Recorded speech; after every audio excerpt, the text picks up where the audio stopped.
Hello everyone. By the time that you're seeing this monster compilation, we should be around the holiday period. So let me just say happy holidays. I hope you're having the most wonderful food, drinks, absolute amazing time. And if you need something running in the background, why not a compilation of some of my favorite videos that I've ever created for the channel. As every year, it blows me away with how kind all of you are. How awesome it is to read your comments, to still talk about the Warcraft lore after such a long period, to hang out on a Discord and the streams and just having an absolute blast. So thank you for yet another year in the books, 2025. Can't wait to see what the next one is going to bring. But for now, on to next time. See ya! Hello everyone. A couple of you had requested if I could tell you the story of Broxigar. It's an epic tale which takes place mostly during the War of the Ancients, which takes place 10,000 years ago. Now this is a story spread out over 3 books, so I'll have to try and focus it on Brox as much as I can. Gather around and listen to the tale of an orc who managed to strike a god.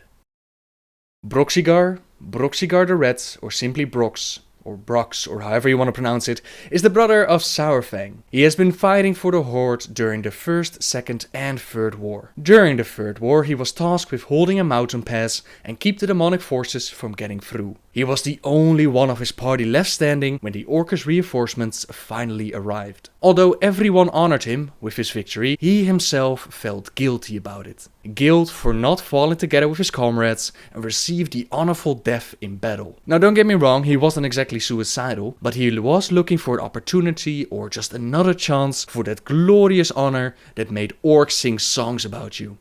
One day, the showers of the Horde felt a strange anomaly and Brox together with Ghazghkull were sent out by Thrall to investigate. On their journey they saw the great red dragon Corialstras together with Ronan, who were looking for the same thing. Corialstras had received a warning from Nosdormu that something was wrong with the time waves and that he needed help, and Corialstras himself had asked Ronan to help him with this. Brox saw them flying in the sky and he figured to himself to follow them because maybe they would lead him to the anomaly, or maybe they would lead him to a chance of once again entering in glorious battle. Little did he know that by following them, he would lead himself to Nosdormu, who was trapped in a time wave anomaly. He was doing everything in his powers to keep the time waves from collapsing, but this also created a massive void. Brox told Ghazghkull to run away from this, but instead he tried to hide in a rock outcropping, and this caused him to die a horrible death by the hands of the vortex. Brox was sucked up, just like Corialstras and Ronan had before him, and the time waves took him back 10,000 years, to the time where the Well of Eternity had not yet imploded and the Highborn were dabbling with magics beyond their understanding.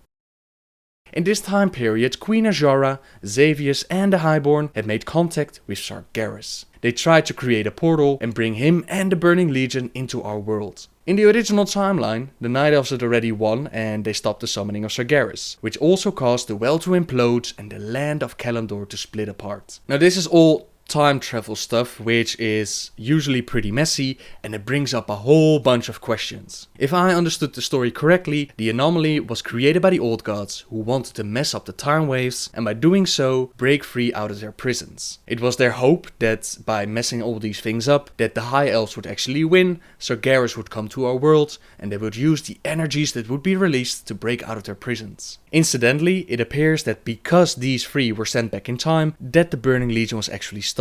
It's just a time travel mess, and my advice is just to enjoy the story and to go with it.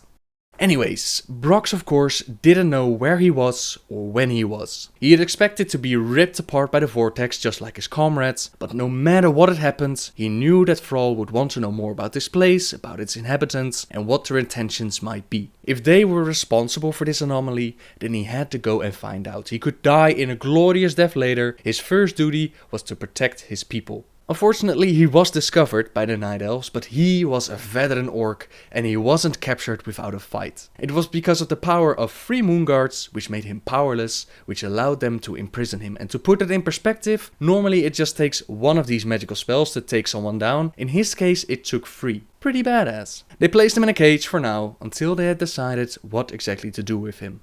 One novice priestess of Elune, she saw Brox in his cage and she could not believe how her people treated him. Tyrande Whisperwind made her way to the cage and asked the guards if they would stop her from bringing him some more food and water. They would not stop her. And so she did. She talked with Brox, asked where he came from, and he told her that he was sent by Thrall, leader of the orcs. She couldn't really make sense out of this, of course, because Thrall wasn't even born in this time period, so she asked further on, which was a big mistake. Brox thought that she was interrogating him like the moon guards had before, but only now she tried to do it with kindness. He gave her his bowl back, trying to end this conversation, and as he did, he was struck by magic. A spell fired by Illidan, who thought he was protecting Tyrande from this beast. She was very mad at Illidan for this and she told him that Brox wouldn't hurt her. She turned around and asked Brox if he would allow her to heal his hand. He offered his hand, flesh burned away, and Tyrande prayed to the moon to aid her. She was granted this gift from Mother Moon and she was able to heal his wounds. From that moment on, because she showed him respect, because she healed his wounds, Brox honored her. He called her a shaman, which came as close to a healer in his mind as he could, and he was in her debt. Time passed on in the cage and Brox prayed to the Great Spirits to give him one last glorious battle. One more chance to be worthy, but he knew that his fate was in the hands of the Night Elves.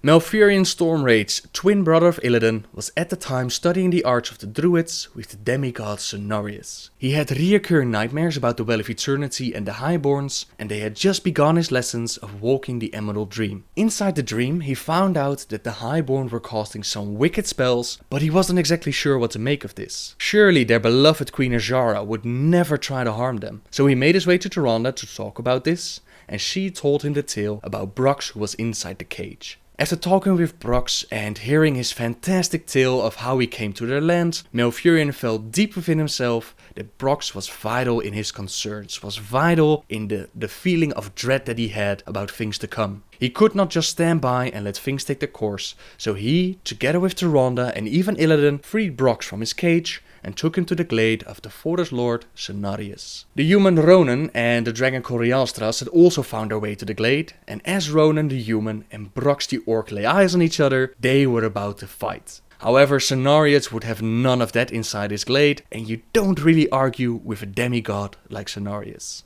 In the meantime, the Highborn had managed to summon Hakare the Houndmaster, and with him came the fell beasts of the Legion. These fell beasts had followed Malfurion and Brox to the glade, and they were about to attack. The Night Elves, as they had captured Brox, they had taken his weapon away from him, so he couldn't exactly help defend the glade. But Cenarius had an idea, and they would make him an even better weapon. Together with Malfurion, they crafted an axe out of a branch, formed it to suit the image that Brox had in his mind for the perfect weapon. To make sure that it was stronger than any mortal forged axe, Cenarius placed his own blessing on the weapon. Let it always swing true.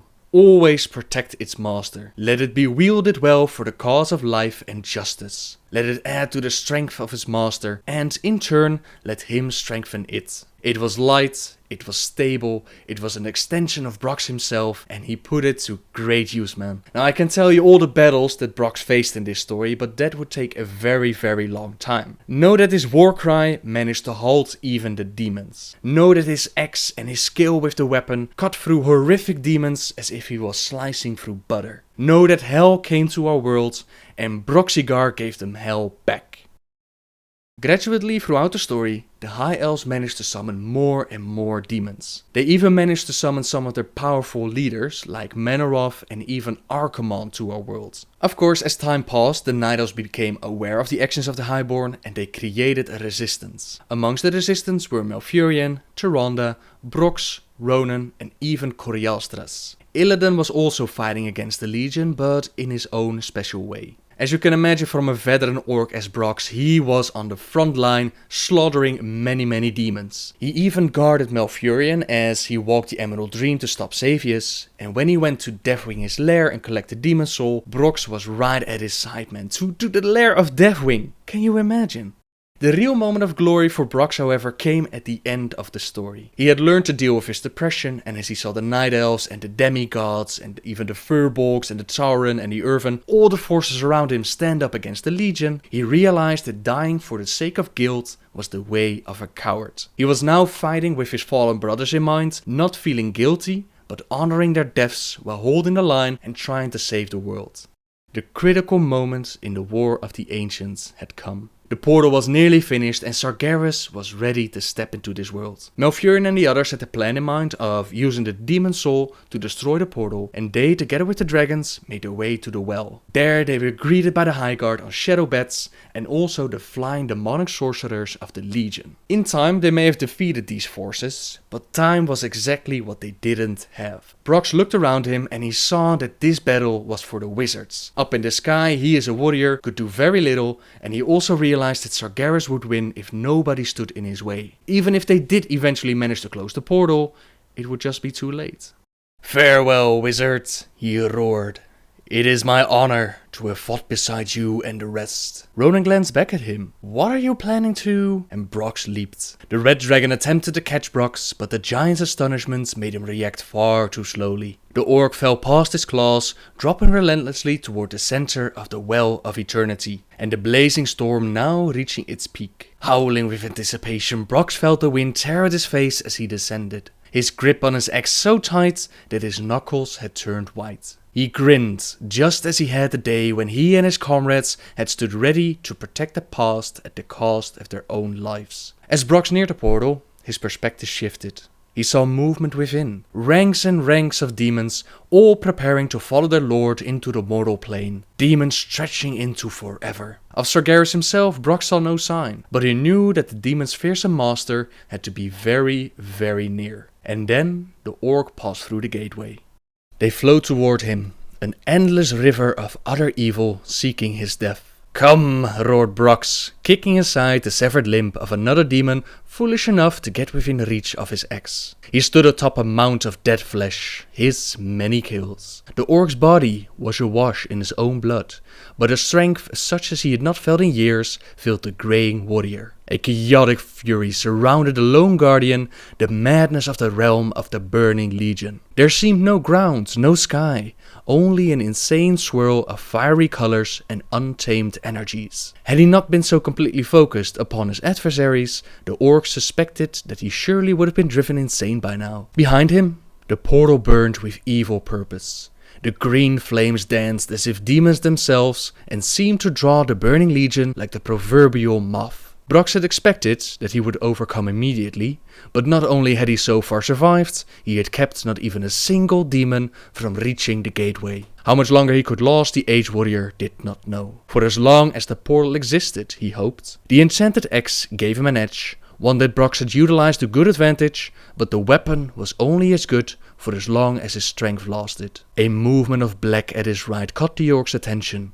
Instinctively, he shifted to meet it, and he was battered horribly by a force that made the might of the demons before him seem as nothing. Brock's shoulder cracked and he felt several ribs collapse into his organs. Sharp, agonizing pains ripped through him. He tried to rise, but again the veteran warrior was battered relentlessly. His legs were crushed and his jaw broken on the right. Brox tasted his own blood, a not unfamiliar thing. One eye was bruised beyond opening, and it was all the orc could do just to breathe. But his one remaining hand still gripped his axe.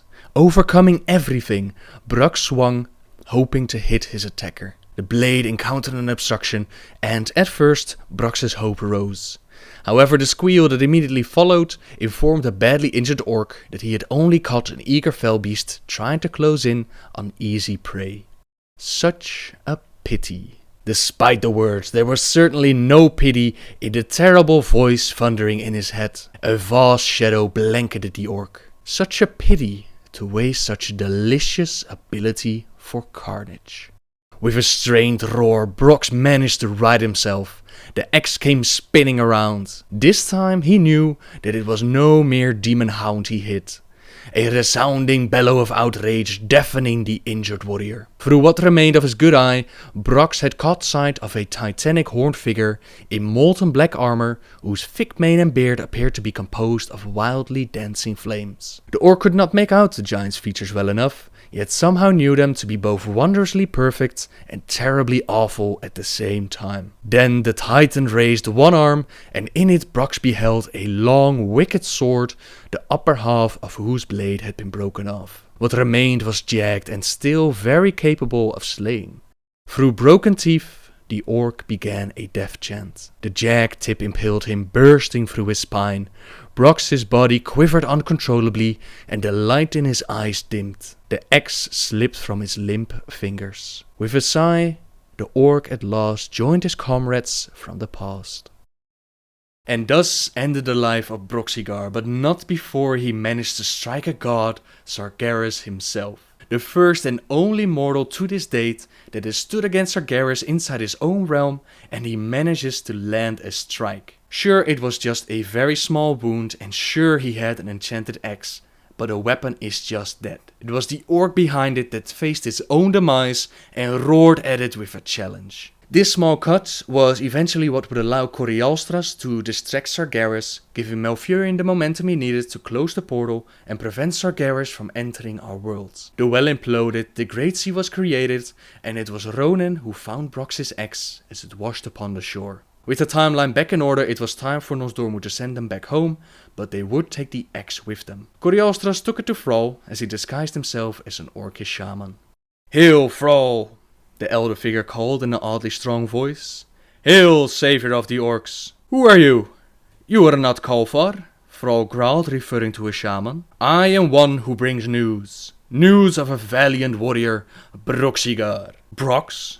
What of him? Speak." "The warrior is dead, but dead sending many enemies before him. He has again fought the Legion and cut down so many it would take a day just to count them one by one." "The Legion?" The orcs' worst fears were realized.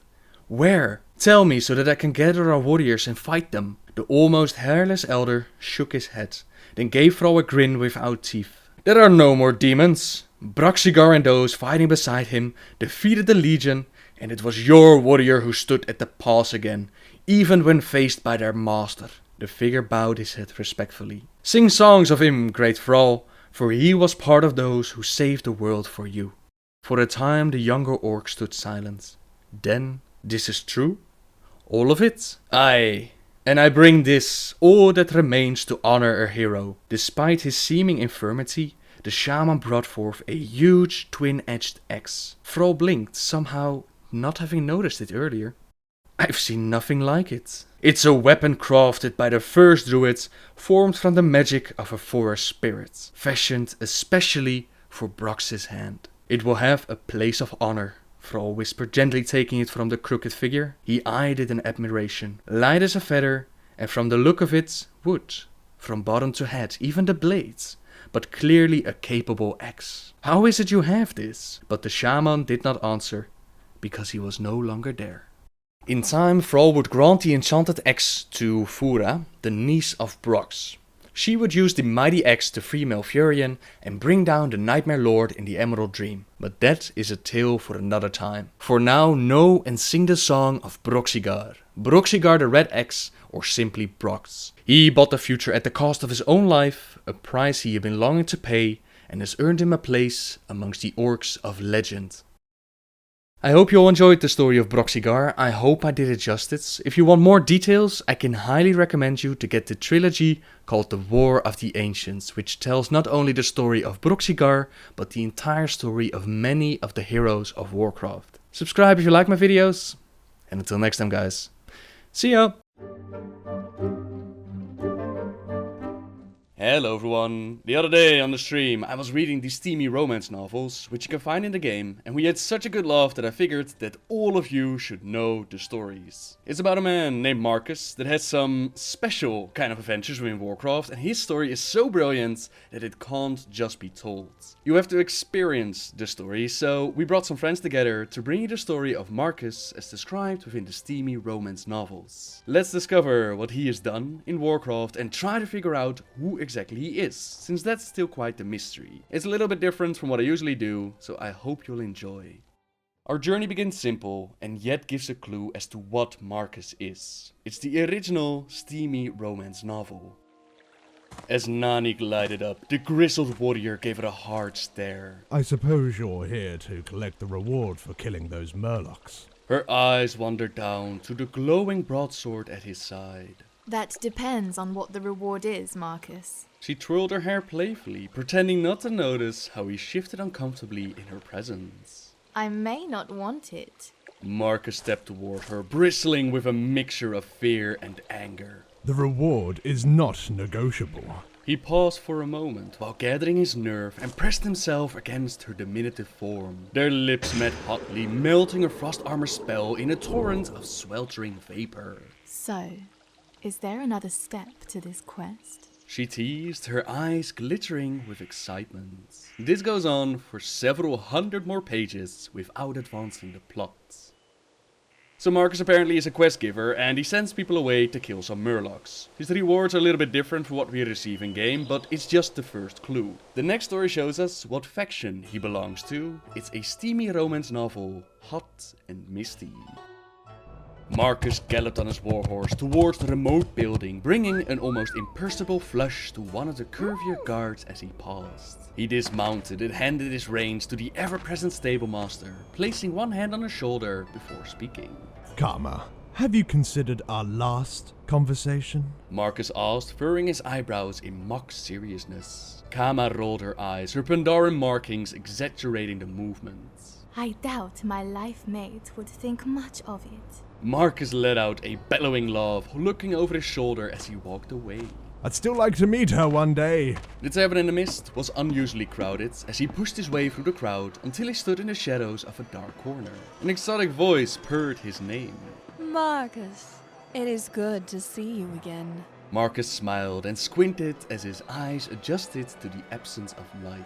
Madam Goya, the pleasure is all mine. She dipped in a polite bow. Marcus felt a sudden warmth as he was reminded why the term bouncy was often used to describe the Pandaren. He bowed in kind, catching Madame Goya's hand and kissing it gently, never shifting his gaze from the hulking bodyguard standing behind her, a single scar between his watchful eyes. So, Marcus, can I interest you in something special? I'm afraid the usual cannot be offered today. Marcus did not miss her emphasis on the usual, nor the deep regrets that laced her words. Their eyes met once again, and he squeezed his hand before letting go. If that is your will, may I see what else you have to offer? There are several magnificent pieces of armor, a tiny companion, and even an exotic mount. Madame Goya answered, her typical playfulness quickly returning. She paused and held a hand to her chin, feigning thoughtfulness. But my most valuable treasures are located upstairs. Marcus' eyebrows lifted comically and his eyes widened before his expression settled in gleeful acceptance. Until we meet again, then. Her eyes fluttered, and Marcus found himself walking up the stairs of the strange tavern. Waiting in the room at the top were two beings of such beauty that he nearly stumbled on the final step. One had long flowing hair, the color of the sunwell itself, and the other kept her ebon hair cropped short. After several long moments of wordless, lust-filled glances, a realization struck him. He was looking into the faces of the enemy. He unsheathed his mighty sword, bathing the blood elves in its pulsating glow. The elf with radiant hair spoke first. Goodness, it looks like someone is ready for battle. She placed her hand on the tip of his sword, lowering it with gentle pressure as she crossed in front of him, always keeping her head cocked in his direction. Do you believe in love at first sight, or should I walk by again? Marcus leaned in close, carelessly pressing the hardened steel against her. He whispered something quietly in her ear and pulled away, eagerly searching her face for a reaction. No, I won't do that. But my sister will. The dark-haired one silently raised a single eyebrow, nodding and shrugging her delicate shoulders at the same time. With a subtle gesture, her body glowed with an intense inner fire, burning away what little clothing she wore. As Marcus' muscular arms wrapped around her, she whispered something to him. A symbol, unseen by Marcus, momentarily appeared above his head and surrounded him in a white glow. That feels amazing. What did you do? He asked. Fortitude, my lord. You will need it. It was then that he noticed she was literally levitating off the ground, weightless in his arms. His mind began to spin as countless scenarios played out in his head. His strong hands began to... The remaining pages are shrouded in mist. Clearly, Marcus is part of the Alliance, but when it comes to love, factions means little. They set the war aside for a moment and engulfed themselves in whatever was shrouded by the mists. Marcus doesn't confine himself to factions, nor does he just share his love with those born on his planet. That story is told within a steamy romance novel, Blue Moon. Tail swooshing and hips swaying, the curvy figure walked purposefully across the lake toward the man resting by the shore. Rising quickly as she approached, he appeared visibly happy to be in her presence. Blue arms flowed over his shoulders as a smooth tail coiled seductively around his waist. Why must I travel so far to be meeting men like you? Her voice carried a strong, alluring accent. Grinning wildly, he gently pushed her away, openly staring as the light caught her features. Up here. She exclaimed in playful anger. With a helpless shrug, he reached into his pack and pulled out a small pouch. My wonderful Sula, I've brought you something. Confidence wrapped his words like a steel blanket. She plucked a tiny bag from his hands, excitedly pulling it open, revealing a citrine pendant. Oh, Marcus, you shouldn't have. The usual teasing was gone from his voice. Every facet lights the sky and my heart with your beautiful reflection. Sula frowns. Oh, no, I meant you really shouldn't have. I could craft something better by accident. For the first time, possibly ever, Marcus looked hurt. His shoulders slumped slightly, the cocky, ever-present grin missing from his handsome face. Sula opened her mouth to speak, smiling warmly. A glowing ruin appeared above her eyes. I don't think I can mend your feelings, even with my gift. Despite the statement, her words seemed to do the trick. Marcus smirked roguishly as he adjusted his leg plates. Well, you aren't the only gifted one. Silence penetrated the room with palpable force as the conversation shifted to the language shared by all races of Aslo. Minutes became hours until their passionate dialogue was interrupted, lightning streaking from the cloudless sky, thunderously slamming into the lake's surface and bathing them in steam. Is something wrong? No, my Marcus. You're just off to a great start. The remaining pages have been thoroughly destroyed by the elements. The Draenei Sula was one of the few able to shake Marcus's confidence, but the gift of the Naru was able to mend his pride. As I was reading the stories on stream, I couldn't believe that they were all about this one guy, all about Marcus, until I came across the next story and a glimmer of hope rose up. It's a steamy romance novel, Big Brass Bombs. The tough little goblin walked purposefully into the engineering shop, raising her eyebrows at a few items as she approached the shopkeeper. How's it going, Jack?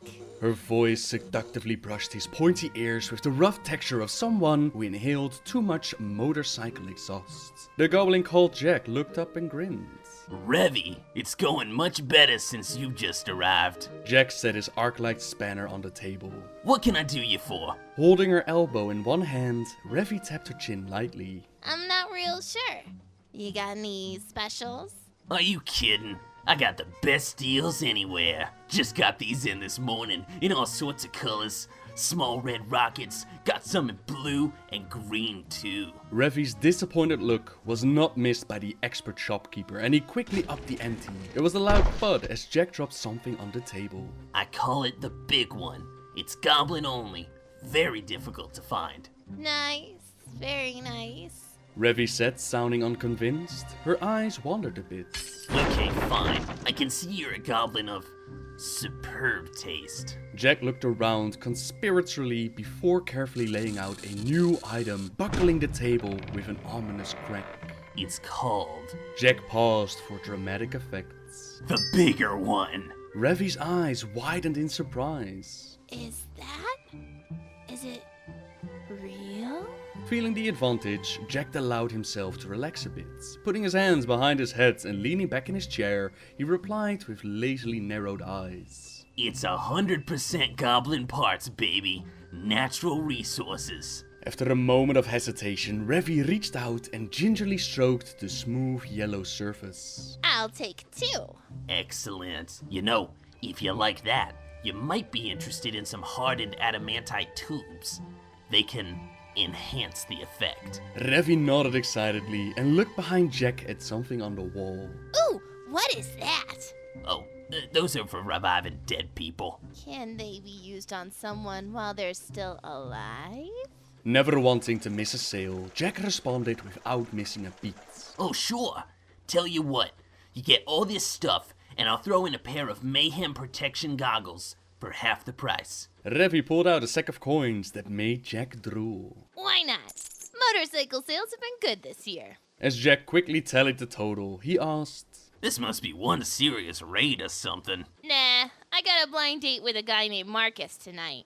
What about that guy from the motor club you was dating? The leather-clad goblin scooped up her bag with one arm and held up an outstretched hand.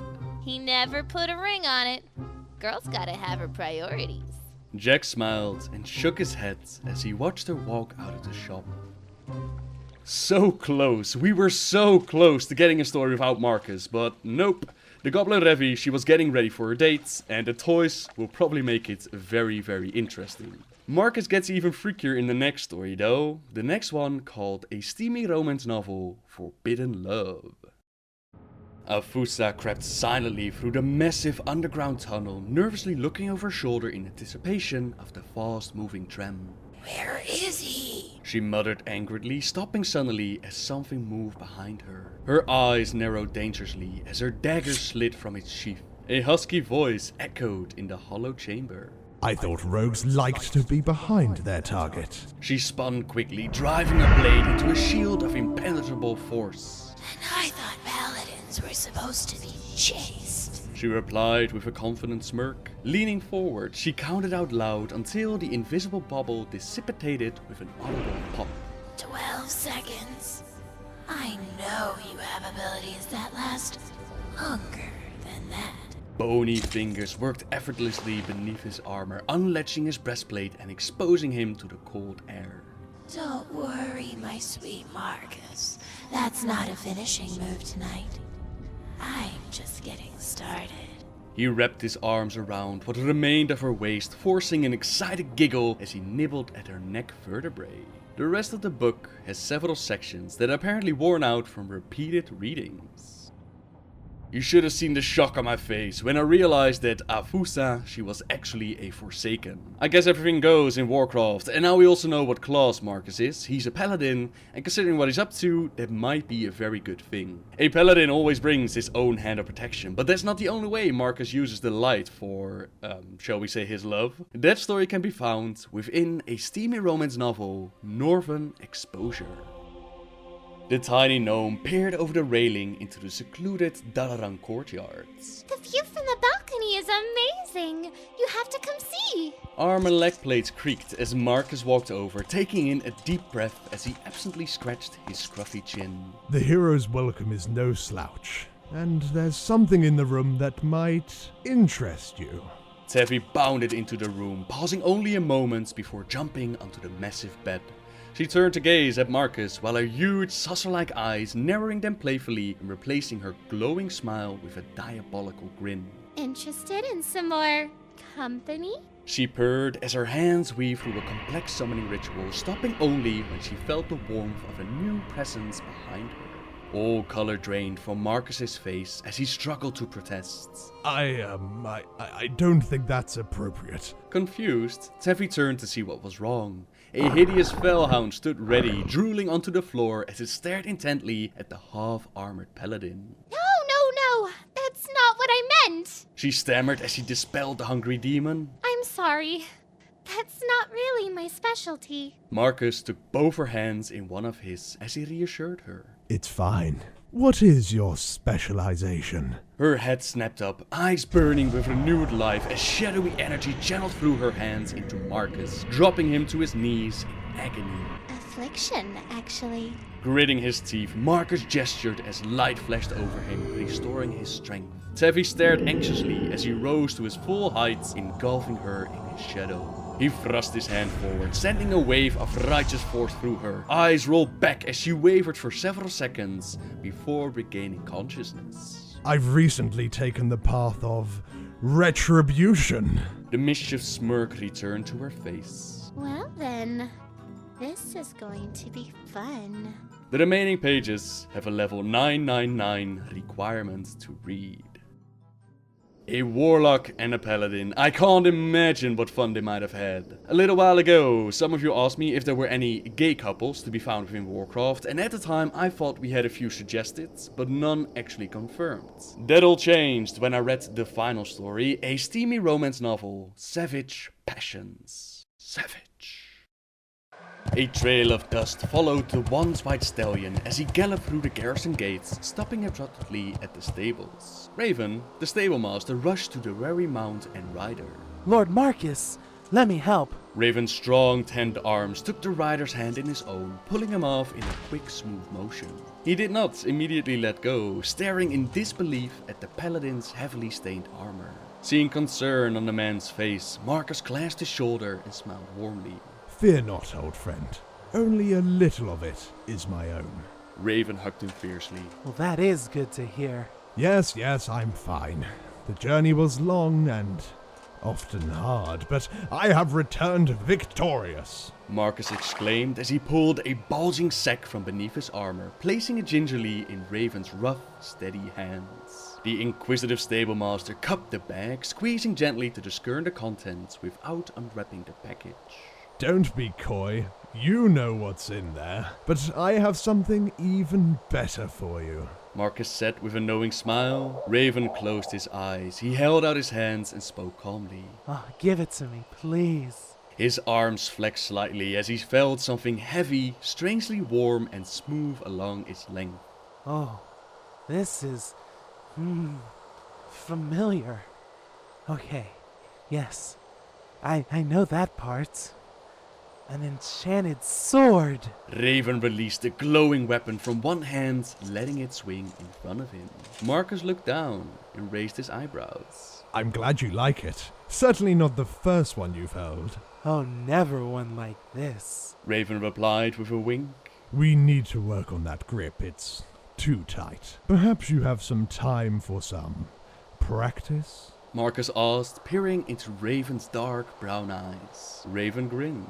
I'll go tie up your horse. The remaining pages are not yet written. It appears to be a work in progress.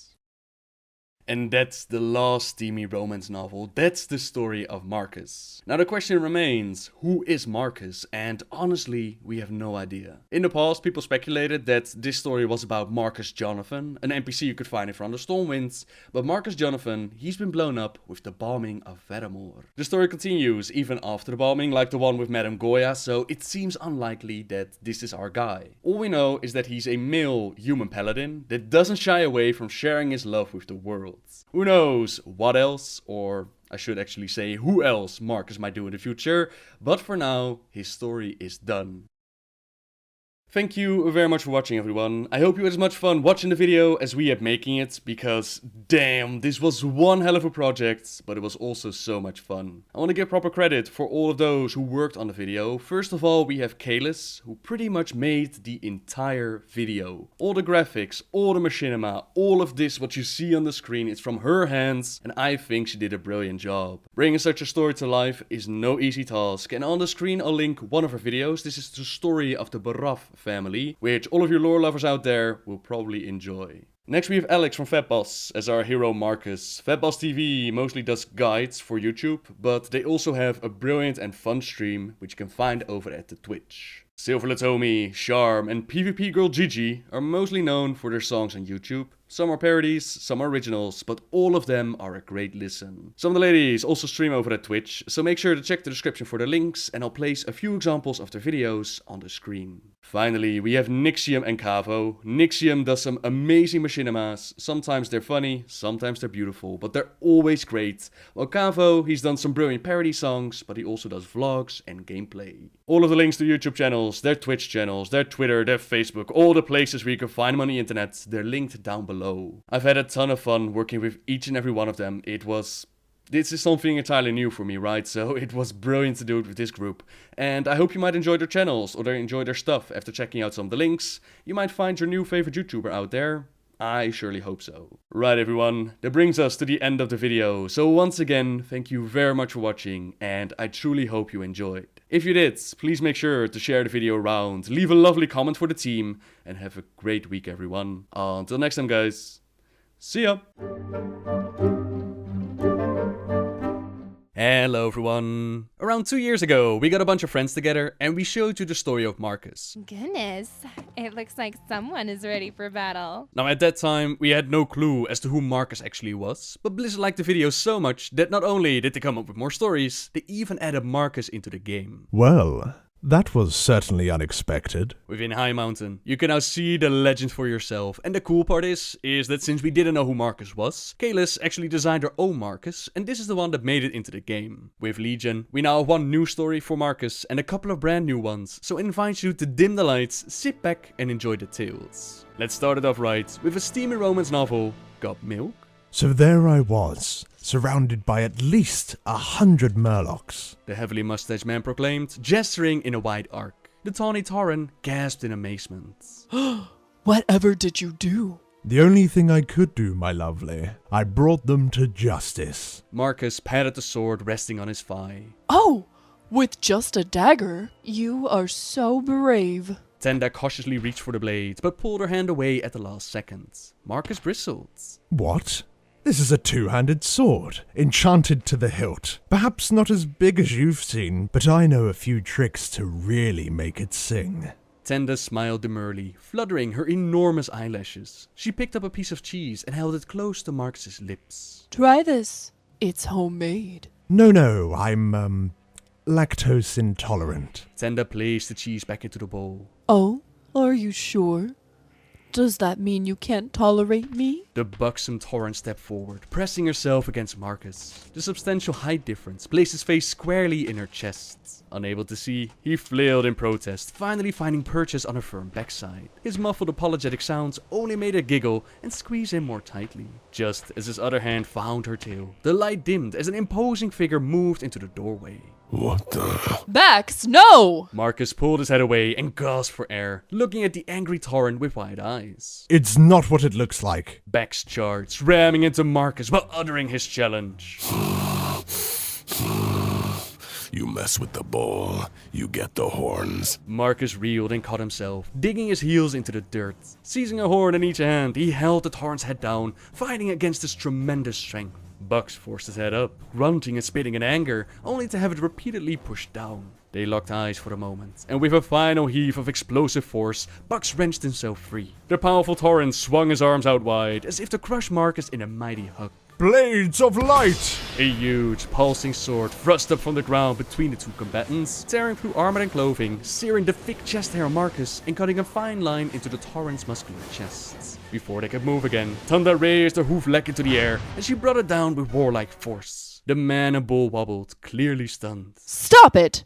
Both of you! Marcus regained his composure, and looked at Tunda, and then to Bucks. Fur was ruffled, and the bare parts of the leathery skin glistened with sweat. As they all stared one another down, the ridiculously good-looking Marcus spoke. Well, since we're mostly undressed already... The story goes on, but your good taste prevents you from reading it. Ah, good old Marcus. No situation that he can't solve with his trusted enchanted two-handed swords. Who knows where his adventures will take him next, but his tales are known all across Azeroth, yet not everyone is keen to admit that they actually read the steamy romance novels. A good example is Professor Paulin, who offers training for mass milling, but as we go to pick up the book that's supposed to teach us this technique, we discover a strange book that stands out.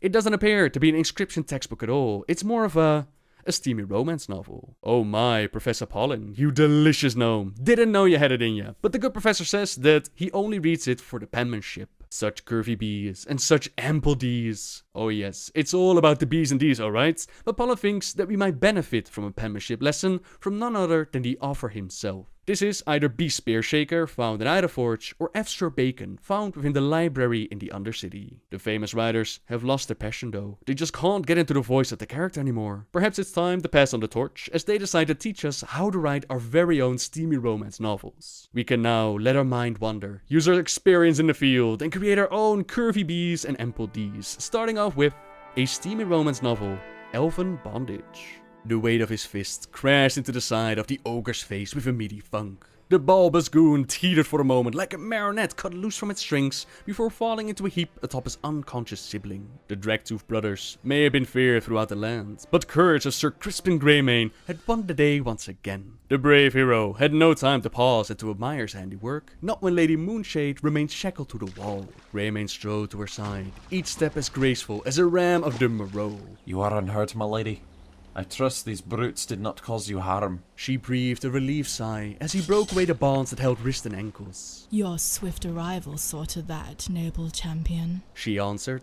The Night Elf's glowing eyes beamed upon him like stars on a cloudless night. The greatest suffering was enduring the ogre's lecherous glances. My leather armor was damaged during my capture, and several pieces seemed to have fallen away. She made a half-hearted attempt to cover the bareness of her midriff.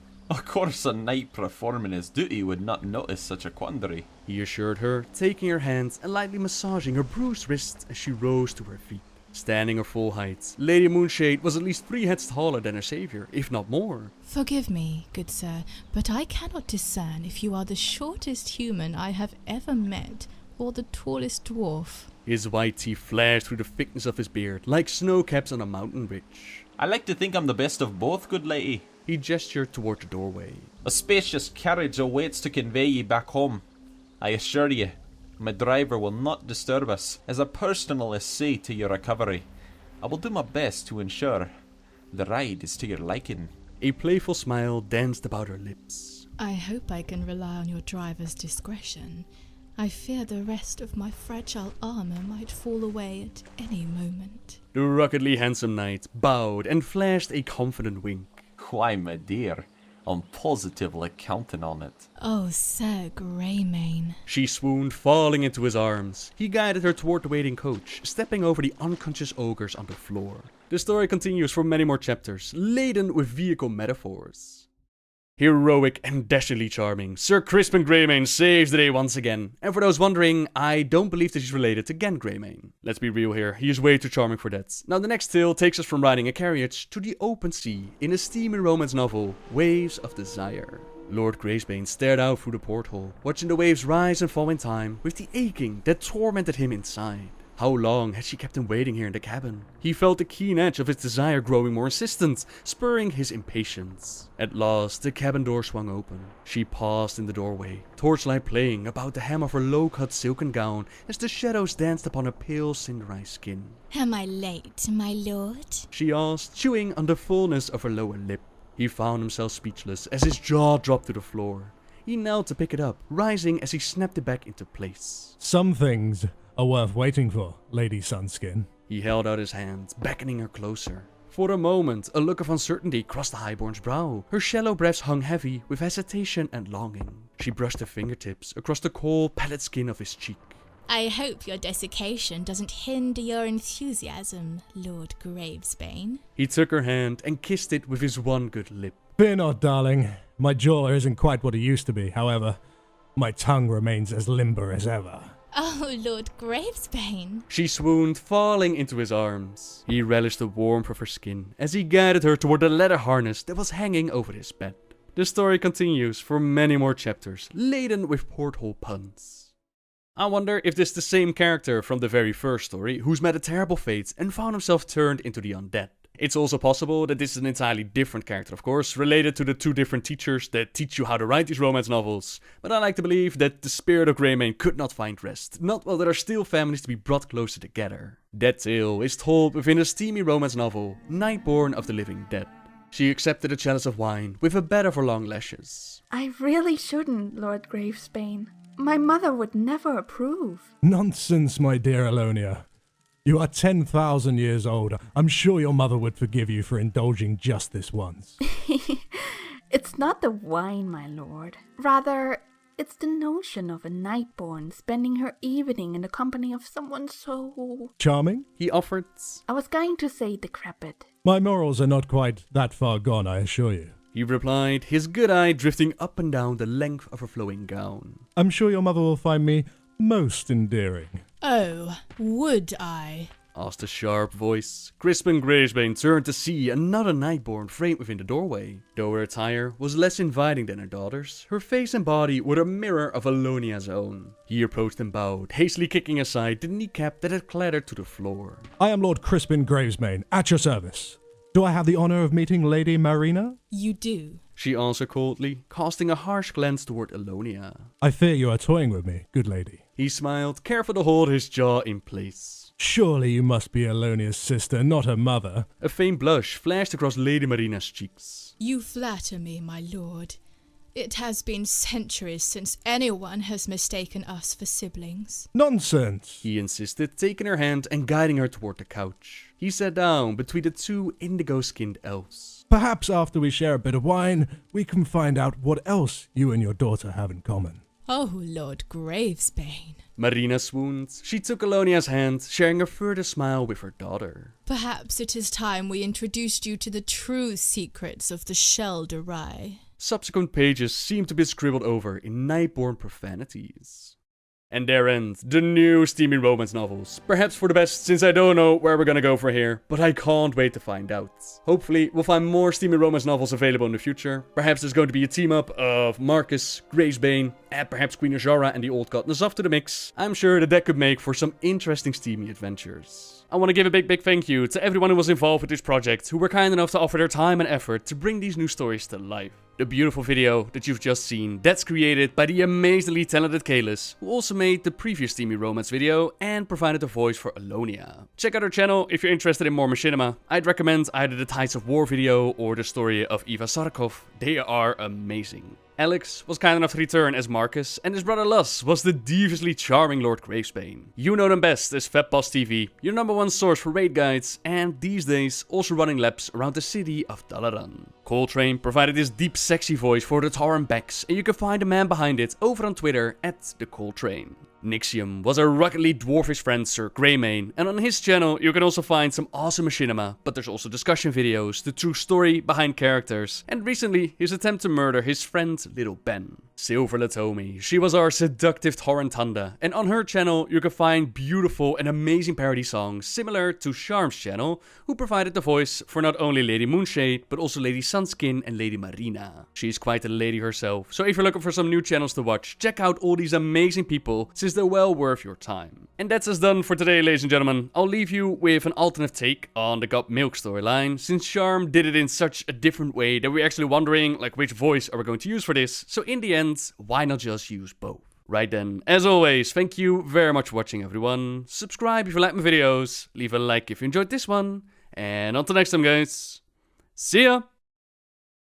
Let's start it off right with a steamy romance novel, Got Milk? So there I was, surrounded by at least 100 Murlocs. The heavily mustached man proclaimed, gesturing in a wide arc. The tawny Tauren gasped in amazement. Whatever did you do? The only thing I could do, my lovely. I brought them to justice. Marcus patted the sword resting on his thigh. Oh, with just a dagger? You are so brave. Tenda cautiously reached for the blade, but pulled her hand away at the last second. Marcus bristled. What? This is a two-handed sword, enchanted to the hilt. Perhaps not as big as you've seen, but I know a few tricks to really make it sing. Tenda smiled demurely, fluttering her enormous eyelashes. She picked up a piece of cheese and held it close to Marcus's lips. Try this. It's homemade. No, I'm, lactose intolerant. Tenda placed the cheese back into the bowl. Oh, are you sure?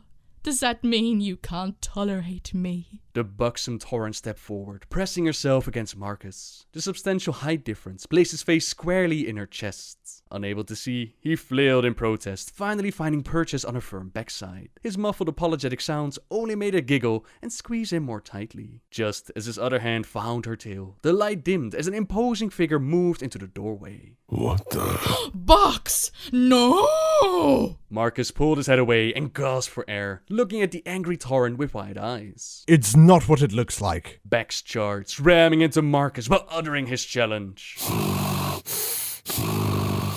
You mess with the bull, you get the horns. Marcus reeled and caught himself, digging his heels into the dirt. Seizing a horn in each hand, he held the Tauren's head down, fighting against his tremendous strength. Bucks forced his head up, grunting and spitting in anger, only to have it repeatedly pushed down. They locked eyes for a moment, and with a final heave of explosive force, Bucks wrenched himself free. The powerful Torrent swung his arms out wide, as if to crush Marcus in a mighty hug. Blades of light! A huge, pulsing sword thrust up from the ground between the two combatants, tearing through armor and clothing, searing the thick chest hair of Marcus, and cutting a fine line into the Torrent's muscular chests. Before they could move again, Tunda raised her hoof leg into the air, and she brought it down with warlike force. The man and bull wobbled, clearly stunned. Stop it! Both of you! Marcus regained his composure, and looked at Tunda, and then to Bucks. Fur was ruffled, and the bare parts of the leathery skin glistened with sweat. As they all stared one another down, the ridiculously good-looking Marcus spoke. Well, since we're mostly undressed already... The story goes on, but your good taste prevents you from reading it. Hello everyone! I finished all the individual episodes for the story of the Lich King, and now I've combined them all into one single video. All of them together, it makes for quite a large YouTube video, so if you're like, I don't have the time to sit through all of this, the individual episodes are linked down below. I had a lot of fun working on this video. Arthas, Ner'zhul, the Lich King, they are incredible stories, and not to mention that I was able to bring in so many amazing friends and content creators. All of them, they're linked down below in the description as well as in the video itself, and by all means, check out their channels. You might find your next favorite streamer or your next favorite YouTuber, and I really hope that you'll enjoy this video. Ladies and gentlemen, sit back, relax, and enjoy the full story of the Lich King. And until next time guys, see ya! At the beginning of our story, on the planet of Draenor, orcs and Draenei at the time, they lived in relative peace. They would occasionally trade with each other, but overall they didn't interact much and they left each other alone. Where the orcs were born on Draenor, the Draenei were not. They came from a planet called Argus, and they were running away from the Legion, and one day they were forced to make a crash landing on the planet. The Draenei were on the run from Kil'jaeden and the Burning Legion as they had refused to join Team Sargeras, and Kil'jaeden was pissed. He felt betrayed by his longtime friend and co-leader Velen the Prophet, and he had sworn that he would hunt them down even if it took him 1,000 years. Each time that Kil'jaeden and the Legion came close to the Draenei, Velen would be warned, and his people, with the help of the Naru, they would escape in time, leaving the Legion with empty hands. It's unknown what happened to the planets that the Draenei evacuated, but now on Draenor, they're stuck, they can't get away. The Naru K'ur, the one that rescued them in the first place, with the dimensional ship called Genedar, he'd fallen ill, which caused the crash landing in the first place, and this meant that they could no longer flee. Kil'jaeden did not notice, of course, and when he was told that the Draenei were found again, he decided that a change of tactics was required. Instead of sending the full might of the Legion and see the Draenei flee once again, he decided to deceive and corrupt the native races of orcs and use them to do his dirty work. His first victim, the one who he chose to make first contact with, was the Orcish shaman Ner'zhul. Shamans played a very important role within the Orcish culture, and Ner'zhul was the elder shaman. The orcs respected him, he was the chieftain of the Shadowmoon clan, and the closest thing that the orcs came to an overall leader. The shamans have a deep connection to the elements of the land, and sometimes they were actually able to make contact with the spirits of the deceased. Rokan, Ner'zhul's deceased mate, would sometimes appear in his visions, giving no words of wisdom, yet she would fill his heart with tenderness and opening him afresh to the needs of his people each time her spirit brushed his. Ner'zhul missed her rough laughter and her warmth beside him at night, but he was content with the way it was. As he made himself a potion, chanting softly over it, getting ready for one of these visions, he wondered if she would visit him tonight. The ritual did nothing to actually cause a vision for Ner'zhul, that was entirely up to the ancestors' will, but deep in Ner'zhul's heart, he longed to see his mate, and his wish was granted. In his vision, he stood next to Rokan, standing on a mountaintop, observing the sun rise, and Ner'zhul's heart lifted.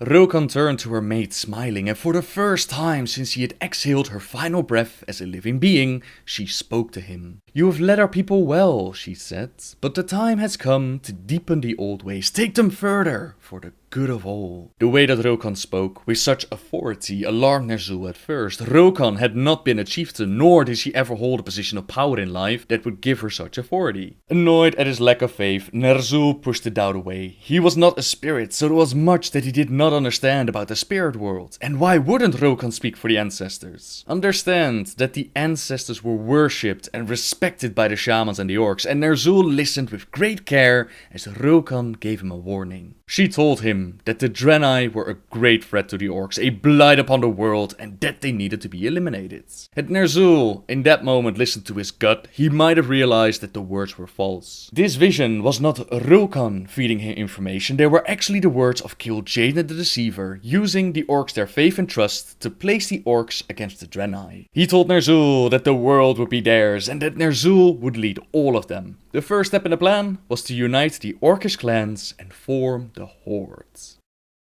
The image of Rokan had been good enough to convince Ner'zhul, but convincing the other chieftains, that would be a little bit more difficult. The orcish clans, they didn't really wage outright war with each other, but some of them loved fighting a little bit too much, and they were not on friendly terms with other clans. A message was sent to all the chieftains to gather and listen to the dire warning Ner'zhul had received from the ancestors. At the foot of their sacred mountain they gathered, the mountain that they called Oshugan, but which was really the crash ship of the Draenei, with the Naru Ku'ur still trapped inside.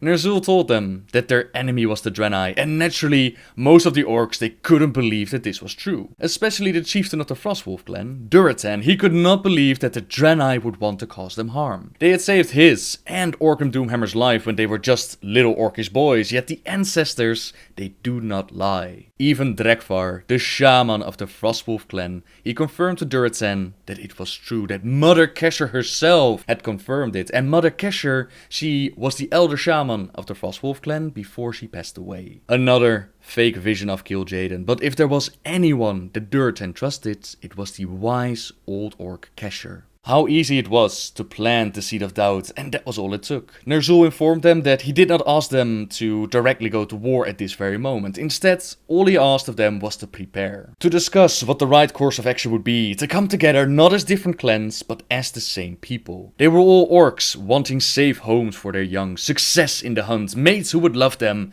and honor amongst the ancestors. Despite his doubts, even Durotan agreed that the Frostwolf clan would prepare for war, start training, and the orcs took their first step towards eradicating the Draenei.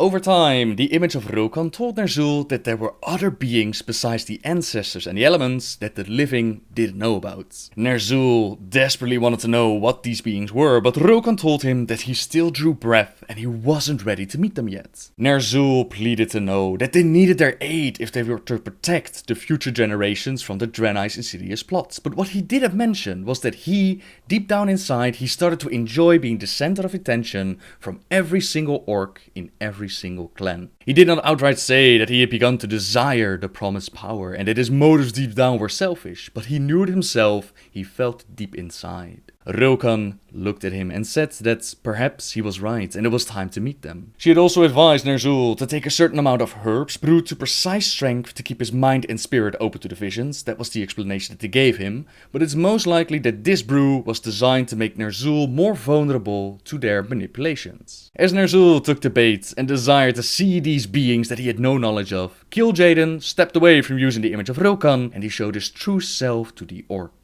Ner'zhul was sad that his mate no longer appeared to him, but he quickly dismissed the feeling. Surely this being was far superior to even the shade of his beloved mate. And despite Kil'jaeden looking so very much like the Draenei, Ner'zhul drank in his words and he followed his orders. Orcs attacked Draenei with great ferocity and minimal casualties, since the Draenei, they simply didn't expect to be attacked out of nowhere. But their leader did not sit still. Velen the Prophet wanted to know what was going on with the orcs, why did they suddenly attack out of nowhere? And he sent a letter to Ner'zhul, asking him to join him in a holy pilgrimage to enter the heart of the mountain, the place both races found sacred, and ask wisdom of beings much wiser than them as to how they could heal the rifts. Kil'jaeden and Ner'zhul's apprentice Gul'dan, they were present when Ner'zhul received this message, and they were quickly on the offensive, but the word struck Ner'zhul and he did not immediately agree. He was not so eager to attack those who came unarmed and with the promise of trying to work together towards peace. They are not grun to kill unarmed foes, but despite that, he could not go against Kil'jaeden and Gul'dan, and he would not allow the Draenei to defile their sacred place. At Gul'dan's suggestion, he ordered Durotan of the Frostwolf clan to capture Velen, Velen and his people that joined him,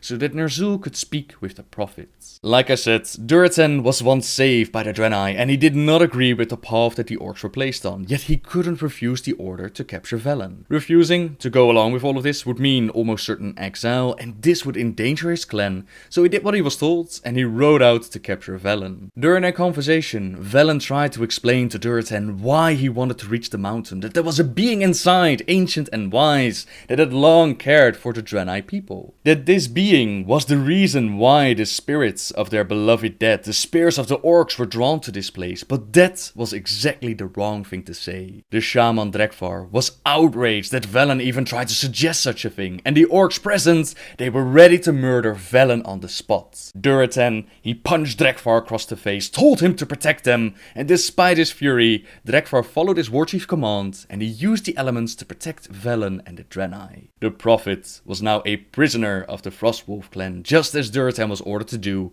but the chieftain, he had a bad feeling about all of this. That night, he paid a visit to Velen, trying to find reason behind what he was told. Why were the Draenei planning to do them harm while the orcs had done nothing to them? And Velen, he simply reversed the question. Why had the orcs attacked the Draenei that had done nothing to the orcs? And Durotan was placed in an impossible position. Velen's words rang true, yet the ancestors and his traditions, the very foundations which were his life, told him otherwise. He decided to let Velen go, and he informed the prophet that when it came to it, if they would ever meet on the battlefield, he would stand at his people's side. Ner'zhul wanted a prisoner, but Durotan said that if he wanted one, he should have been there himself, and Velen was released.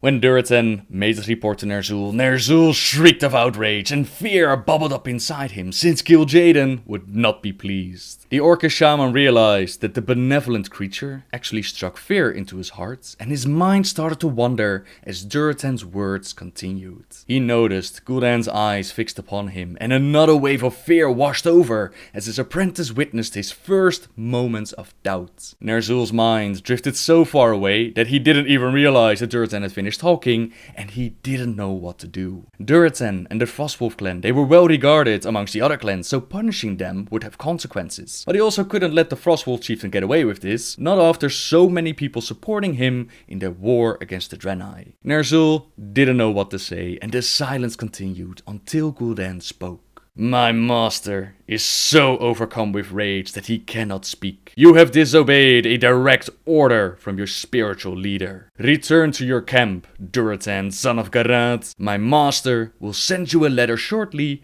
conveying his decision. Ner'zhul found his words, and he agreed with Gul'dan's plan, sending the Frostwolf chieftain home. Shortly afterwards, Ner'zhul informed Kil'jaeden of their failure, and naturally, the deceiver was furious. Ner'zhul quaked before that anger, prostrating himself on the earth, murmuring, "Forgive me!" as Kil'jaeden raged. Eventually, Kil'jaeden managed to compose himself again, and he told Ner'zhul to never again trust Durotan with an important task like that. They did take 2 of the Atamal crystals that Velen had carried with him, and these crystals, there were 7 in total, they all had great different powers. Ner'zhul informed Kil'jaeden about these crystals, about their minor victory, thinking that it might please the Great One, but to someone like Kil'jaeden, these crystals, well, they weren't worth anything. The crystals would be more used to the orcish people in their battles to come against the Draenei, as Kil'jaeden asked, "That is your battle, is it not?" Fear again clenched hard at Ner'zhul's heart. "Of course, Lord, it is the ancestors' will." Kil'jaeden looked at him for a moment, his brilliant eyes emanating flames. "It is my will," he said simply, and Ner'zhul nodded frantically. Of course, it is your will, and I obey you in all things."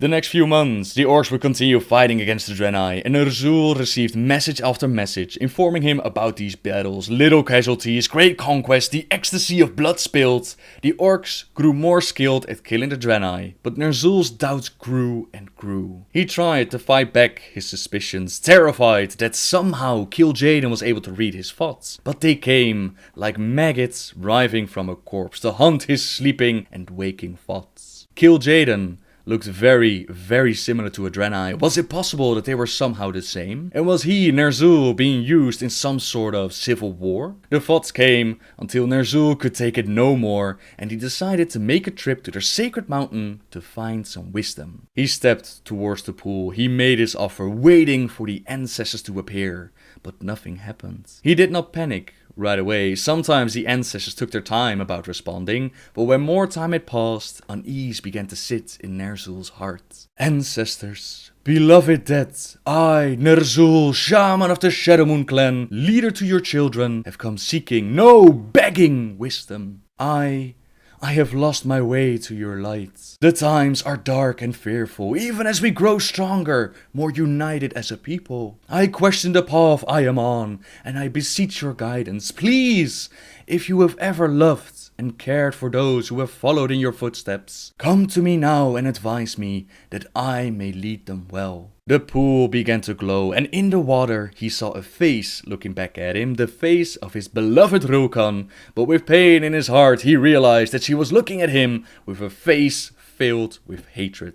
Other faces began to appear, dozens of them, all with the same expression, and nausea welled inside Ner'zhul as he cried out, "Please, help me! Grant me your wisdom that I may win favor again in your eyes." Rokan's features softened somewhat, and it was with a trace of compassion in her voice that she spoke. "There's nothing you can do, not now, not in 100 years, to win favor in our eyes. You are not a savior of your people, but their betrayer." As the ancestors turned their back on him, Ner'zhul realized what a fool he had been, how easily he had let himself be deceived. On his way back, he tried to come up with plans to turn it all around, to bring the orcs back to the right path, but his apprentice Gul'dan, he had other plans in mind. Gul'dan had followed Ner'zhul to the mountain, had seen all that transpired, and he informed Kil'jaeden that Ner'zhul was about to betray him. Kil'jaeden was mad, of course, but punishment could wait, as Gul'dan was now chosen to follow Kil'jaeden's plans, while Ner'zhul was forced to watch as they corrupted and manipulated his people even further.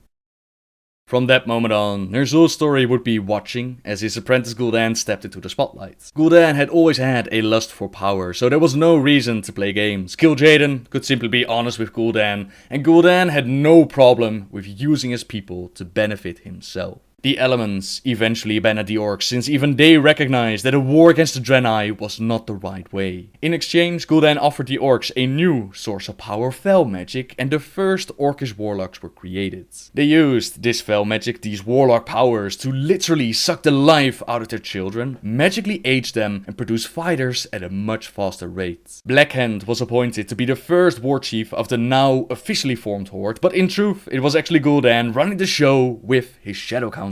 The war against the Draenei went as planned, until only their city of Shefrev remained. For this final battle, Kil'jaeden sent Manoroth down to offer his blood, granting the orcs incredible power, but also turning them into slaves. All the while, Ner'zhul was forced to watch, but the wolf still had some teeth. He wrote a message to Durotan, who was against Gul'dan and all that the Horde did, but again, he couldn't speak out. Ner'zhul warned Durotan not to accept Gul'dan's so-called gift, so the Frostwolf clan, they refused to drink, while the other chieftains, like Romar's Hellscream, they embraced his gift willingly. With the demon blood pumping in their veins, the orcs stormed Shefrev, murdering every Draenei, man, woman and child that they could find. Kil'jaeden saw the slaughter and figured that his plans were successful, that Velen the Prophet had finally been taken care of, so he left Draenor and he left the orcs to their fate.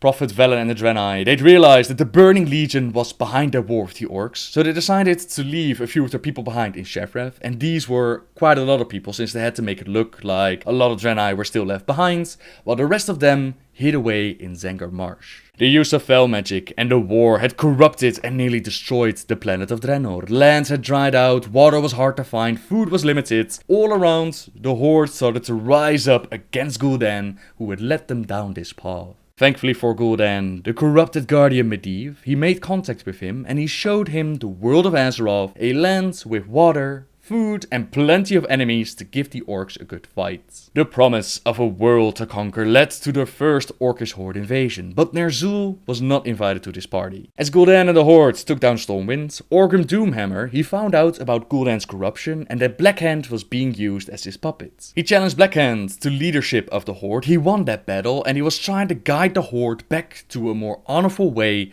while still trying to conquer the planet of Azeroth. They simply needed this planet, so Doomhammer, even though he was honorful, he still tried to conquer the planet. This meant that Gul'dan, he was no longer in a real position of power, but he wasn't done scheming just yet. He created the first of the Death Knights, amongst them Terongor. He created Ogre Magi. He abandoned the horde in a critical moment of the war, and this caused them to lose the siege of Lordaeron. Eventually losing this siege meant that the horde was pushed back all the way to the Blackrock Mountain, and there they were eventually defeated by the Alliance of Lordaeron. Like I said, Gul'dan didn't care about his people, all he wanted was power, and he believed that he could find that power in the tomb of Sargeras. But all he found there was his own demise. I am Gul'dan.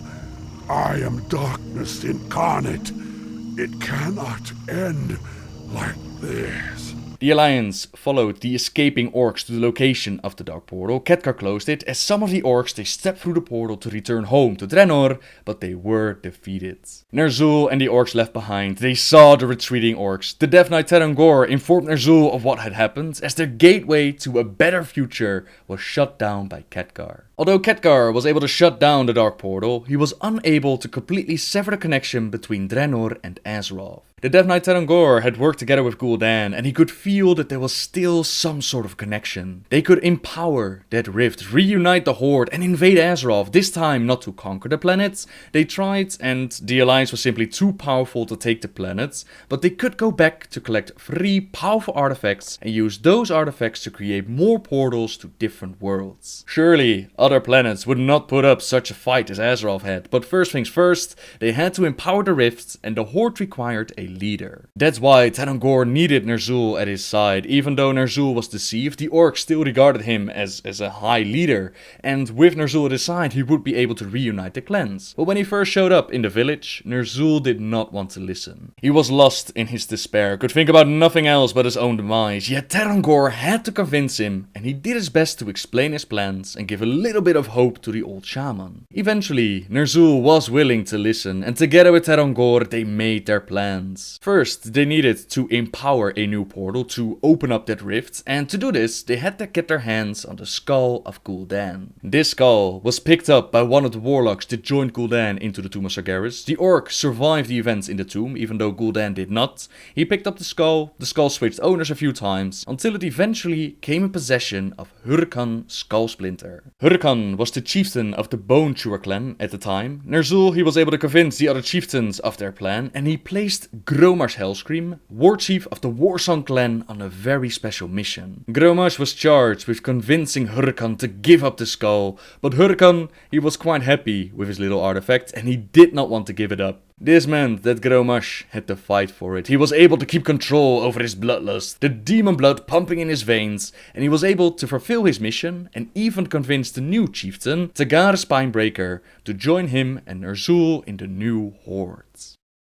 After reopening the Dark Portal, their task was to collect 3 artifacts: the Book of Medivh, the Eye of Dalaran, and the Scepter of Sargeras. As Gromash, Terongorfiend and several others stepped through the portal, Ner'zhul stayed behind, holding the rift open and communicating with the skull of his former apprentice. Even in death, the skull of Gul'dan was still able to whisper. So great was Gul'dan's power, now locked away in this artifact. As the Horde returned for a second invasion, the Alliance of Lordaeron, they rose up once more to defend the planet. They didn't right away understand what the Horde was trying to do, and this gave the Horde the opportunity that they needed to collect their artifacts. They even gained the help of the Black Dragon Deathwing, and in return for Deathwing's help, the Horde would take several of his Black Dragon eggs with them back to Draenor. Within Hellfire Citadel, Ner'zhul waited for Terongor to return, yet Terongor did not come alone. With him was Deathwing himself, who met with Ner'zhul and he requested the skull of Gul'dan. At first, Ner'zhul was very reluctant to let go of the skull. After all, Gul'dan was his former apprentice, and if there was any power left, it should belong to him. You don't refuse a being such as Deathwing though, so as the dragon collected the artifact, took it with him, time,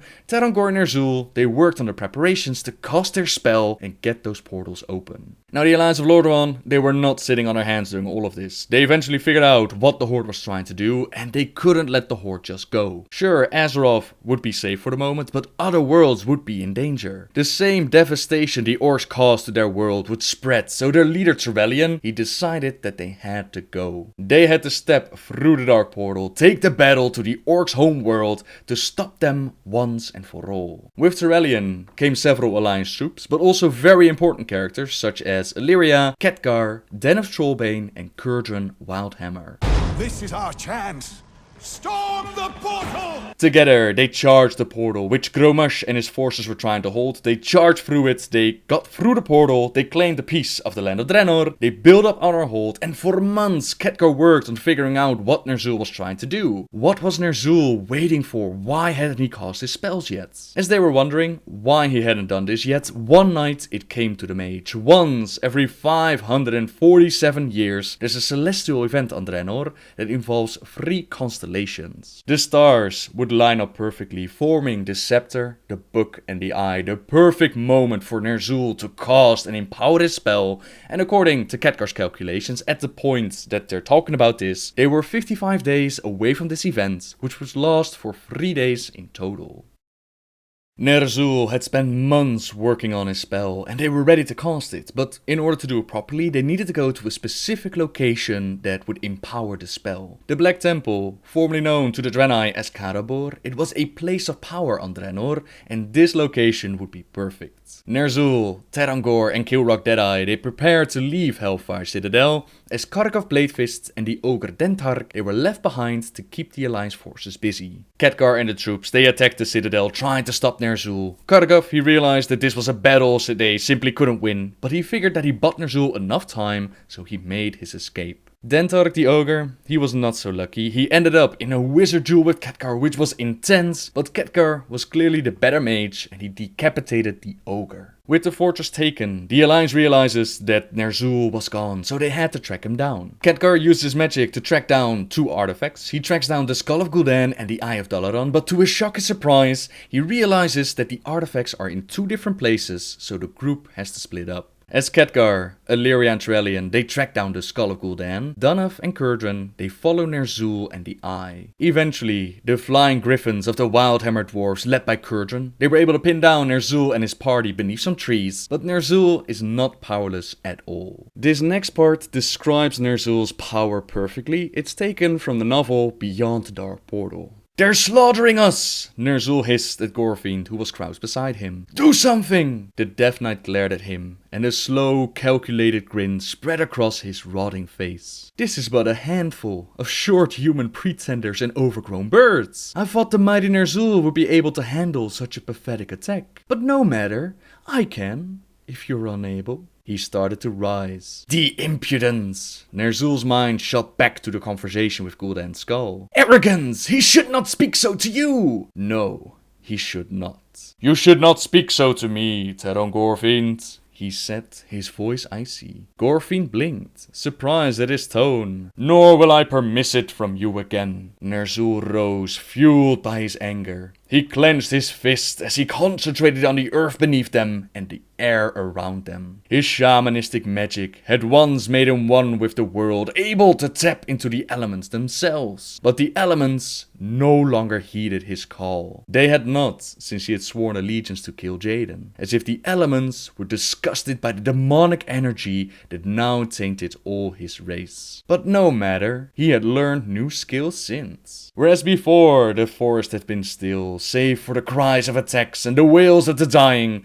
now a wind erupted out of nowhere. A griffin that a moment before been diving smoothly for another pass, beak open in an angry shriek, claws extended, now caught frantically as it was buffeted about as if by unseen hand. Its rider struggled to maintain its seat, but failed and fell heavily toward the ground. The unburdened griffin sought to the skies. Ner'zhul gestured with both hands commandingly, and the wind snatched up dry grey sand and proceeded to scour both dwarf and griffin with it. The wild hammer cried out, not in victory, but in agony, as his skin was scoured from his bones. It was a sweet sound to Ner'zhul's ears. Its mount was no luckier. Feathers flew and droplets of blood were caught up in the whirlwind. Seconds later, there was nothing but 2 piles of glistening flesh on forest floor.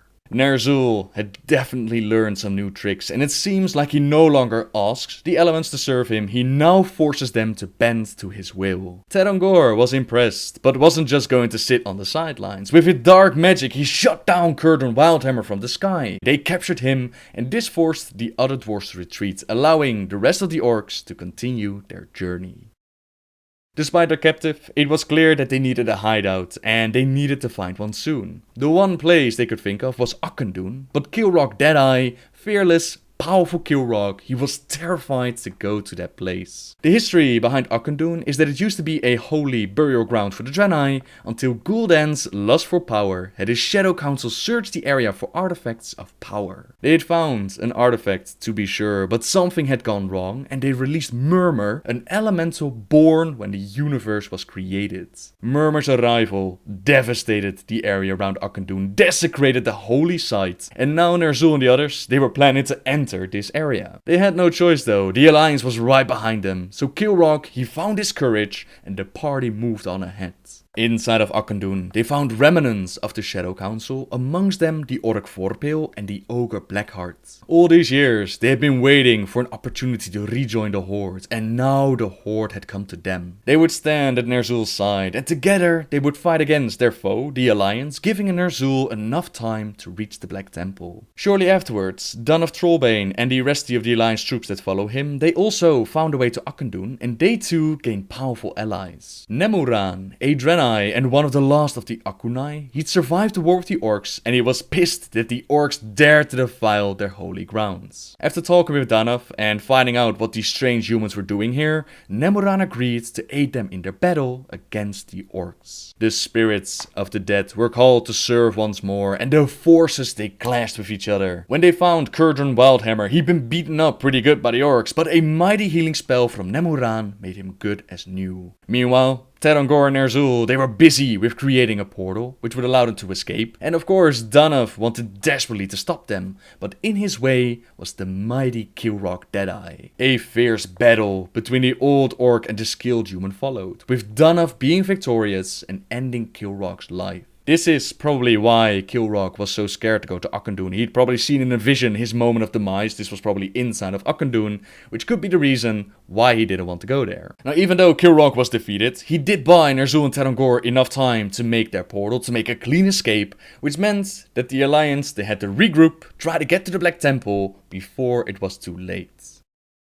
Khadgar, Illyria, Tyrellian and the troops that came with them, they were able to defeat Deathwing and take the Skull of Gul'dan. Only the book was now required to close the Dark Portal, and as Curdun flew in to inform them of what had happened in Auchindoun, the troops they grouped up and they charged the Black Temple. Ner'zhul had spent a full day gathering the energies, working his spell, and he was nearly ready to open the portals. The Death Knight Terongor Fiend, he stepped out onto the battlefield to buy their warchief some time, and a fierce battle between Tyrellian and Terongor took place. Light versus darkness, a battle in which Tyrellian nearly gave up hope, but his love for Illyria, it was so strong that the light vanquished the darkness. The path to Ner'zhul was clear, but Ner'zhul was done. He had gathered the energies, he created his portals, and he did not create just one portal to the so-called Promised Land. All across Draenor, portals popped up, making the already corrupted planets incredibly unstable. The orcs with him witnessed the portal in front of them, and the orc Obris, he could not believe what he saw. "This is our new world?" he asked Ner'zhul, since the little that they could see through the portal did not look promising. Something fluttered and looped up, there was a sickly light through the portal, it did not look good, and it did not seem like this was the so-called Promised Land that would give their people what they needed. But Ner'zhul was having none of it. He told Obris to be silent, and in that moment of distraction, the Eye of Dalaran trembled and flew out of his hands, straight into Khadgar's. The Alliance had finally reached Ner'zhul, and the orc was not ready to give up. How dare they interrupt his moment of absolute glory? He felt no fear, no worry, just absolute outrage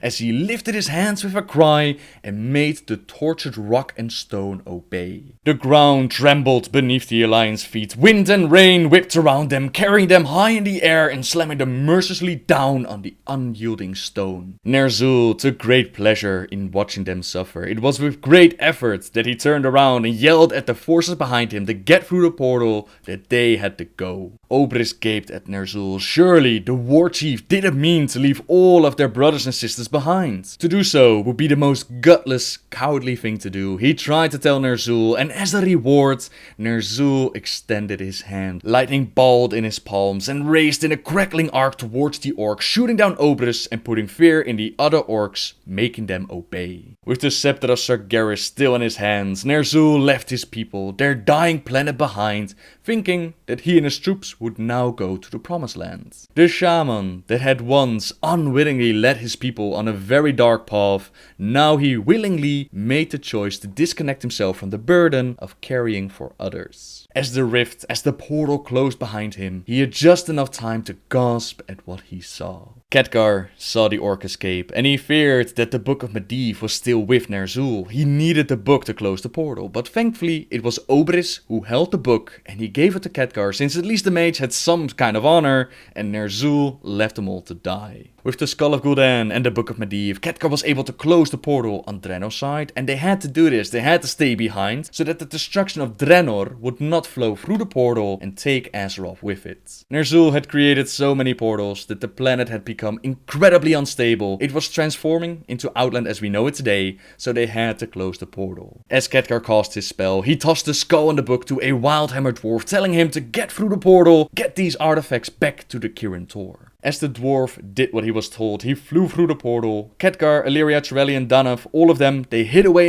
in one of the rifts created by Ner'zhul as the Draenor transformed into Outland. When all was said and done, they came out of the portal. They didn't even recognize the planet anymore, and they made the promise that they would stop the orcs, they would build up their fortress, and we wouldn't see them until the Burning Crusade expansion. Ner'zhul's story, however, isn't quite done yet. The portal that he and the other orcs took to escape, it did not take them to a beautiful planet ready to be conquered. Instead, well, the book describes it in such a beautiful way. This is taken from beyond the Dark Portal. Ner'zhul, the orc shaman and horde war chief cried out at the sound of his name, his eyes flicking open. At once, the strange swirling nothingness all around him assaulted his senses, and he squeezed his eyes shut, hoping to force away the welter of sensation that threatened to drive him mad. Then, through the thrums and howls and cracklings, he heard it again. Ner'zhul! Blinking, he glanced around him. A short ways away, or so it seemed, though an instant later he would have sworn it was miles distant, Ner'zhul saw a dark form. It was shaped like an orc, and a longer look confirmed it, revealing green skin and tusks and long braids. Definitely an orc, and one Ner'zhul recognized as one of his Shadow Moon warriors. The warrior did not move. However, Ner'zhul thought he saw the other orc's chest rising and falling, but in this place he could not be sure of anything. Other shapes littered the strange maelstrom of light and shadow. All those who had followed him through the rift appeared to be here with him. The question was,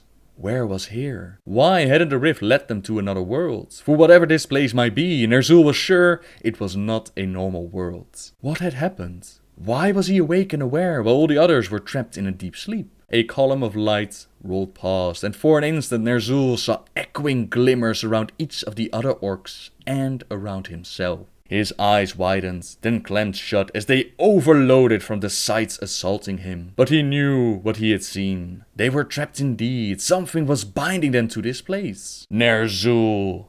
His name wafted across the strangeness yet again, but this time Ner'zhul felt something tug upon his chest and his limbs. The other orcs receded rapidly, or perhaps he was the one moving while they remained locked in place. It was impossible to tell here, but within minutes Ner'zhul was alone, the rest of his orcs only distant shadows. And then a larger, darker shadow fell across him, and he looked up into the face of Wrath itself. Before Ner'zhul hung a massive being arrayed in heavy armor of etched blood-red metal. The figure's face resembled that of a Draenei, intelligent looking and clever, but with bright red skin and a demonic cast. The creature had short curving horns rising from his high temples and two strange-like tentacles extending below his mouth and well past the short beard covering his chin. Several earrings gleamed, and the creature's eyes glowed a deep yellow, and Ner'zhul knew him at once. "Great One!" Ner'zhul gasped, doing his best to bow, though his limbs were still bound somehow. "Ah, Ner'zhul, my unfaithful little servant," replied Kil'jaeden, Demon Lord of the Burning Legion. "Did you think I had forgotten about you?" "No, Great One, of course not." In truth, Ner'zhul had hoped so, and after the first few years had begun to think it true. Now his heart sank as the Demon Lord continued speaking. "Oh, I have been watching you closely all this time, Ner'zhul," Kil'jaeden assured him. "You cost me a great deal, you know." The Demon Lord laughed, a chilling, grating sound. "And now you shall pay for such failure." Ner'zhul began, but his brain could barely formulate words. "You could not leave well enough alone," Kil'jaeden finished for him. "I knew that eventually you would try yet again to cause magics you were not ready to handle and did not understand. I waited, knowing that someday your own arrogance would bring you to me." He spread his gauntlet hands wide. "And here we are." His eyes narrowed to mere slits. "You have dreamed of death. You fought to escape it. Now, my little puppet, death will be all you ever know." Brief glimpses seared Ner'zhul's brain. Agony as pieces of flesh were torn from his still living body. The dead surrounding him, closing in on him, their blood on his hands, his own blood coating them. A morbid union of death, life, and excruciating torment. "No!" Ner'zhul shouted, thrashing about, trying everything to free himself from his visible bonds. "My people still need me!" Laughter shook the demon's powerful form, a horrible, eerie sound that made Ner'zhul's heart spasm. "I know full well they mean nothing to you, so do not worry," the Demon Lord whispered, stabbing the tip of one long finger into Ner'zhul's cheek. The motion burned, sending spikes of heat and pain through Ner'zhul's flesh. "There is no saving them. Do you not yet understand? Little puppets, you cannot even save yourself." Then he twisted that finger, the rest of his splayed hand latching onto Ner'zhul's face. And the orc shaman let his head fall back, a horrible scream wrenching its way out past his trembling lips. He knew it was but first of many. Last week, we talked about the story of Ner'zhul, from him being deceived by Kil'jaeden, all the way to the moment where Ner'zhul was tortured and given a new purpose by Kil'jaeden. This week, we're going to go back in time a few years before that moment, and we're going to talk about the story of Arthas, for these two characters would soon become very much connected. Let's begin, shall we? The moment young Prince Arthas is introduced into the storyline, he's at the age of 9, helping out at the Balnir farmstead. Jorim Balnir and his son Yerim, they're guiding one of their horses called Brightmane as she's giving birth, and the prince was right there to witness this miracle. You might say that sitting on the ground trying to soothe a horse as she's giving birth, that is no place for royalty, but Arthas liked to spend his time amongst the common people, something that made him beloved by all, and his father allowed it. As Brightmane's son came into the world, Arthas locked eyes and he immediately felt a connection. As disgusting as the miracle of birth had been, this very moment was pretty miraculous indeed. Just a few moments later, a horse rode up to the farm. Uther the Lightbringer had come to bring Arthas back to the palace. A rider from Southshore had brought ill news. Stormwind, at this time, it had fallen to the might of the first Orcish horde, and the survivors had come to Lordaeron to seek help. Anduin Lothar, champion of Stormwind, together with the mage Khadgar and even Prince Varian, who had survived the slaughter, they made the way to the capital city to discuss what to do next. Arthas wasn't allowed in on this meeting, but that didn't prevent the prince from hiding away on one of the balconies and listening in. Anduin Lothar told all present what had happened, that the orcs were a real threat to the world and that they had to unite. King Taranis, he showed compassion to young Prince Varian, and he agreed that they should gather the nobles and make their plans. After the meeting, Taranis left Varian in Arthas' care, and Arthas had a very hard time trying to think of something to say. What do you say to someone whose father was murdered by a friend, so the one thing that came to mind was telling Varian about the fowl that he'd seen born today. Emotions flitted across Varian's face, offense, disbelief, gratitude, yearning, understanding. Suddenly, the brown eyes filled with tears, and Varian Rin cried, harsh, raking sounds of mourning for a father, a kingdom, a way of life that he hadn't been able to grieve until this moment. I hate winter, Varian sobbed. As the alliance of Lordaeron formed together to fight against the Horde, Arthas grew close to the Varian, and he found out that Varian was already a skilled fighter, while Arthas simply sucked. He was frustrated about this fact, thinking that his new friend and the situation with the orcs, it would be a good enough reason to start training seriously, but instead the exact opposite happened. Any and all that could wield a sword were summoned to rise up and defend the land, so Arthas' training was put on hold, while the Alliance of Lordaeron, they managed to defeat the Horde and even capture their leader, Orgrim Doomhammer. Doomhammer was brought to the capital city to be placed as a prisoner within the Undercity, but he managed to break out only to be captured again. This time they decided to place him within one of the internment camps, these camps created to hold the orcs that surrendered after the first horde was defeated. The humans thought that this was a more humane alternative instead of outright executing the orcs, yet Doomhammer would not be caged and he broke out again. 2 years later, the Dark Portal reopened and the orcs returned for their second invasion,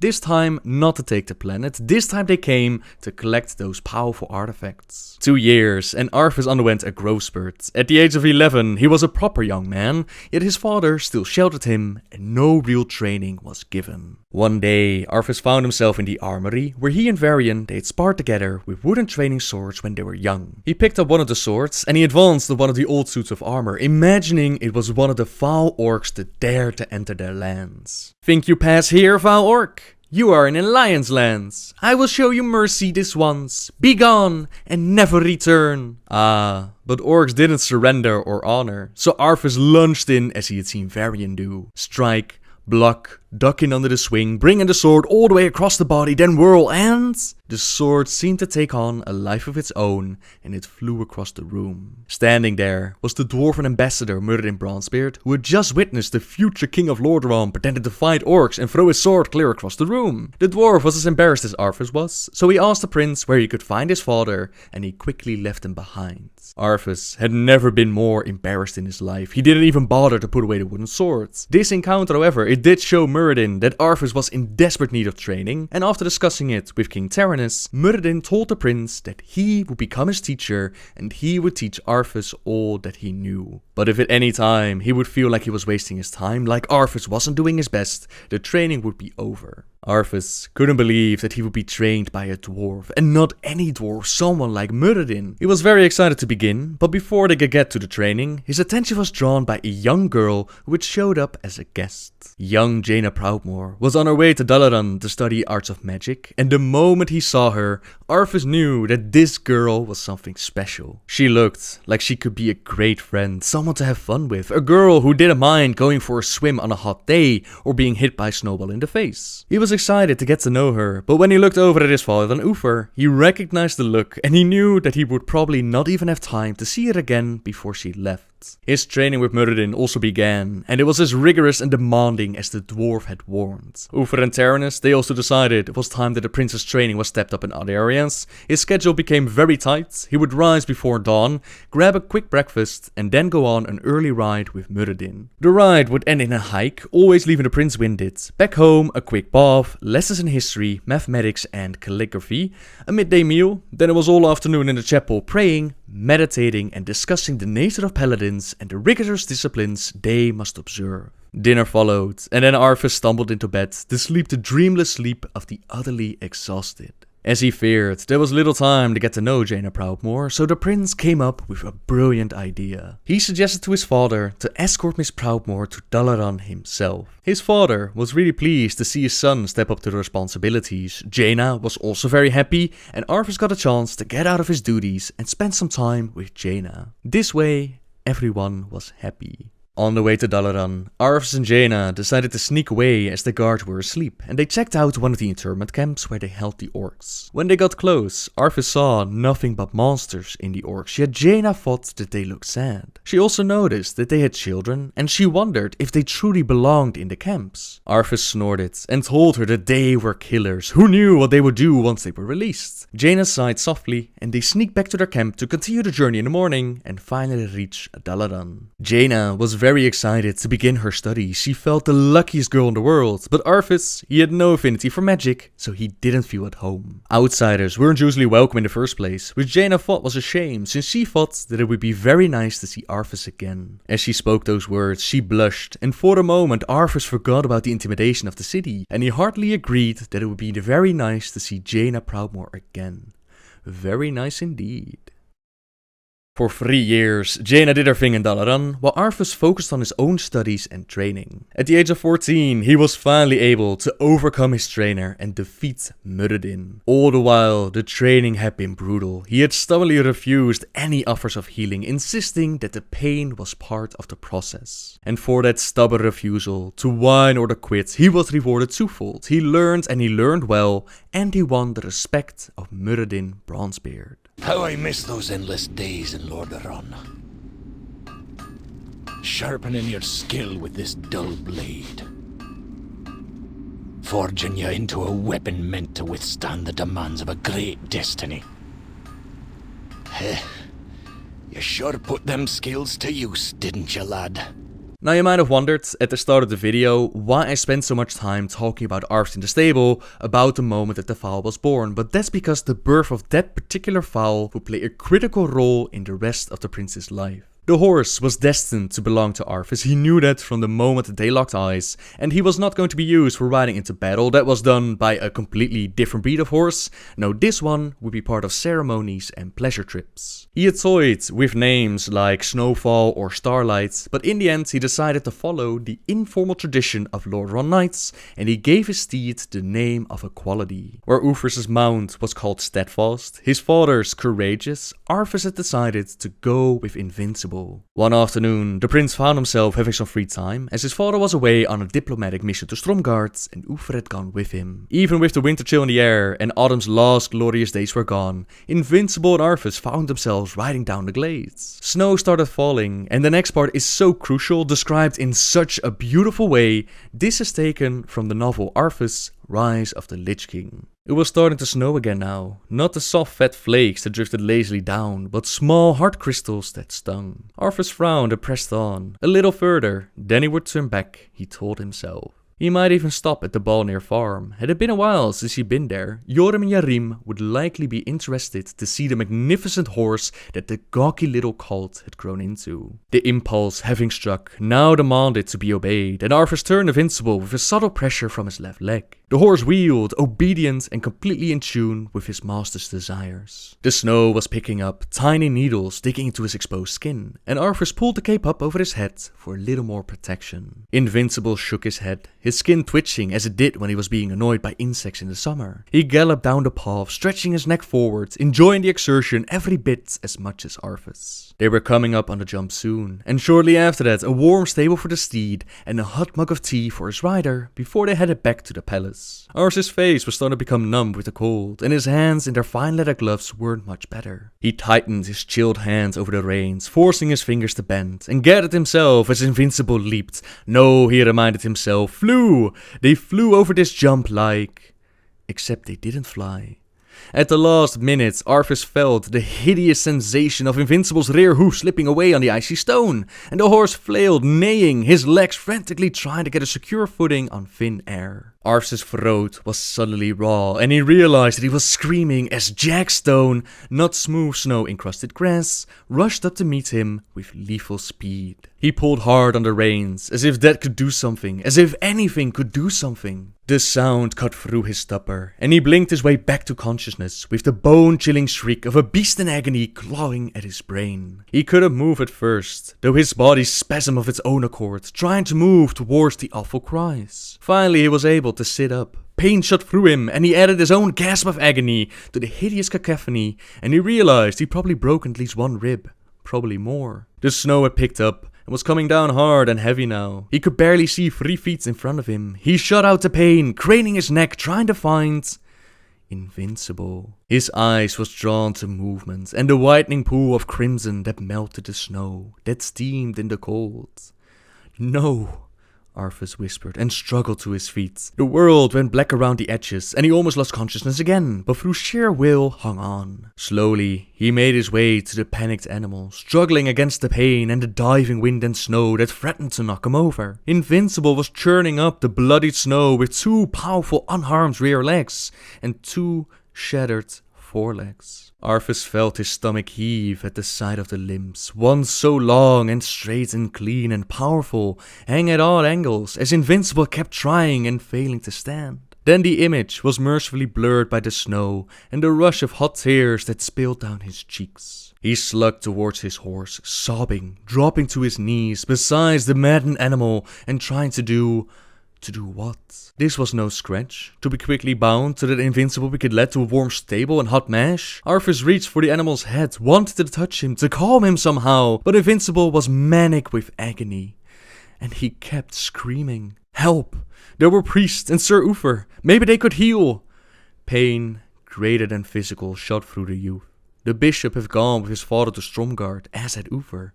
There might be priests in another village, but Arthas didn't know where, and with the storm, he shrank back from the animal, covering his ears and closing his eyes, sobbing so that his whole body shook. With the storm, he could never find a healer, before Invincible either died of his injuries or froze to death. Arthas wasn't even sure he could find the Balnir homestead, even though it could not be far. The world was white, everywhere, save where the dying horse, who had trusted him enough to leap off an icy embankment, lay churning up a steaming crimson pool. Arthas knew what he had to do, and he couldn't do it. He would never know how long he sat there, weeping, trying to shut out the sight and sound of his beloved horse in agony, until finally Invincible's struggle slowed. He lay in the snow, his sides heaving, his eyes rolling in torment. Arthas couldn't feel his face or limbs, but somehow he managed to move toward the beast. Every breath was agony, and he welcomed the pain. This was his fault. His fault. He took the great head in his lap, and for a brief, merciful moment, he wasn't sitting in the snow with a wounded beast, but sitting in a stable while a blood mare gave birth. For that moment, everything was all just beginning and not coming to the shocking, sickening, avoidable end. His tears fell on the horse's broad cheek.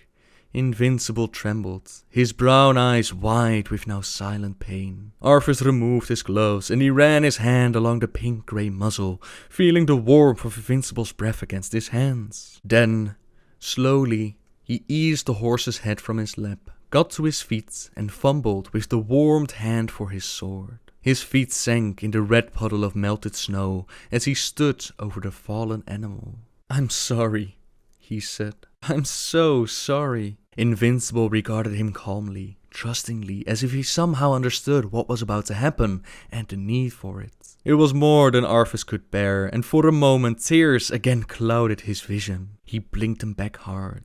Arthas lifted the sword and brought it straight down. He did this right at least, pierced Invincible's great heart with a single strong blow from arms that should have been too chilled to do so. He felt the sword pierce skin, flesh, scrape against bone, and impale itself into the earth below. Invincible arced once, then shuddered and lay still. Joram and Yarim found him there sometime later, after the snow had tapered off, curled up tightly against the cooling corpse of a once glorious animal brimming with life and energy. As the elder man bent to pick him up, Arthas cried out with pain. "Sorry, lad," Joram said, his voice almost unbearably kind, "for hurting you, and for the accident." "Yes," Arthas said weakly, "the accident." He lost his footing. "And no wonder in this weather. That storm came on quickly. You're lucky you're alive. Come on, we'll get you inside and send someone to the palace." As he shifted in the farmer's strong grip, Arthas said, "Bury him? Here, so I can come visit?" Balnir exchanged glances with his son, then nodded. "Aye, of course. He was a noble steed." Arthas craned his neck to look at the body of the horse he had named Invincible. He would let them all think it was an accident, because he could not bear to tell anyone what he had done. And he made a vow then and there that if anyone else ever needed protection, that if sacrifices had to be made for the welfare of others, he would do it. Whatever it takes, he fought. This moment, unable to save Invincible, the vow to do whatever it takes to protect those that need it, to sacrifice whatever for the welfare of others, it changed the prince and it played a huge part in the choices he made. Summer was full in blaze, and Prince Arthas and his entourage, they made way through Stormwind towards the Cathedral of Light. Today's the day the prince has been looking forward to all his life, the day that he would become a member of the Order of the Silver Hand. Yet, he felt a nagging sense that he didn't deserve the honor that was about to be bestowed upon him, and in a rare moment, Arthas had spoken of his feelings to Uther the Lightbringer. Lad, no one feels ready. No one feels he deserves it, and you know why? Because no one does. It's grace, pure and simple. We are inherently unworthy, simply because we're human. And as all human beings, I and elves and dwarves and all other races are flawed. But the light loves us anyway. It loves us for what we sometimes can rise to in rare moments. It loves us for what we can do to help others. And it loves us because we can help it, share its message by striving daily to be worthy, even though we understand that we can't ever truly become so. So stand there today, as I did, feeling that you can't possibly deserve it or ever be worthy, and know that you're in the same place every single paladin has ever stood. This reply both startled and comforted the prince. As he went through the ritual, he was accepted by the light and he became an official paladin amongst the Order of the Silver Hand. Varian Rin, Jaina Proudmoore, all those gathered applauded and congratulated him. He was now 19 years old and he didn't feel like simply lingering in the Palace of Lordaeron or do boring state visits. He wanted to do something fun, something that his position, his abilities would earn him, and he knew exactly what he wanted that something to be. Within Dalaran, Jaina Proudmoore had become quite good at her craft, and she was even chosen to become the apprentice of Archmage Antonidas. The High Elf Prince Kil'jaeden Sunstrider was very interested in the young mage, and he openly courted her. He'd even invited her to come and visit him in Quel'Thalas, but unfortunately for the prince, Jaina found Kil'jaeden to be more intimidating than someone she could actually fall for. She felt no such intimidation when her longtime friend made a surprise visit. Remember that Dalaran didn't usually allow strangers to come in, but the prince had been able to convince them that he was going to use his time there to study more about the history, the nature of magic, and other things that a king needed to know about. In truth though, he was actually there because he wanted to see Jaina, and studying was just extra. Arthas approached Jaina one day with 2 saddled horses to go out for a nice picnic together on a beautiful day, and at first Jaina tried to tell him that she needed to study, that she didn't have time for stuff like this, but Arthas was able to change her mind. You'll be a magnificent king one day. No one can seem to deny you anything. He laughed, and together they rode out, shared a simple but delicious picnic, and fell asleep in the heat of the day. When Jaina woke up, she didn't see Arthas anywhere around her, and her mind quickly shot to the threats surrounding them. There were still orcs on the loose, yet a mountain cat or a bear could just as easily take care of them. She went over the spells that she'd learned in her mind, until the attack came, sudden and silent. A thump against the back of her neck and cold wetness was the first and only clue she had. Arthas had gone out to collect some snowballs from the mountain to have the snowball fight that he dreamed of ever since they were young. Laughing cold and wet, he hugged her and told her that he knew it all those years ago. He knew that she would be a girl to have fun with, someone who wouldn't mind going for a swim on a hot summer day or getting a snowball in the face. His arm encircled her as firmly as an iron band. He continued to touch her face, trailing strong calloused fingers down the curve of her cheek. Jaina, he said quietly, and she shivered, but not from the cold, not this time. It was not proper. She should move back. Instead, she lifted her face and closed her eyes. The kiss was gentle at first, soft and sweet, the first Jaina had ever known. From that moment on, the young lovers would steal moments here and there to sneak a kiss or a hug, since openly loving each other, that would just feed the rumor mill. As Jaina came back from practicing her fire spells one day, Arthas was waiting for her and he dragged her into the shadows for a loving embrace. What they didn't know was that Kil'jaeden had followed Jaina to bring back the tome that she had dropped on the floor, and as he caught them in their act, he was furious. Anger and outrage fairly crackled around the mage. He was powerful, and Arthas knew that if it came to it, he wouldn't stand a chance. Kil'jaeden kept his composure though, and with clenched fist he hissed, "Ashamed of her, are you, Arthas? Is she only worth your time and attention if no one knows about her?" Arthas' eyes narrowed. "I had fought to avoid the ravages of the rumor mill," he said quietly. "You know how those things work, Kil, don't you? Someone says something and next thing you know, it's believed to be true. I will protect her reputation by..." "Protect?" Kil'jaeden barked the words. "If you cared about her, you would court her openly, proudly. Any man would." He looked at Jaina, and the anger was gone, replaced by a fleeting expression of pain. Then that too disappeared, and Jaina looked down. "I will leave you two to your tryst, and do not fear, I will say nothing." Kil'jaeden kept his word, and their relationship continued. Although there had been no public announcements, they both knew that their parents had spoke with one another, and that there was an agreement to let the courtship continue. So it was that Arthas, already beloved by his people, was then on more and more diplomatic matters, while Jaina was usually chosen to deliver messages from Dalaran to the capital city. Holidays and special celebrations were also cherished moments where they could be together, so Arthas traveled to Jaina for the Midsummer Fire Festival, as she joined him during the celebration of Hollow's End. It's tradition during this time to burn the Wickerman and burn away anything you do not wish to take with you into the quiet, deep reflection time provided by winter's enforced inactivity. As a special surprise, Arthas introduced Jaina to his countrymen and he asked her to give them all a show. Fire itself spawned from her hands, instantly setting the Wickerman ablaze, and the crowd cheered. Arthas leaned in close and whispered that she did a spectacular job, so good in fact that they demand her to come back each year to light the Wickerman again. She turned to look at him and asked, "Would that be a problem?"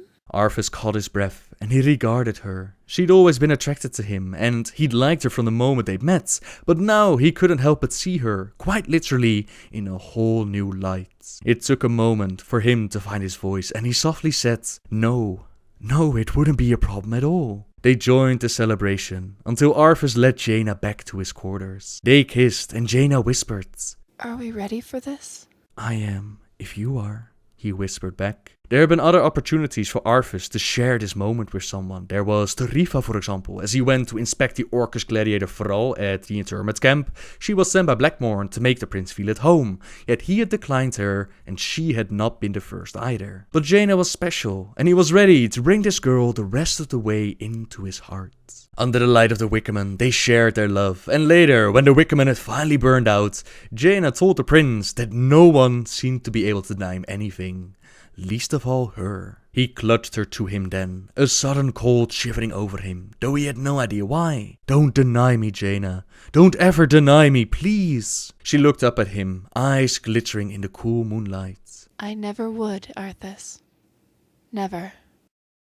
The two young lovers continued their relationship, and during the Feast of Winterfell, it became clear that to the family, Jaina was becoming more and more than just the daughter of the ruler of Kal Taras. Arthas thought to himself that it was only the logical next step, yet the thought of it all made him feel uneasy. When Jaina jokingly told him that the children will almost certainly be blonde, the bomb inside exploded. He didn't feel ready for this. He was afraid that he would ruin it all. What if he would become a bad husband or a bad king? What if, and with those thoughts racing through his mind, he came to the conclusion that he wasn't ready yet.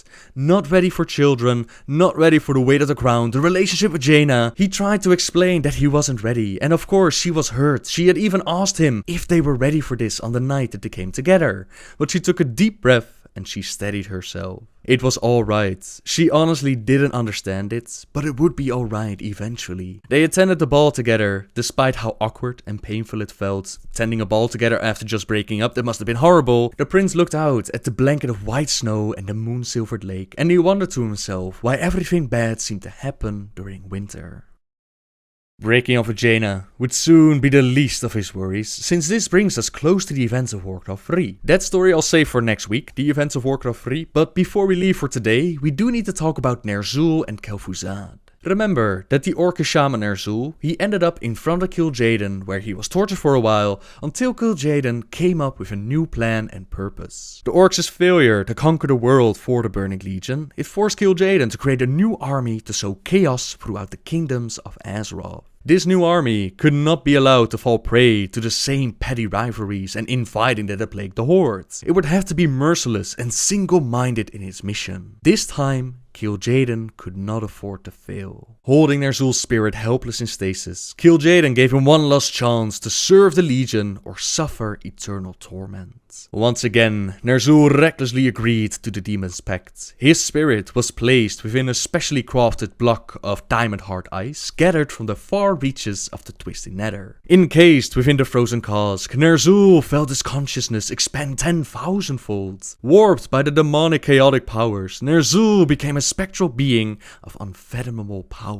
At that moment, the orc known as Ner'zhul was shattered forever, and the Lich King was born. Kil'jaeden then cast Ner'zhul's icy cask back into the world of Azeroth. The hardened crystal streaked across the night sky and smashed into the desolate Arctic continent of Northrend, burying itself deep within the ice-crowned glacier. The frozen crystal, warped and scarred by its violent descent, it came to resemble a throne, and Ner'zhul's vengeful spirit soon stirred within, linked to the armor, the blade Frostmourne, and the helm of domination. From the frozen throne, Ner'zhul began to experiment with his newfound powers. He was able to touch the minds of Northrend's inhabitants, and he was able to enslave them. He was able to cause the plague of undeath, which did not only kill, but it also converted the fallen into undead servants. For months he gathered forces, yet his conquest did not go unchallenged. The Nerubians, they were immune to his mind control and even to his plague, yet there were other means of converting them. The War of the Spider erupted. With the aid of the Dreadlords and Ner'zhul's undead warriors, the Lich King invaded Azul Nerub, and he brought the temple crashing down upon the Spider Lord's heads. I once ruled Azul Nerub. Then came a war I could not win. I was forced into servitude. Though the Nerubians were immune to his plague, Ner'zhul's growing necromantic powers, it allowed him to raise the Spider Warriors' corpses and bend them to his will. As a testament to their tenacity and fearlessness, Ner'zhul adopted the Nerubians' distinctive architectural style for his own fortresses and structures. Left to rule his kingdom unopposed, the Lich King began preparing for his true mission in the world. Reaching out into human lands with his vast consciousness, the Lich King called out to any dark soul that would listen, and Archmage Kel'Thuzad was one of them, willing to embrace the whispers. I was cast out by my comrades, exiled, forced to wander the frozen wastes. But I was not alone, not entirely. The voice, now my only companion, guided me to my destination. Strange, nightmarish creatures awaited me at the entrance. I felt my blood run cold as Icecrown itself.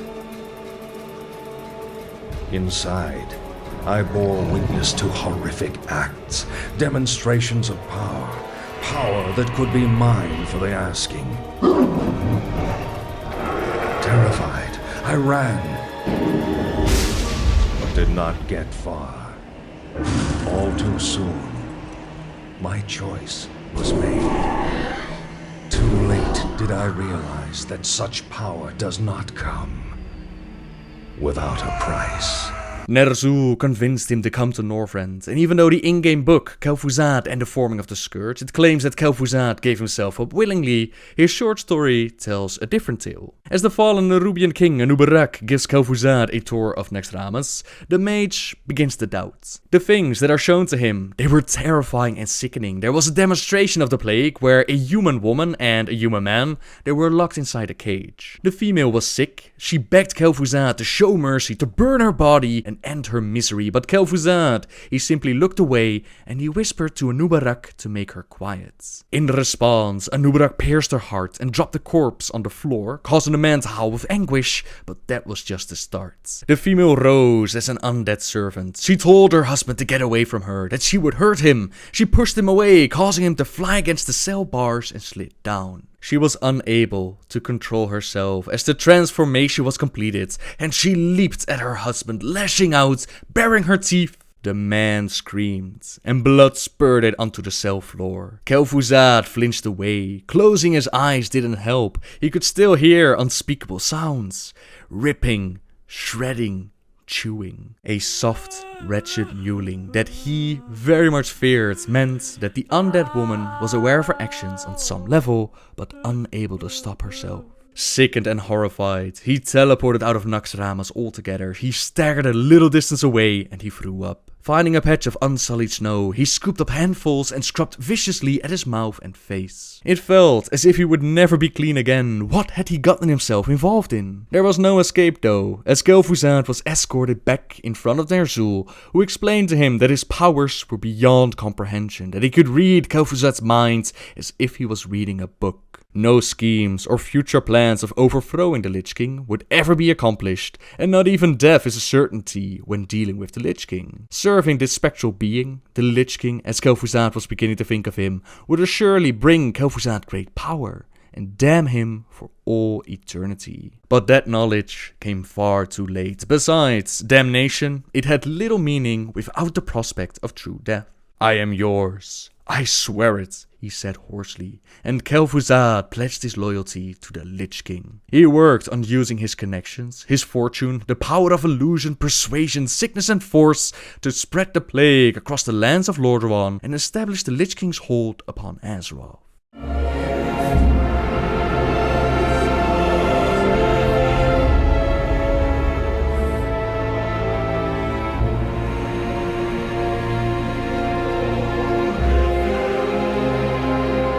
We've received reports that the orcs are regrouping. Certainly the recent attacks against the internment camps are evidence enough.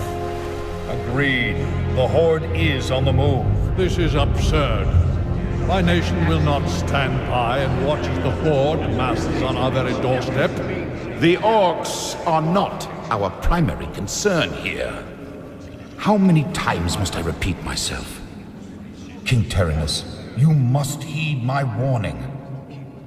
This plague that has gripped the Northlands could have dire ramifications. Wizards are just being paranoid.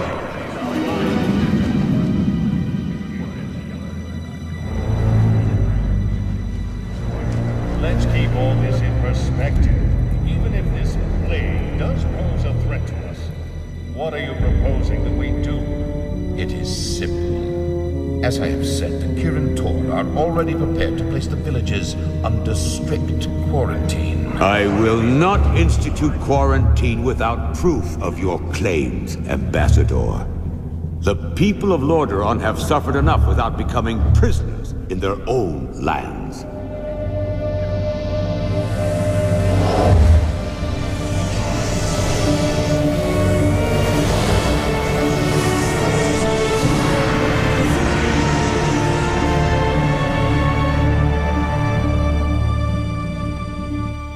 Yet prisoners they are, good king.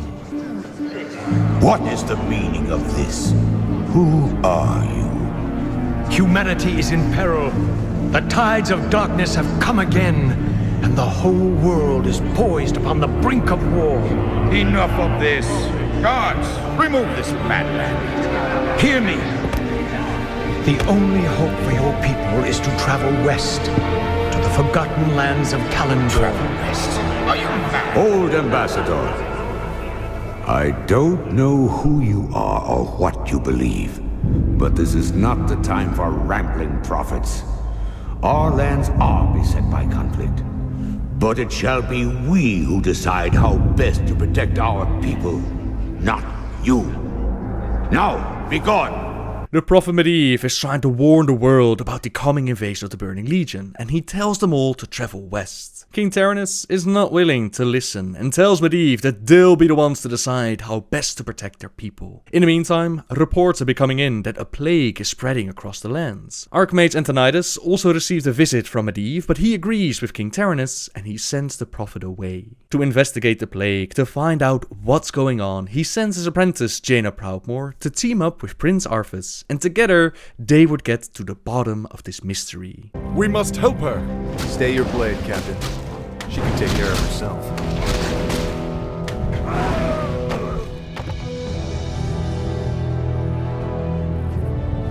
Gentlemen, meet Miss Jaina Proudmoore, Special Agent to the Kirin Tor, and one of the most talented sorceresses in the land. Looks like you haven't lost your touch. It's good to see you again, Jaina. You too, Arthas. It's been a while since a prince escorted me anywhere. Their reunion is a little bit awkward at first, but Arthas can't sleep at night and he decides to approach Jaina and talk. He had missed her very much and she felt exactly the same. So after all was said and done, after they found out what was going on, saved the world, after their job was done, they would work on new beginnings. They'd see it through together, whatever it took. What were those creatures, Sergeant? Undead, my lord. This whole village has gone mad. We did our best to defend the villagers, but... We'll get to the bottom of this. It's as if the land around that granary is dying. Could the grain itself be plagued? Let's hope not.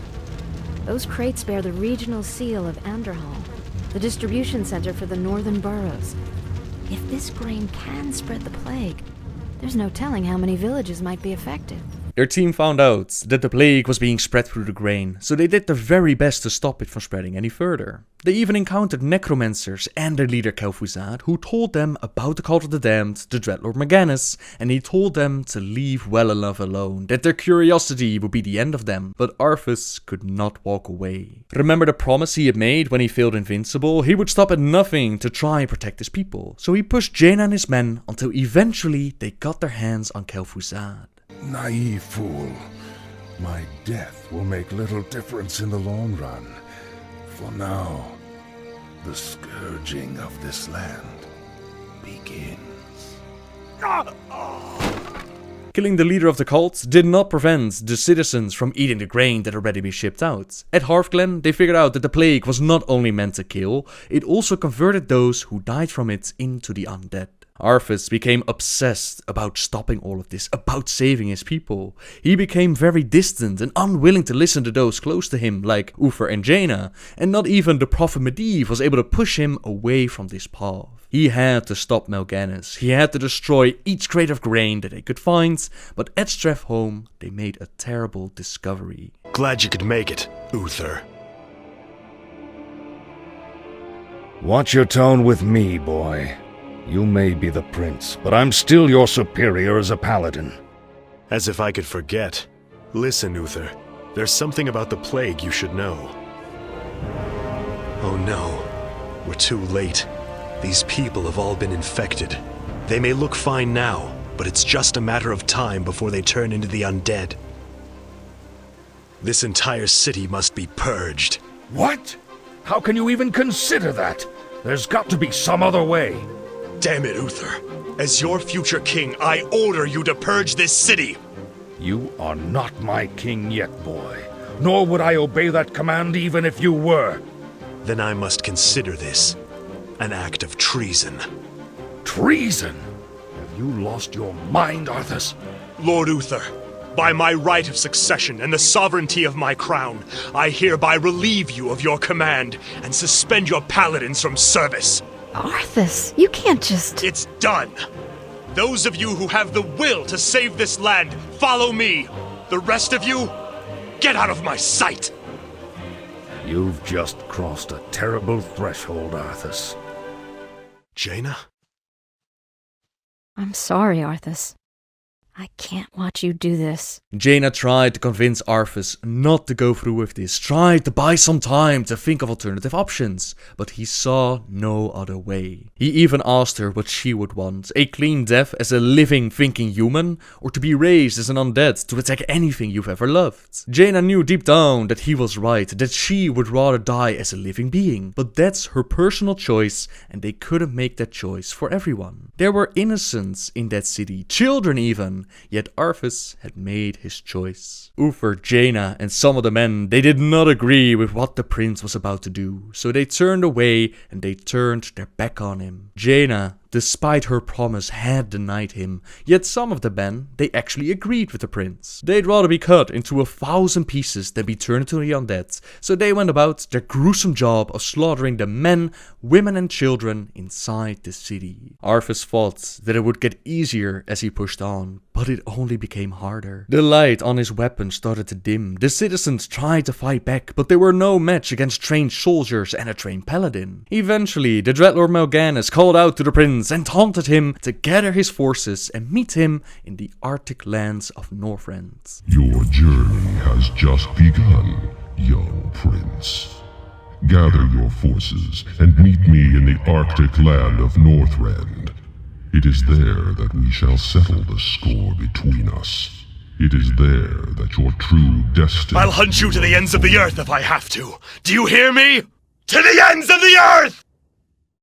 In Northrend, Arthas found Muradin Bronzebeard fighting against the undead. He had not expected to find his old friend and mentor all the way up in the cold lands, but it was a sight for sore eyes. Muradin explained the reason why they were there, that his people had always been interested in rare items. The dwarf had been to Northrend many times before, and they found that there's a force growing in Northrend, which Muradin believes will not be satisfied with just sitting there. He has a feeling that this power is also behind the undead, so they're trying to discover what exactly is going on. Arthas explains to Muradin what had happened back home, his people turning into the undead, the choices he had to make, but he didn't tell Muradin all the details about what happened at Stratholme. He wasn't certain if Muradin would understand the awful necessity of what Arthas had been forced to do. Alright, Muradin.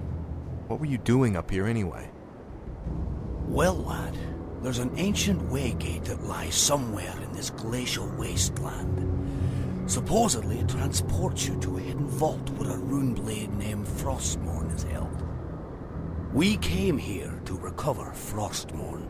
The dwarf explains that they're searching for a very special artifact, a rune blade called Frostmourne, and hearing the name makes Arthas think back to a dream he had about a ruined blade which he used to stab Invincible with. Instead of ending the beast's life as he had done in his real life, Invincible rose up even stronger than before. He was certain that finding the blade and getting his revenge was his destiny, so they would help out Muradin with finding the artifacts, and Muradin would help them with fighting against Mal'Ganis. They worked on setting up a base, but back home, King Terenas had found out what Arthas had done, and he did not agree with his son's choices. I apologize, emissary, but the prince is away on an errand. What brings you to this desolate place? By royal edict, you men are to return to Lordaeron immediately. Lord Uther has convinced the king to recall this expedition. We're to just pick up and leave? That's correct. My men report that the roads from here to the shore are held by the undead. You'll need to find an alternate route back to your ships. To hell with the undead. We'll cut our way through the woods, men.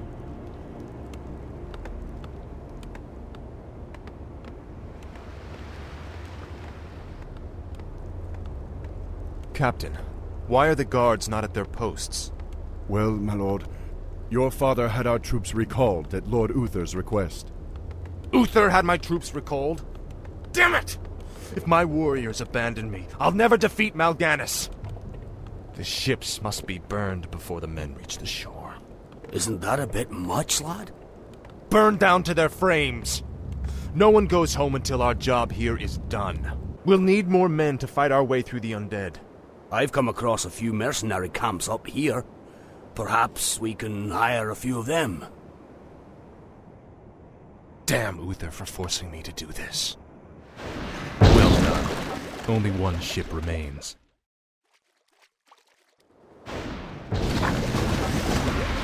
Let's do this! Prince Arthas? Quickly, my warriors! These murderous creatures have burned our ships and robbed you of your way home. Slay them all in the name of Lord Oran. Damn beasts! Kill them all!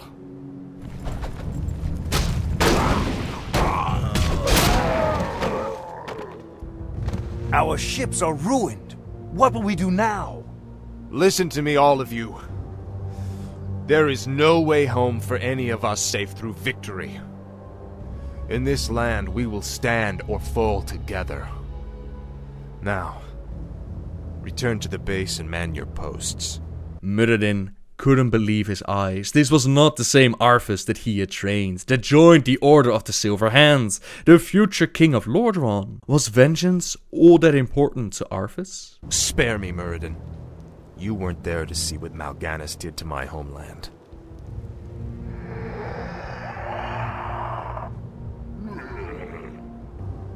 The Dark Lord said you would come.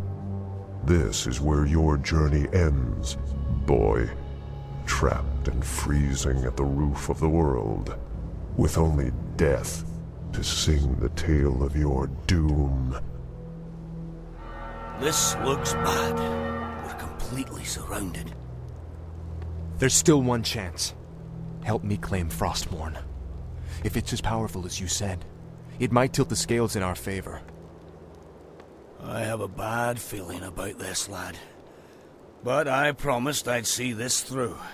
Arthas and Muradin left their troops behind to defend the base, while they went out to find Frostmourne. Behold, Muradin, our salvation. Frostmourne. Halt, lad. There's an inscription on the dais. It's a warning. It says, "Whomsoever takes up this blade shall wield power eternal. Just as the blade rends flesh, so must power scar the spirit." Oh, I should have known. The blade is cursed. Let's get the hell out of here. I would gladly bear any curse to save my homeland. Oh, leave it be, Arthas. Forget this business and lead your men home. Damn the men! Nothing shall prevent me from having my revenge, old friend. Not even you. Now, I call out to the spirits of this place. I will give anything or pay any price if only you will help me save my people.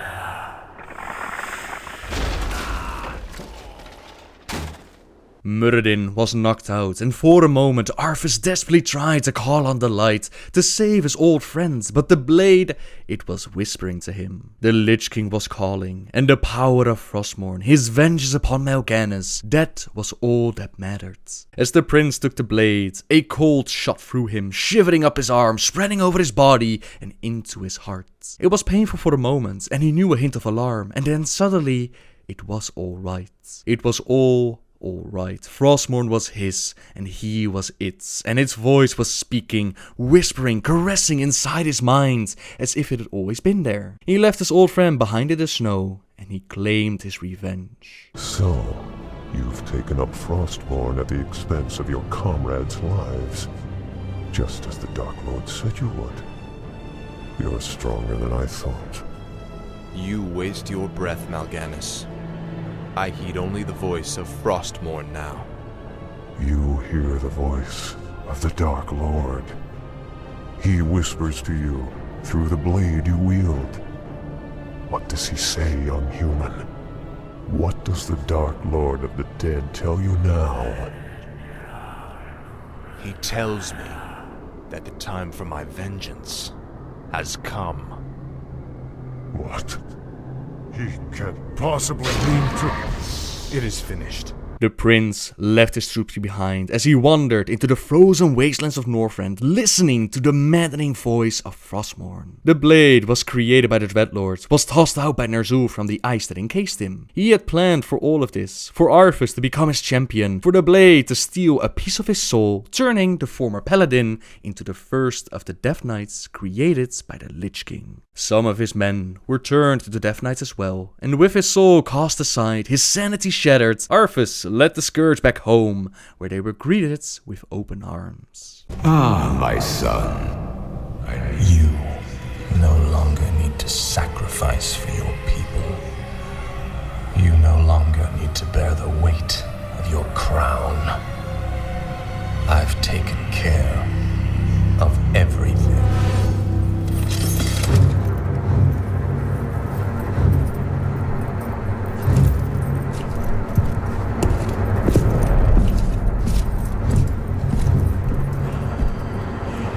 What is this? What are you doing, my son? Succeeding you, father.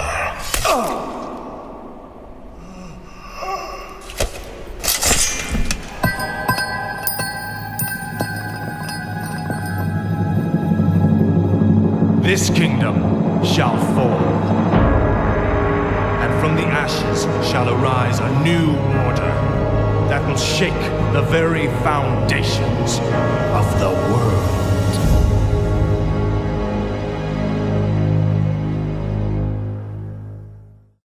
All those gathered to welcome the prince home were slaughtered and converted. We don't know what happened to Arthur's sister Kil'jaeden or his mother, so perhaps they survived the fall of their kingdom. It didn't matter much to Arthur though. He left the killing to his servants while making his way to the grave of an old friend. It had been 7 years since he was forced to put down Invincible, but now he had the power to make it alright again. He lifted his hands, pulling the no longer dead thing from its slumber in the cool dark earth. Invincible was his again. It was all part of his destiny, yet fate seemed to have a sense of humor, since Ner'zhul was not just sent back to create a few undead. He was sent back with a mission to get the world ready for another invasion of the Burning Legion, and to get this started, they had to bring back the necromancer Kel'Thuzad. Under the watchful eyes of the Dreadlord Tychondrius, they brought together the Cult of the Damned, they took out several of the paladins, and they gathered Kel'Thuzad's remains from Anderhal. The remains were badly decomposed though, so they couldn't be transported as they were. They had to collect a very special container, which was currently in the possession of Arthur's former mentor and friend. Your father ruled this land for 70 years, and you've ground it to dust in a matter of days. Very dramatic, Uther. Give me the urn, and I'll make sure you die quickly. The urn holds your father's ashes, Arthas. What? Were you hoping to piss on them one last time before you left his kingdom to rot? I didn't know what it held. Nor does it matter. I'll take what I came for one way or another. Uther did not earn the Lightbringer title for nothing, and he nearly took out Arthas in this fight. Yet the Runeblade Frostmourne, combined with the powers of the Lich King, they were able to snuff out even the brightest of lights. I dearly hope that there's a special place in hell waiting for you, Arthas. We may never know, Uther. I intend to live forever. After pouring out the contents of the urn, the ashes of King Tyrannus took flight, shouting the Death Knights and making it hard to breathe, making the fallen prince gag and drop to his knees. A moment later, he composed himself and he ordered one of his scourge to place the remains of the necromancer in the urn, ready to be transported to the magical city of Quel'Thalas. In order to resurrect Kel'Thuzad as a lich, they had to find an incredibly powerful magical source, and as luck would have it, the High Elves of Quel'Thalas, they had the Sunwell, which would be perfect for the job. This city had been able to stand up against trolls, against the orcs riding dragons, but this time there was a traitor from within, Darkandravir, who helped Arthas with gaining access into the kingdom. The High Elves, amongst them Lady Liadrin, Ranger General Sylvanas Windrunner, they tried to stop the army of undead that was marching upon their lands, literally leaving a scar behind them as they marched. They did their very best, but nothing would stand in the way of death, and Sylvanas was not even granted the peace of the afterlife. Finish it. I deserve a clean death. After all you've put me through, woman, the last thing I'll give you is the peace of death. No, you wouldn't dare. Transformed into a banshee, she was forced to obey Arthas and watched as he slaughtered the rest of her people and even her king and Asterion Sunstrider. Her kingdom fell as Arthas claimed the Sunwell. Citizens of Silvermoon, I have given you ample opportunities to surrender, but you have stubbornly refused. Know that today, your entire race and your ancient heritage will end. Death itself has come to claim the high home of the elves. Now arise, Kel'Thuzad, and serve the Lich King once again.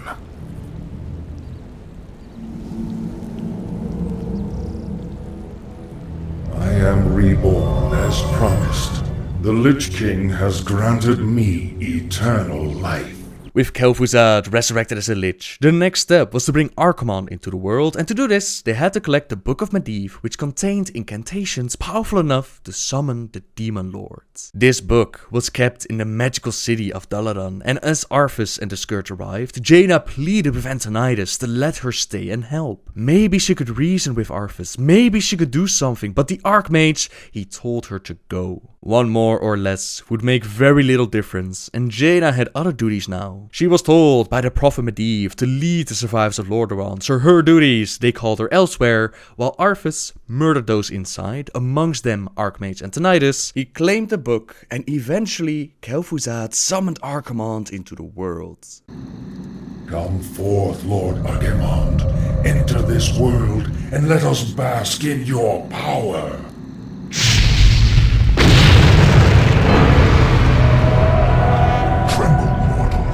And despair.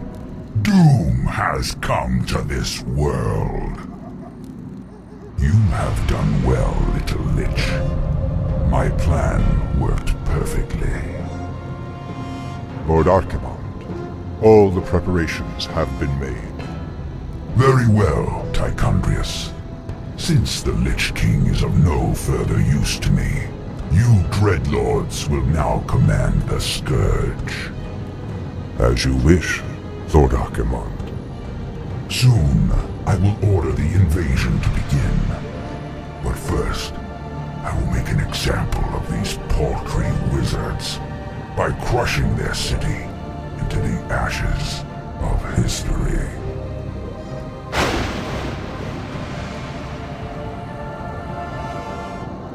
This has got to be a joke. What happens to us now? Be patient, young Death Knight. The Lich King foresaw this as well. You may yet have a part to play in his grand design. It seems like all Arthas has done, all he had given up would be for nothing. Yet the Lich King isn't done quite yet. He has no intention of forever staying loyal to Kil'jaeden and the Burning Legion, and plans are set in motion to sabotage the Legion and break out of his prison. The first step in the plan against the Burning Legion is to give the world the power and momentum they needed to stop Archimonde. For this, Arthas is told to go find Illidan and inform him about the skull of Gul'dan. We could go on fighting like this forever. What is it you truly want? The Dreadlord who commands this undead army is called Tichondrius. He controls a powerful warlock artifact called the Skull of Gul'dan. It is responsible for corrupting these forests. And you wish for me to steal it? Why? Let's just say that I have no love for Tichondrius, and the Lord I serve would benefit from the Legion's downfall. Why should I believe anything you say, little human? My master sees all, Demon Hunter. He knows that you've sought power your whole life. Now it lies within your grasp. Seize it, and your enemies will be undone. Remember that Gul'dan was Ner'zhul's apprentice. He even used the skull himself, and the power locked inside, it gave Illidan the boost he needed to take out the Dreadlord Tichondrius and stop the corruption of their forests. The next step was the world uniting against the Legion, so under Medivh's guidance, the Night Elves, Jaina and the survivors of Lordaeron, Thrall and his newly formed horde, they teamed up, they placed a trap for Archimonde, and they blew up the World Tree, sending him back to the Twisted Nether. Months later, Arthas returned home with some bad news for the Dreadlords. It's been months since we last heard from Lord Archimonde. I grow tired of watching over these rotting undead. What are we still doing here? We were charged with overseeing this land, Deathrok. It is our duty to remain here and ensure that the Scourge is ready for action. True, though we should have received some kind of orders by now. The Legion was defeated months ago. How could they not know? Impossible to say. But the longer they remain in command, the more they run the Scourge into the ground. What? Who could possibly...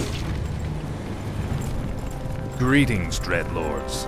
I should thank you for looking after my kingdom during my absence. However, I won't be requiring your services any longer. Prince Arthas, this land is ours. The Scourge belongs to the Legion. Not anymore, demon.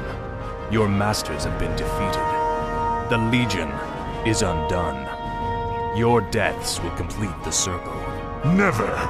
This isn't over, human. It seemed like things were going very well, yet not everything went according to plan. Pointing Illidan towards the skull of Gul'dan, it turned him into a great puppet to be used against the Legion, but Kil'jaeden found the Demon Hunter and he promised him anything his heart desired if he would be able to destroy his treacherous creation. Illidan did his very best to destroy the Lich King and the Frozen Throne from a distance, yet he failed, which caused him to try and hide from Kil'jaeden's wrath in Outlands. Escaping someone like Kil'jaeden is not an easy task. He showed up and he was about to punish Illidan, but the allies he had made, Lady Vash and her Naga, Kil'jaeden's Sunstrider and the now Blood Elves, formerly known as High Elves, they showed great promise, so he gave Illidan another chance. In the meantime, tossing out Frostmourne and possibly the damage done by Illidan's spell, it weakened the Lich King and his power was fading. Arthas was ordered to return to Northrend immediately, but his powers had weakened as well, to such a degree that the Banshee Sylvanas Windrunner,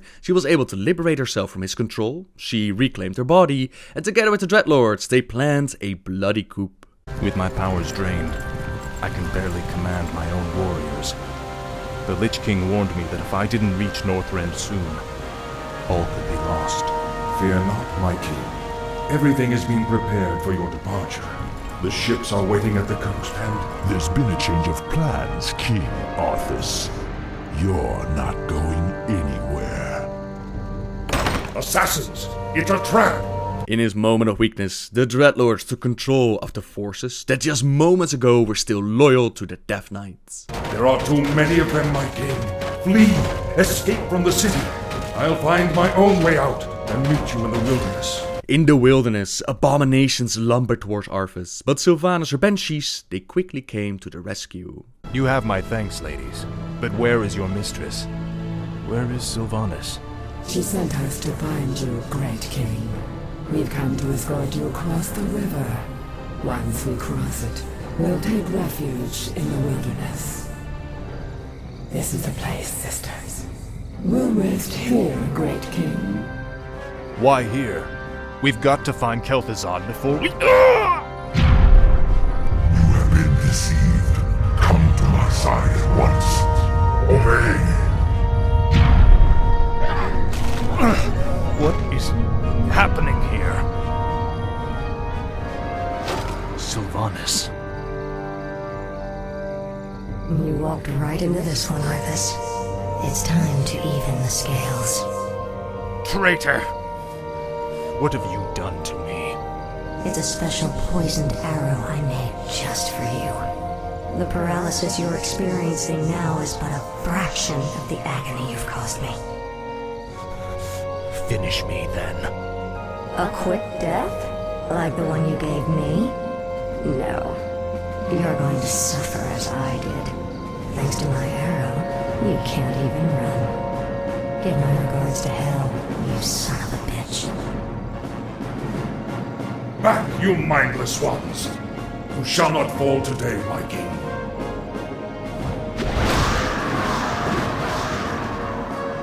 This isn't over, Arthas. I'll never stop hunting you. Kel'Thuzad saved Arthas' life, and as the Death Knight set sail to Northrend, Kel'Thuzad was left behind to watch over the lands. Sylvanas teamed up with the Dreadlord Varimafras, and together they were able to get the capital city, and they worked on their plans of getting revenge. A city was of little concern to Arthas right now, since Illidan, Kil'jaeden and Lady Vash, they were getting closer and closer to their Frozen Throne and the Lich King. To help Arthas get there in time, a Nubarak was sent by the Lich King to guide him down into the ancient kingdom of Azul Narub. The labyrinth was treacherous, but together they made it through just in time. We've made it, Anubarak. Our forces are already assembled and waiting.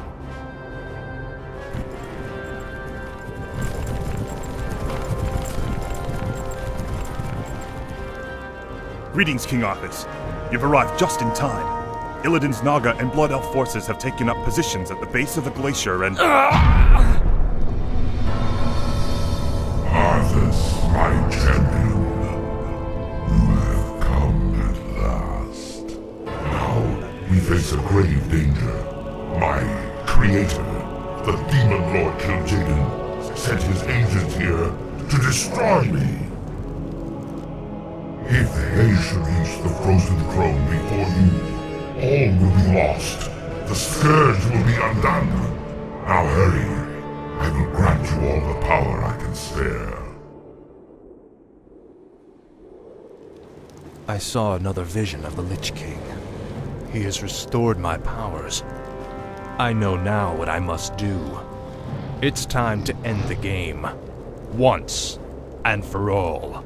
On the battlefield, Arthas met with Kil'jaeden Sunstrider, who had a burning desire for vengeance. Arthas had taken the woman he loved, had murdered his father, destroyed his kingdom. The prince had reforged his father's broken blade, fellow Malorn, and he did his very best to end the Death Knight's life. In their battle, Kil'jaeden and Arthas, they shot spells at each other, while Arthas tried to taunt the mage and break his concentration. "I took your woman," he said, continued to try to anger the mage, although he knew, and probably Kil knew, that Jaina had never belonged to the elf. "I held her in my arms at night. She tasted sweet when I kissed her, Kil. She loathes you now. You sicken and disgust her, Arthas. Anything she felt for you has since turned to hatred." Arthas tried to break and anger Kil, but instead it backfired and it made him wonder about the past, about how Jaina regarded him. This hesitation was all Kil'jaeden needed as he shot fireball after fireball until he finally drew his blade and he lunged in, thinking to deal the death blow. But Arthas remembered training with Muradin so long ago, and the dwarf's favorite trick suddenly filled his mind. He pulled his legs in tightly, he kicked Kil'jaeden with all his strength, he then gained the upper hand, was about to strike Kil'jaeden down, but the mage whispered, "She hates you now," before teleporting away. The Blood Elf Prince was gone, and he thought that he bought Illidan enough time. Yet Arthas, despite feeling the aftermath of their fight, he pushed on, and he had to stop Illidan. The frozen throne is mine, demon. Step aside. Leave this world and never return. If you do, I'll be waiting. "I have sworn to destroy it, Arthas. It must be done." Never. In their battle, Illidan bragged about how his twin Blades of Asenov had been with him for over 10,000 years. How long have you fought with your pretty blade, human? How well do you know it? The words were intended to unsettle the Death Knight, but instead they invigorated him. Illidan might have had this admittedly powerful weapon for longer, but Frostmourne was bound to Arthas, and he to it. It was not a sword as much as an extension of himself. He had known it when he first had the vision of it, when he had just arrived in Northrend. He had been certain of the connection when he laid his eyes upon it, waiting for him, and now he felt it surge in his hand, confirming their unity. The demon and the Death Knight, they clashed with each other, and Illidan came very close, but nothing would stand in Arthas' way. Frostmourne pierced the flesh, struck deep, and Illidan fell down into the snow. Arthas thought about ending Illidan right there, but he decided against it, and he decided to let the merciless cold of the place do it for him, as he finished his journey started so long ago. He finally entered and reached the top of Icecrown.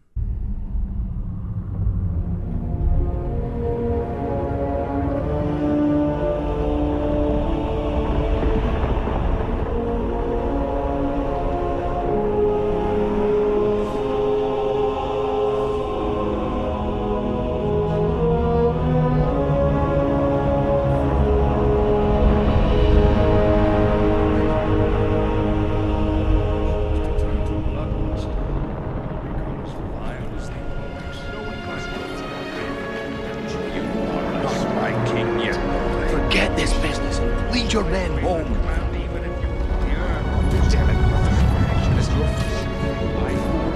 You lost your mind, Arthas. I must consider this an act of treason.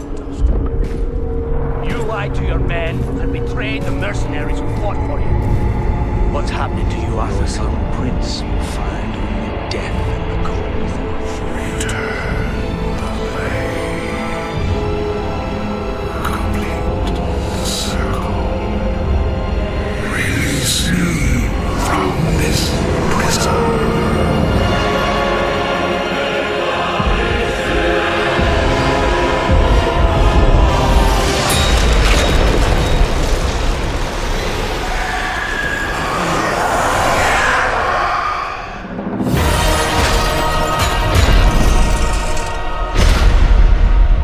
As Frostmourne had been for him, so was the armor. Gauntlet fingers closed over the spiked helm, and he lifted slowly, reverently, and then, closing his eyes, he lowered it onto his white head. He was suddenly galvanized, his body tensing as he felt the essence of the Lich King enter him. It pierced his heart, stopped his breath, shivered along his veins, icy, powerful, crashing through him like a tidal wave. His eyes were closed, but he saw so much. All that Ner'zhul the Orc Shaman had known, all that he had seen, all that he had done. For a moment, Arthas feared he would be overwhelmed by it all, that in the end the Lich King had tricked him into coming here so that he could place his essence into a fresh new body. He braced himself for a battle for control, with his body as a prize, but there was no struggle, only a blending, a melding. All around him the cavern continued to collapse. Arthas was only barely aware of it. His eyes darted rapidly back and forth beneath his closed lids. His lips moved. He spoke. They spoke. Now, we are one.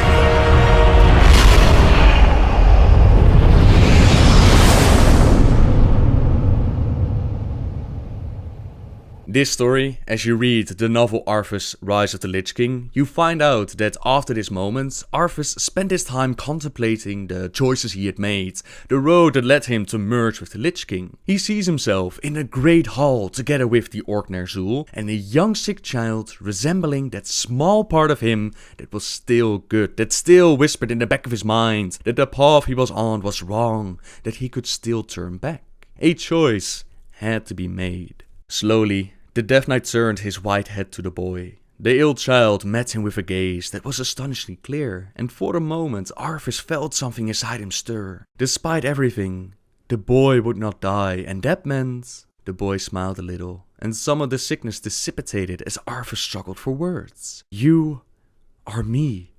You are both me, but you. His voice was soft, tinged with wonder and disbelief. You are the little flame that burns inside me still, that resists the ice. You are the last vestige of humanity, of compassion, of my ability to love, to grieve, to care. You are my love for Jaina, my love for my father, for all the things that made me what I once was. Somehow, Frostmourne didn't take it all.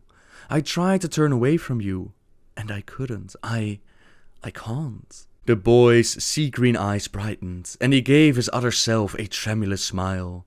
His color improved, and before Arthas' eyes some of the pustules on the skin disappeared. You understand now. Despite all, Arthas, you have not abandoned me. Tears of hope stood in those eyes, and his voice, though stronger now than it has been, quivered with emotion. There must be a reason. Arthas, much harm have you done, but there's goodness in you yet. If there was none, I would not exist, not even in your dreams. He slipped off the chair and slowly walked toward the Death Knight. Arthas stood as he approached. For a moment they regarded each other, the child and the man he had become. The boy extended his arms as if he were a living, breathing child asking to be picked up and held by a loving father. It doesn't have to be too late, he said quietly. No, Arthas said quietly, staring rapidly at the boy. It doesn't. He touched the curve of the boy's cheek, slipped a hand beneath the small chin, and tilted up the shining face. He smiled into his own eyes. But it is. Frostmourne descended. The boy cried out, his shocked, betrayed anguish cry, that of the wind raging outside, and for a moment Arthas saw him standing there, the blade buried in his chest almost as big as he was, and he felt one final tremor of remorse as he met with his own eyes. Then the boy was gone. All that remained of him was the bitter keening of the wind scouring the tormented land. It felt marvelous.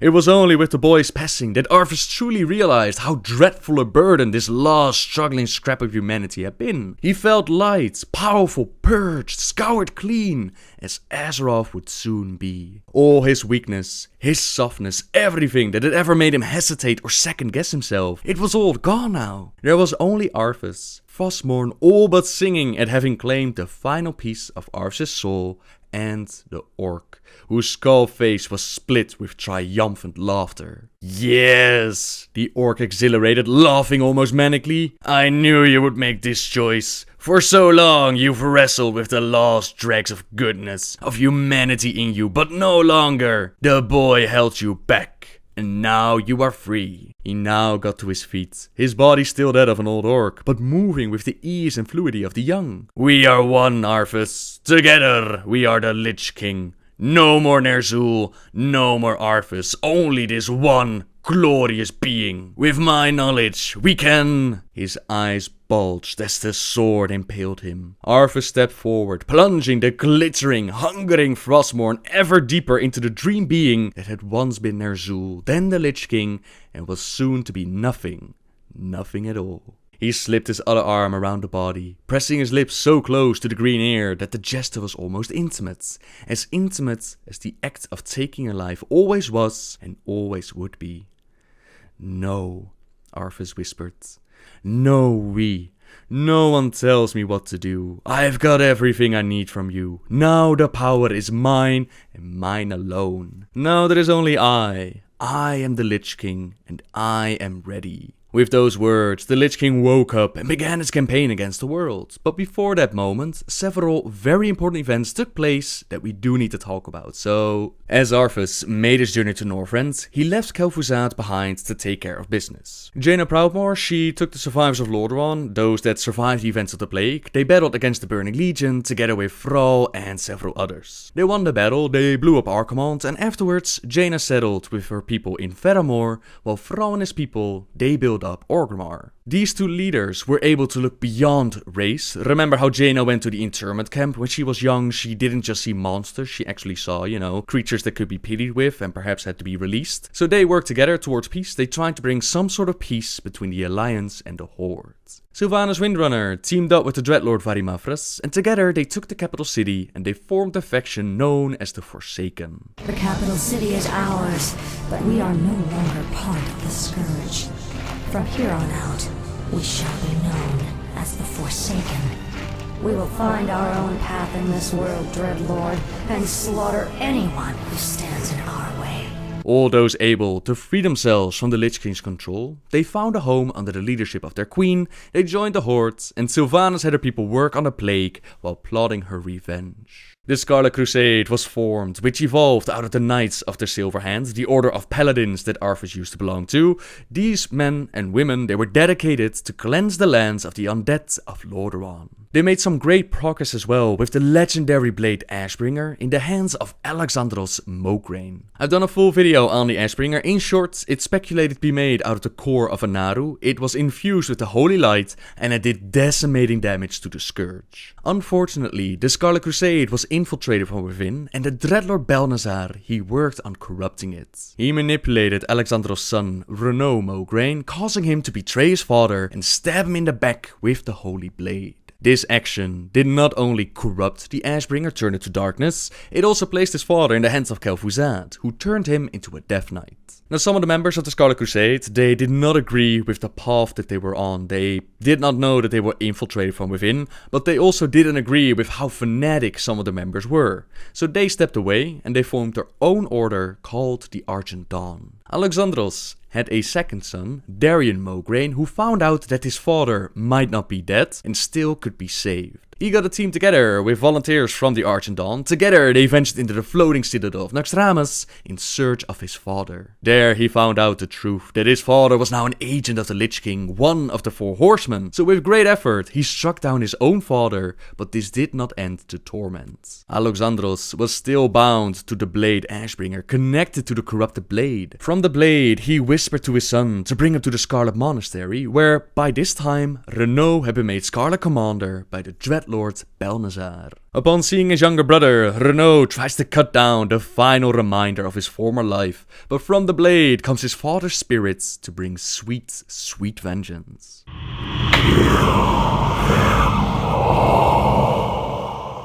The son slaughtered by the father he had betrayed, and yet Darion couldn't live with the idea of his father's spirits being trapped like that. He sought out the aid of the exiled paladin Tyrion Fordring, who told him that only an act of love greater than the act of evil that corrupted the sword would be powerful enough to free his father's soul. But he also warned the young Mograine that such an act is often the ultimate test of faith. With those words, Darien made his way back to the Argent Dawn, but before he left Tyrion behind, he told him that the Argent Dawn needed men like him. He was once a living vessel of the light. He could be that man, he could be that paladin again. He could be an inspiration, a force, a hero. At Light's Hope Chapel, they could see an army of Scourge led by Kel'Thuzad on the way to conquer the chapel and claim the fallen champions buried beneath it. The champions of the light, they put up a very fierce fight, but Darien saw that there was no way that they could win. Not even the arrival of Tyrion himself could change the tides of battle, so Darien embraced his destiny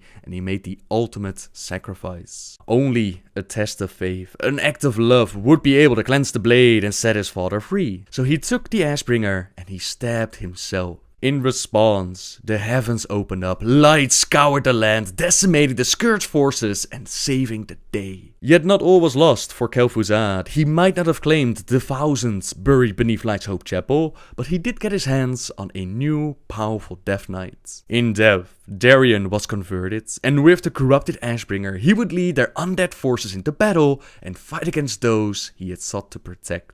Now in-game, things went a little bit different. We were the ones to make contact with Tyrion, and we tried to get him out of exile, and we were the ones who assaulted the floating citadel of Naxxramas, way back when during Classic. Considering the overall storyline, I'm just going to assume that the events described within the comics, that's the way it all went down. Now within the comics, we also read that Thrall and Varian, under Jaina's guidance, they sit down at Fedamore to try and get some sort of peace between the Alliance and the Horde.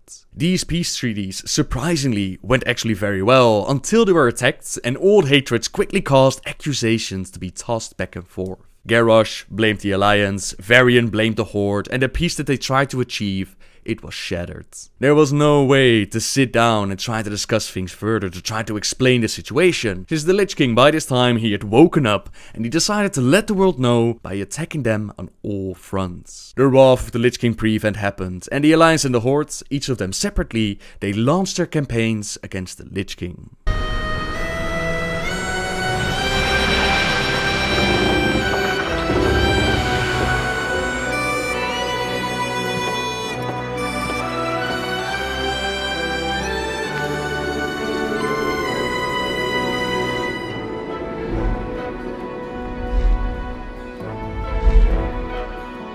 It's begun.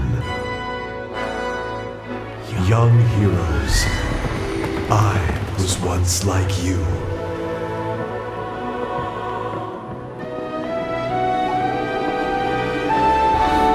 You have come to this place seeking to bring judgment upon the damned. You will venture deep into forgotten lands.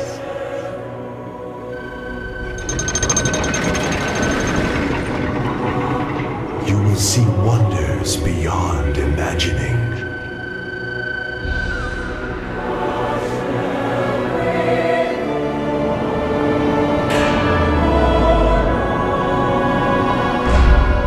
But be warned. The land itself will rise up against you. Long forgotten terrors will smother your courage. You will sacrifice everything. As the final darkness falls.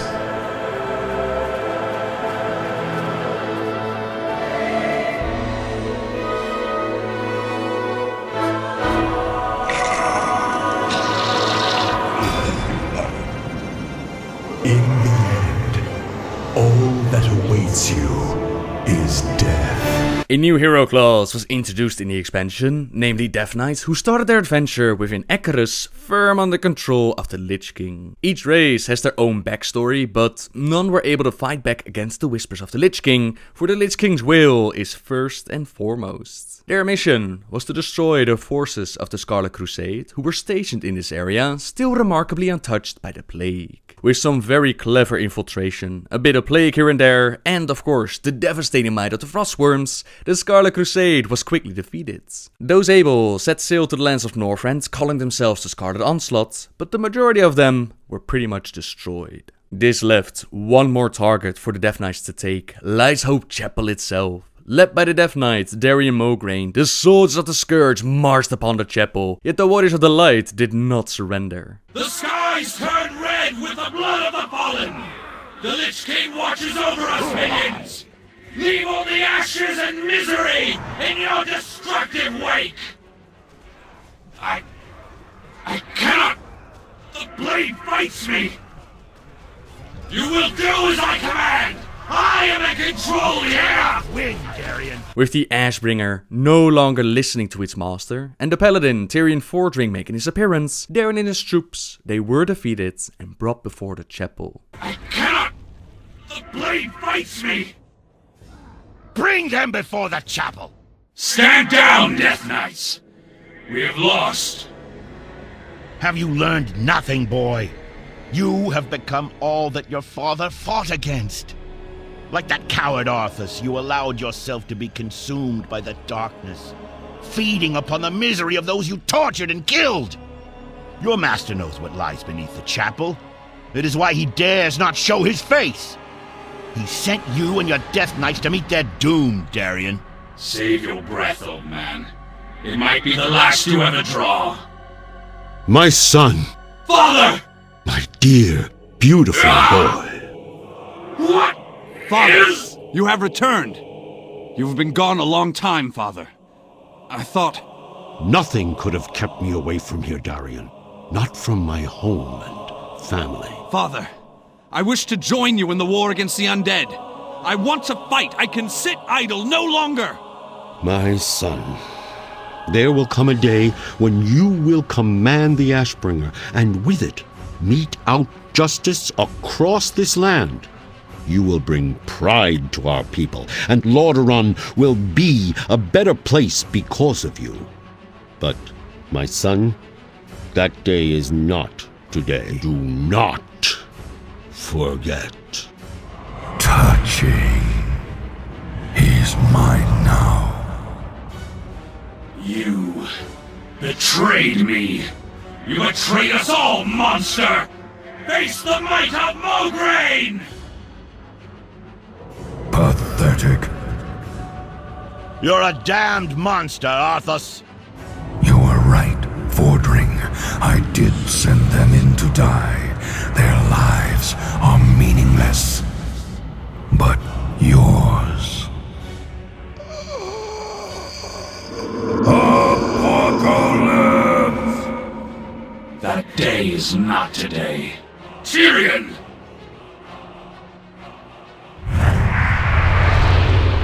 Arthas! What is this? Your end. Impossible. This is not over. When next we meet, it won't be on holy ground, Paladin. Rise, Darian, and listen. We have all been witness to a terrible tragedy. The blood of good men has been shed upon this soil. Honorable knights, slain defending their lives. And while such things can never be forgotten, we must remain vigilant in our cause.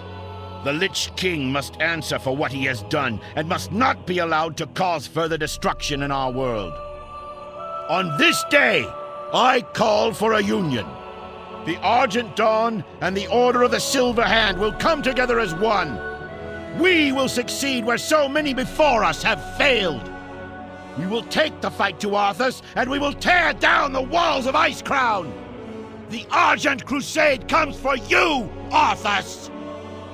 So too do the Knights of the Ebon Blade. Although our kind has no place in your world, we will fight to bring an end to the Lich King. This I vow. And so the Knights of the Ebon Blade, they stepped away from the Lich King and they teamed up with the Argent Crusade in their battle against the Lich King. Tyrion Fordring wrote out letters for the new Death Knights to take with them as they met the respective leaders, so that they wouldn't simply be cast out as undead. As the world embraced the Death Knights, prepared their forces, even the magical city of Dalaran was rebuilt and sent flying off to Northrend. Dalaran was going to help with the campaign against the Lich King as well as Malygos, and during the expansion, we found out what was going on in Northrend. There were 3 major storylines going on during the expansion. You had the war with the Blue Dragon aspect Malygos, you had the Old God Yogg-Saron, the Titan Keepers and all the events with Ulduar, and then there was, of course, the Scourge and the Lich King. I would love to tell each and every little detail about this expansion, but that would just take way too much time, so I'm going to briefly touch on the events in each zone related to the Lich King, and then we'll dive deeper wherever it's needed. Borean Tundra is one of the 2 locations for the Alliance and Horde's main point of entry into Northrend. The Horde build up Warsong Hold, while the Alliance build up Valiant's Keep. Both factions work on securing the area, taking out the Scourge, and here we find out that Kel'Thuzad is still roaming about, so Naxxramas is sure to make a return, and we also help out the Death Knight Vasarian with saving General Arlos and his sister out of the hands of Valanar and the Lich King. Now this is a surprise, Thasarian. I hadn't heard from Mograine or the other Death Knights for months. You've come to rejoin the Scourge, I take it. I would sooner slit my own throat. You would pay for what you did to your own men, Arthas. For what you did to me!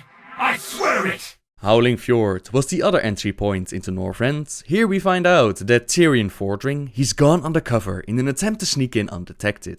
Unfortunately, they also decided to transport the Ashbringer separately, but Ares the Oathbound, charged with bringing the artifacts, he has fallen. He places a blessing of light upon us, asks of us to bring the artifact back to Lord Irulan Trueblade. Upon doing so, Tyrion removes the disguise and he proclaims that he's done with letting others sacrifice themselves for the greater good. He's done with playing hide and seek, and he gets himself ready to assault Icecrown. In this area, we also find out about the Vrykul, Titan creations that were cursed by the old gods. These are the ancestors of the humans who went into hibernation, but they woke up again sometime around War of the Lich King, and they've now allied themselves with the Lich King, who they call their death god. We try to put a stop to their plans. We even kill the wife of King Yimmeron before she wakes up her husband. But the Lich King shows up and he takes their king to Utgard Pinnacle, where we would later take him out.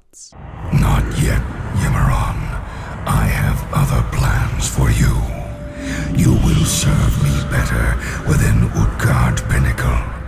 And if these insects survive to find you again, you will get the chance to avenge your wife.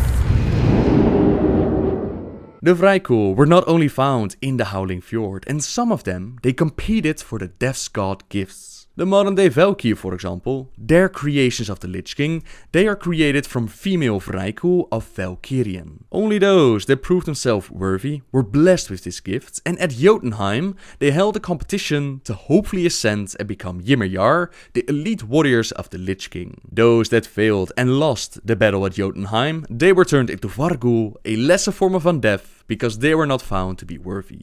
Within Grizzly Hills, we find out that Archmage Arugal, he's been resurrected as a ghost by the Dark Fallen Princess. Arugal was responsible for summoning the Worgen from the Emerald Dream, but he did it with good intentions. He tried to use the Worgen to protect Gilneas against the Scourge, but the Worgen not only took care of the undead, they also turned on his people. Driven mad with guilt, he adopted the Worgen as his children, and he retreated to Shadowfang Keep, where heroes would later take him out. Now they try to use him again to convert the population into Worgen, but we find out about their plans and we put a stop to it. In this zone, we also meet with a troll named Drakuru, who tricks us into believing that he will help us out with cleansing Drak'Varan of the foul undead and restore it to its noble purpose. In truth, he plays us like little pawns. He was working for the Lich King all along, who grants him great power for providing him with a new army. Arise and accept my gift.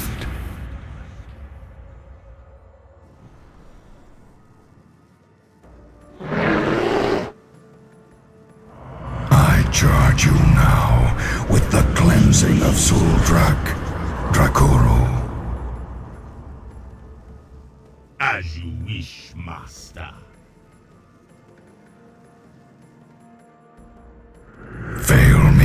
shall be your undoing. Succeed, and even greater power shall be yours. His next task takes him into the next zone, Zuldrak, where he works on claiming the area for the Lich King, and with the help of the Death Knight Stefan Vadu, we infiltrate Volteris, we convince Drakuru that we're working for him, while we're actually sabotaging their operations. In the final confrontation, Drakuru calls upon the Lich King to help him out to save his life, but instead, the Lich King beheads him for his failure, while sparing our lives since, apparently, we amuse him. What treachery is this? You be paying for this deceit with your life, man. This foolish treachery has cost you your destiny.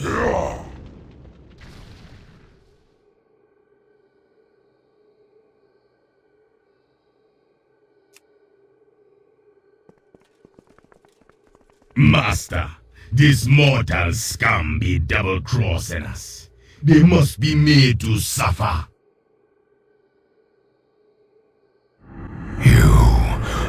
Failed me, Drakuru. It is you who should suffer. Be content that your death is a quick one. As for you, I spare your insignificant life as a reward for this amusing betrayal. There may yet be a shred of potential in you. Be warned. When next we meet, I shall require much more to justify your life. In Zuldrak, we also find the Argent Crusade in the middle of two forces. On the one hand, they're fighting against the Scourge, while on the other hand, they have to deal with the Drakari trolls. These trolls have begun sacrificing their own Loa, their own animal gods, to fight back against the Scourge. A Zandalari tribe has also showed up to intervene on behalf of the gods, as well as witness the end of the Drakari Empire. We do whatever it takes to stop the madness. We team up with the Loa, and we even go inside of Gundrak, their capital city, and we put an end to the Drakari. Sholazar Basin has always been able to protect itself from the Scourge from the undead, but the Cult of the Damned has been able to infiltrate it and do some serious damage to one of the pillars. These pillars were used to protect the zone, and now the way is open for the Scourge to rush in and take the land. With the aid of Avatar Freya, we find out about a Titan creation called a Timidian, and with its destructive force, we take out the Scourge. There is one more zone that I'm going to talk about today, which is the Storm Peaks. Here we find out that Muradin Bronzebeard, he's now the king of the Frostborn, and he goes by the name of Yorick Stormheart. When Arthas picked up Frostmourne, Muradin didn't die. Instead, he woke up with total amnesia,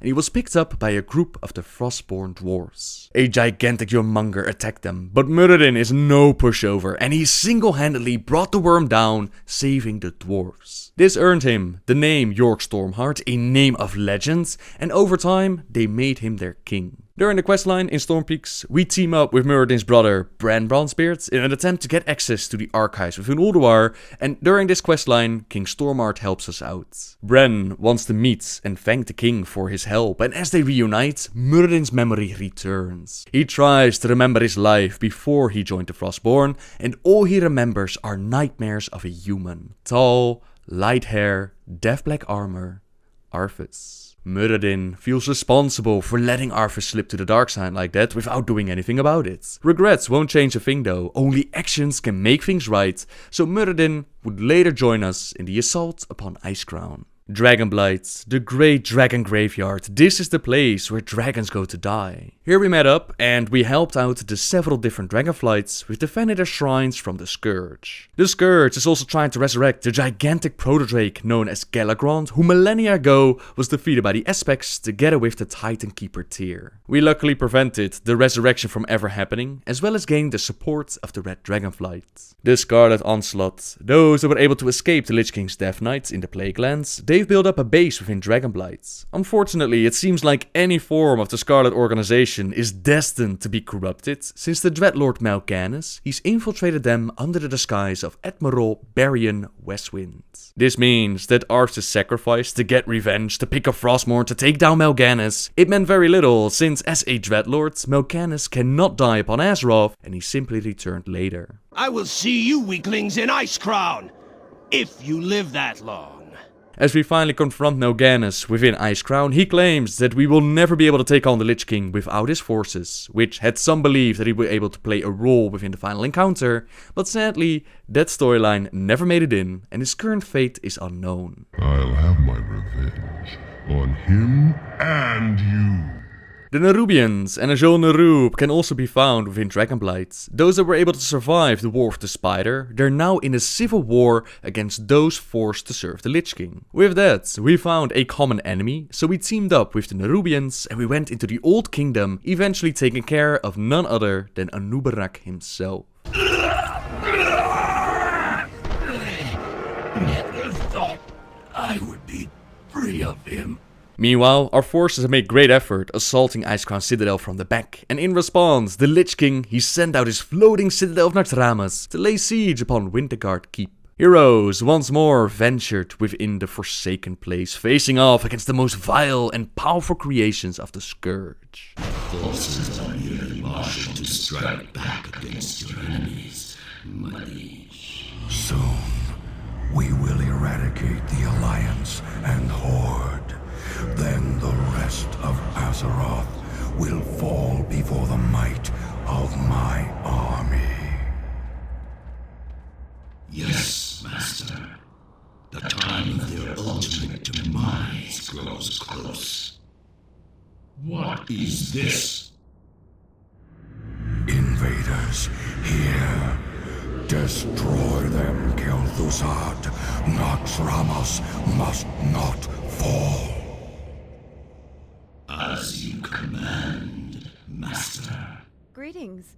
Not even Kel'Thuzad himself was able to finish off these heroes, yet this time we couldn't find his phylactery, so Kel'Thuzad can still make a return. A Lich, a being like Kel'Thuzad, can only be truly destroyed when you destroy its phylactery, and after his defeat in Classic, we did find the phylactery. We gave it to Father Inigo Montoy, a quest giver at Light's Hope Chapel, with the idea that surely the forces at Light's Hope Chapel were going to destroy it. As it turns out, he never turned over the phylactery to the Argent Dawn, instead he brought it back to Arthas, and as the reward, he was turned into a Lich himself. Now known as Fazal the Duskbringer, he commanded part of the Scourge forces assaulting Winterguard Keep. After a very long questline, we discovered the location of his phylactery, and together with Bolvar 4 Dragon, we end the Lich life and we save Winterguard Keep. With this victory, we were able to focus our full attention upon the Wrathgate. We assault Icecrown Citadel and we challenge the Lich King.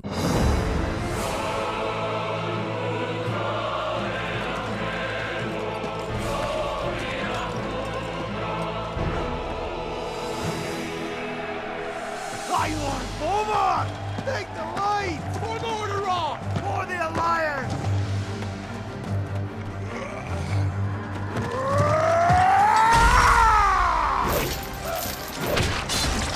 Back, you mindless wretches!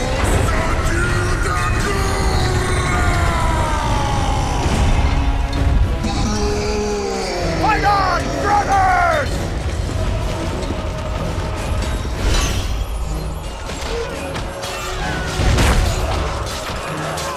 Rise up, sons of the Horde! Blood and glory await us!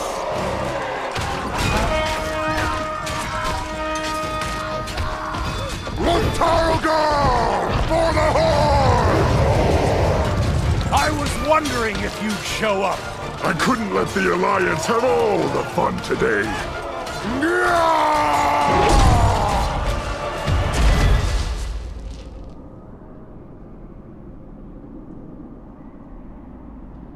Arthas! The blood of your father, of your people, demands justice! Come forth, coward, and answer for your crimes!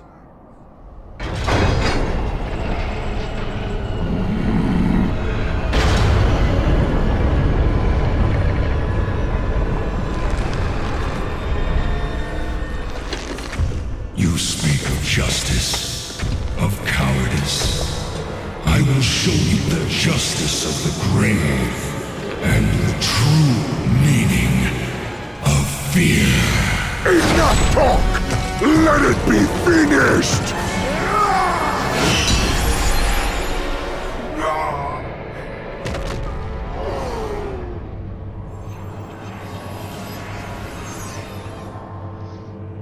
You will pay for all the lives you've stolen, traitor!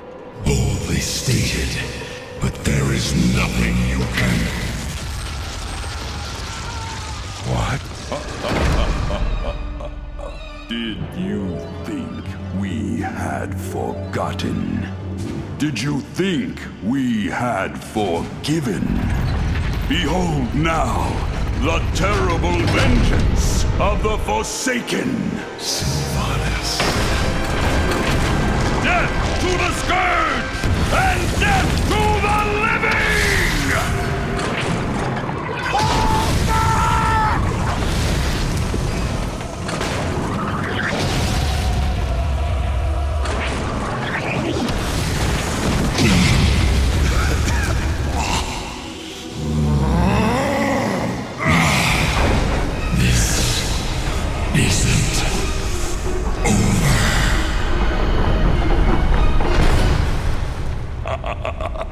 Now, all can see. This is the hour of the Forsaken. We're finished. No escape for any of us.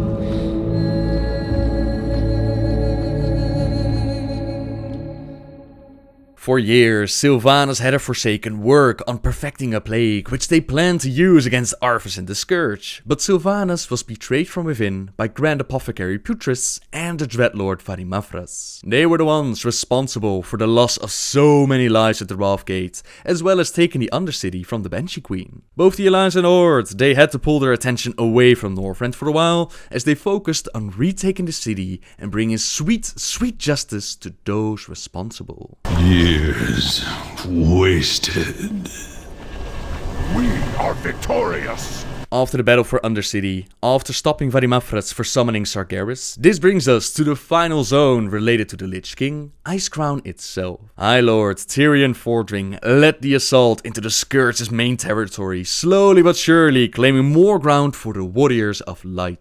The Knights of the Evenblade also played their part, as they took the Shadow Vault and made it their main base of operations within Icecrown. As we follow the questline, we encounter a young child named Mephius Laner, who shows us what the Lich King has done with his time. For example, how he battled with Illidan, how he resurrected the mighty blue dragon Sindragosa. He explained that after his battle with Illidan, Arthas realized what was holding him back, that he was still human, he could still feel, he could still bleed. He still had a heart, so the first thing that he did when he became a king was carve out his own heart and toss it down a pit. Adventurers, during their questing in Icecrown, they accidentally touched it without realizing what it was, and Arthas surely wouldn't leave it unguarded again. We bring this information to Tyrion, who was already informed by his scouts that the Cult of the Damned were bearing some sort of artifact. They were taking it to the Cathedral of Darkness, and he now realizes that this artifact is Arthas' heart. This thing might contain the last bit of his humanity. As long as such an artifact exists, there is still a chance that Arthas can become a man again. Disguised as cultists, we enter the cathedral, but the Lich King is not easily fooled. He immediately recognizes us for who we are, and he's not surprised to find us there either. Tyrion, upon seeing the heart, he realized that there's only shadows from the past, and that there's nothing left of Arthas to redeem. He has seen the truth for himself now, and with a mighty charge, he brings the Ashbringer down, destroying the hearts, yet knocking himself out in the process. The Lich King is about to make the old man pay for that action, but luckily the Knights of the Ebonblade, they show up and they save the day. Tyrion does not see all of this as a failure, since it confirmed what he needed to know. There is no Arthas anymore, there is only the Lich King,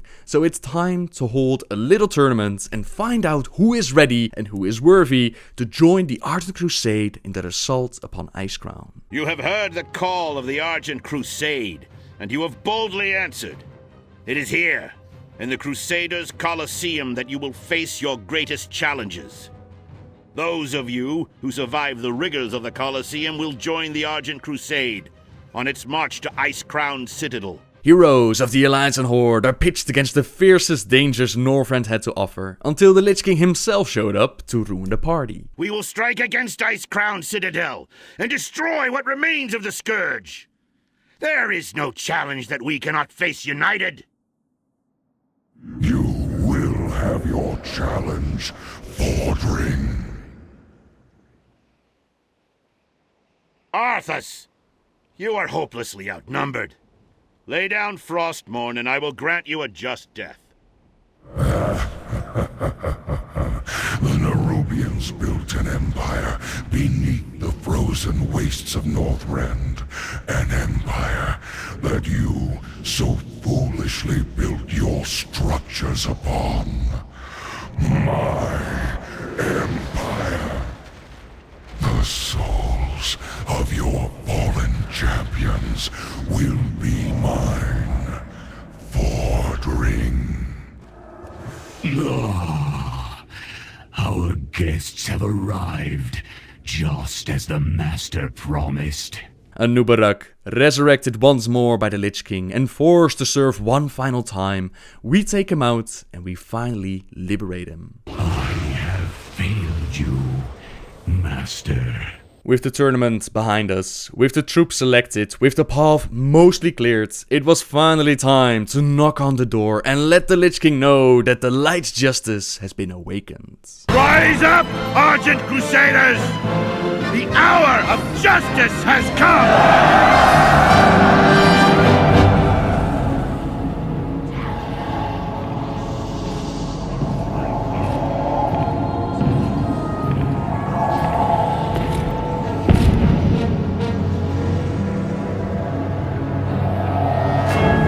Can you feel it, my son? Closing in all around you. The Light's justice has been awakened. The sins of the past have finally caught up to you. You will be called to account for all the atrocities you've committed.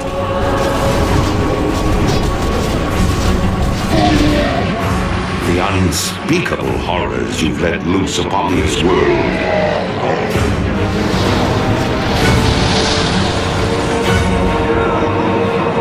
And the dark, ancient powers you've enslaved.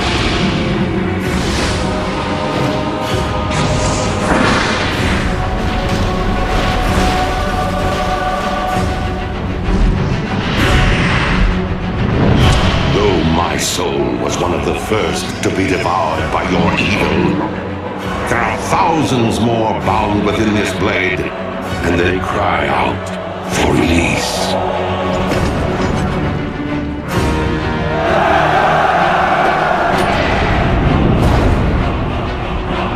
Look now to your defenses, my son, for the champions of justice gather at your gates.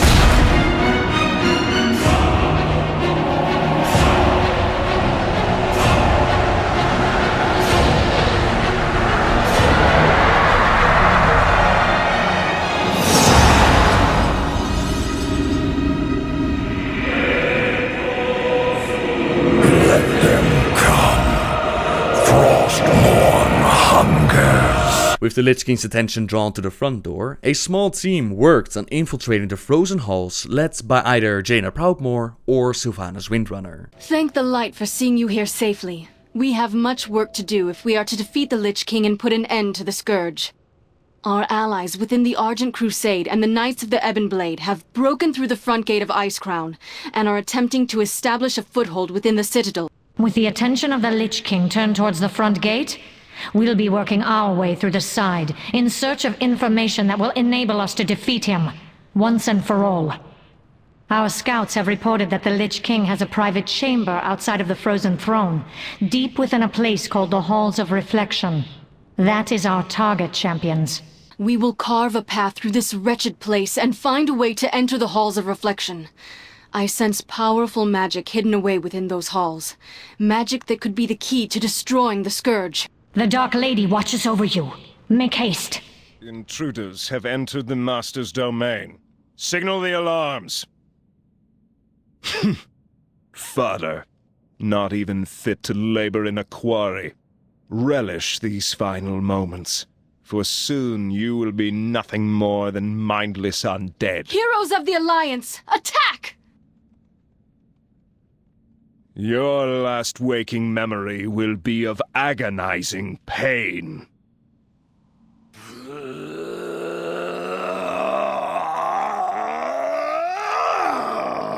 No! You monster! Pathetic weaklings.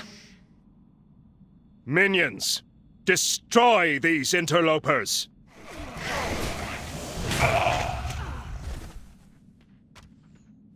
You will have to battle your way through this cesspit on your own. Free any Horde slaves that you come across. We will most certainly need their assistance in battling Tyrannus. I will gather reinforcements and join you on the other side of the quarry. Wait, stop. Don't kill me, please. I'll tell you everything. Why should the Banshee Queen spare your miserable life? What you seek is in the Master's lair, but you must destroy Tyrannus to gain entry. Now, within the Halls of Reflection, you will find Frostmourne. It holds the truth. Frostmourne? The Lich King is never without his blade. If you are lying to me... I swear it's true! Please don't kill me! Worthless gnat. Death is all that awaits you. No! Do not think that I shall permit you entry into my master's sanctum so easily. Pursue me if you dare. A fitting end for a traitor. Come, we must free the slaves and see what is within the Lich King's chamber for ourselves. What a cruel end. Come, heroes. We must see if the gnome's story is true. If we can separate Arthas from Frostmourne, we might have a chance at stopping him. Alas, brave adventurers, your meddling has reached its end. Do you hear the clatter of bone and steel coming up the tunnel behind you? That is the sound of your impending demise. We will hold off the undead as long as we can, even to our dying breath. Deal with the Scourge Lord! Such an amusing gesture from the rabble. When I have finished with you, my master's blade will feast upon your souls. Die!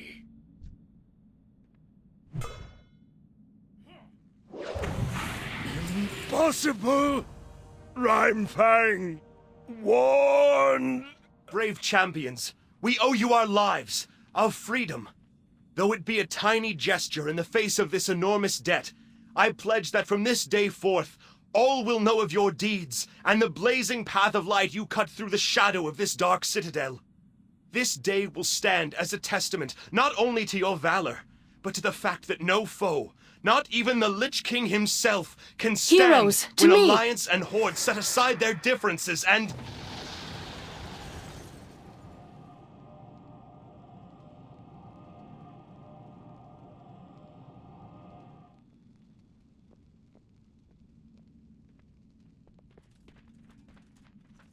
The Frost Queen is gone. We must keep moving. Our objective is near.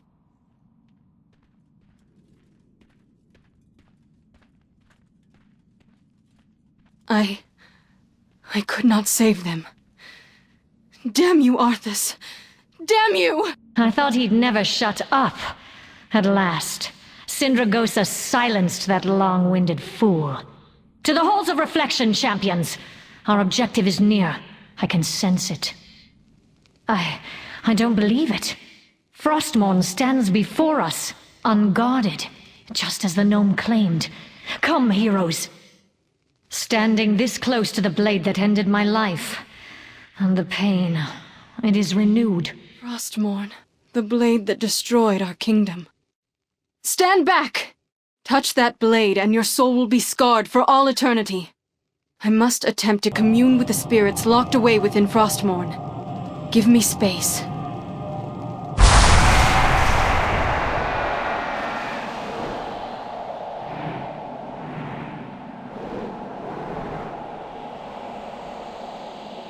Jaina, could it truly be you?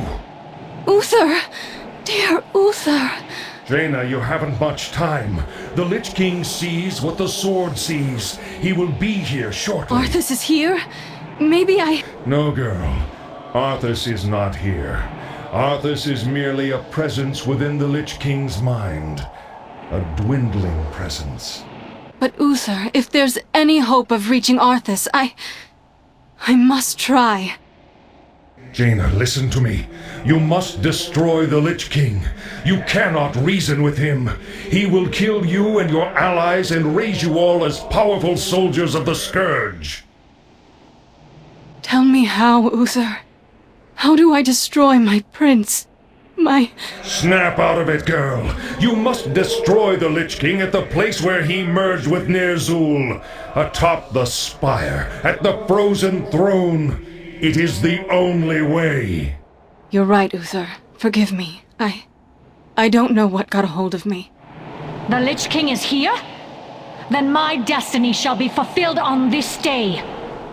You cannot defeat the Lich King. Not here. You would be a fool to try. He will kill those that follow you and raise them as powerful soldiers of the Scourge. But for you, Sylvanas, his reward for you would be worse than the last. There must be a way. Perhaps. But know this. There must always be a Lich King.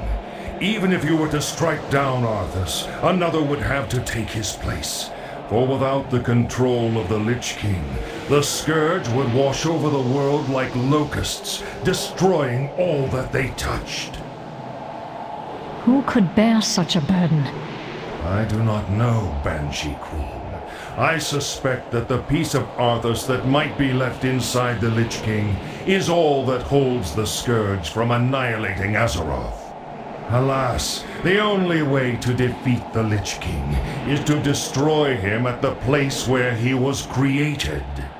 The Frozen Throne. Aye. Silence, Paladin. So, you wish to commune with the dead. You shall have your wish. Balric, Marwyn, bring their corpses to my chamber when you are through. As you wish, my lord. Soldiers of Lordaeron, rise to meet your master's call. You won't deny me this, Arthas. I must know. I must find out. You will not escape me that easily, Arthas. I will have my vengeance. I will not make the same mistake again, Sylvanas. This time, there will be no escape. You will all serve me in death. He's too powerful. Heroes, quickly, come to me. We must leave this place immediately.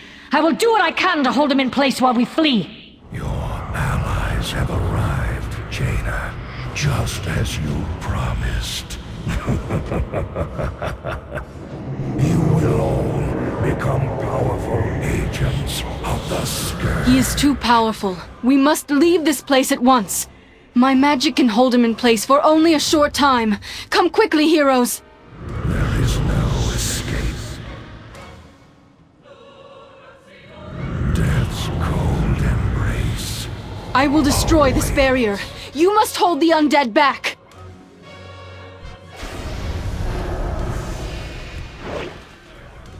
There's an opening up ahead. Go now! It's a dead end. We have no choice but to fight.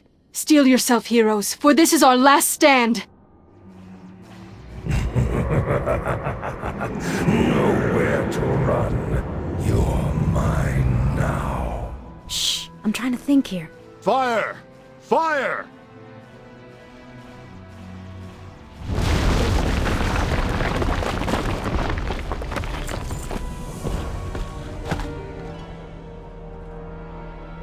Quickly, climb aboard. We mustn't tarry here. There's no telling when this whole mountainside will collapse. Forgive me, heroes. I should have listened to Uther. I had to see for myself. To look into his eyes one last time. I am sorry. We now know what must be done. I will deliver this news to King Varian and High Lord Fordring. Nowhere to run. You're mine now. Fire! Fire!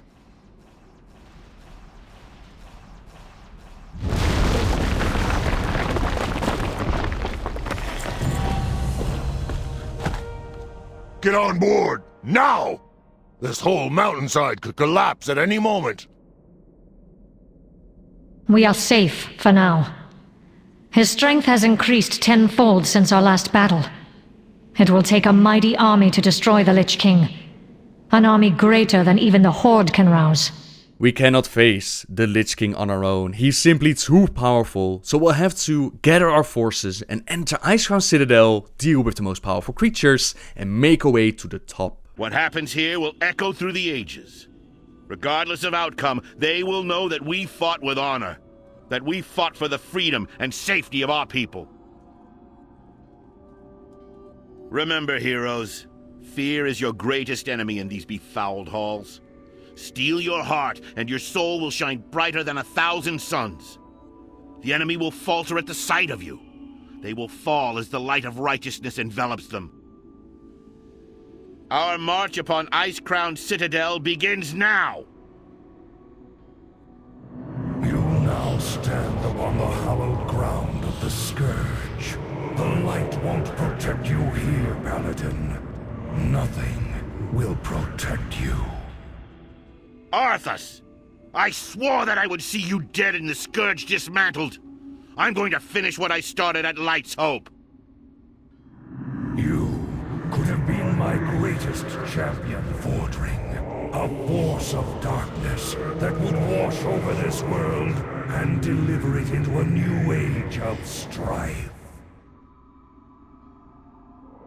But that honor is no longer yours. Soon, I will have a new champion.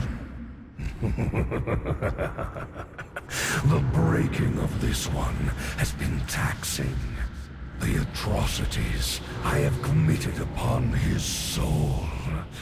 He has resisted for so long, but he will bow down before his king soon. Never! I will never serve you! In the end, you will all serve me. The Paladin still lives? Is it possible, High Lord? Could he have survived? The power of the light knows no bounds, Sarfang. His soul is under great strain, but he lives. For now. Then we must save him. If we rescue Bolvar Fordragon, we may quell the unrest between the Alliance and the Horde. Could it be, Lord Fordring? If Bolvar lives, mayhap there is hope for peace between the Alliance and the Horde.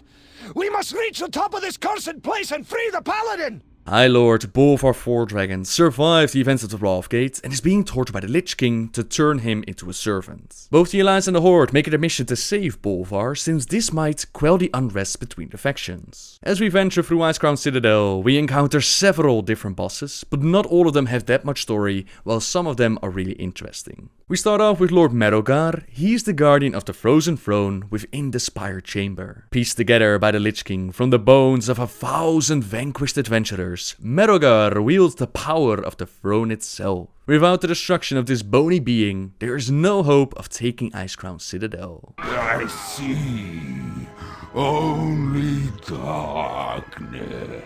The Lich Lady Deathwhisper is the supreme overseer of the Cult of the Damned. Entering her room triggers her speech, in which she talks about how all of them found their way because they're amongst the few gifted with a true vision in a world cursed with blindness. She calls the meat on their bones a curse, a weakness, a crippling flaw as a joke played by the creators upon their own creations. They see being turned into the undead as a great honor, but some speculate that she's talking about more. The old gods cursed some of the Titan creations with the curse of flesh, which made them weaker. It literally gave them flesh and it made them more vulnerable for their corruption. Some speculate that the old god Yogg-Saron had a lot more to do with the events of the Lich King, considering that one of his visions as you enter his mind is of the Lich King torturing Bolvar, Serenite is Yogg-Saron's blood, which was used to build up the Citadel, and this speech all seems to connect to Yogg-Saron with the Lich King. It's never really been confirmed though, so speculation is all we have. All part of the Master's plan! Your end is inevitable! The Icecrown gunship battle is a little bit strange story-wise, but it made for a pretty damn cool fight. Both the Horde and the Alliance, they're assaulting Icecrown Citadel at the same time, and tension between the two factions are high, since both factions lost a whole bunch of people at the Wrathgate. Both factions want to desperately reach the perfect vantage point, take down Arthas and save Bolvar to bring peace. So they want it so bad that they decided to blow each other out of the sky just to get the glory. Don't say I didn't warn you, scoundrels! Onward, brothers and sisters! The Alliance falter! Onward to the Lich King! You dare board my ship? Your death will come swiftly! After the gunship battle, we meet another victim of the Wrathgate, Deathbringer Saurfang. This is High Overlord Saurfang's son, who lost the soul to Frostmourne and has been turned to a Death Knight by the Lich King. My boy died at the Wrathgate. I am here only to collect his body. Stubborn and old, what chance do you have? I am stronger and more powerful than you ever were. We named him Dranosh. It means Heart of Draenor in Orcish. Both sides defeat the Orc, where on the Horde side, Saurfang collects his son, but on the Alliance side, you see a bit more conversation. Soldiers, fall in! Looks like the Horde are coming to take another shot! Don't force me hand, Orc. We can't let you pass. Behind you lies the body of my only son. Nothing will keep me from him. I can't do it. Get back on your ship and we'll spare your life.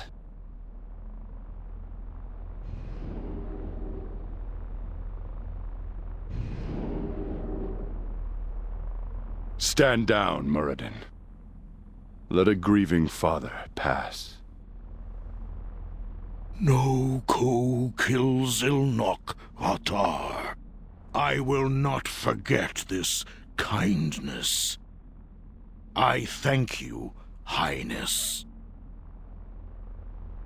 I was not at the Wrathgate, but the soldiers who survived told me much of what happened. Your son fought with honor. He died a hero's death.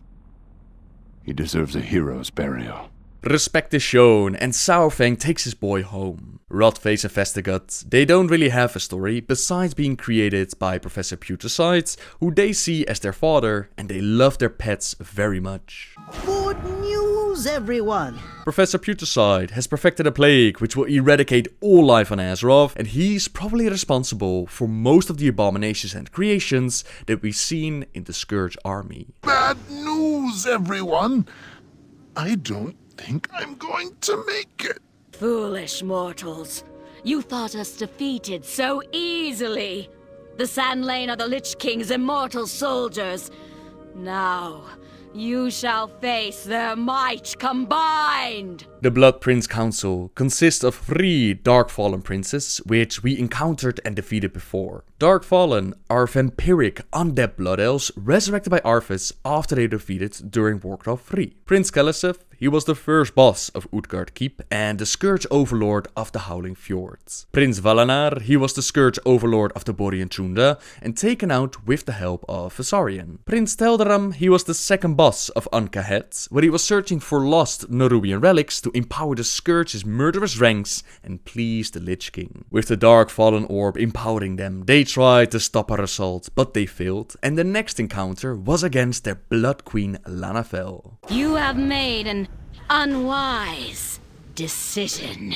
Not all the Blood Elves that were turned into Dark-Fallen, they died while fighting together with their Prince Kil'jaeden Sunstrider. Some of them survived a little bit longer in Northrend, they were left behind by their prince, and one by one, Arthas picked them off, converting them into his dark army. Lanafel was one of those survivors, and with the legendary blade Quel'Dalar, she tried to hold her ground, but the might of Frostmourne, it was simply too great. She lost her life, and Arthas decided to not only turn her into the undead, he also made her the Blood Queen of all the Dark Fallen. Lanafel eagerly carried out her new duties given to her by the Lich King, but the blade, it reminded her of her former life and she could not afford such distractions. With a scream that echoed throughout Icecrown, she shattered Quel'Dalar and she flung the fractured pieces as far as she could. Heroes would later find the battered hilt of the weapon and restore the legendary blade, while Lanafel found the demise within Icecrown. But we were all getting along. So Valeria Dreamwalker is one of those bosses that just seems very random, since all we know is that she's a captured green dragon and they tried to destroy her so that they could resurrect her into an agent of the Scourge. By resurrecting her health, we gave her enough power to shatter her bonds, she liberated herself, and then she simply disappeared into thin air. I am renewed! Ysera grants me the favor to lay these foul creatures to rest! Finally, there's Sindragosa, a blue dragon in life. She was the prime consort of the blue dragon aspect Malygos. You are fools to have come to this place!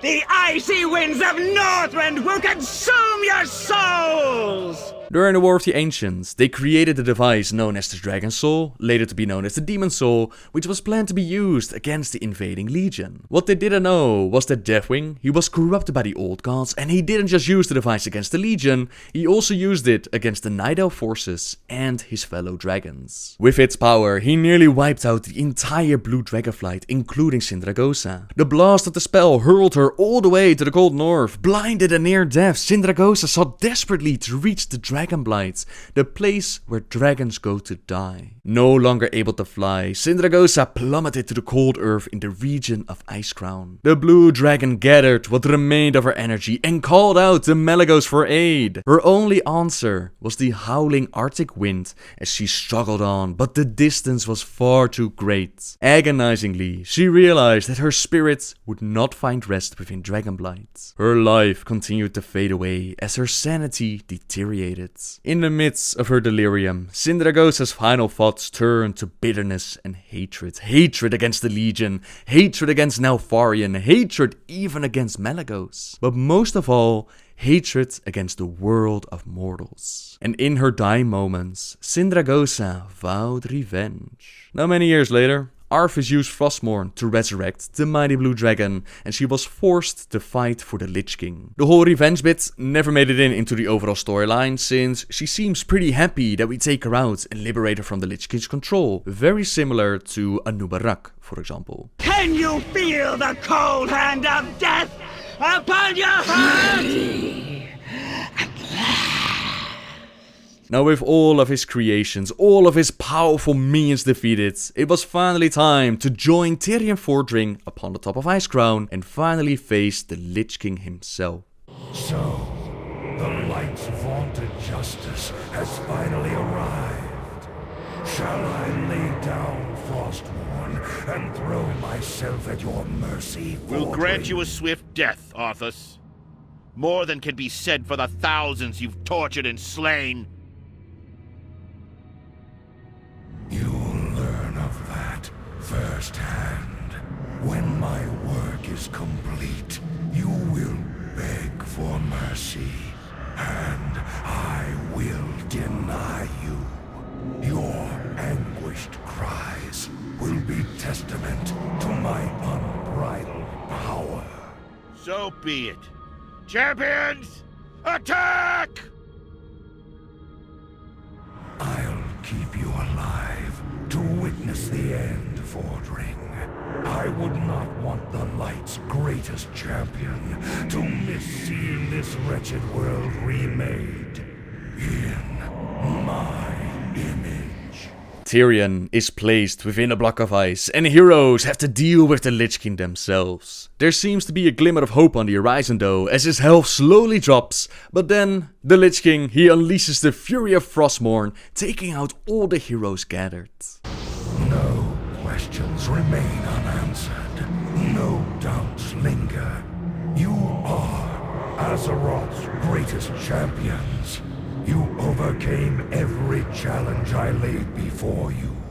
My mightiest servants have fallen before your relentless onslaught. Your unbridled fury. Is it truly righteousness that drives you? I wonder. You trained them well, Fordring. You delivered the greatest fighting force this world has ever known. Right into my hands, exactly as I intended. You shall be rewarded for your unwitting sacrifice. Watch now, as I raise them from the dead to become masters of the Scourge. They will shroud this world in chaos and destruction.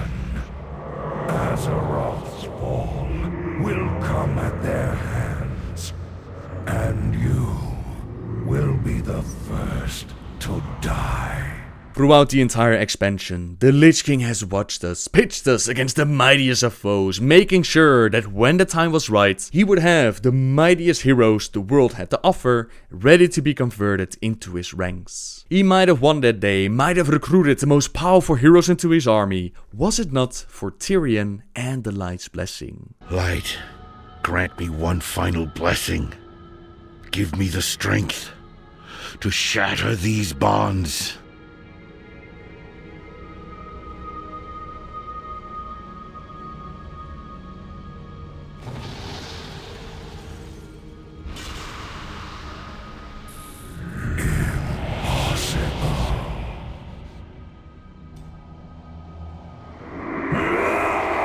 No more, Arthas!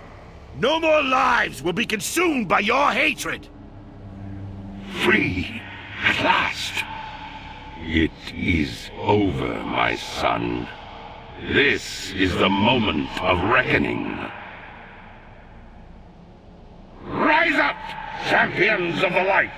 With one single strike, the Ashbringer shatters Frostmourne and 1,000 vengeful souls are released, holding the Lich King high in the air. King Tyrannus resurrects the fallen heroes, and together they end the nightmare. Together they defeat the Lich King. Now I stand, the lion before the lambs, and they do not fear.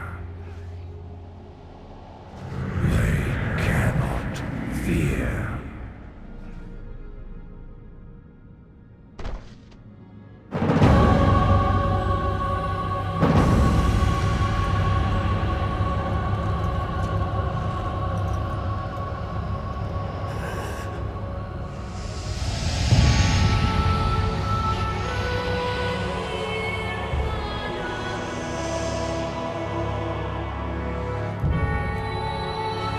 Father, is it over? At long last. No king rules forever, my son. I see. Only darkness before me.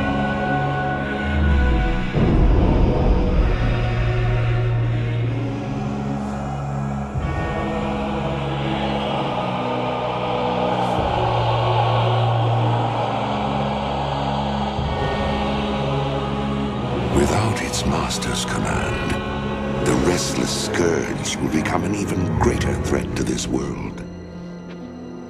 Control must be maintained.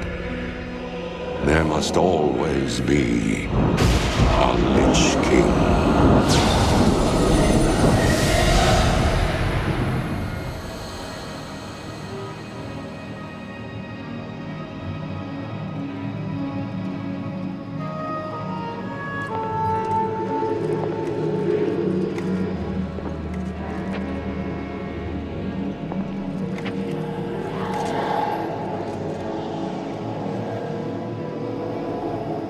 The weight of such a burden.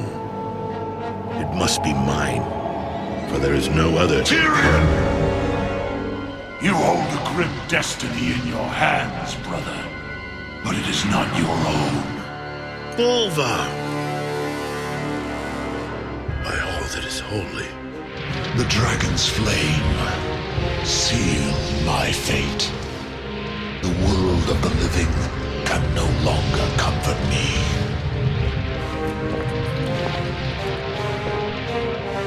Place the crown upon my head, Tyrion. Forevermore, I will be the jailer of the damned. No, old friend. I cannot. Do it, Tyrion!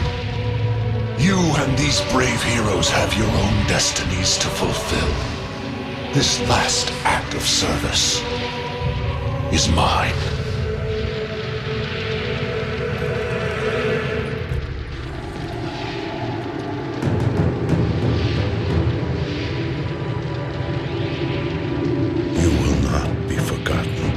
I must be forgotten, Tyrion. If the world is to live free from the tyranny of fear, they must never know what was done here today.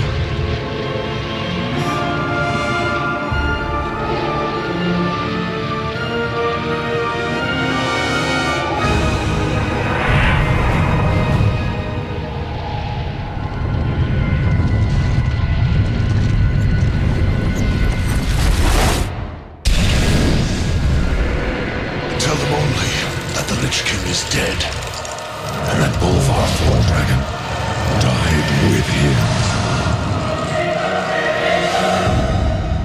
Now, go.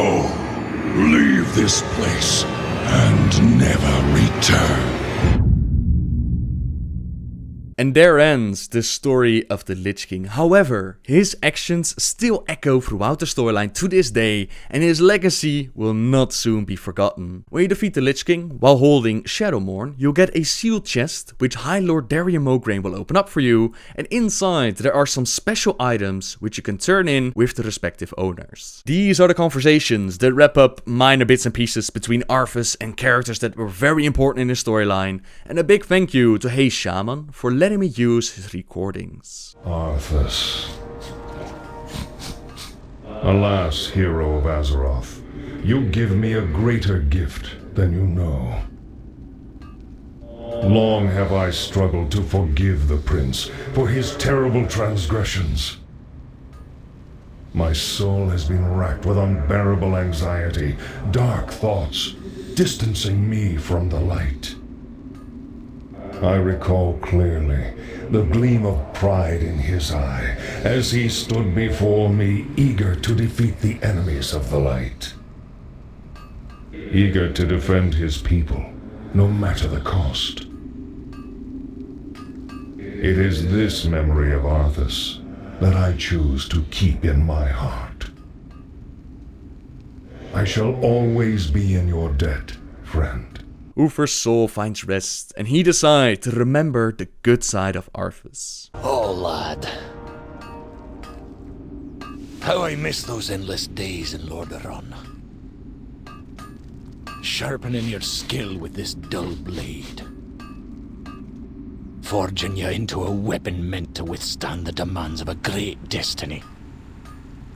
Heh. You sure put them skills to use, didn't you, lad? If only I'd been able to stop you that day, how different things might have been. If only I'd have never discovered that accursed blade. Farewell, Arthas, my brother. Muradin wonders how things could have been different, and he decides to remember Arthas as his brother.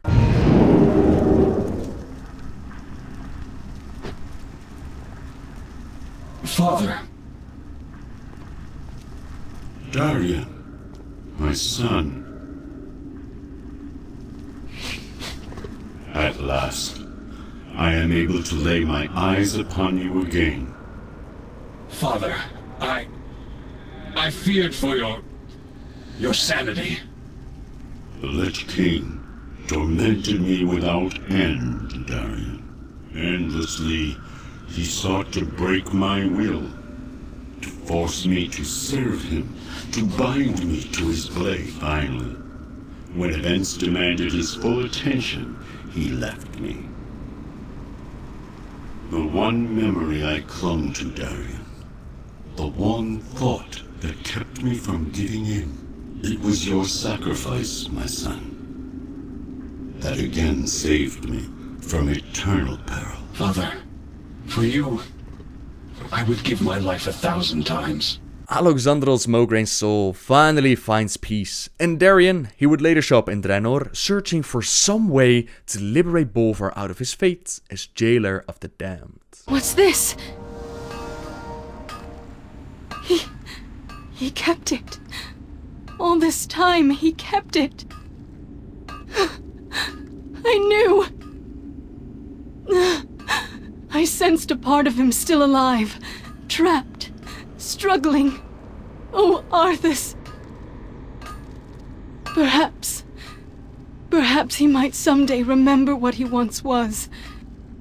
By the light, may he at last find rest, free from the icy grip of that terrible blade. Arthas kept a reminder of his love for Jaina, something she always knew deep down in her heart. She hopes that his spirit will find rest free from that accursed blade, but unfortunately, that's not what the future holds for Arthas. So, it is done. I had not dared to trust my senses. Too many times has the Lich King made me to be a fool. Finally, he has been made to pay for the atrocities he imposed upon my people. May Azeroth never fail to remember the horrible price we paid for our weakness, for our pride. But what now, hero? What of those freed from his grasp, but still shackled to their mortal coils? Leave me. I have much to ponder. Sylvanas would later travel back to the top of Icecrown, where she found out that Bolvar is the new Lich King, yet her purpose, her whole mission, was complete. She got the revenge that she desired, so she tossed herself off the top of Icecrown in an attempt to end her undead suffering. Instead of ending it though, she found herself in a whole new realm of suffering, a hell where the spirit of Arthas was being tormented as well. This would be her fate, but luckily for the Banshee Queen, the Valkyr, they came down and they offered her a deal. They would ally themselves with Sylvanas, they would take her place in hell in case she died, and they would resurrect more Forsaken troops to bolster their ranks. In exchange, they would be free from Bolvar's control, and knowing the hell and the torment that waits for her, Sylvanas agreed. With the death of the Lich King, many of the more intelligent Scourge became unemployed. Those fiends, as you so delicately put it, are called Valkyr. They are under my command now. And they are part of the reason that I asked to see you. Get on with it, Sylvanas! Very well, War Chief. I have solved the plight of the Forsaken. As a race, we Forsaken are unable to procreate. With the aid of the Valkyr, we are now able to take the corpses of the fallen and create new Forsaken. Agatha, show the War Chief!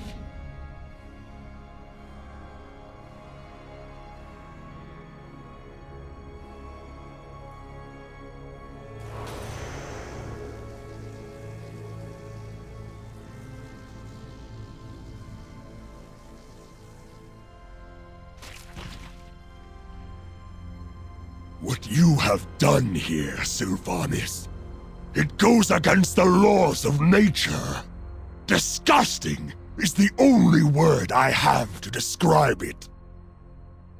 War Chief, Without these new Forsaken, my people would die out. Our hold upon Gilneas and Northern Lordaeron would crumble. Have you given any thought to what this means, Sylvanas? What difference is there between you and the Lich King now? Isn't it obvious, War Chief? I serve the Horde. Watch your clever mouth, bitch! The Lich King story ripples on throughout Warcraft, even to this day, but for now, the story has come to an end. Thank you all so very much for watching and joining me on this incredible journey. This has been the biggest project that I've ever done, the biggest story I've ever told, and I hope I did it justice. As always, ladies and gentlemen, subscribe if you like my videos, leave a like if you enjoyed this one, and until next time guys, see ya!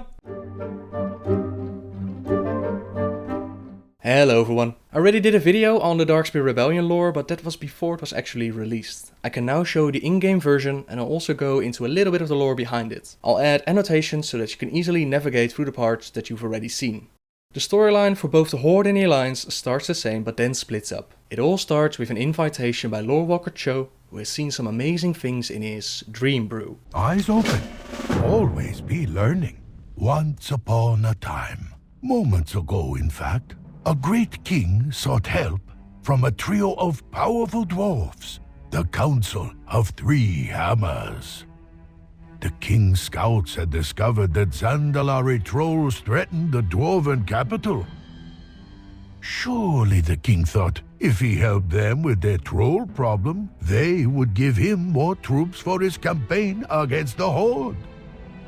But what the king did not realize is that the dwarves did not trust one another. "We cannot help you," said the Bronzebeard dwarf, "for if we turn our back on the Dark Irons, they will defeat the Wildhammer and take over Ironforge."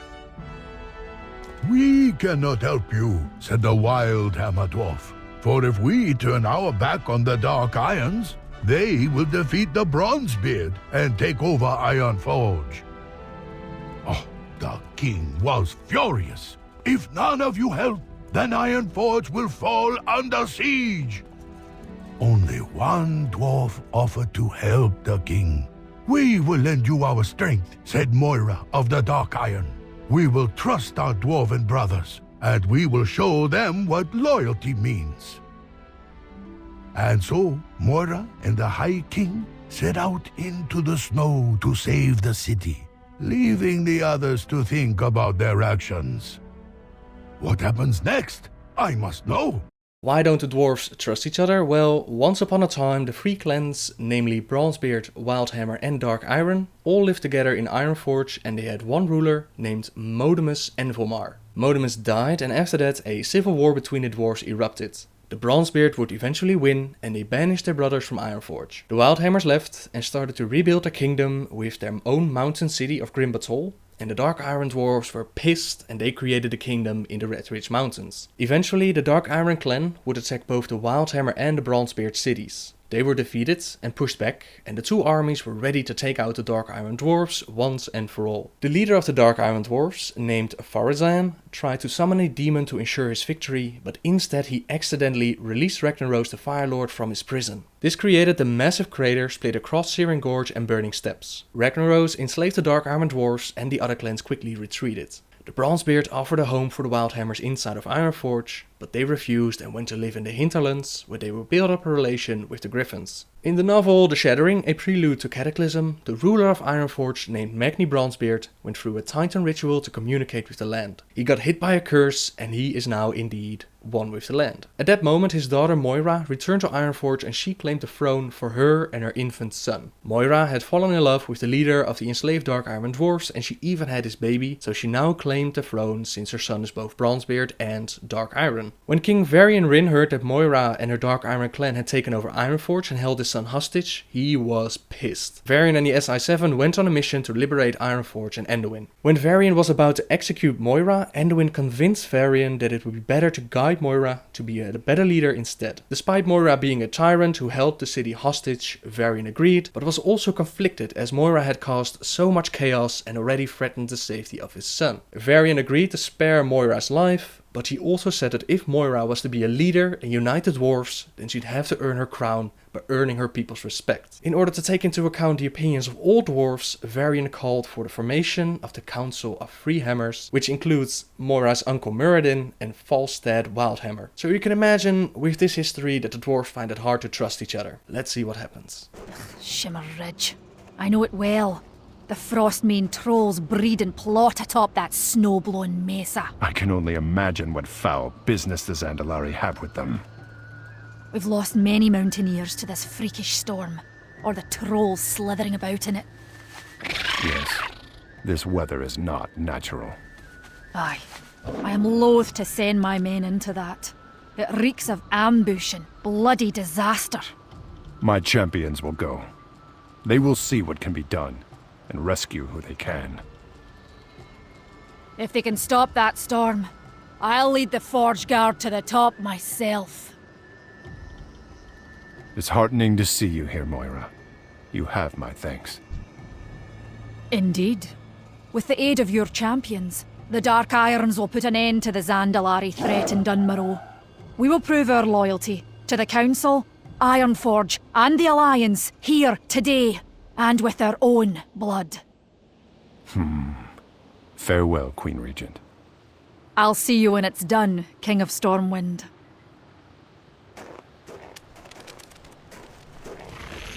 Here's the lay of it. The King's spies are dead to a man. Only a handful of dwarven scouts are left. The nearest one is just ahead. If you can save him, he may know a thing or two. We'll cover you from the brush. Point out a target, and we'll open fire. Oh, by my beard, I thought I was done for. Oh, thank you. Thank you. Oh, right. Now, did the human king send you? Oh, his spies are all dead, and most of us are too. I saw him dragging Boldbrew, kicking and biting towards some hut south of here. Now, if you hurry, you can help her, and she might know more. But stay away from the big village. There's dozens of mad ice trolls in there. Oh, that Zandalari priest has them whipped up into a great frenzy. Ah, that was a close one, thank you. There's only a few of us left. The ones they don't eat. They butcher at some big altar. It's just northwest of here. If you hurry, you might be able to save some. Sorry, I don't know anything more. Filthy monsters! I owe you my life. Listen, the storm. We figured out what's making it. That sneaky Zandalari has these ice trolls making blood sacrifices to elemental spirits. There's a cave north of here, across a bridge. If you can slay the elemental within, the storm ought to stop. The King's champions have done it. The storm has ended. Forward, Dark Irons! To battle we march! You may have stopped the storm, but you cannot stop the will of Zandalar. You will die, all of you. There will be more. Zandalar will never fall.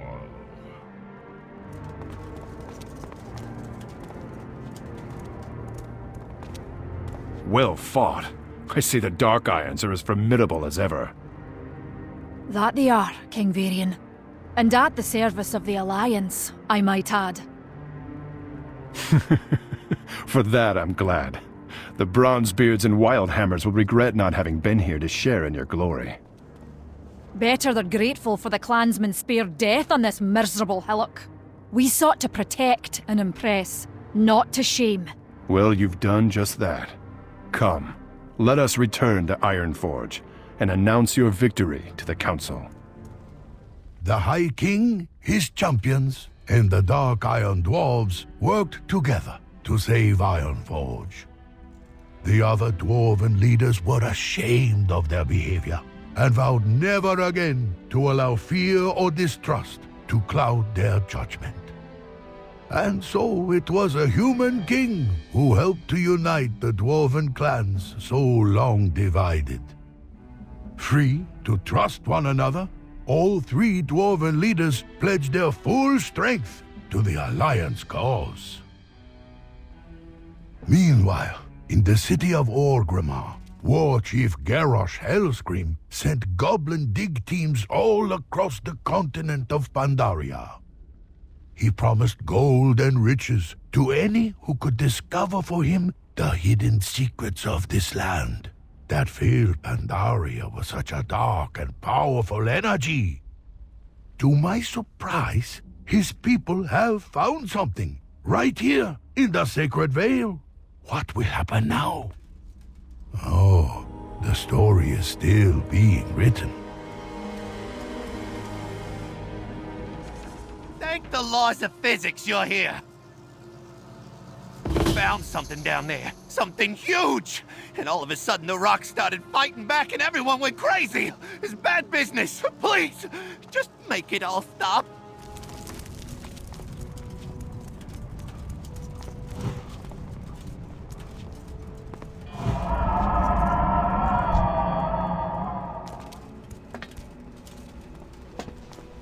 Signor Amanori.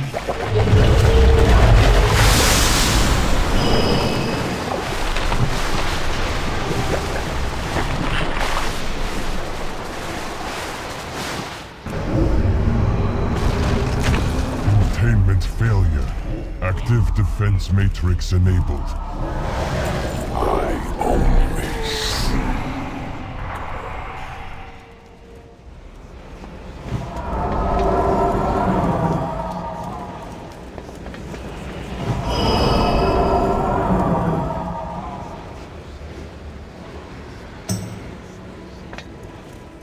Just what in the name of all that is unholy was that thing? Step aside, Goblin. This artifact is exactly what the War Chief hoped to find here. I am taking it under Corcoran protection. Oh, don't you worry none. I don't think anyone wants to touch that thing again. I'll collect our money and we are out of here. Hey, what is this, huh? This is barely a fifth of the promised payment. You are paid for all workers present, Foreman. The War Chief does not compensate the dead. No. See, there's a contract. Payment in full is required. This is what has diluted the vitality of our precious hoard. The War Chief graciously permits the families of the dead to live in his city. To die in the service of the Horde should be a great honor.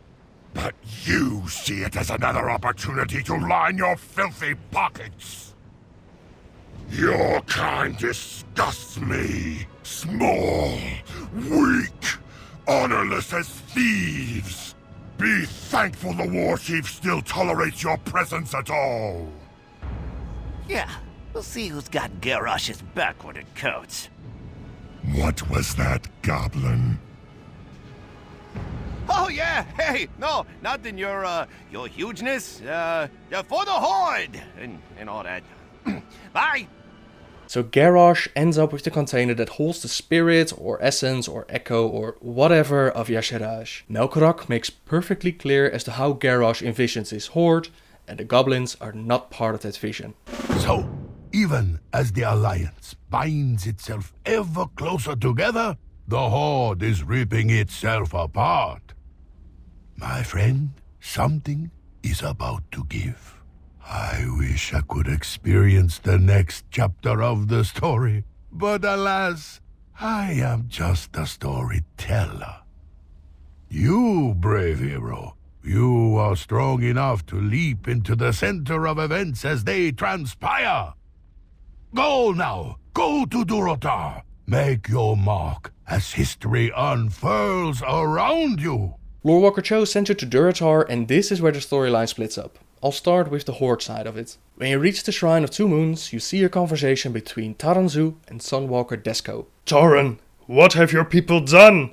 You've dredged open a scar within our sacred veil. Lord Zu, please understand. The Orc War Chief who ordered the deed no longer speaks for the whole of the Horde. Many voices are rising up against him. Your politics are no concern of mine. Your Horde has disrespected the sanctity of this place. You are no longer welcome here. Leave at once. Give us the opportunity to bring Garrosh to justice. Sunwalker, I respect your people. You have aided us in our campaign against the Shah and the Thunder King. Otherwise, I would have already ordered the Shadow Pan to purge this entire shrine. But my patience is at an end. The Horde must leave. Please, give us time to make this right. Very well. You have until season's end. No longer. We Pandaren are no strangers to dealing with tyrants. The coming battle will try your souls. May the Celestials guide your actions. The digging in the Vale by the goblins has created a huge scar in the land, and Taran Zu is kicking the Horde out. Thankfully, Sunwalker Desko managed to talk him out of it, and now we have some more time to bring Garrosh to justice. When you reach Orgrimmar, you can see that the Kor'kron are taking over. The troll area is infested by them, and the troll NPCs can't talk to you right now. Gammon, however, is holding the fort like a boss. Outside the fortress, you can see many more Kor'kron marching and preparing for battle. They fortified the shorelines, trolls are being held at gunpoint, and even Warlord Zila has joined Garrosh's ranks. Warlord Zila is the current leader of the Dragonmar clan. The Horde has actually helped her become this during the Cataclysm, and it means that Garrosh has the support of Proto-Drakes. Dragonmar clan, as the name suggests, has a history with dragons and Deathwing. They used to have the Dragon Soul, and they still have the chain that was attached to the Dragon Soul, and even just the chain gives them power over dragons. You reach Sen'jin village, where Kita Aerotusk is waiting for you. He explains the situation.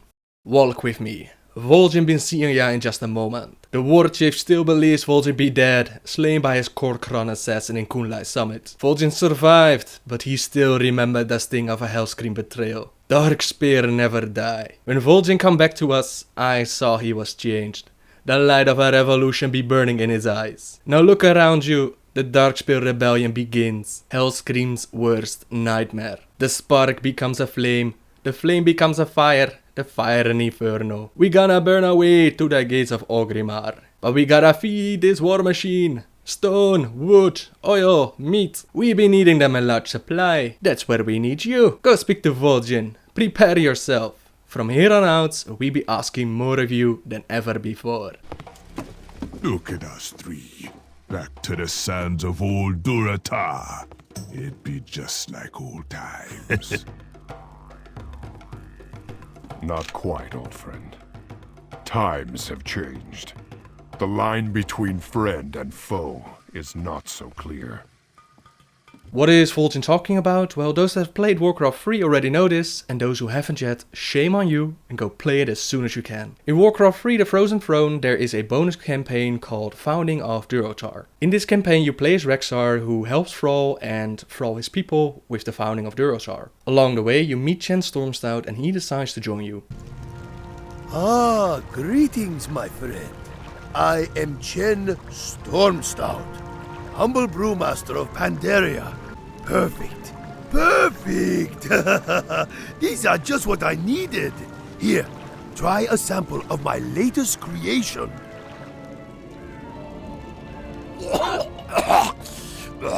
What the hell is that stuff? Are you trying to kill me? Ah, perhaps it needs some refinement. After all, we must learn to crawl before we can run. Don't you agree? Well, now that my brew is complete, I can experience more of this strange, rugged land. Would you mind if I tagged along with you, warrior? Not at all, Chen. But my path is a perilous one. Ah, my friend. I found that no path is too perilous when doused with strong drink. Off we go! Later on you help Vol'jin, as his islands are under attack by Admiral Proudmoore, his fleet. I be Vol'jin, leader of the Darkspear tribe. It be good that the war chief sent you when he did, man. Our villages already be under attack by the human fleet. We got no time to waste. So this is how these three know each other. Vol'jin has plenty of people to fight Garrosh, but he needs supplies and you are the one to bring it to him. But this does not sit well with Garrosh and he sends Corcoran after you. They come! Hellscream think his own people gonna roll right over. Time to show this war chief the fury of the Dark Spear!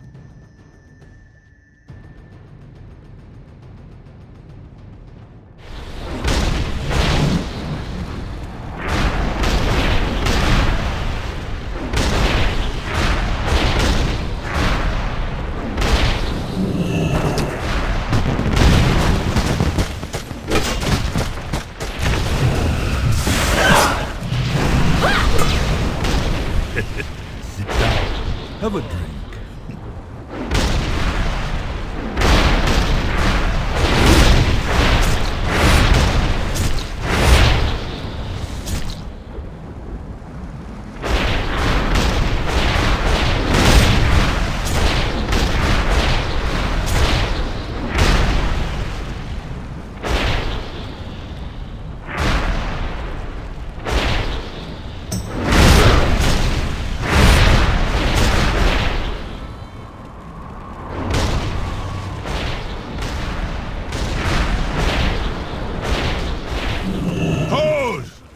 Let them run away. Hellscream will execute them as cowards if they go back. Sinjin village is safe. Regroup! We press the advantage! Before the war chief fortifies Razor Hill, we take it for the revolution and close off the road to the barrens. Anyone who can still fight, come with me! Wait, Vol'jin. Horde is spilling Horde blood. It's tearing me apart. We need you, man. I know. I trust you to lead the siege. I am needed elsewhere. I refuse to believe that all of my brethren support Garrosh. I am going to Orgrimmar, alone. Eitrigg, Saurfang, surely they are standing against Garrosh. I must find others. You set one foot in Orgrimmar, Hellscream gonna bury a knife in your neck. It's a risk I have to take. But if I am killed, please, watch over Agra and my boy. I won't hear you say such things. It has to be said, Vol'jin. If we don't make it through this, I want you to know you have always been my friend, my brother. For the Horde. For the Horde.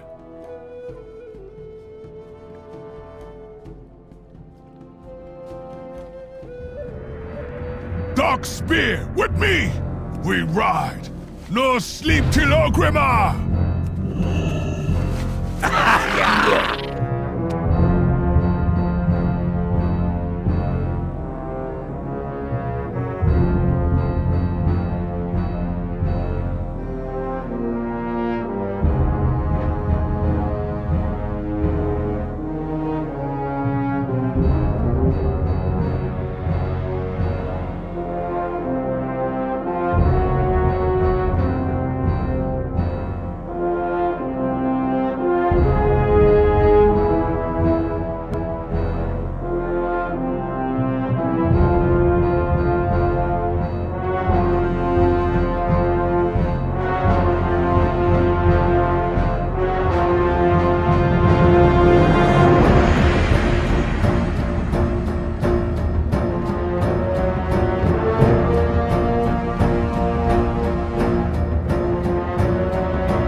It be done.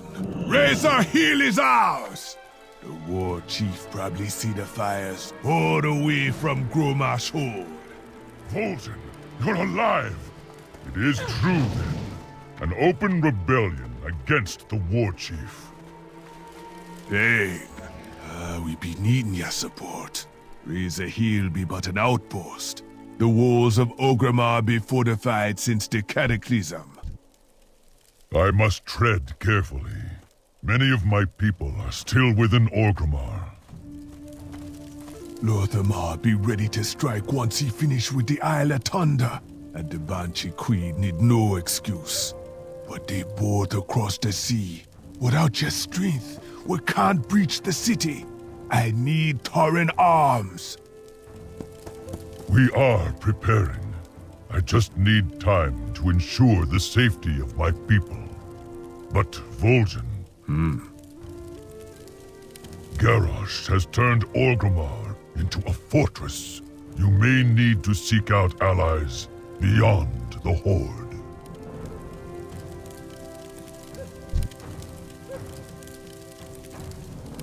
How fucking epic was that, guys? Vol'jin marching with Chen Stormstout and the Darkspears, Thrall and Chen blowing up Kor'kron, and you are part of all of this. I've been playing since Classic and this is one of my new favorite moments in the game. Holy shit. My mouth was on the floor while playing through this. You bring some more resources, do an additional quest, and after that you get the Darkspear Revolutionary title.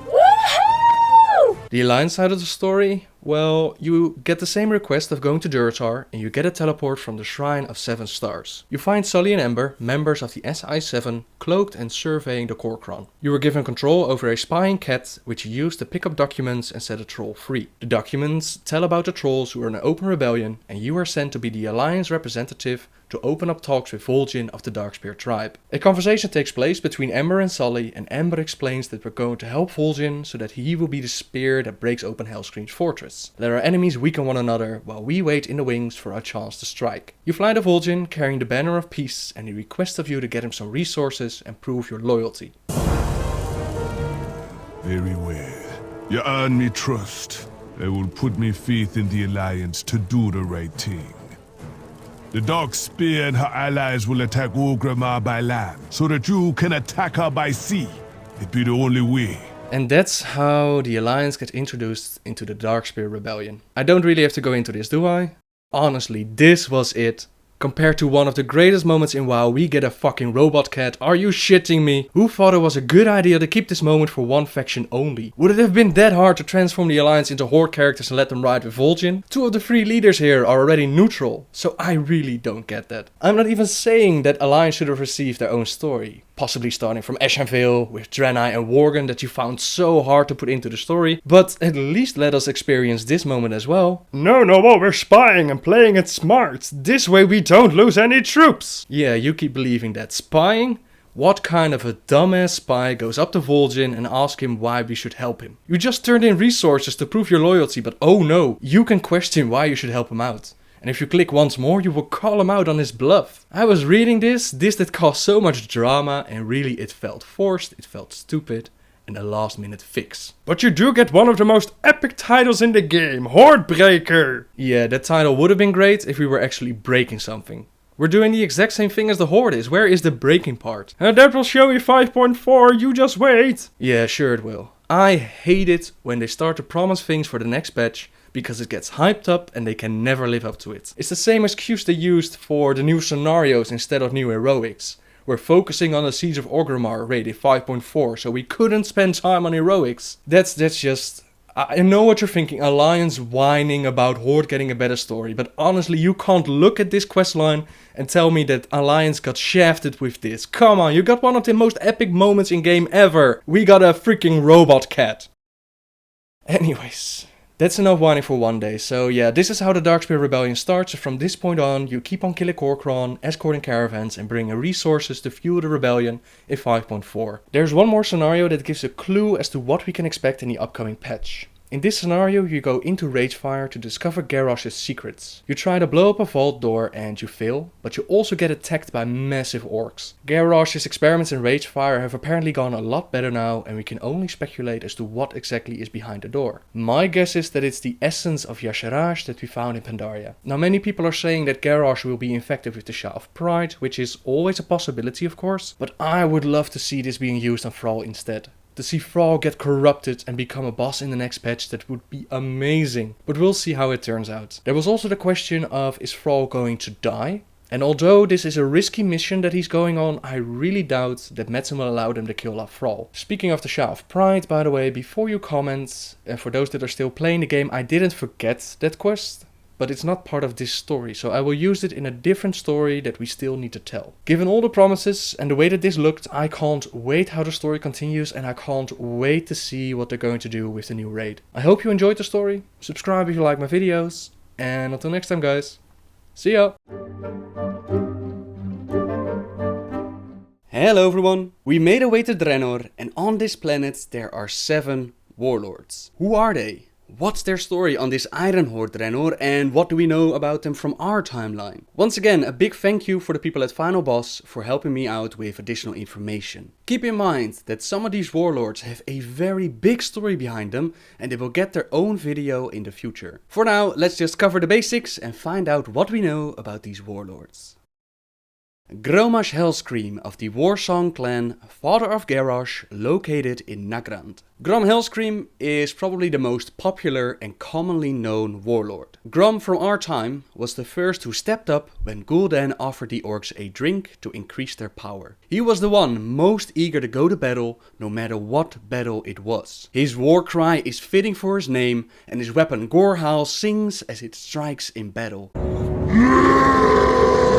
He was not a part of the first Horde invasion, but he was there when they came back for the second time to collect artifacts for Ner'zhul. He, together with Rexxar and others, held the Dark Portal on the Alliance side as others made their way through Azeroth. When Khadgar was forced to close the Dark Portal, Grom and the others were locked out and had to stay behind on Azeroth. After around 20 years, Thrall comes into the picture, and Grom Hellscream was the first orc that Thrall got a chance to talk to after escaping from Durnhold. 20 years of demon blood pumping in Grom's veins had changed him from a hothead, all about fighting and warmongering, to someone who could agree with Thrall's notion of peace and negotiation. He helped Thrall to liberate the other orcs from the internment camps and the reforging of this new horde. Even after all these years, he still took a big gulp of demon blood back in Warcraft 3, knowing what it would do with them. It was thanks to Jaina Proudmoore, Thrall and some others that he regained his senses, and in the end he managed to land the killing blow and set his people free from their slavery to the demons by killing Manoroth.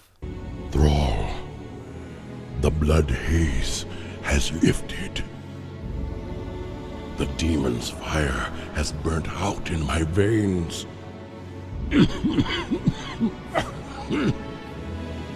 I have freed myself.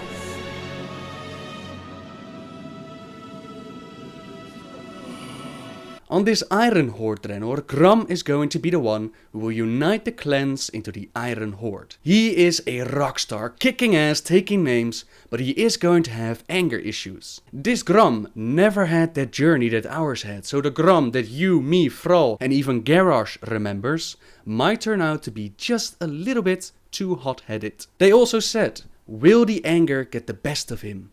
I would bank on it, so it will be very interesting to see how they're going to do his story. Will his anger once again make him fall, or is he going to learn how to deal with it? And will they be able to keep that picture that people have of Grom Hellscream, that hero, that ultimate orc? Will they do it justice, or will people hate what they're going to do with him?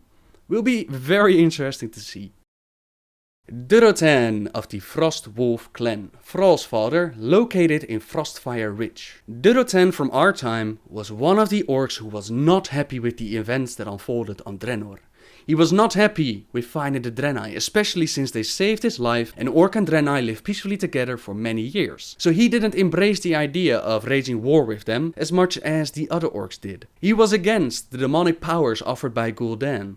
He refused to drink from the blood of Manoroth, and he was the one who went to Orgrim Doomhammer on Azeroth and told him about Gul'dan's betrayal. This act eventually cost him his life, because Gul'dan had sent assassins to kill him, but he did stood up against him, did let his voice be heard as all around him his brothers fell to the demonic corruption. He was one of the few orcs that had the balls to actually stand up and say something against this, that this was not their way. On this Iron Horde Draenor, Durotan's people rejected the Iron Horde's call for Orcish unity to focus on their own survival. They moved to Frostfire Ridge, and there they battle with the Thunderlord clan and the ogres who are inside the Bladespire fortress. As they presented Durotan, they asked the question, will he join the Iron Horde this time, since they are no longer influenced by demons, but later they said that he's going to be part of Team Future Horde and that they're going to be part of their starting area. He is the only Orcish warlord that's confirmed to be on our side. They also asked the question, was Durotan a noble dude at heart, or did the situation turn him into this noble dude? It will be very interesting to find out. Ner'zhul of the Shadowmoon clan, located in Shadowmoon Valley. Ner'zhul from our time played a huge part in the story of Warcraft. He was the one who first got in contact with Kil'jaeden, and Kil'jaeden manipulated him into forming the first horde and kill all the Draenei. Ner'zhul would eventually find out that Kil'jaeden was just using them, but by that time it was already far too late, and his apprentice Gul'dan was happy to step in and follow the orders of Kil'jaeden. Ner'zhul didn't do much to prevent any further corruption of his people, because he feared Kil'jaeden and he feared for his own life. He did send a note to Durotan to prevent him from drinking the demon blood, but that's about it. When the first horde invasion of Azeroth failed, Terran Gornfiend stepped up to Ner'zhul with a plan to create more portals to different worlds. They failed to conquer Azeroth, but other planets might not put up so much resistance, and Ner'zhul was all behind this plan. They gathered 3 artifacts from Azeroth, and in the end Ner'zhul made his portal. Not just one portal, portals all over Draenor,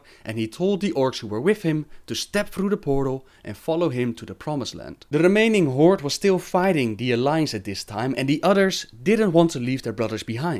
Ner'zhul killed one of them to get them motivated, and they reluctantly stepped through the portal to this unknown destination. Unknown to Ner'zhul though, this portal would not lead him to the Promised Land, it would lead him straight to Kil'jaeden, who still had some unfinished business with the orc who refused to follow his orders. He ripped Ner'zhul his soul in little pieces, causing agonizing pain, only to reform it and do it all over again. After a while, Kil'jaeden got bored with this, and he came up with a new plan that would require Ner'zhul to be turned into the Lich King, and he would be sent off to Azeroth to weaken it and get it ready for a new invasion from the Burning Legion. After that, the events of Warcraft 3 follow, which is too much story to go into right now, but that's pretty much the backstory of Ner'zhul.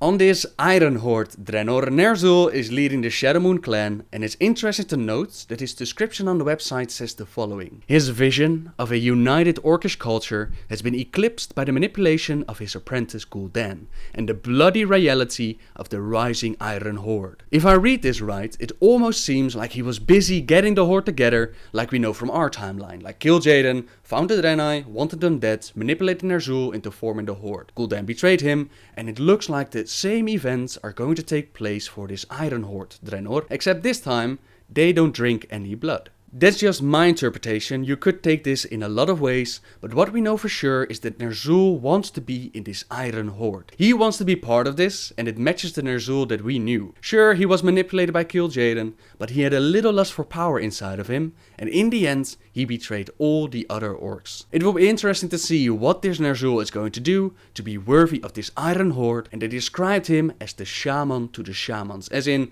you might be a good shaman, this guy is the top dog.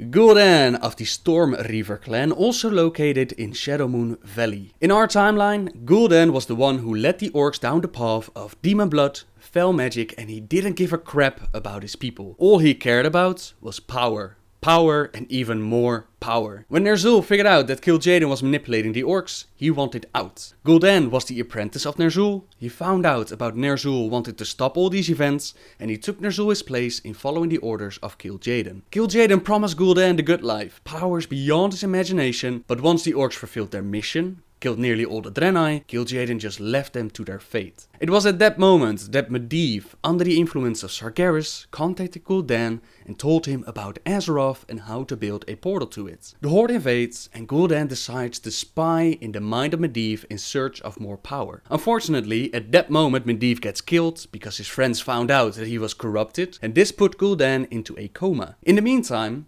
Durotan informs Orgrim Doomhammer about Gul'dan's betrayal, and Orgrim steps up. He takes out Blackhand and becomes the war chief of the Horde. Now Gul'dan's in trouble, but he manages to convince Orgrim to keep him alive, and in exchange he creates more powerful ogres. Ogre Magi even. In the end, Gul'dan's lust for power would strike a devastating blow to the first Horde invasion. As they march to lay siege to the capital of Lordaeron, Gul'dan takes his troops and sets off to the tomb of Sargeras in search of more power. Orgrim Doomhammer, hell-bent on keeping the honor in the Horde and making an example of those who don't uphold that honor, is forced to send troops after Gul'dan. This forces the Horde to fall back, and eventually they would be defeated. Gul'dan's fate was sealed though when he entered the tomb of Sargeras, as the demons there took great pleasure in killing this treacherous orc. However, that wasn't the last time we saw Gul'dan. Even his skull manipulated events and allowed the Horde to invade for a second time, and eventually giving Illidan the power needed to take out Tichondrius in Warcraft 3.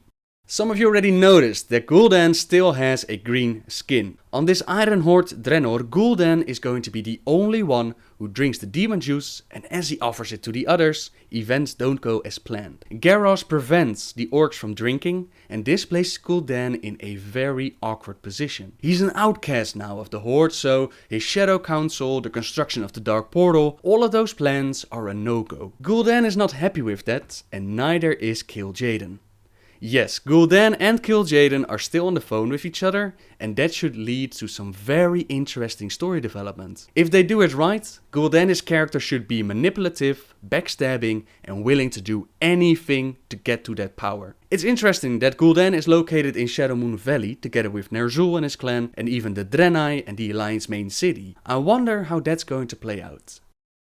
Blackhand of the Blackrock clan located in Gorgrond. Blackhand from our time was the very first war chief of the Horde, but in reality he was a puppet of Gul'dan who ruled behind the curtains. When the orcs started to magically age their children to get more troops, Blackhand was one of the first to offer his kids, and this created some messed up adults with the mind of children. It was Blackhand who led the Horde into their first invasion of Azeroth, but later Gul'dan's betrayal would be known to Orgrim Doomhammer, and Orgrim was the second in command to Blackhand, and he killed Blackhand to take the title of War Chief and lead the orcs down a more honorable path. You can still fight a child of Blackhand in Upper Blackrock Spire, located in Blackrock Mountain. People already asked me if this clan was named after the mountain or the mountain after the clan, but this is not the case. Both of them already had their names, and Blackhand just saw it as a good omen that they shared a common name. Blackhand and his clan on the Iron Horde Draenor are the backbone of the Iron Horde. Now that Gul'dan isn't manipulating him, Blackhand is a more honest orc. He and his clan are the Smiths, and they are the ones who took Garrosh's blueprints of the future and turned them into weapons for the Iron Horde. One of the raids that we're going to get is called Blackrock Foundry, where we are going to dismantle this foundry of weapons and armor creation, and in the end we'll face off against Blackhand himself. Kargav of the Shattered Hand clan, located in Spires of Arak. Kargav from our time has a pretty interesting story. In the time period where Ner'zhul is trying to make all these new portals, Kargav was left behind to stall the Alliance who were trying to stop Ner'zhul. This allowed Ner'zhul to make his way to the Black Temple, but in the end Kargav would realize that he was left to die, so he took his people to Nagrand to regroup and find more troops to battle the Alliance. There he asked Great Mother Gaia if there were any able orcs in the area to fight with them. But Gaia wasn't happy with everything that happened to the orcs. The formation of the Horde, the corruption of the planet, the use of demonic powers, and she thought that the Alliance invading their planet was their own damn fault. She told him to look around and see that these orcs were sick and not able to fight. To Kargav, they seemed to have all their limbs required, and as long as they could hold a weapon, that would do. At that moment, One orc, sick with rat pox, walks up to them and asks what Kargov is doing here. Did something happen to his father? And as he was talking, he fell over and started to puke out blood. Young Garrosh Hellscream was not able to join the war effort because he was sick. But Kargov realized that these orcs would be of no use. "You pathetic weaklings," he snarled. "Do the Horde a favor and die here. If you can't help defend your people, you have no right to live." Nice going, Kargov. Thanks for messing up Garrosh like that for us. And over time, Kargov would serve Bannerov and later serve Illidan. You can still fight him in the shattered halls of Hellfire Citadel.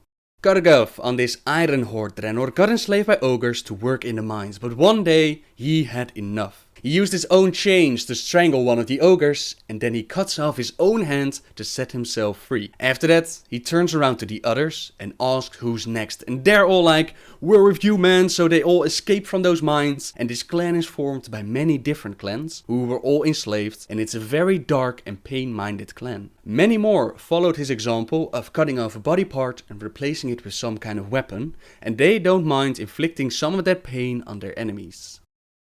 Kil'jaeden of the Bleeding Hollow clan, located in Tanaan jungle. In our timeline, Kil'jaeden was at the front of the war. He was one of the first to drink from the demon blood, he was there during the first invasion, and he was there when the Horde attacked for the second time to collect the artifacts Ner'zhul required to make his portals. Despite that, Kil'jaeden was an older chieftain, and with age comes wisdom, so he was more unwilling to just throw away lives for the war. To compare that to someone, Kil'jaeden didn't mind fighting, but he wasn't a Grom Hellscream. He wasn't all about Loktarogar, let's go fight stuff and doesn't matter what happens.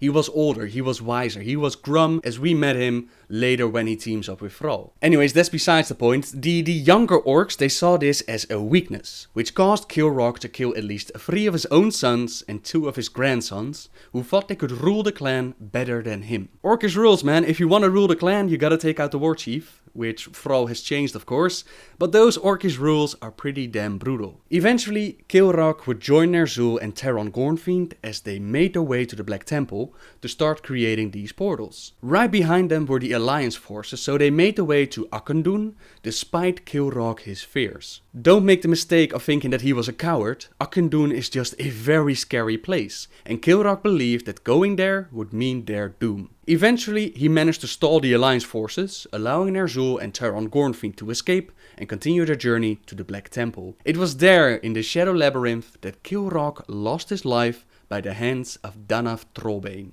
On this Iron Horde Draenor, the Bleeding Hollow clan is a very shamanistic clan, but also a very tribal one. They live in the jungle, they're kinda out of their mind, and the shamanism that they practice is much more dark and savage. They have a ritual that each new war chief goes through, and this ritual was described as being in a Blair Witch cave, all gruesome stuff around them, and they would gouge out their own eye to receive a vision of their death. And this vision would influence, dictate how they rule the clan for the rest of their life. Pretty damn messed up. Also, fun fact, the warlock spell Eye of Kil'jaeden is named after this Kil'jaeden. For now, that's enough information on these 7 warlords. Keep in mind that there are more clans on Draenor, like the Magna Val clan, Rexarch's clan, or the Thunderlord clan, the one the Frostwolves are fighting. But they didn't just get a place on this fantastic 7 team, but what their story might be and what else we might see, that's what we're going to talk about next time. For now, thank you very much for watching, everyone. If you have any questions, let me know. And until next time, guys, see ya! Our bond is iron, our will unbreakable. Who will stand against us?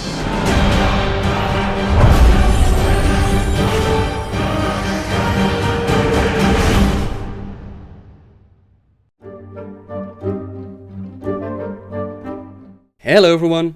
The Guardians have been around for quite some time, and even though Medivh's novel was called The Last Guardian, there's still one on Azeroth, even though we never hear about him. But who are the Guardians, and why do we need them? That's what we're going to find out. I want to cover most of the information that we know, so we'll probably take a couple of videos, but let's just begin and see how far we can go, shall we?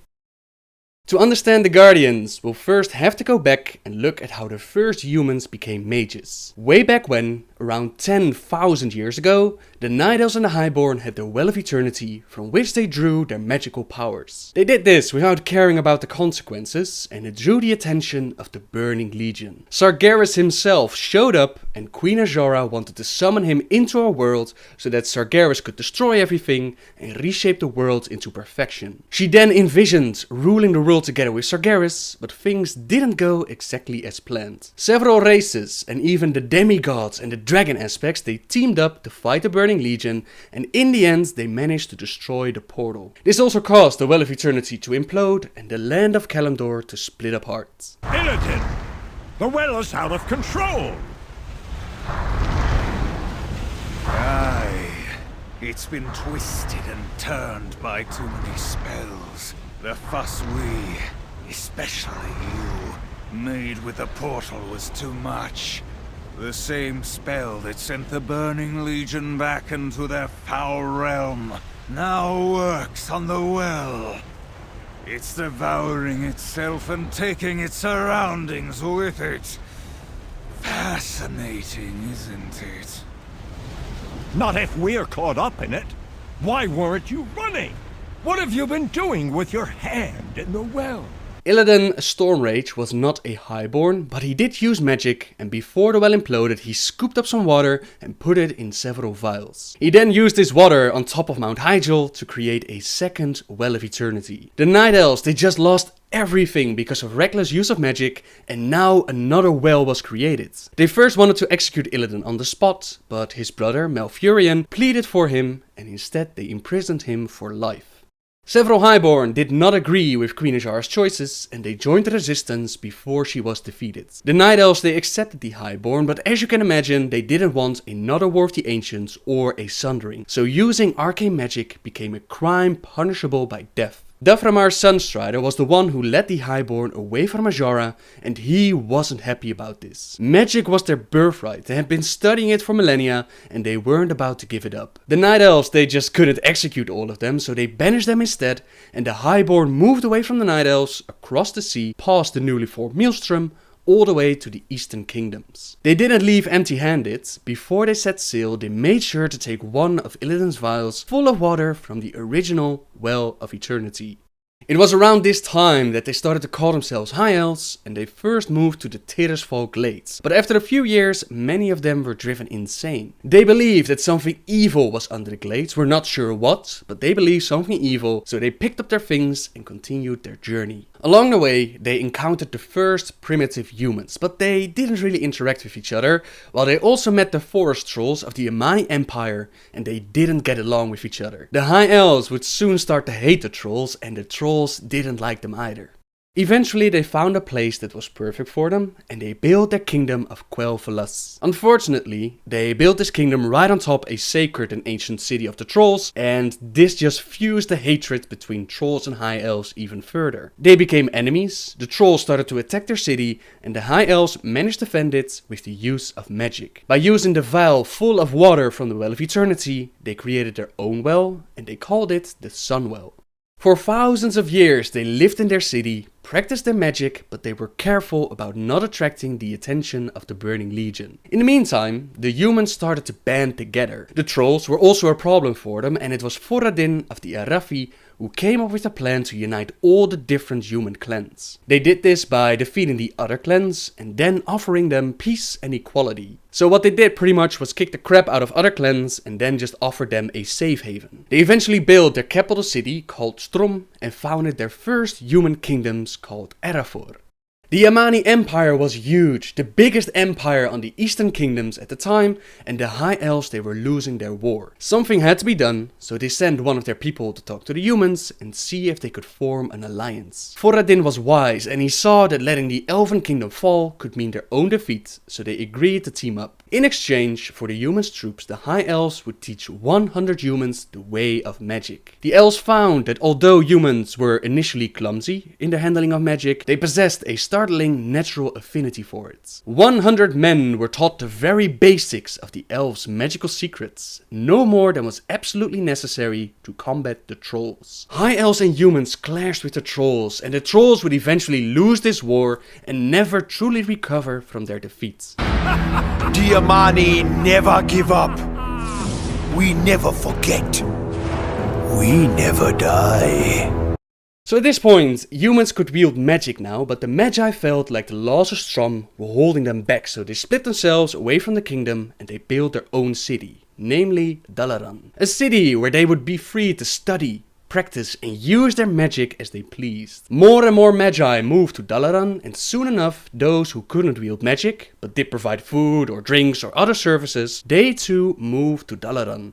All was good for a time until they learned the dangers of magic used unchecked, the lesson the High Elves learned so many years ago. The constant and ungoverned use of magic began to tear the fabric of reality around the city. These tears sent bright beacons out into the twisting nether, drawing the attention of the Burning Legion. Through these rents, demons began to slip back into Azeroth, and the Magi consulted the High Elves about this problem. The High Elves told them that as long as they used magic, they would need to protect their people from the agents of the Burning Legion. The people couldn't find out about this, or else they would riot in fear, so they decided to create a secret order known as the Council of Tirisfal, named after the location where they would meet, the Tirisfal Glades. The order began to experiment as to how to best protect themselves from the demons. Some believed that they should work together as a team of equals, while others believed they should funnel their magic into a single being and let him or her be the shield, although they didn't exactly know how to do that. This finally brings us to how the first Guardian came to be.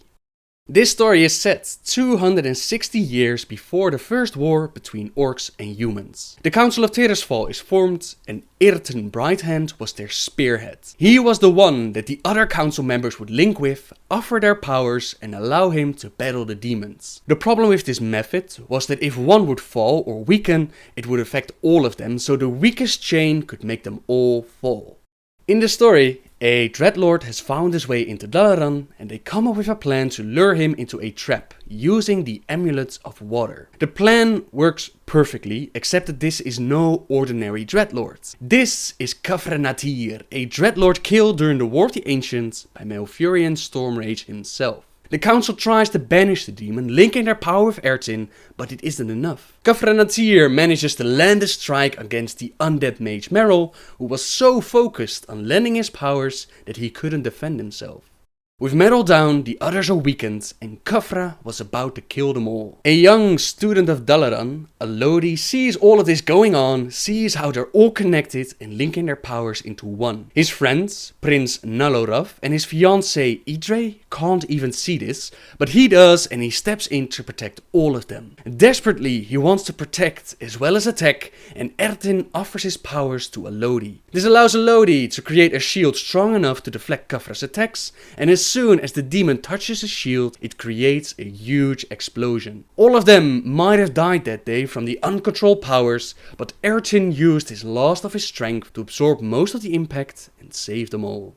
The next day, Alodi wakes up and Master Merrill tells him what happened. Merrill used to be a human, but he died during the Troll Wars. People still needed him, so he used his own magic to resurrect himself and keep himself alive. The demon was defeated for now, but definitely not vanquished, and he got his hands on the Amulet of Water, and with it he could corrupt Lordamer Lake. The council came together within Tirisfal Glades to discuss what to do next. Indus, a female gnome, told them that they had to select a new spearhead, but this wasn't so simple. Ertin possessed unique qualities, the skill to wield their linked power, the desire to defend, while also the wisdom to never turn against them. Afilar, a high elf female, suggested that they should just stop with trying to use this spearhead. They weakened themselves and all their spearheads so far had died. She saw it as a failing plan. Merrill said that they already had found their new spearhead. Alodi had managed to wield their power purely by instinct, with a desire to protect all of them and the heart of a warrior longing to use it as a weapon. He suggested that Alodi was their guy, but the other members did not agree. They saw him as a high elf orphan, surely gifted, but also lazy and unexperienced. Despite that, Merrill took the boy under his wing, knowing that if he gave him a reason to excel, he definitely would. The boys studied hard and together with Meryl they worked on an improvement of the spell that they used to link with each other. This spell would allow them to link but over a much greater distance. That way the source of power could stay in a protective place while the spearhead would fight and protect. All this studying took up nearly all of Elodie's time and his fiancée was not happy about this. Elodie's needs and wishes had changed while hers had not and they were slowly growing apart. Several weeks later, the Dreadlord was spotted in Silverpine and the council tried to stop him by using their magic individually. This failed horribly, they couldn't even penetrate his magical wards, while the demon summoned a great swarm of locusts and tried to burn the council. Most of them survived, but one of them had a great fear of bugs, Afilar, which caused her to freeze up and she was unable to protect herself. Again Meryl told them that they needed their champion, and this time, seeing how Elodie has been working so hard, the council agreed. Elodie was invited to their secret meeting within the Tearsfall Glades, where the council explains who they were and what they were offering him. Becoming the spearhead wasn't something you just did, it would change you and your destiny forever. So Elodie couldn't immediately decide. He wanted some time to think, and in that time he talked to his fiancée. She just received news that her father passed away. Her mother was ill, the land was beset by swarming insects and vermins, while the wells had run dry. All of this was the work of the Dreadlord, and Elodie realized that he could save them all. He could protect the one he loved most, but in exchange he would have to let her go. Which he would, of course. That night the council got together and Elodie told them his decision, but instead of directly linking to each other and only giving a portion of their power, he wanted them to offer all their power for the duration of the fight. They would use the spell that he and Meryl had been working on, the one that would allow them to link from a great distance so they wouldn't have to worry about protecting themselves. To reflect this change, he would no longer be called their spearhead, instead he would become their guardian. Guardian of their power, their safety and their trust. Guardian of the defense of Azeroth. Meryl, Yuga, Indus, Rohar and Irar offered their powers willingly. Power we have, power we share, out of many into one. Elodie made his way to Brightwater Lake, where Khafra Natir was last seen. He knew that the Dreadlord was not just trying to corrupt the lake or spread a plague. He had a larger plan. The plan to put High Elf, Human and Gnome against each other, so to cause wars which demons find so entertaining. Khafra was not impressed by the mage, they tried to contain him before, banish him, and they had failed. What difference would this one mage make? What he didn't know was that Elodie didn't come alone, and he used Indus's spell of Bright Vision to spot Khafra's aura of darkness. He used Yuga her spell to entrap Khafra within a magical ward. He asked Irar to lend him his strength so he could keep the ward active. He asked Meryl to share his courage so he could either face down this monster or accept his own death bravely. Then he asked all of them to combine their power and unleash every searing spell that they possessed so that they could banish this demon. This demon that had cost them so much, land destroyed, people killed, and Elodie's life as he knew it gone. This demon had turned him into a demon's nightmare, and at the end of their struggle, Elodie banished Khafra back to the twisting nether. His fiancée lived near the lake, saw everything that happened, and realized that Elodie had saved her, had saved all of them. Their duties were no longer the same, where she would have to stay behind and take care of her family and their land. Elodie was destined to take care of the world. Once more, Elodie tapped into the power of the council. Rohar, lend me your wisdom that I may do what is right. And with that, Elodie flew away from the love of his life and the life that he had known. He wanted to return his power to the rest of the council until the next battle, but they decided that he should keep it. When his time came, he would pass it on to the next guardian, who would take his place as defender of the world, with the council backing him up. This went on for centuries, where the guardian and the council worked in harmony.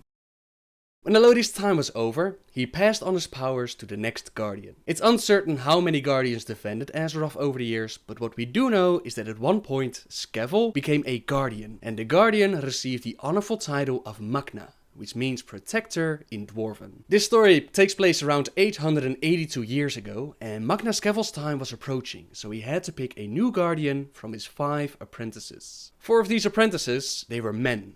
Falric, Jonas, Manfred and Natali, while Aegwyn was the only female. Back then, the social standing between males and females was not the same as it is today. Usually, females were taught to be pretty, learn skills like cooking or how to use herbs for healing. Basically, they got ready for a husband, but not something as independent as learning how to be a mage. Despite that, Aegwyn had become Skevel's apprentice, and she was the most gifted. She had managed to master the Metri scrolls, which were scrolls made by a powerful High Elven mage thousands of years ago, and not even the High Elves were able to master these until decades into their apprenticeships. This is the reason why Skevel recommended Aegwyn for being the next Guardian. The other boys, the other apprentices, they thought that this was a stupid choice, that she was good for a woman, but they were men and true mages. Even the council said the following.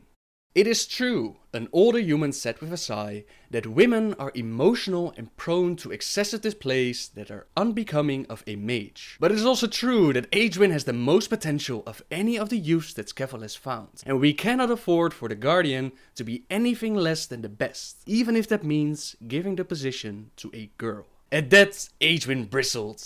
With respect, good sirs, I will be as good as a mage as any of these boys. In fact, I think I would be better, because I had to overcome so much more to get here. The boys were still not happy. One of them tried to convince the council to pick him by turning stone into gold, but his spell failed and the council had decided. Besides, the older human added, the Guardian must be the vessel of the council. I suspect that a girl will be less willful and will understand the chain of command, as it were. Now, as you can imagine, this wasn't exactly a great start for the new Guardian and the council. But nonetheless, Aegwyn received Skevel's powers and took his place as the new Guardian of Azeroth. Spells that used to take all her concentration now only took the briefest of thoughts, and she became incredibly powerful. They informed her about her mission, of course, defending the world against the demons, and she performed her duty. One day, a demon named Smotlor took over the school in the small village of Yortas. By accident, Aegwyn spotted his demonic magic, stepped in, killed him and saved the children. She was then summoned by the council, who were not happy about her methods. She should have contained the demon instead of outright destroying him, so that they could use him for some information about Sargeras. Aegwyn couldn't believe it. What was she supposed to do? Just let the children be used? Killed even? She was fed up with the council their methods of being reactive instead of proactive. All they did was trying to react to the demonic threats, while Aegwyn believed that they should actively seek them out. The council reminded her that she was supposed to do as she was told, that the Guardian was the arm of the council and that she should follow their orders. Aegwyn at this point was exhausted after all that fighting, and all she wanted was to get some sleep, so she asked the council if there was anything else and teleported away to the Violet Citadel. Instead of letting time take its course, Aegwyn decided to use her magic to keep herself from aging. The council would change over time, some would die and be replaced, even her former fellow students passed away, but Aegwyn didn't care about any of that. She believed the council to be a bunch of fools and she was the one who did all the work. This ego would become even bigger when she faced off against Sargeras, 500 years after she became the Guardian. In Northrend, demons were hunting dragons, and Aegwyn teleported to deal with them. She sent a massive bolt of power which struck the banner carrier of the demons, the one who held the severed head of a green dragon. This drew the attention of several demons, but they were no match for Aegwyn's power. The leader of the group told her that she was a fool. While she had been fighting with just a few of them, many more had been summoned down below. "You are an overconfident fool," screamed the demon. "All have come here while you have fought these few." "I know," said Aegwyn calmly. "You know," bellowed the demon with a throaty laugh. "You know that you are alone in the wilderness with every demon raised against you. You know?" "I know," said Aegwyn, and there was a smile in the voice. "I know you would bring as many of your allies as possible. A Guardian would be too great of a target for you to resist." "And you came anyway, alone, to this forsaken place." "I know," said Aegwyn, "but I never said I was alone." Aegwyn snapped her fingers and the sky suddenly darkened, as if a great flock of birds had been disturbed and blocked the sun. Except they were not birds, they were dragons. Aegwynn had lured as many demons as possible, and the demons fell right into her trap. The dragons, combined with the Guardian, nearly wiped out all the demons present, but a few of them managed to summon the avatar of Sargeras. This was not the real, fully powered Sargeras, since that would have taken a much larger portal with a lot more power. Nonetheless, even the avatar was incredibly powerful, and the few remaining dragons quickly flew away. Aegwynn raised both hands and unleashed a shout, half curse and half prayer. A flaming rainbow of colors unseen on this world erupted from her palms, snaking upwards like a sentient strike of lightning. It struck like a dagger thrust in the center of Sargeras' chest. This attack took nearly everything that Aegwynn had, and it was successful as well. Even though Sargeras tried to undo her spell, he didn't succeed and his avatar was destroyed. Aegwynn's trap had been more successful than even she had imagined, but what she didn't know was that this was exactly what Sargeras had planned all along. His spirit was not destroyed and he infected Aegwynn's body, hiding away until the day would come where he would be able to infiltrate the council from within and destroy Azeroth's defenses against the Burning Legion. Aegwynn didn't notice, of course. She thought that she just defeated the leader of the Burning Legion himself, a freaking god, and this just made her more arrogant. She locked away the avatar of Sargeras within the tomb of Sargeras and protected the place with such powerful defenses that no magic from Azeroth could ever break open the tomb. After that moment, after defeating Sargeras, Aegwynn resumed her duties as the Guardian, while pretty much ignoring the council as much as she could. Around 107 years ago, the council had enough. They had summoned her several times already, which she ignored of course, but this time the summon was so powerful that it actually interrupted her own spellcasting. She showed up and the council told her that enough was enough. It's been 800 years since she first became the Guardian and it was time to pass on her powers. Time for the council to select a new Guardian. The magic she used to keep herself young was unstable, unreliable, and if she ever lost concentration, she could instantly turn to a real age and her powers would be lost. For once, she agreed with the council's suggestion, but she wasn't about to hand over the powers back to the council. As a final act of defiance, she told them that she would be the one to select a new Guardian. She traveled to Stormwind to the home of Nilas Aran, and Nilas was a very powerful mage who served the current king of Stormwind, Landen Rin. He was also not tied to the Council of Tirisfal, which made him the perfect candidate to father her child. She let him believe that he was able to seduce her, tame the wild Guardian, while in truth she was the one using him. But if you weren't impressed, said Nilas, his mind wrapping around what Aegwynn was saying. If you didn't want me, then why did we... Aegwynn provided the answer. I came to Stormwind for one thing I could not provide for myself. A suitable father to my heir. Yes, Nilas Aran, you can tell your fellow mages in the Order that you managed to bet the great and mighty Guardian. But you will also have to tell them that you provided me with a way of passing on my power without the Order having any further say in it. And take this solace, of all the mages, wizards, conjurers and sorcerers, you were the one with the most potential. Your seed will protect and strengthen my child and make him the vessel for my power. And when he is born and weaned, you will even raise him here, for I know he will follow my path, and even the Order would not want to miss that opportunity to influence him. And so, the next Guardian was created, namely Medivh, which means Keeper of Secrets in High Elven. Aegwynn placed her powers inside of him and left him with Nilas Aran so he could raise him and teach him. For his own protection, she stayed out of Medivh's life in case her enemies would find out that he was her child. Little did she know that the true enemy in this case was her own arrogance. In her desire to poke in the council's eye just one more time, she had created a vessel in which the spirit of Sargeras could manifest. The perfect pawn which could infiltrate the council and weaken Azeroth's defenses against the Burning Legion.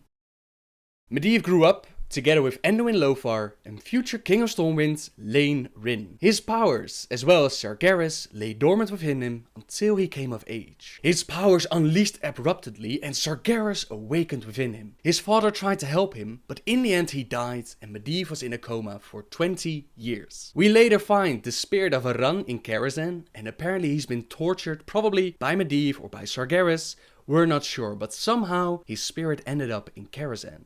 Please, no more! My son! He's gone mad! I'll not be tortured again! At last, the nightmare is over. Anduin Lothar watched over Medivh, and one day Medivh just woke up again and resumed his life. Not all the details about what he did in the time period are clear, but what we do know is that Medivh took up residence within the Tower of Karazhan, all the while battling with Sargeras inside of him, and slowly but surely Sargeras managed to take him over. Around that time, the orcs' homeworld of Draenor was corrupted, and Kil'jaeden had left them to their fates. These orcs were perfect for Sargeras' plan, since they could keep the world busy and weaken it so that the Burning Legion could come and conquer the planets. He contacted Gul'dan and told him about Azeroth, a world with water, food, plenty of things to kill, and he also told him that he would be rewarded with power. Power waiting for him within the tomb of Sargeras. Remember that Adrian protected the tomb with magic from Azeroth. No magic on Azeroth could ever open the tomb. Gul'dan was from Draenor, and so his magic would be able to. The pact was made. Gul'dan and his orcs built the dark portal on Draenor, while Medivh made the portal on Azeroth and unleashed the orcs upon the worlds. Aegwynn found out about this, and she paid a visit to her son in Karazhan. There are two versions of this encounter that describe what happened, and they both tell it in a different way. But the essence is that Medivh had killed the council, and she figured out that Sargeras was inside her son. That she had been an arrogant fool, and instead of doing better than the council, she actually had opened the way for the demons to take over Azeroth. She wept in that moment. She didn't weep when her parents had died or when Medivh was born, but in that moment she cried and she wanted to die. In the novel Cycle of Hatred, she used her own magic to teleport herself away. This magic came from the spell that kept her young, and while she teleported, this also aged her a little. In The Last Guardian, Medivh himself teleports her away, since Sargeras is unable to actually kill her. Some part of Medivh prevents him from doing so, but either way, he didn't give her the sweet release of death, and she would have to live with the knowledge of what she had done. The blue dragon, Arkanagos, also paid a visit to Karazhan, warning Medivh that he was attracting the attention of powers beyond his understanding, and that a dark power wanted to use him. Medivh didn't listen, or perhaps Sargeras didn't care. Either way, he struck Arkanagos with such a spell so powerful that it burned him from within. Burned him and later turned him into Nightbane. This took so much power that Medivh had to go and rest. The Dark Riders, a group of mounted horsemen roaming the land in search of powerful artifacts, were also created by Medivh. They used to be merchants, foolish enough to try and sell fake magical artifacts to Medivh. You don't want to mess with a guardian, especially one affected by Sargeras, and as punishment he turned them into the Dark Riders. Now they're forced to collect real artifacts and bring them back to Karazhan. Now back to the main story. Sometime after Medivh opened the Dark Portal, a young mage named Khadgar, which means trust in Dwarven, is sent from Dalaran to become Medivh's apprentice. There have been several potential apprentices before, but most of them didn't last long, either because of the visions within the tower or because of Medivh himself. Medivh was rather eccentric. At one moment he could be as calm as day, the next moment it would almost seem as if a storm was raging within him. Khadgar didn't immediately start out as an apprentice, he first became Medivh's assistant and he was charged with cleaning up the library. Medivh immediately recognized him for what he was, a spy sent by the mages of the Kirin Tor to learn more about Medivh and the knowledge that he had. He didn't care about this, he was forthright about this, all open about it. He didn't care, not one bit, and he was willing to share all his information with Khadgar, as long as Khadgar would first show him what he was sending away. Khadgar would eventually reach apprentice status, and Medivh trained him in the ways of magic, turning him into a very skilled mage. More orcs were pouring through the Dark Portal every day, several mages were murdered, and Anduin Lothar tried to get information out of Khadgar about Medivh. Lothar was Medivh's childhood friend, and he had seen him fall into a coma. He was worried that Medivh might fall again, and he wanted to know what Khadgar thought about his teacher. Khadgar felt so loyal to Medivh and didn't tell Lothar all the details, but he promised him that if anything would come up, he would tell him. In the meantime, Khadgar was practicing his magic and he was trying to summon the visions within the Tower of Karazhan. He had already received a couple of visions by accident. One of them showed an old man leading human troops on a planet with a red sky. No one in this vision could actually see Khadgar except for that one old man. They locked eyes and what he saw disturbed him greatly. for the old man's eyes were his eyes. Another accidental vision showed him Lothar, Medivh and Lane in a forest. Trolls attacked their party and they defended themselves with weapons and magic. At the end of the vision, Medivh collapses and he says not to Lothar, not to Lane, but he says specifically to Khadgar, "Watch out for me." This got him very curious about these visions and he even talked with Medivh about them, and Medivh told them that these visions come and go. That not all visions should be trusted, although up to this point all visions have become a reality. This got him so curious that Khadgar started to work on a spell that would allow him to control them instead of seeing them randomly. In the meantime, the Orcish horde had sent an emissary to talk with Medivh, to spy on him even, Gorona half-Orcan.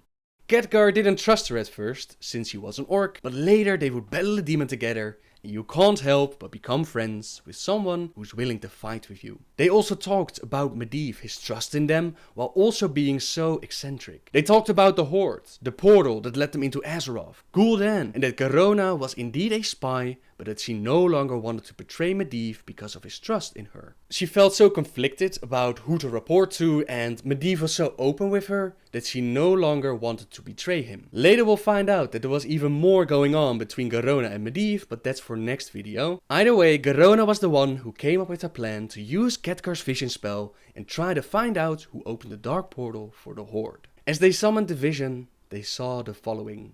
Kil'jaeden was up on his knees, his hands clasped before him. "I shall do so, for yours in power most supreme. But who are you truly? And how will we reach this world?" The figure raised his hands to his hood and Khadgar shook his head. He didn't want to see it. He knew, but he did not want to see it. A deeply lined face, graying brows, green eyes that sparkled with hidden knowledge and something dangerous. Next to him, Gorona let out a gasp. "I am the Guardian," said Medivh to the Orc Warlock. "I will open the way for you. I will smash the cycle and be free." The time has come! Kil'jaeden, order your warlocks to double their efforts! Moments from now, the gateway will open, and your horde will be released upon this ripe, unsuspecting world. What they saw in that vision shocked them to their core. Medivh himself allowed the Horde entry into the world. The real Medivh showed up and Gorona noticed two shadows behind him. Two shadows, one of Medivh and one of the real evil within him, Sargeras. They had to escape the tower and get some help, so Khadgar summoned a vision of the one who had battled this beast before, and the rooms changed around them, showing the moment where Aegwynn confronted her son and simply asked him, why? Medivh, the real Medivh, was mesmerized by this vision, and they used this momentum to escape the tower, find Anduin Lothar, and return to Karazhan to stop the corrupted Guardian. To stop the one who had allowed the orcs into Azeroth, who had murdered mages who were onto him, who had murdered the council itself.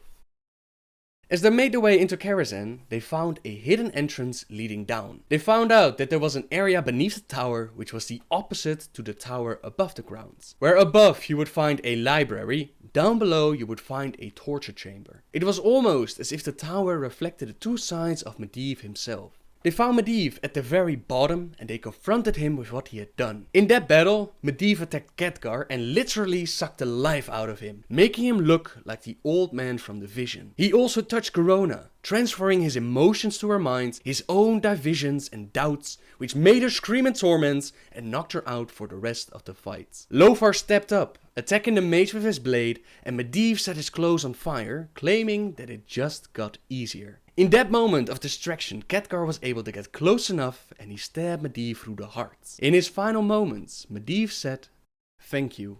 I fought it for as long as I could." Then the master's mage's face began to transform, the beard turning fully to flame, the horns sprouting from his brow. With the death of Medivh, Sargeras finally came fully to the surface. But before he could, Lothar raised his blade and chopped off his head. With that, Sargeras and Medivh were defeated. They buried his corpse outside of Karazhan and made their way to Stormwind, where Gorona would become an advisor of the king and eventually betray him, just like she had seen in the final vision from Karazhan. Gorona would disappear, Stormwind would fall, the people would evacuate to Lordaeron, and Lothar and Khadgar would warn the world of the Orcish invasion. After Lothar, Garona and Khadgar defeated Medivh, they moved to Stormwind and they tried to defend the city from the invading horde. Garona became an advisor for the king, but Gul'dan had placed a spell on her mind at a very early age, and this spell would turn her into a slave, forced to do whatever they told her to do. They used this spell to force Garona to assassinate the king because, as he himself said, "We will hold until the reinforcements come. As long as men with stout hearts are manning the walls and the throne, Stormwind will hold." Tremble, mortals, before the coming of the end. The Orc leaders agree with your assessment. With the king dead, Stormwind quickly fell. Anduin and Khadgar took the survivors and made their way to Lordaeron while Garona disappeared. A very long story follows, so I'll have to keep it short.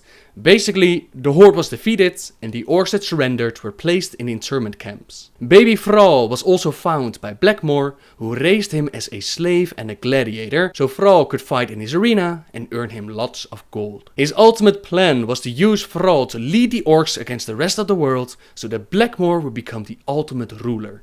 But his plan backfired. Thrall escaped, met his own people, and he freed the orcs from their internment camps. In the end, he killed the one who did him so much harm, Blackmore, and he reformed the horde, only this time it would be a more honorable horde, willing to fight for their own place in this world. Around this time, Medivh enters the story again, and you might wonder, how is that possible? Well, Aegwynn was not killed by Medivh. He only teleported away and she used her magic to see what was going on. And she saw how Medivh was defeated and how the spirit of Sargeras had left his body. She then spent years on collecting her powers and she used this to resurrect her son. This process nearly killed her, stripped her of nearly all her powers, but she did manage to bring back Medivh uncorrupted and ready to save the world from the coming threats of the Burning Legion. Sargeras might have been defeated, but his plans were already in motion. The world was weakened by the struggles between the Horde and the Alliance, and the Burning Legion was about to begin their invasion of Azeroth. Before Medivh began his journey, he first paid a visit to Karazhan, and that's the way the story of the Last Guardian is set up. It's that Medivh sees the visions of Karazhan. He sees what happened in the past with Khadgar, with Lothar. That entire story is told by seeing it through these visions. At the end of the book, Khadgar of the past looks up and he sees Medivh of the future. Remember that past, present and future, they're pretty much fluid within Karazhan, and they talk about the nature of the Guardian. The being on the balcony paused for a long moment, and Khadgar feared that he would fade away. Instead he said, "As long as there are guardians, there is order. And as long as there's order, the parts are there to be played. Decisions made millennia ago set both your path and mine. It is part of a greater cycle, one that has held us all in its sway." Khadgar craned his head upward. The sun was now touching the top half of the tower. "Perhaps there should be no guardians then, if this has been the price?" "Agreed," said the trespasser, and as the strong light of day began to grow, he began to fade. "But for the moment, for your moment, we must all play our part. We all must pay the price, and then, when we have the chance, we will start anew."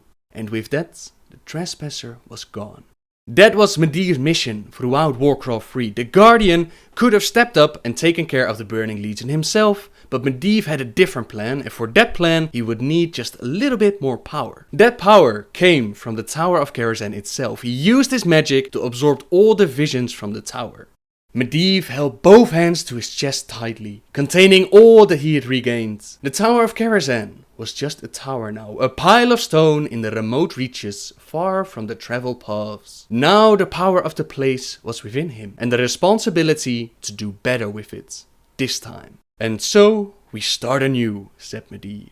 He transformed into a raven with the mission to unite the world against the Burning Legion. To teach the world that it no longer needed guardians, that Azeroth could rise up and defend itself. He paid a visit to Thrall sometime after he had reformed the Horde.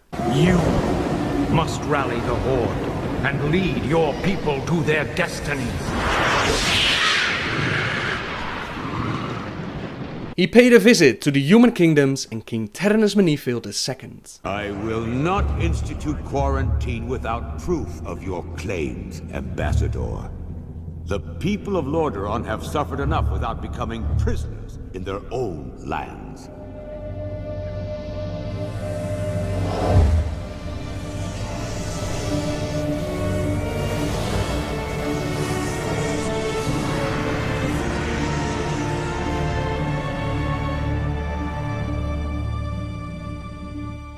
Yet prisoners they are, good king.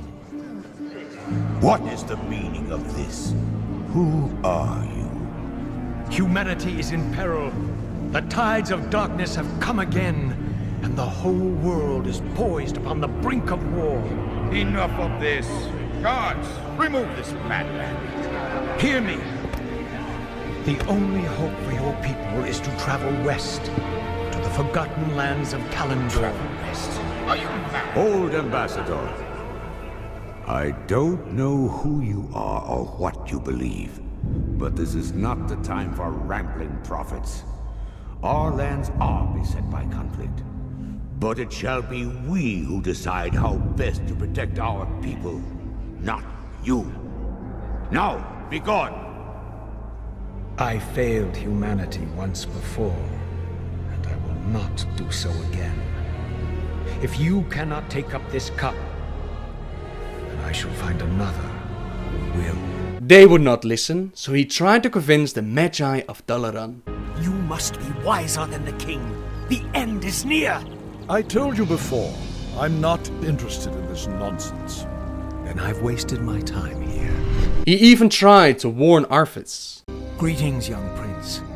We must talk. I have no time for this. Listen to me, boy. This land is lost. The shadow has already fallen, and nothing you do will deter it. If you truly wish to save your people, lead them across the sea, to the west. Flee? My place is here, and my only course is to defend my people. Then your choice is already made. Just remember, the harder you strive to slay your enemies, the faster you'll deliver your people right into their hands. But there was only one human willing to listen to him.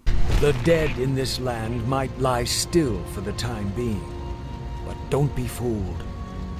Your young prince will find only death in the cold north. You! Arthas is only doing what he believes is right.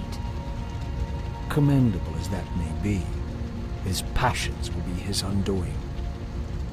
It falls to you now, young sorceress. You must lead your people west to the ancient lands of Kalimdor. Only there can you combat the shadow and save this world from the flame. Jaina Proudmoore took the people of Lordaeron as many as she could. She took them away from the plague, and she allied herself with Thrall and Cairn Bloodhoof. That voice. You're no oracle. You're the prophet. Very perceptive, son of Durotan. I am the prophet. And now that I've lured you all here, I will tell you what destiny holds. What the hell is going on here? Thrall, this is Jaina Proudmoore, leader of the survivors of Lordaeron. Survivors? What are you talking about? The invasion of the Burning Legion has begun. Lordaeron has already fallen, and now the demons come to invade Kalimdor. Only together, united against the shadow, will you be able to save this world from the flame. Unite with them? Are you mad? Have you heard nothing that I've said? The Legion comes to undo history and end all life. Thrall, your friend Hellscream has already fallen under the demon's influence. Soon he and your whole race will be lost forever. No. I'll die before I let that happen. Then you must rescue him immediately. He is the key to the destiny I promised you. However, you will need help. Wait, this is insane. You can't possibly expect me to... Destiny is at hand, young sorceress. The time to choose has come. For the fate of all who live, humanity must join forces with the Horde. They then teamed up with the Night Elves, Malfurion and Tyrande. We have no time for this, Furion. What are we doing out here? Last night in a dream, a great raven spoke to me and summoned me to this place. We were summoned here as well. Who are you, Outlanders? I am Thrall, son of Durotan, war chief of the Horde. And I am Jaina Proudmoore, leader of the human survivors of Lordaeron. You are not welcome here.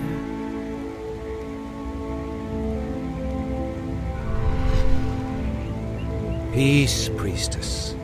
They've come to aid you against the Legion. It was you in my dream. But who are you to make such an offer to us? I am the reason for the Legion's return. Years ago, I brought the orcs into this world, and by doing so, I opened a path for the demons as well. For my sins, I was murdered by those who I cared for most. Despite my death, war raged across the lands of the East for many long years, leaving entire kingdoms devastated in its wake. Now, at long last, I have returned to set things right. I am Medivh, the last guardian. I tell you now, the only chance for this world is for you to unite in arms against the enemies of all who live. Humans, orcs, Tauren and Night Elves, a strange alliance was formed, but it would prove to be strong enough to stand against the Legion, and even defeat one of their commanders, our command.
The roots will heal in time, as will the entire world.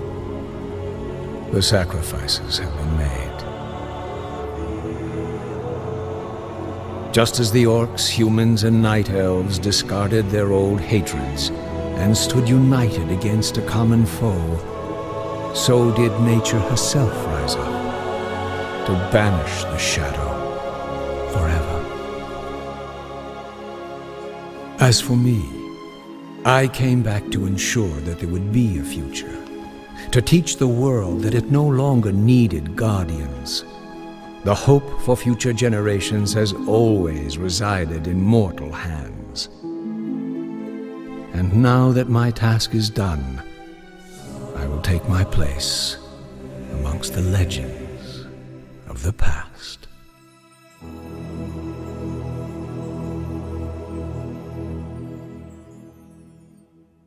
And so ends the story of the Guardians. The protection of this world is now in the hands of mortals. Or so you would think. There is currently a new Guardian on Azeroth, Medan. But before we talk about Medan, let me first tell you what happened to Aeduin. After the alliance between Thrall, Jaina and the Night Elves, Thrall and Jaina decided to relocate to Kalimdor, where Jaina would build Fedamore and Thrall would build Orgrimmar. Old hatreds die very hard and the orcs and humans were having a hard time living in peace, even after Jaina sacrificed her own father. Thrall and Jaina, they did their absolute best to keep the peace going, but it wasn't easy and it almost looked like some external force was trying to manipulate events, trying to cause another war.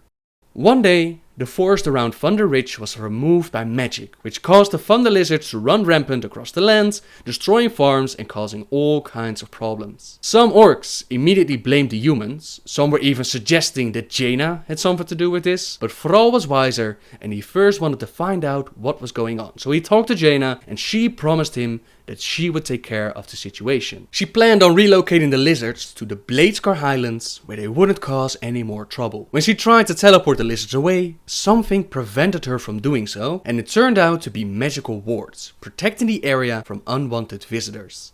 Jaina managed to locate the wards, and inside she found Geek.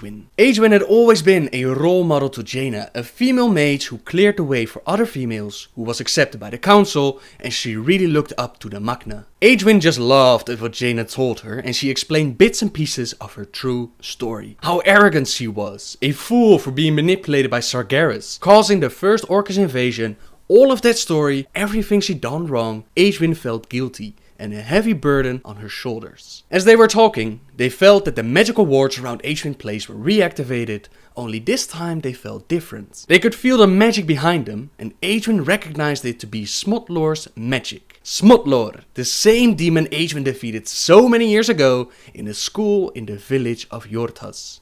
All Geek wanted to do at this point was to live out the rest of her days away from the rest of the world, just waste away in her own self-pity, but Jaina wouldn't let her. Despite all of Geek's mistakes, she never stepped away from her duty. She might have been wrong, but her motivations were always for the good of the world. Now, all these events between orcs and humans, the burning blade cult, magical wards made by Smotlor, it all came together, and Jaina knew that he was behind this. She brought Geek with her, and at the end of the story they find the demon who caused all this trouble. Jaina tried to use her own magic with a spell created by Geek. This spell would allow them to banish Smotlor back to the Twisting Nether, but at this point Jaina was tired. She didn't have enough power to defeat him alone, so Geek grabbed Jaina and poured all of that magical power that she had gathered into Jaina.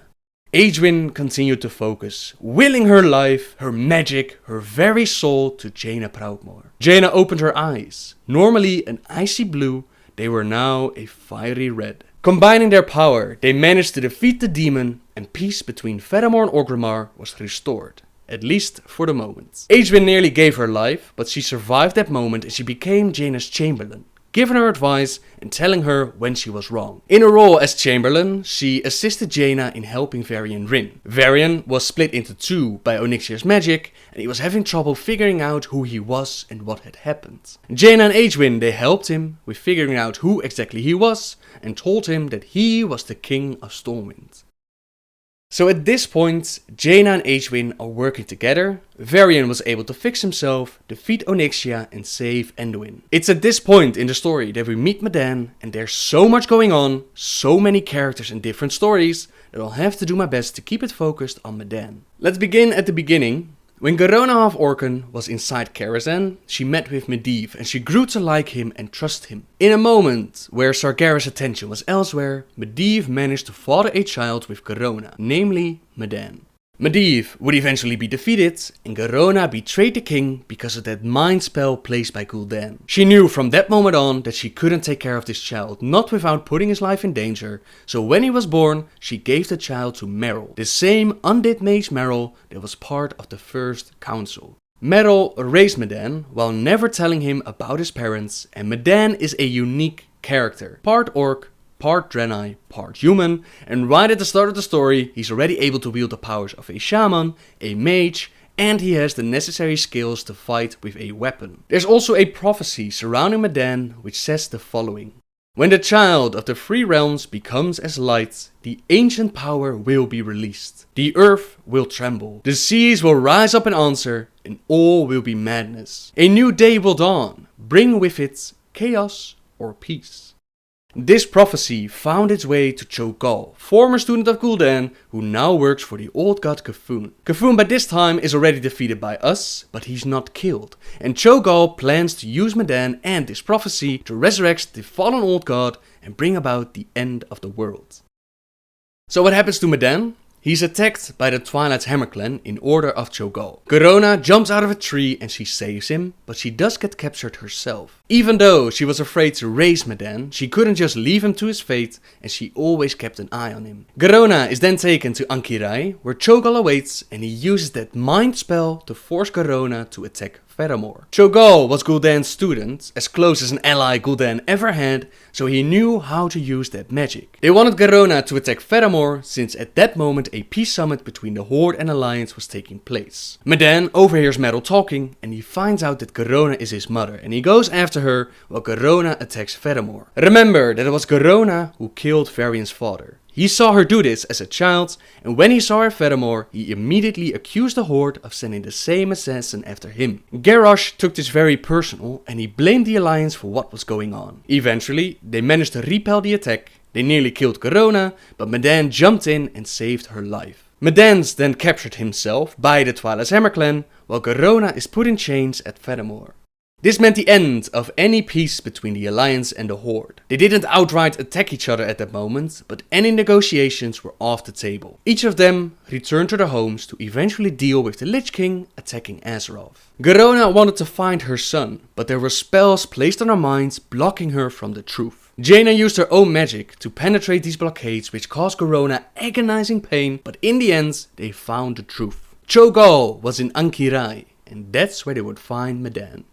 Valera, together with Meryl, teleported to Ankirai in an attempt to save Medan. We'll do a story on Valera in the future, but what you need to know is that she met Varian while he was dealing with Onyxia. Onyxia wanted Varian dead, so she sent an assassin after him, and his warlock assassin placed a curse on Valera called the Mark of Khafre-Natir. For those who've been paying attention, Khafre-Natir is the same demon that the first Guardian had to deal with. This mark placed the demon inside of her, and during her rescue attempt, she was forced to fight with Cho'Gall. Cho'Gall outpowered her greatly, so she accepted the demon inside of her. She accepted him taking over her body if it would allow them to defeat Cho'Gall. Not even Khafre-Natir was powerful enough to defeat Cho'Gall, but it did buy them enough time to rescue Medan and teleport away. The demon tried to manipulate Medan, tried to take over his mind and body, but Meryl stepped in and made him an offer that he couldn't refuse. Exchanged the body of Valera for Meryl himself. Now this ancient undead human also contained the spirit of Khafre-Natir, but Meryl was not just any mage, and he was able to contain the demon, at least for the moment. Meanwhile, back at Fedamore, Garona is rescued by Vindicator Marad. Marad had found out that his sister's child was Garona, and it was actually a surprise for Garona herself. She always believed that she was half human and half orc, but Marad was positive that he was her uncle and that she had a major role to play against Cho'Gall. Marad also met Medan, and he taught him about the light, and he did this to keep the whispers of C'Thun out of Medan's head. He warned Medan that it would take years to truly master the light, but Medan instantly picked it up without any effort. Which meant that Medan was safe for the moment, and they all sat down to talk about what was going on. They figured out that Cho'Gall and C'Thun were a huge threat to the world, especially since the Horde and Alliance were dealing with the Scourge attacks. Meryl told them about the first Council of Tirisfal, how they came together, and funneled their powers into one. They decided that this was the way to go, that the Guardian had to return to battle against C'Thun and Cho'Gall. This time they wouldn't just use Magi. This time the council would consist of members from all kinds of magical origins. Druids, Magi, priests, shamans, all of them combining their powers. As they worked on creating the council, getting the members ready, Medan took a trip with Marad to Outland, where he met Khadgar and they talked about his father. Medan also received a vision from his father which summoned him to the Tower of Karazhan, but at first Medan didn't want to go. Most believed that Medivh was truly evil, but Khadgar explained that Medivh was corrupted and he didn't really have a choice. This pushed Medan into going to Karazhan, where the avatar of Medivh was waiting for him. This wasn't the real Medivh, this was his avatar, a vessel with his powers and memories, and he told Medan his life story. At the end, he offers Medan his remaining powers to use freely in any way that Medan desires. Medivh had no intention of forcing his son into a destiny or future, just like he and his mother were. Medan had a choice, and he chose to take the fight to Cho'Gall, to use his powers for good and for the defense of Azeroth. There were two things required for the final battle. First, a new council which would empower Medan, and those part of the council were the following: Jaina Proudmoore, Human Mage; Dalinia Ravskar, Blood Elf Mage; Hamul Runetotem, Tauren Druids; Brawl Baremantle, Night Elf Druids; Marad, Draenei Paladin; Rohan, Dwarf Priest; and finally Rhaegar Earthfury, orc, shaman. All these different sources of power, they combine themselves with Medan. Power we have, power we share, out of many into one. Even with this incredible power boost, Medan wasn't able to defeat Cho'Gall, and the demon Khafre Nazir managed to shake off Meadow's control and he followed the stream of power back to the council. Now the council had to deal with this demon instead of linking their power with Medan, and this left Medan weakened. Aegwynn at that moment stepped up to the plate and she sacrificed the last of her energies to empower her grandson, to buy the council enough time to restrain Khafre Nazir and relink themselves with Medan. After all her battles, nearly giving up her life several times, this time the end had come. She poured her love and her strength into her grandson, and Medan was able to hold off Cho'Gall, but he still was not able to defeat him. The second thing that Medan required was Aetius, Great Staff of the Guardian. This legendary staff was passed on from Guardian to Guardian, but it was shattered and only the bottom half somehow made its way into C'Thun. Garona had recovered the base inside the corpse of C'Thun, and after a long struggle she brought it to Medan. As the base touched Medan, he used his powers to restore it to its former glory and finally end the threat of Cho'Gall. Cho'Gall's mission had failed. C'Thun was not resurrected and the prophecy was fulfilled. When the child of the three realms, Draenor, Azeroth and Argus, becomes as light, the ancient power will be released. The earth will tremble, the seas will rise up in answer, and all will be madness. A new day will dawn, bring with it chaos or peace, and since the day was won, peace was found. Medan then returned his powers to the members of the council, and they buried Aegwynn next to Medivh at Karazhan. Garona had to leave her son again, because they might have stopped Cho'Gall today, but he wasn't killed, and as long as he was alive, she was a threat to anyone around her. She would pursue Cho'Gall all the way to the Twilight Highlands, where we could find her during the Cataclysm, but we would eventually be the ones who actually killed Cho'Gall. The council, they broke up and they returned to their original roles within the Warcraft story. They haven't really mentioned the council or Medan ever since. There was a mention in Valen's short story about Medan, but other than that we haven't seen it in game, we haven't seen it in the stories. Some of you asked me if I think that we'll ever see this character in game and why people hate the character of Medan. I can't speak for everyone, so you'd have to ask them what their problem is with his character. But for me there are two things that stand out with Medan. First of all, he's just too damn powerful. He's a mage, a priest, a shaman, a warrior hybrid, and anything that he can't do he'll just pick up within seconds. That's insane, and that's saying something for the Warcraft universe, since we already have insanely powerful characters like Varian Wrynn, who has a demigod watching over him and empowering him, or Thrall, who got equal to the aspects during the Cataclysm. Imagine them placing an even more powerful character within the game. There would be nothing left to do for anyone. Old got trouble? Just send Medan. Sargeras knocking on a door? Send Medan after him. I think even Blizzard recognizes this, because they have been asked several times whatever happened to Medan, and apparently he's off on a different world studying or protecting it. He's gone. Let's just put it like that. He's not on Azeroth, he's not in the story, and yeah, he's not around.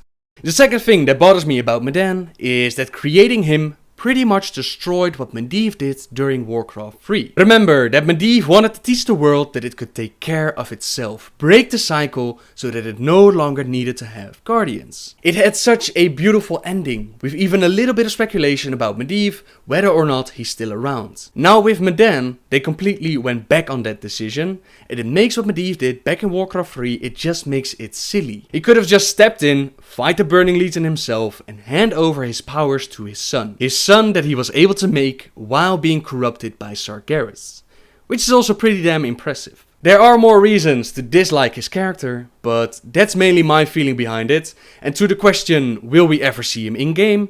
I highly doubt it. Will Medivh ever make a return? Well, not unless they declare this comic as non-canon. Medivh handed over his powers to Medan, so he should be powerless. He should be gone. In the novel Twilight of the Aspects, he makes a cameo as Thrall travels through time. But that wasn't the return of Medivh, so as much as I would love to see it, I doubt he will ever come back. Not unless they do some serious retconning. What we can hope for is that they give him a part in the World of Warcraft movie, because that would be pretty damn cool. A corrupted Medivh out there with Lothar and Durotan. I would love to see that, but we'll just have to wait and see what they're going to do.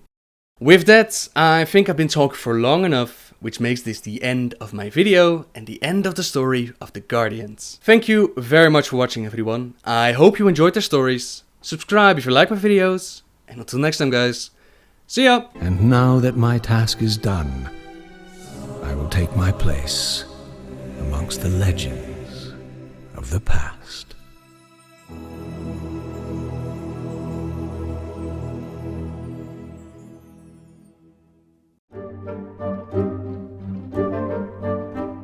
Hello everyone! During the Cataclysm, Rephion recruited rogues to assist him with taking out the corrupted Black Dragonflight. It is done, friend. To my knowledge, I am the only Black Dragon who remains. A new age for mortals has dawned, and heroes like you are among the vanguard. I must go now. Disappear. Perhaps we will meet again. I hope we find ourselves on the same side.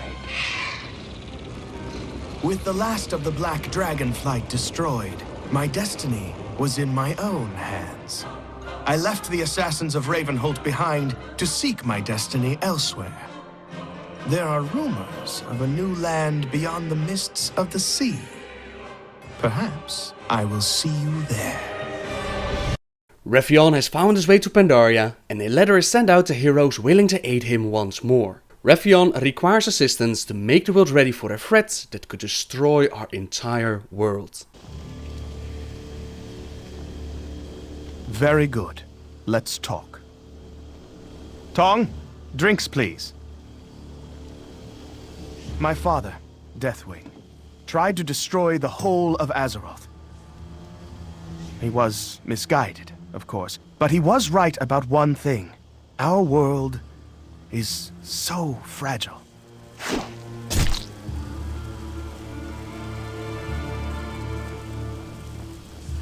We are a point of light in a universe of shadow, a candle in a tempest. Sometimes I think it was the very precariousness of our world that drove my father to madness. Ah, thank you, Tong. Now to my point. I believe we are headed towards a reckoning. And no, I am not talking about the current conflict between the Alliance and the Horde. Believe me, what Garrosh Hellscream achieved in Theramore is nothing compared to the horrors that are even now bearing down on our fragile home. But the war deeply troubles me. Do you see my concern? A divided Azeroth cannot possibly stand against the darkness. This war has to end, soon, before it consumes our strength. I want you to know that your alliance has my full and unwavering support in this campaign. How do we bring a swift and decisive end to the conflict? I believe the answer lies with heroes like you. We must ensure that you are up to the task, and then equip you accordingly. Rephion has seen the return of the Burning Legion, and his plan is to get us equipped and ready to go. You are sent out to find sigils of power, wisdom, and the essence of fear itself. I often venture out here to think. The view is breathtaking. Would you agree? Pandaria is indeed a jewel. Such beauty. It makes you want to protect her, yes? I feel the same way about Azeroth herself. You have done great things, friend. I can assure you, this is but the beginning of our work together. Behold, the power of the foes you've vanquished. And the wisdom of those you've outsmarted. Here, the embodiment of the fear that you've conquered. May it now strike terror into the hearts of your enemies. Finally, a gift from me. Make no mistake, the Black Dragonflight lives on!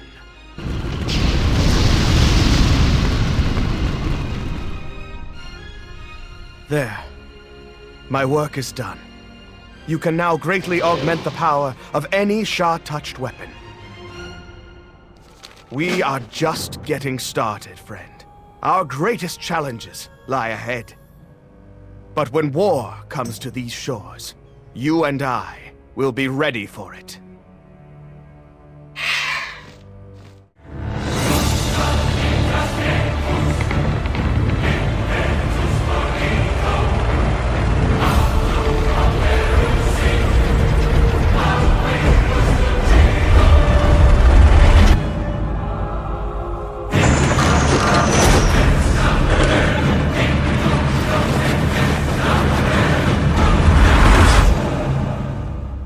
War has come to the shores of Pandaria. Time to return to Raytheon. Tong, something to eat, please. The High King, Varian Rin, leader of the Alliance. Did you know he was once a gladiator? Oh yes, I've been doing my research.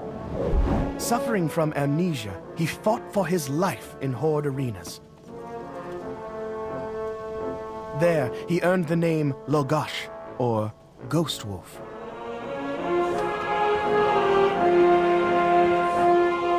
He is a fighter, but is he a leader? Think about it. His enemies took advantage of my father's cataclysm. Horde soldiers thundered across the realm in the wake of the devastation. Varian Rin didn't use the disaster to gain military advantage.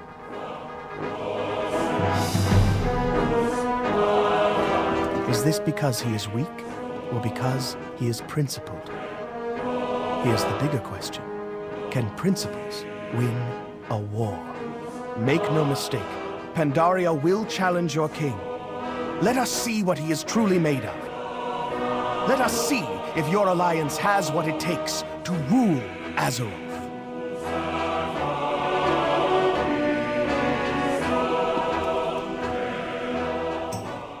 Raytheon gives you a couple of trials to see what the Alliance and King Varian are made of. You are sent out to face the Horde on the field of battle and collect Valor points to prove yourself. You have proven to be an exemplary hero, a champion for your cause. Do you recall our earlier conversation? We discussed the merits of your High King. I have been observing him closely. It is true. He has the spirit of the wolf. And he fights like a wolf. Having seen him in action, I now know what that means.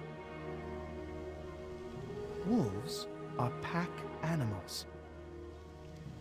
Your king is calling his pack to him, assembling an alliance in the truest sense of the word.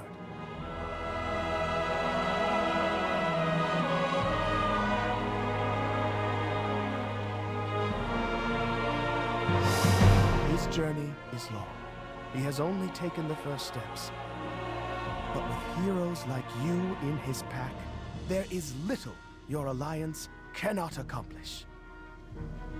Tom, fetch my things. Your dedication to your cause deserves to be rewarded. Like you, I continue to refine my skills here in Pandaria. I think you will appreciate the outcome. Choose your reward. Varian and the Alliance are judged by the Black Prince. In the meantime, Garrosh nearly killed Prince Anduin, and the Zandalari trolls have resurrected Lei Shen, the Thunder King. Anduin decides to spend his time with Raytheon as he recovers from his injuries, and we are sent out to the Isle of Thunder, home base of the Thunder King. Thunder King. What a magnificent individual.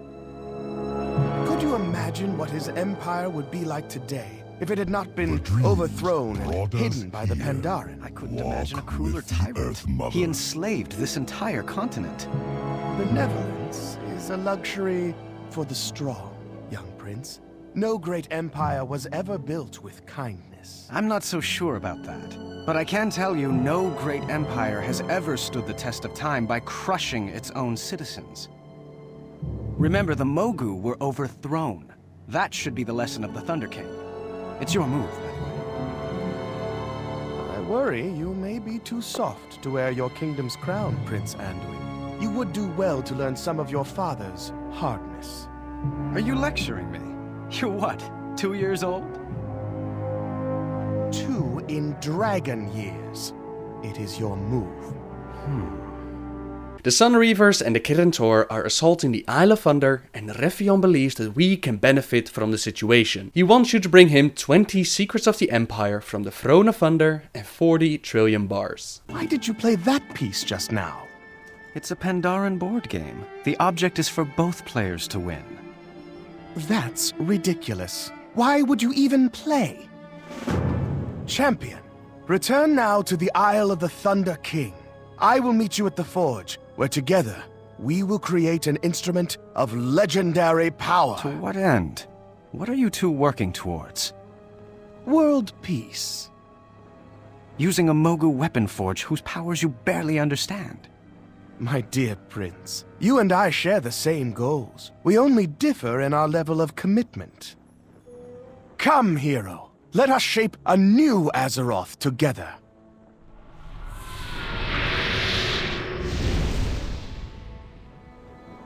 Hey there. Can you believe, my friend? If you blindly trust a black dragon in the search for greater power, are you any better than Garrosh Hellscream? Please, just be careful. Is there such a thing as a righteous war? The trillium you brought me must be refined for our purposes.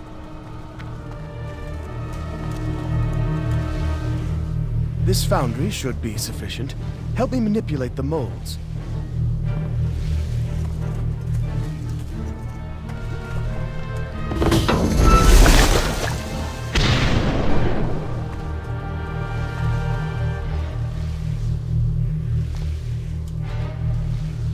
We are the sword. The Shadowpan are here. They may be of use to us. We should help.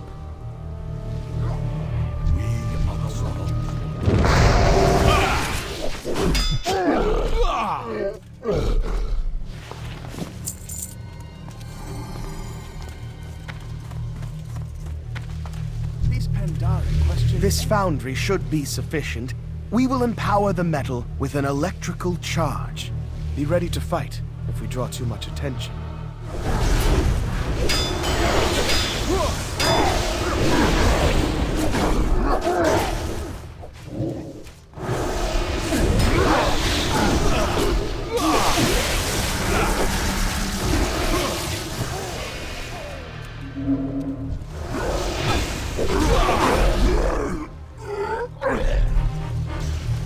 The battle for Pandaria rages on.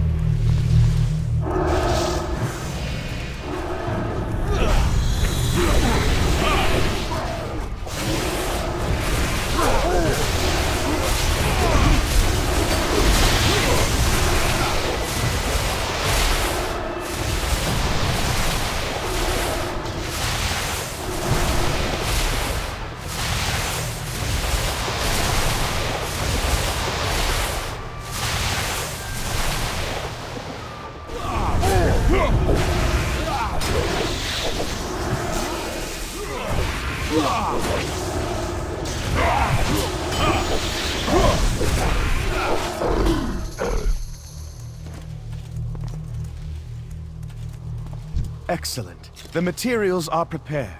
Follow me.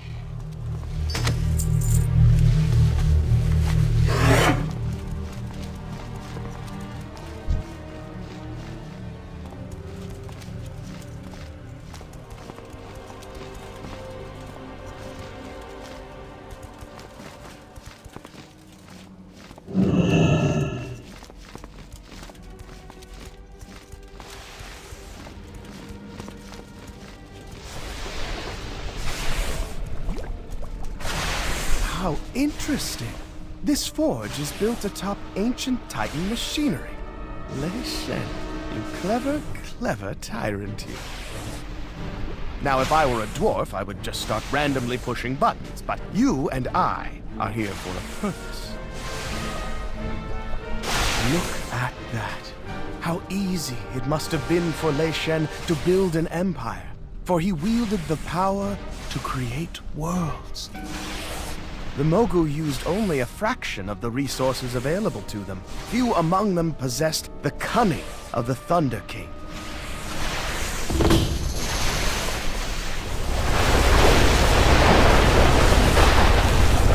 What's this? Anomaly detected. Anomaly?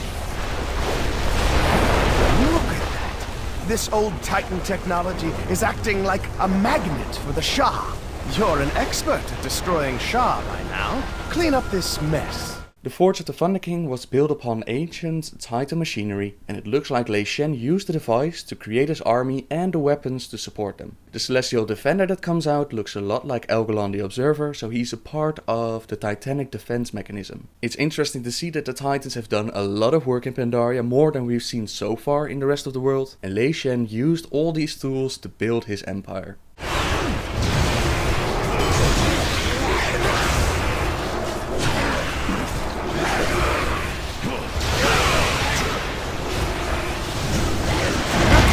Overcharge the forge. It will destabilize this Shah nuisance. Let's try. There. Problem solved.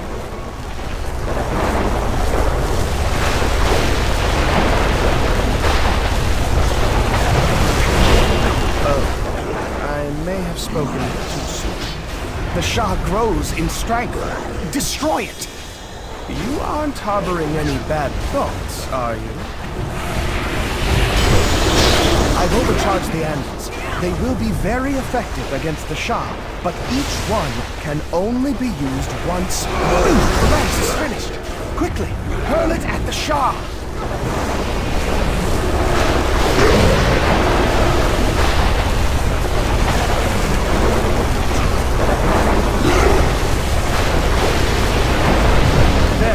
Our work is complete.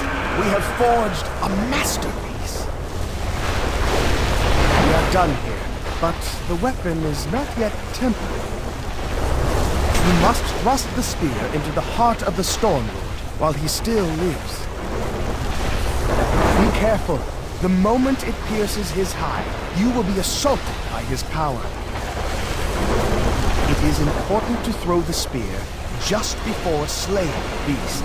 Not a moment too soon, not a moment too late. I must make preparations back on the mainland. Return to me at the Veiled Stair when you have what I need. Oh, and don't die. The spear is forged, but you still need to temper it with the blood of a demigod. Nalak the Stormlord has been reborn, and you now need to thrust your lance into its side when he's nearly dead. Crackles with anger.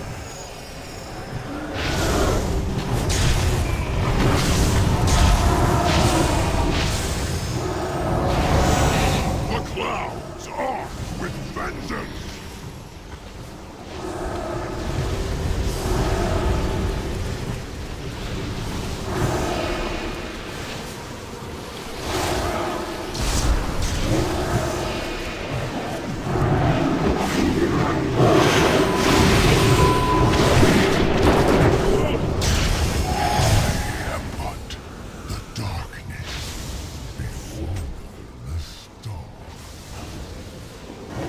Tom, is that our friend? Meet me atop Mason's Folly, where we met before. What are you two plotting? I keep no secrets. You are welcome to accompany us, Anduin Rin, if your injury permits. Truly a splendor. Have you ever seen such a view, Prince Anduin? It's breathtaking. It's about to get even more awe-inspiring. Champion, behold the fruits of your labors. At the dawn of the world, when the mortal races were young, they did not yet possess the secrets of fire. They shivered in the cold and the rain, until, in one instant, lightning tore the sky. It rent a tree asunder and set it aflame. The mortals gathered around the fire in awe and wonder. It could cook their food and warm their homes. They seized it and protected it. They fed the fire every hour of every day. Hot coals were carried from one primitive camp to the next. Do you see? In a single flash of light, civilization was born. Truly, lightning is a gift of the gods. The Mogu. The Mogu. Their minds were so small. They were built to serve. And when they lost their masters, they served themselves. But they could have been so much more. They built an empire when they could have built a new world. We will do better, champion. Behold, the crown of heaven, my gift to you. You are the ember. You are the spark. You are the fire that will spread across the world. You will awaken Azeroth's potential. Come to me.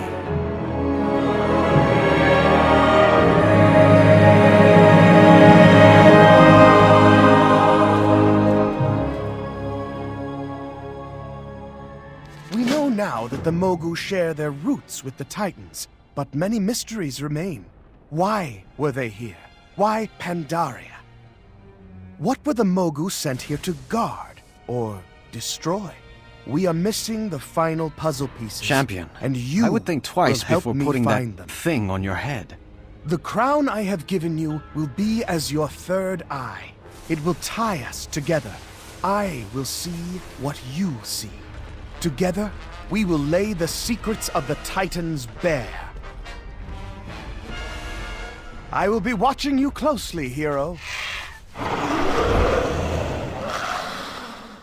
Champion, I would think twice before putting that thing on your head.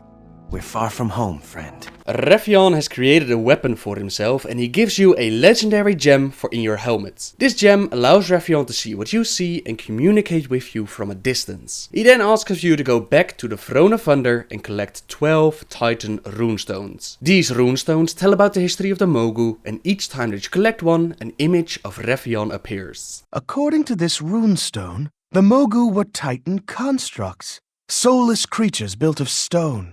We suspected as much. You found another stone. What have we learned?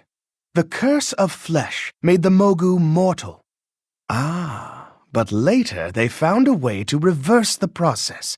A clever race. The Mogu served a Titan keeper. His name was Ra. In the Mogu tongue, Ra-Den means Master Ra. Fascinating. I must know more. According to this, the Mogu and their master were sent to Pandaria. They were pursuing a great darkness. The fragment is incomplete.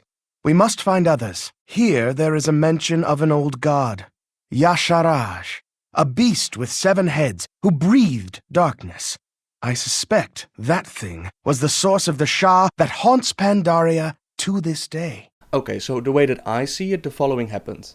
The Titans found Azeroth and it was infected with old gods who were waging war with each other by using the elementals. In the land now known as Pandaria, the old god Y'Shaarj was being, well, an old god Y'Shaarj. Titans created Ra-Den and the Mogu, and together they fought against Y'Shaarj and they put him down. With his last breath, Y'Shaarj infected the land with his essence, but there was still a bit of Y'Shaarj goo left. The Titans placed the goo into a container, placed the Guardian next to it, and hid it deep within the land of Pandaria. That is of course until the goblins started to dig in the sacred Veil of Eternal Blossoms and accidentally find the container. Raffion has more to tell though, so let's continue. This runestone speaks of a cradle of life.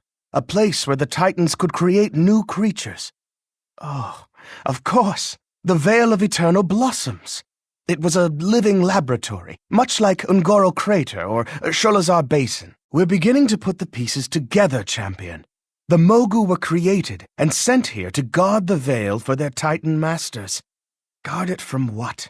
Were the old gods still a threat? Here, this fragment speaks of the winged legions of Y'Shaarj. Servants of an old god? Could this mean the Mantid? This runestone is more recent than the others. Something about the sleeping keeper. I think it's referring to Ra-Den, but Why was he asleep? You found another piece of the puzzle. This was carved by the Mogu. They were frustrated, 1,000 years with no orders from their master, and their bodies had turned to flesh. The Mogu began to argue amongst themselves. This runestone speaks of Mogu savagery. They fell apart into warrior clans, but one king was more ambitious than the others. Lei Shen, the Thunder King. When the Titan Keeper fell silent, Lei Shen decided to speak for him. The final piece of the puzzle. The Thunder King took on the powers of Ra-Den, the very essence of a Titan. He united the Mogu into an empire and tried to continue the Titan's work. Of course he saw himself as a god. Quickly, return to me at the Veiled Stair. We should talk face to face. I have been looking forward to your return, champion. The Thunder King took within himself the powers of a Titan Keeper. We must take them back. Bring me his cruel black heart. We will be doing the Pandaren a favor, and the powers that we liberate will once again be put to the service of Azeroth.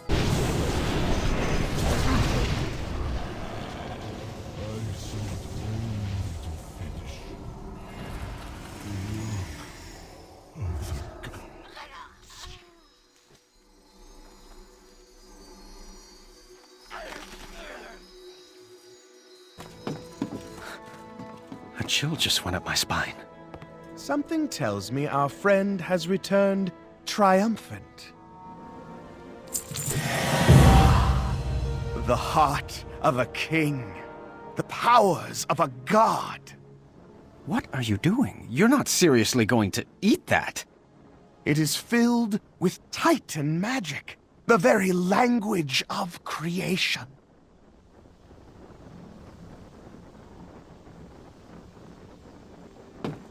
Oh, I see them.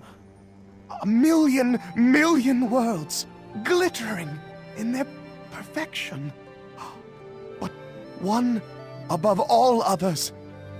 Oh. Oh, we have fallen. We must rebuild the final Titan. Do not forget. What are you trying to pull? It is gone. I don't remember any of it. Oh, none of them remember. The irony. What are you talking about? I don't trust you. You are wise not to. Champion, I need time to digest what I have learned. But soon, we will take action. Raytheon had time to digest what he had learned, and he invites you to join him in talking with the August Celestials. Your mission is to get the blessing of one of them, and in order to receive it, you will have to complete their challenge. I will meet you at each of the 4 shrines, champion. Remember, we must visit all 4, but we only need to complete one of the 4 challenges. Choose the challenge most appropriate for your unique talents.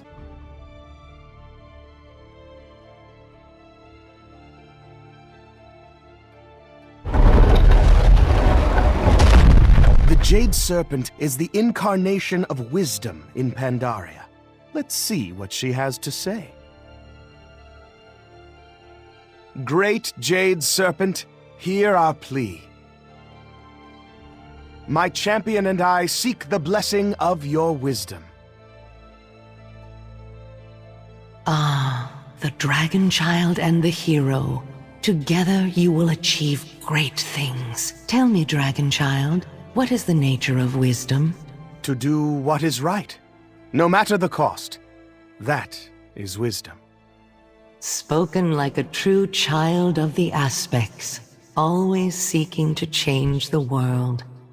But true wisdom comes from knowing what is right, and sometimes doing nothing at all. When is it ever wise not to act for the greater good? To learn that is to learn true wisdom. Come forward. I will give you my blessing. My challenge, if you accept it, will test your cunning and footwork even in the midst of life-threatening danger. I am looking forward to this. The White Tiger is the embodiment of strength in Pandaria.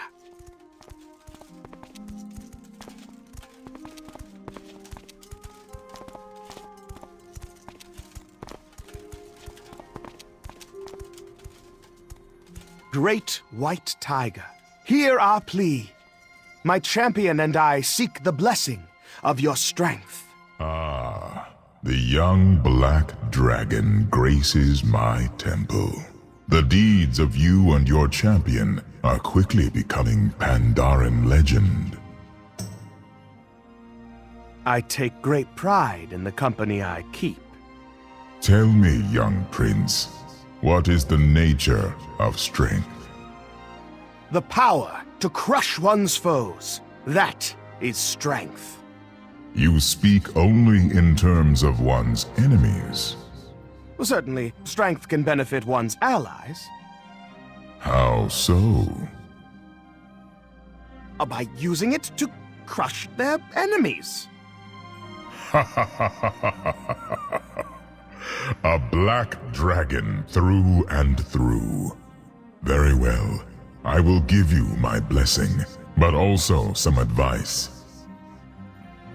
Strength, used in the service of others, is twice as powerful as strength spent on our foes. Now, my challenge, should you accept it, will test your ability to stand right in the face of danger and persevere.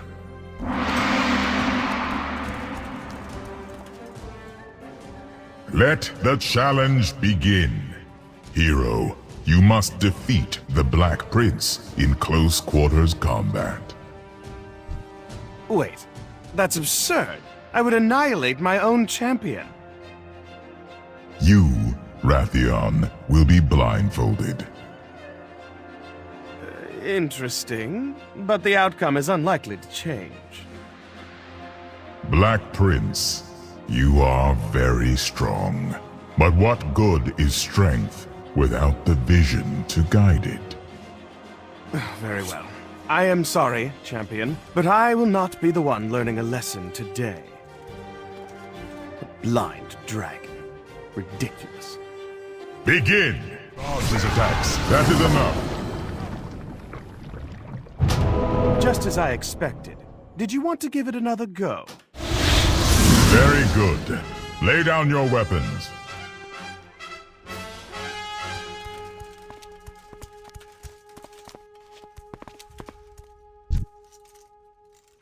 Ha! A lopsided challenge.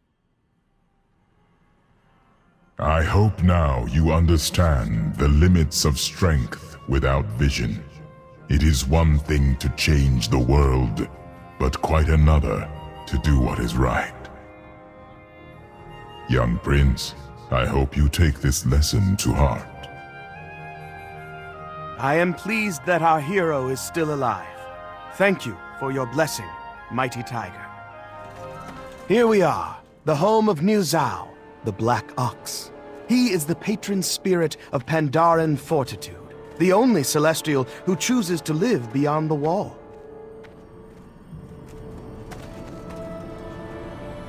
Mighty Black Ox, hear our plea. My champion and I seek your blessing of fortitude. So enters the dragon and his mortal champion. You are welcome here. Tell me, Black Prince, what is the nature of fortitude? The strength to overcome any hardship. This is fortitude. You confuse strength with fortitude, young dragon. But power is worthless without spirit. I have seen humble slaves endure unimaginable torture, only to rise up and overthrow their masters. and I have seen the mightiest of emperors laid low by the perseverance of the smallest of enemies. You mean to say physical strength is developed without, but fortitude comes from within? Precisely. Sure, I knew that. Of course you did.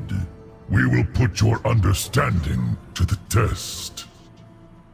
My challenge, if you accept it, will test your champion's ability to defend and protect while enduring terrible hardship.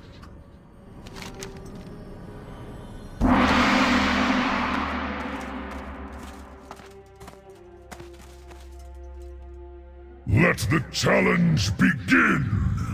Hero, you must defend the Black Prince while he faces his inner turmoil. I am a black dragon. I won't need any help. Is that so? You are filled with doubts and fears, young prince. Face your inner demons. Now is the time. What? Wait. Father?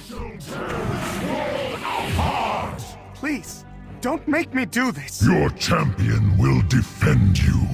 Begin. Your efforts are insignificant. Enough! Make it stop. So be it. The test is over. Remember, you are never defeated until you decide to remain so. Those with true fortitude always rise whenever they fall. Try again. I know you can defeat this challenge. You have triumphed. Such madness. You are stronger than your father, young prince. You have friends. Your champion did not allow you to fall. Take this lesson to heart. I understand. Thank you, mighty ox. The Red Crane of Hope has inspired the citizens of Pandaria from the very dawn of history. I very much want to speak with him.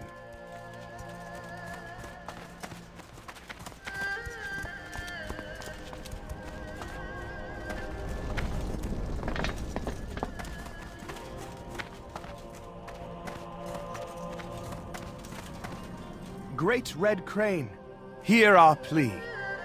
My champion and I seek your blessing of hope. My, the child of the Worldbreaker, proof that none are beyond redemption. I am honored by your visit. Tell me, son of the Earth Warder, what is the nature of hope? Hope is a belief in a better tomorrow.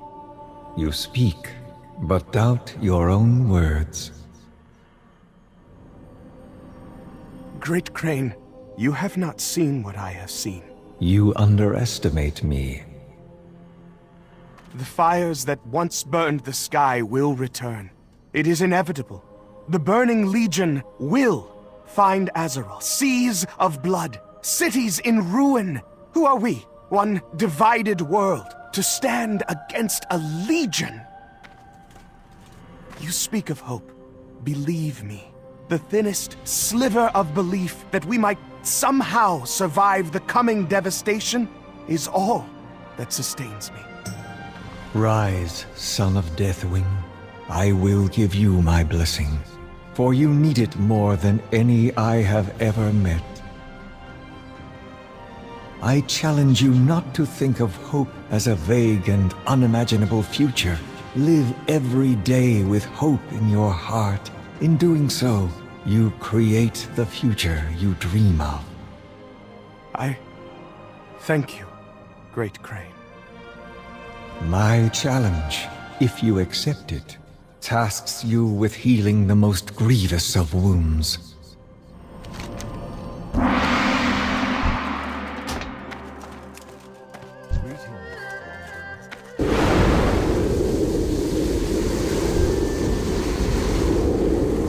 Your champion will keep you alive.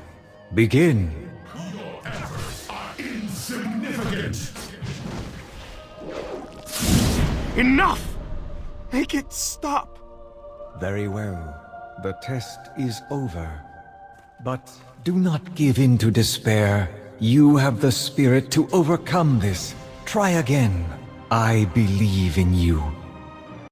All of them offer wisdom to Raytheon, and his last conversation with the Great Red Crane tells us what we already knew. Raytheon has seen the return of the Burning Legion, and he fears that a divided Azeroth will not be able to stand against the Legion.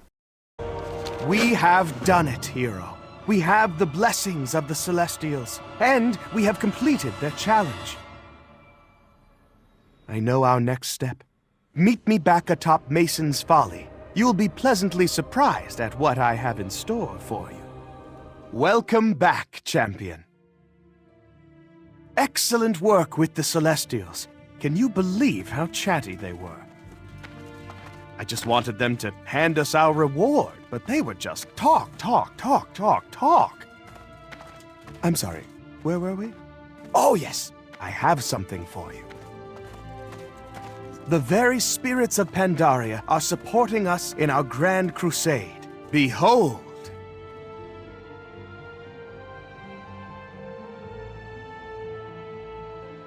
The strength of the White Tiger.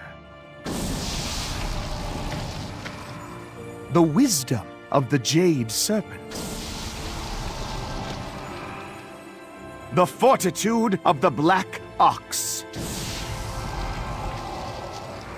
And from the Red Crane, a shining beacon of hope for a better world. Our world.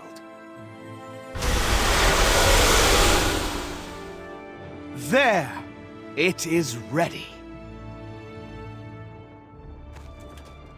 We stand at the crossroads of history.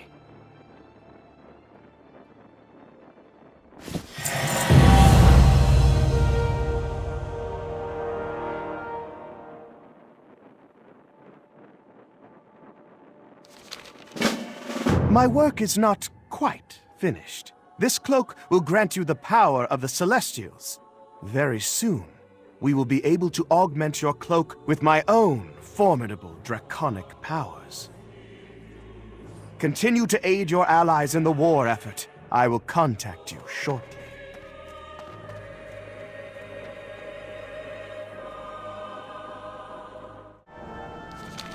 An opportunity presents itself.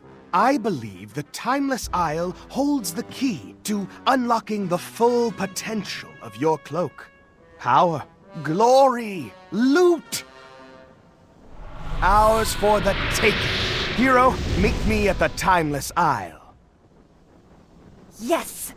Raytheon promises that next time he will augment the cloak with his own draconic powers. The Timeless Isle appears, and with it an opportunity to do just that. Chiron, I want you to meet one of my most... tell us again why this island... Return twice as powerful. We do not know. That is precisely why Believe in your strength. Time is frozen in this place. The island teems with life, yet somehow never changes. Until recently, this place was lost in the mists. Those few inhabitants who found themselves stranded here were forced to mint their own currency. Return twice as powerful. Believe in your strength. It is the only way trade is possible. I would very much like to study such unique items. As would I. The presence of the Timeless Isle is proof that many things are possible beyond the boundaries of linear thinking. You have the power to change your destiny. Return Indeed. twice as After powerful. the Cataclysm, my flight's connection to the Timeways Do not mistake forever the power changed. that darkness What if it offers were for possible true to shape strength. and mold time as you would a ball of clay? What possibilities await? What new worlds could we create? I like the way you think. Last time the August Celestials they pitched us against Raytheon. Now the challenge is to fight them ourselves. You're required to make a raid group to defeat them, and there isn't much tactic involved. Besides that challenge, Raytheon wants 5,000 timeless coins, which is the currency of the Timeless Isle, and he will use those timelessness to add to your cloak. Defeat the 4 Celestials, gather the coins, and Rephion invites you to the Seat of Knowledge, a sacred place where he can give you your final reward. Champion, you've done it! Few mortals possess such spirit, such power. Believe me, I have tested many. A legend is born. This is history in the making. Interesting. You must persevere, though you will be surrounded by foes greater than you can imagine. Your fortitude shall allow you to endure. Remember this in the times ahead. The Pandaren will sing your praises for ages to come. To complete our great work, we will need a sacred place. Travel to the Vale of Eternal Blossoms and meet me at the Seat of Knowledge. Wait! Let me make sure I get the story right. Pandaren will tell this tale for generations. It starts with a hero. An outsider from beyond the mists. Conquering a strange new land. Must we use the word conquer? Venturing into forgotten vaults. Mantid and Mogu alike were brought low by the hero's fury. Their power and wisdom seized for a greater glory. When war came to Pandaria shores, our hero was ready.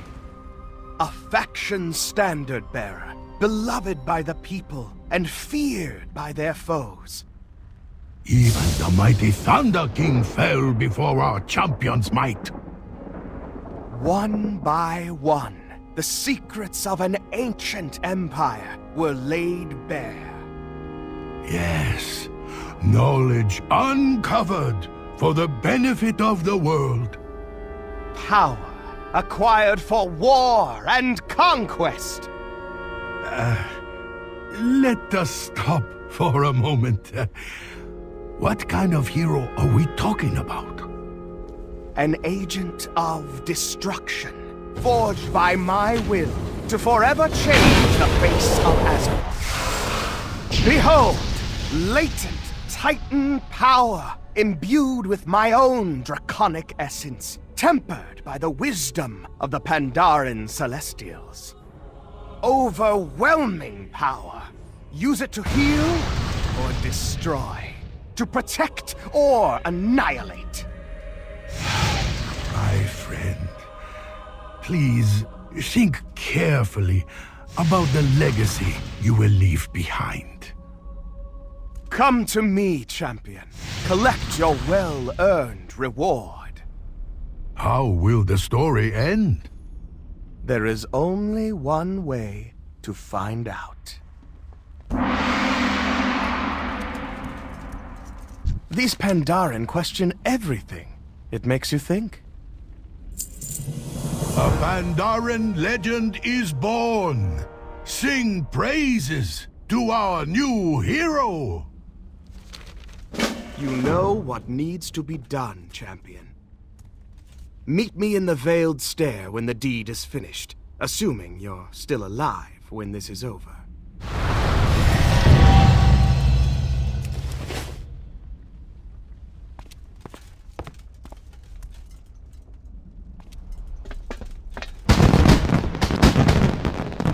Rephion has prepared us. Time to finish the job that we started so long ago and kill Garrosh Hellscream.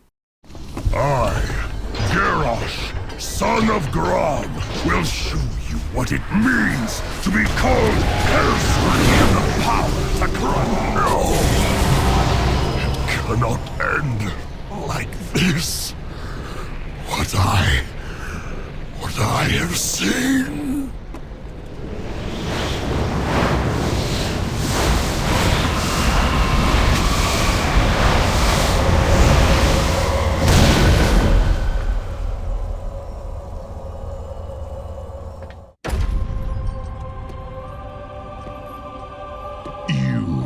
disappoint me, Garrosh. You are not worthy of your father's legacy. His punishment is not for you alone to decide. I won't let you take him. We have all suffered from his atrocities. My people, more than any other. Let him stand trial in Pandaria. There, we will mete out justice for all.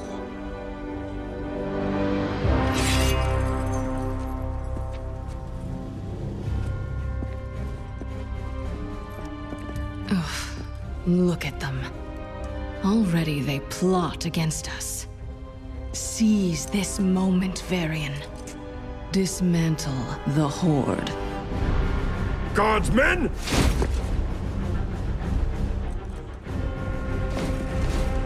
Father, what are you doing?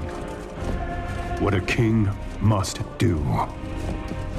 I will speak to your war chief.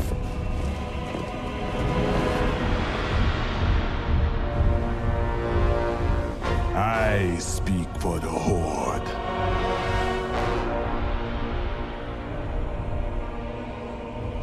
Very well. The Horde has committed heinous crimes, Vol'jin.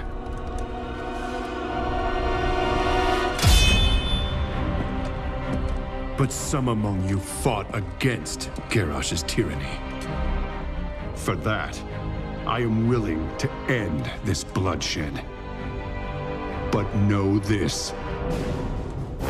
If your Horde fails to uphold honor as Garrosh did, we will end you.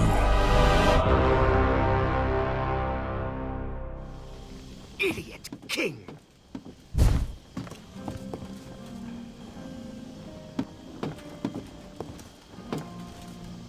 Fools! Imbeciles!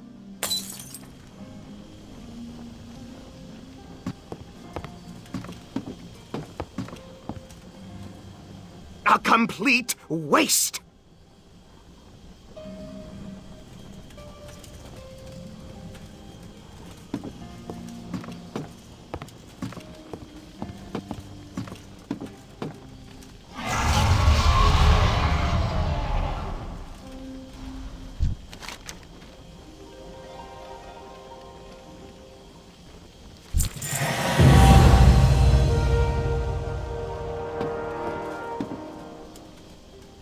You were there! Is it true, then, what happened in Orgrimmar? That fool king! I did everything in my power. The whole world was his. He needed only seize it. Oh, sure, another year of fighting, enormous casualties trying to take Thunder Bluff, but the rest of the Horde would have caved eventually. Tong! Drink! Now! What? Yes, I was backing the Alliance. I thought Hellscream's victory was assured before he turned half of his Horde against him, so I changed my allegiance. Oh, don't look so surprised. I'm a black dragon. My loyalties are my own. But that idiot Rin, High King indeed. Why did he allow another war chief? He could have united the world under the Alliance banner. What a fool I was to trust his ambition. Should have taken over the throne room myself, like Auntie Onyxia. Get things done! Enough! What? Talk. Always you speak, never do you listen. You ignore the lessons of Pandaria. You see, there is balance in all things. Wisdom etched in our very fur. Black and white. Darkness and light. When the last emperor hid our land from the rest of the world, he also preserved the homeland of our ancient enemy, the Mantid. Why did he do this? He did so to keep the land whole. Living with the Mantid for 10,000 years has made us both strong. So it is with your alliance and your horde. They are not strong despite one another. They are strong because of one another. You mistake your greatest strength for weakness. Do you see this? You're just a waiter. I promise you this. I will stop at nothing to prepare this world for the battle to come. Next time, I will leave nothing to chance. Nothing!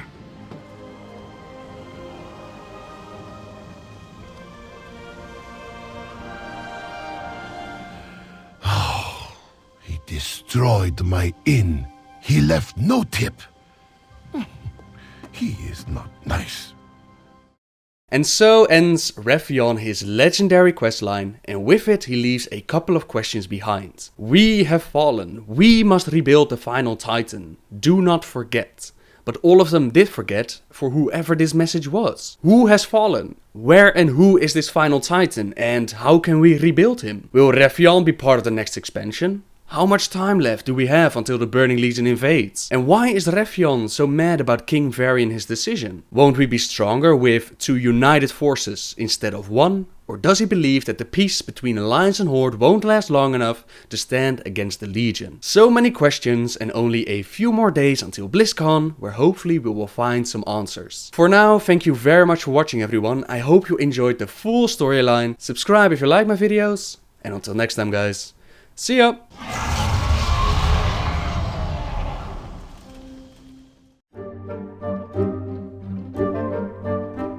Hello everyone! For this week, we're going to do a story that's been requested a lot, almost as much as the Lich King story. It's the story of the Ashbringer. This was the weapon that was a scourge to the Scourge. It converted into darkness, only to be reignited by the light and strike down Frostmourne itself. It has a beautiful story and we're going to do it probably in 2 parts, but I get ahead of myself. First, let's talk about its origin and its creation. So sit back, relax, and I hope you'll enjoy. The origin of the Ashbringer goes back to the time of the first Orcish Horde invasion. The Alliance of Lordaeron has been able to push back Doomhammer and his forces all the way back to the Blackrock Mountain, and there the Horde is ready to make its final stand. The Alliance of Lordaeron is ready to meet them head on, and they're not alone in this fight. The Paladins of the Order of the Silver Hand are with them, and amongst them is a Paladin called Alexandros Mograine. Mograine in the distance, he spots an Orcish Warlock dealing massive damage to the troops, and he orders soldiers to shoot the Warlock down. As they do, the Warlock drops a mysterious artifact full of darkness, the artifact he used to empower his spells. Mograine reached down to pick it up, and as he did, the darkness from the artifact, it took away the flesh around his hand, and his light was unable to heal the wounds. Despite its obvious sinister nature, Mograine decides to keep the artifacts, and the war against the Horde would be won by the Alliance.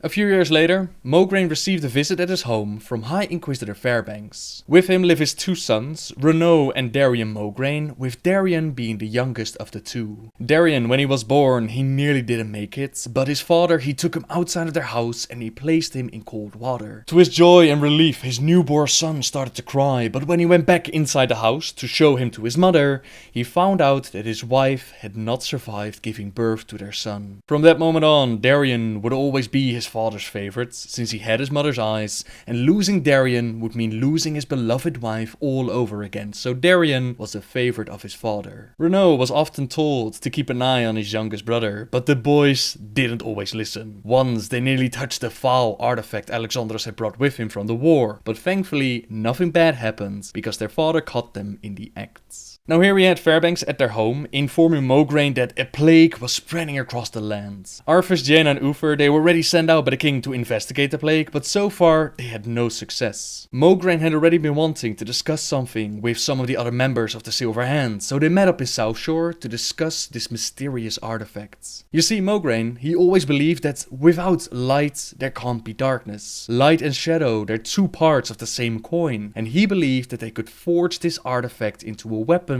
of righteousness. His fellow men did not believe his conviction. They tried to destroy the orb with the holy light, but instead of destroying it, the artifact actually absorbed the light. More and more light they cast upon the orb until no trace of shadow remained, and the artifact was turned from darkness into light. Mograine then picked it up, and as a miracle, not only his scorn hand was healed, but his entire soul was cleansed. Mograine had been right about the artifact, and the situation with the plague had become worse. Lord Commander Davrohan, he showed up to inform them that Prince Arthas had made the terrible decision to purge Drefholm. He removed the paladins of the Silver Hand from service, and he had set sail to the lands of Northrend. Lord Uther, by my right of succession and the sovereignty of my crown, I hereby relieve you of your command and suspend your paladins from service. Arthas, you can't just... It's done!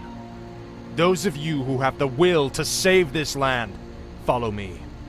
The rest of you, get out of my sight. Officially, they were not allowed to do anything anymore at this point, but still, Davrohan, he told Mograine to take the artifact and go to Ironforge. There, the finest crafters in the world, the dwarves, would be able to take the artifact, forge it into a weapon, and they could use it against the Scourge. Alexandros and Fairbanks, they met up with King Magni Bronzebeard once they arrived at Ironforge, and Magni was in a foul mood. He had been informed that his brother Muradin Bronzebeard, he'd been killed by the treacherous prince. He was grieving and hurting, but he accepted the job of crafting the weapon. There are those that believe that master dwarven blacksmiths, they possess the ability to impart emotions into the blades they shape. As Magni stood before the orb, thinking of the brother he would never see again, he harnessed all of his rage, his fury, his desire for vengeance. He called upon it, he willed it into being, and with a massive war cry that echoed in the vastness of the great forge,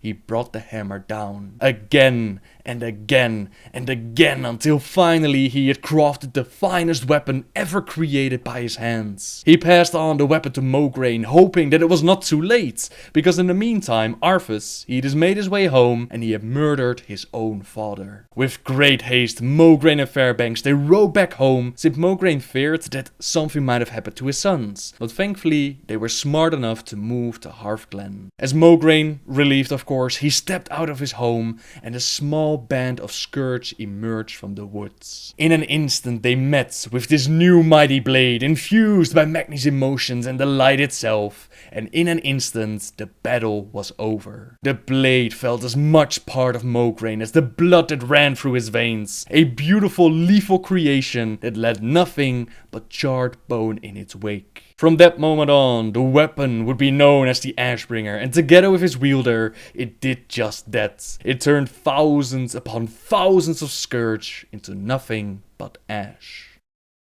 That's how the Ashbringer came to be, and for a time Alexandros and the Blade, they were the Scourge against the Scourge. The Burning Legion would eventually be defeated at Mount Hyjal, but the threat of the undead, it was not so easily vanquished, and even the mightiest heroes can fall. One day, Alexandros, Davrohan and several others, they made their way to Drefholm to cleanse it of the undead, but the undead, they were waiting for them. In the struggle, Davrohan, he was separated from his comrades, and he fell right into the hands of the Dreadlords named Belnazar.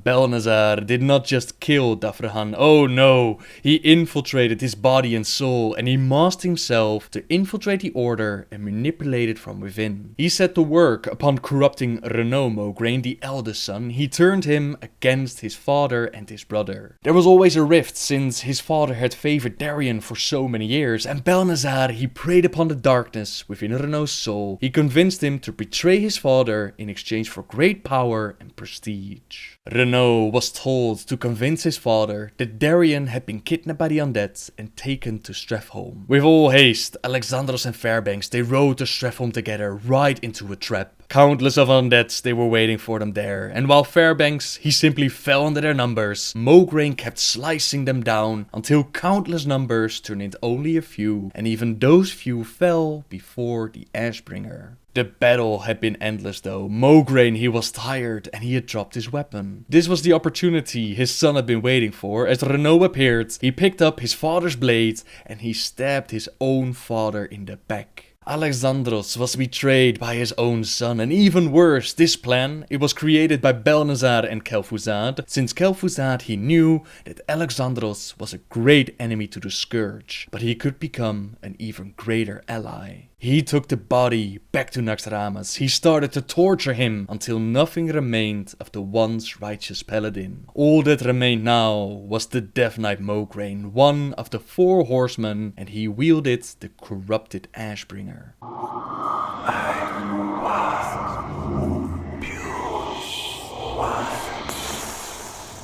In the meantime, the Order, it was not doing so well. They had found out about Alexandros' death. Fairbanks had actually survived the trap at Strathholm, but as he tried to expose Renaud as the betrayer that he was placed in chains. Belnazar, disguised as that leader, it was still covering for Renaud. He was corrupting them from within, and while some wanted to recruit help from different races against the Scourge, others believed that their organization should remain pure. In light of this, the Order, it split up, whereas the Scarlet Crusade, it received Renaud Mograine as their first commander, while others formed the organization known as the Argent Dawn, which Darien Mograine joined. Darien, up to this point, only knew that his father had died, and he didn't believe Fairbanks' words about his brother were true. One day, he met with a troll called Zabra Hex, and this troll had earlier taken up residence within the Scarlet Monastery, and from its books, he had found his faith in the light. He had actually met Alexandros Mograine before, they had made a connection with each other. Alexandros had spared the troll's life, and Zabra could still feel their connection. He knew that Darien's father was still alive. He had dreamed of a floating fortress above a burning city. It seemed like madness, but if his father was still alive, then Darien had to go and try and save him. From within the Argent Dawn, he recruited volunteers to join him into Naxxramas on what could surely be a suicide mission, but despite all odds and a few casualties along the way, Darien manages to reach the 4 horsemen and take out his own father. This act stopped his father's physical form as one of the horsemen, but his spirit, it was still bound to the corrupted blade, and it would know no rest. From the weapon, his father whispered to Darien to get out of Naxxramas as fast as he could and take the sword to the Scarlet Monastery. Darien's brother Renaud still led the Scarlet Crusade, and his father had a lust for vengeance. When Renaud struck out against Darien when he saw his brother, called him a traitor, was prepared to sever the final ties to his former life, from the blade rose the spirit of Alexandros Mograine. Renaud couldn't believe his eyes. He begged his father to forgive him, and with a quick slice his father ended his life and told him that he was forgiven. The youngest of the Mograine family couldn't believe what had happened to his father, but the Scourge, it was still gathering more and more forces, and they were getting ready to assault Light's Hope Chapel. In a dream, Darien talked with Fairbanks. Since Fairbanks, he already lost his life within a monastery, of course, and they were talking about finding some way to redeem his father's soul. Darien was not ready to give up on his father quite yet, and Fairbanks told him to seek out the exiled Tyrion Fordring. I'll dedicate a video to Tyrion in the future. The short version of his story is that in the past, Tyrion was a member of the Knights of the Silver Hand. He was a paladin himself, but his honor compelled him to protect an orc named Eitric.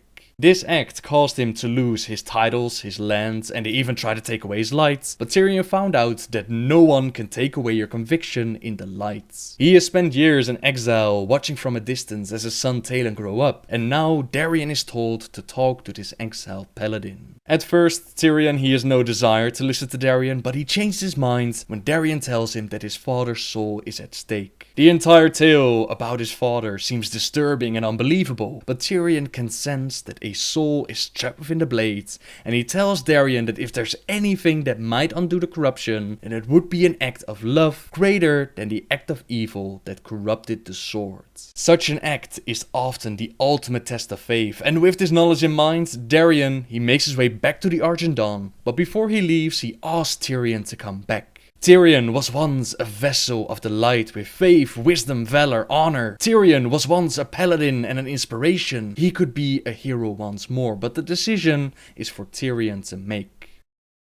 Once Darion arrives at Light's Hope, he finds out that the massive Scourge army is making its way to the chapel. Beneath the chapel, the Order has made sure that 1,000 of the bravest souls, warriors, priests, paladins, champions of battles long past, they will all move beneath the chapel to keep them away from the Scourge. To make sure that they would not be turned into the undead and not turned into their enemy. Kel'Thuzad and the Scourge, they know this. They know that's exactly why they want to take the chapel. And the Argent Dawn gets ready to lay down their lives to defend this holy place. In the distance, they see them coming. 100,000 uncountable abominations of the Scourge marching upon their little army. The light, their faith, it is with them. But against these numbers, it's simply not enough. Those that fall are turned into the undead themselves. Not even the arrival of Tyrion Fordring himself can stem the tide of battle. And Darion realizes what he must do. A strong act of love, the ultimate test of faith, a greater act of love than the evil that corrupted the blade. Darion takes the corrupted Ashbringer and he stabs himself with the weapon. His soul in exchange for that of his father, and in response the heavens themselves open up. A reckoning of 1,000 vengeful souls, the light itself, it crashes down upon the Scourge army and it decimates them within seconds. As Darion falls down on his knees, he can feel darkness close in. His actions have saved the day, but in the end, Kel'Thuzad, he has not lost everything just yet.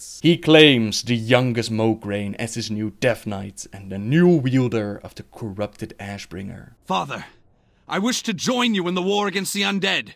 I want to fight. I can sit idle no longer. Darion Mograine, you are barely of age to hold a sword, let alone battle the undead hordes of Lordaeron. I could not bear losing you. Even the thought... If I die, Father, I would rather it be on my feet, standing in defiance against the undead legions. If I die, let me die with you! My son, there will come a day when you will command the Ashbringer, and with it, mete out justice across this land.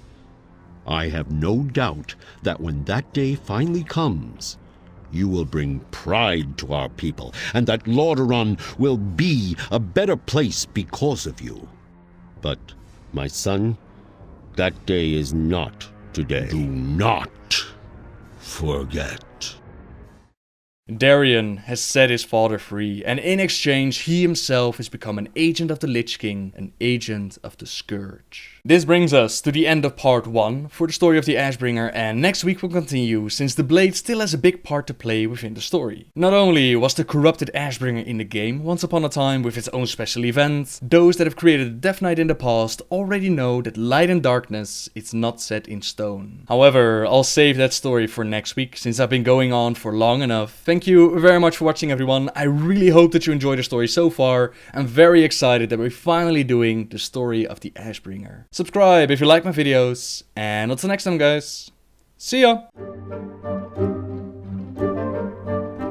Hello everyone! Last week we started the story of the Ashbringer, where we talked about its creation, the massive damage it did to the Scourge, and eventually its corruption into darkness. We ended the storyline with Darion Mograine stabbing himself with the blade, which saved the day and earned him a victory at Light's Hope Chapel, but it also allowed Kel'Thuzad to take Darion and turn him into a Death Knight and an agent of the Lich King. This week we'll continue the storyline, but first I want to talk about how all of this happened within the game, because once upon a time it was actually possible to obtain the corrupted Ashbringer for ourselves. Let's begin, shall we? Way back when, during classic World of Warcraft, a rumor was quickly spreading across the land. Those that battled within Alterac Valley, they were able to pick up a book called Ned Pagel's Guide to Extreme Angling, and in the book it was missing every single page but the last one, which read the following. And that's where you'll find the legendary sword of the Scarlet High Lord, Ashbringer. Ain't it amazing what you run into an ordinary day of fishing? Naturally, this sparked a desire for fishing across the land, and many people within the game, they started to speculate and come up with crazy theories as to how you could obtain the blade with fishing. Surely this book was a hint given by Blizzard. Surely only those that would spend days upon days casting out their line, trying out their luck, surely they would be worthy of the weapon. But sadly, that was not the case. This was just Blizzard trolling the players, because the blade would eventually become obtainable when the first version of Naxxramas opened up within the game. Now in the comics, as I told you last week, it was Darien and his crew that assaulted Naxxramas, but in game we were the ones, or at least a very few of us, who were actually able to do the raid, and those that did, those that were able to take down the 4 horsemen with Alexandros Mograine as one of the bosses, they got a chance at getting the corrupted Ashbringer. The blade was epic, it was amazing, it would even whisper to you from time to time.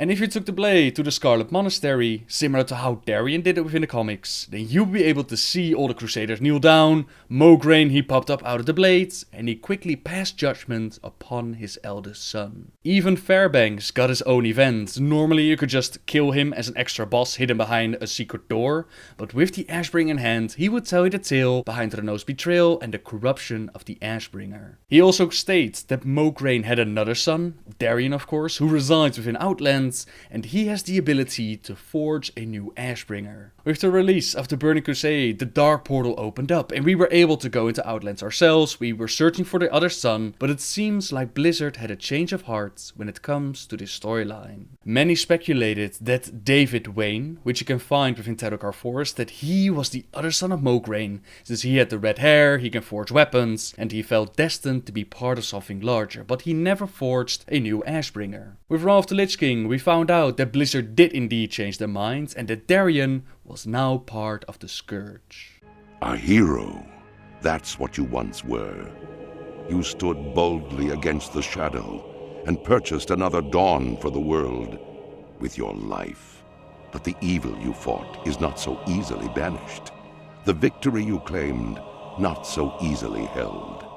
For now, the specter of death looms above the world yet again, and it has found new champions to bring about its final reign. Knights of darkness, wielding runes of death and destruction, bound by the will of the Lich King. This is the hour of their ascension. This is the hour of your dark rebirth. Fallen heroes of the past were taken by the Lich King and his forces, and they were turned into Death Knights. That adventure begins within the Ebon Hold, and there we got our first look at High Lord Darien Mograine holding the corrupted Ashbringer and listening to its whispers. The Lich King has sent them on the task of eliminating some of the Scarlet Crusade forces, and they have taken up residence within an area still remarkably untouched by the plague. During the DK starting area, we find out that the Crusade is getting ready to travel to Northrend, and it would now call themselves the Scarlet Onslaught. Naturally, they don't stand a chance against the force of the Lich King. Some clever planning, some devastating power and weapons, and this last bit of uncorrupted area, it was quickly turned into Plague Lands as well. With that area conquered, it was time to set our eyes upon the true goal of the Lich King, assaulting Light's Hope Chapel. Soldiers of the Scourge! Death Knights of Acheros! Minions of the Darkness! Hear the call of the High Lord! Rise! The skies turn red with the blood of the fallen! The Lich King watches over us, minions! Leave all the ashes and misery in your destructive wake! Stand fast, brothers and sisters! The light will prevail! Where once Darien was prepared to lay down his life to defend the chapel, now he was actually assaulting the place himself, but the Ashbringer did not want to cooperate. Obey me, blade! I was trying to figure out why the Blade was unwilling to cooperate with Darien, since in the past it had no problem with killing innocents or killing those wielding the lights. In its corrupted state, it was more than ready to fight for Alexandros Mograine during his time as one of the horsemen. So I did a bit of research, and some speculate that it was because they were fighting upon holy grounds. Remember that they had moved 1,000 of the most righteous and noble heroes of the past to prevent them from being turned into the undead. It's possible that this area had an effect upon the Blade, similar to how they were able to turn it from darkness into light by shooting light at it. Another possibility, and this is purely my speculation, is that the spirit of Alexandros Mograine was still within the Blade, and Darien sacrificing himself has cleansed his father of the darkness. This did not release his spirit from the Blade though, since after the fight at the chapel, we actually see his spirit show up, he talks to his son, the Lich King showed up, he absorbed Alexandros' soul within Frostmourne, but I personally think that his father, he was trying to prevent Darien from committing this act. Once again, that's just my interpretation though. Either way, the assault upon Lighthope Chapel, it draws out one of the greatest paladins in history, Tyrion Fordring, just as the Lich King had planned. Last we heard about Tyrion was that he was living in exile. Darien showed up at his home to find a way to redeem his father, and he asked Tyrion to come back to the Argent Dawn. Tyrion actually showed up in an attempt to save Lighthope Chapel. Darien, he stabbed himself with the blade, and after that Tyrion returned to his hermit life, but he stayed in touch with the Argent Dawn. During classic World of Warcraft, adventurers could actually find Tyrion living out his life as an exile, and Tyrion recruited heroes to save his son from the Scarlet Crusade. With the death of Renaud Mograine, the Crusade required a new High Lord, and the Dreadlord Balnazar, he chose Talon Fordring to be this new puppet. With our help, Talon realized that the Scarlet Crusade was corrupted. He tried to step away from it, but he was killed by Grand Inquisitor Ysilian before he could make his escape. In the final confrontation, we fight with Ysilian, and Tyrion Fordring, he shows up to avenge his only son. Ysilian is taken down, and upon doing so, Tyrion says, "Too long have I sat idle, gripped in this haze, this malice, laminating what could have been, what should have been. Your death will not have been in vain, Talon. A new order is born on this day, an order which will dedicate itself to extinguishing the evil that plagues this world. An evil that cannot hide behind politics and pleasantries. This I promise. This I vow." Tyrion plans to reform the original Order of the Silver Hand as a force of good in the world, and he shows up during the assault on Lighthope Chapel, and he battles with Darien and the forces of the Scourge. They don't stand a chance upon this holy ground. The light is with the Argent Dawn, and with the Blade fighting against him, Darien realizes that all is lost. Stand down, Death Knights! We have lost. The light. This place. No hope! Have you learned nothing, boy? You have become all that your father fought against. Like that coward Arthas, you allowed yourself to be consumed by the darkness, the hate, feeding upon the misery of those you tortured and killed. Your master knows what lies beneath the chapel. It is why he dares not show his face. He sent you and your Death Knights to meet their doom, Darien. What you are feeling right now is the anguish of 1,000 lost souls. Souls that you and your master brought here. The light will tear you apart, Darien. Save your breath, old man. It might be the last you ever draw.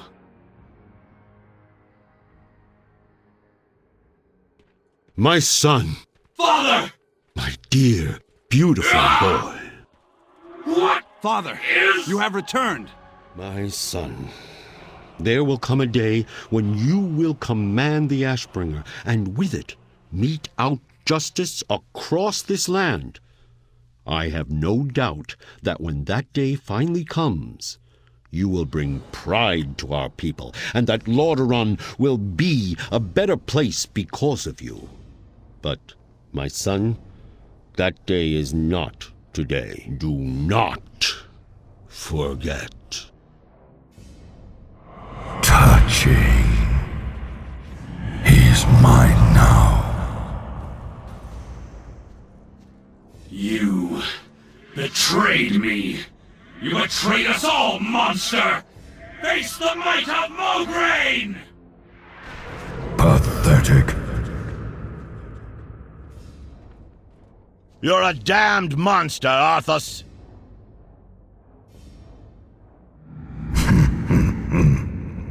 You are right, Fordring. I did send them in to die. Their lives are meaningless. But yours... How simple it was to draw the great Tyrion Fordring out of hiding. You've left yourself exposed, Paladin. Nothing will save you.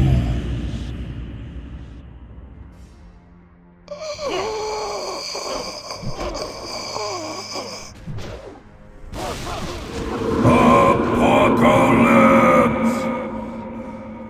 That day is not today. Tyrion!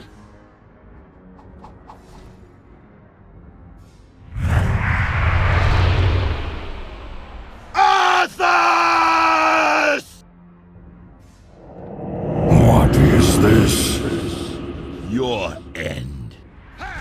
Impossible. Your will. This is not over. When next we meet, it won't be on holy ground, Paladin.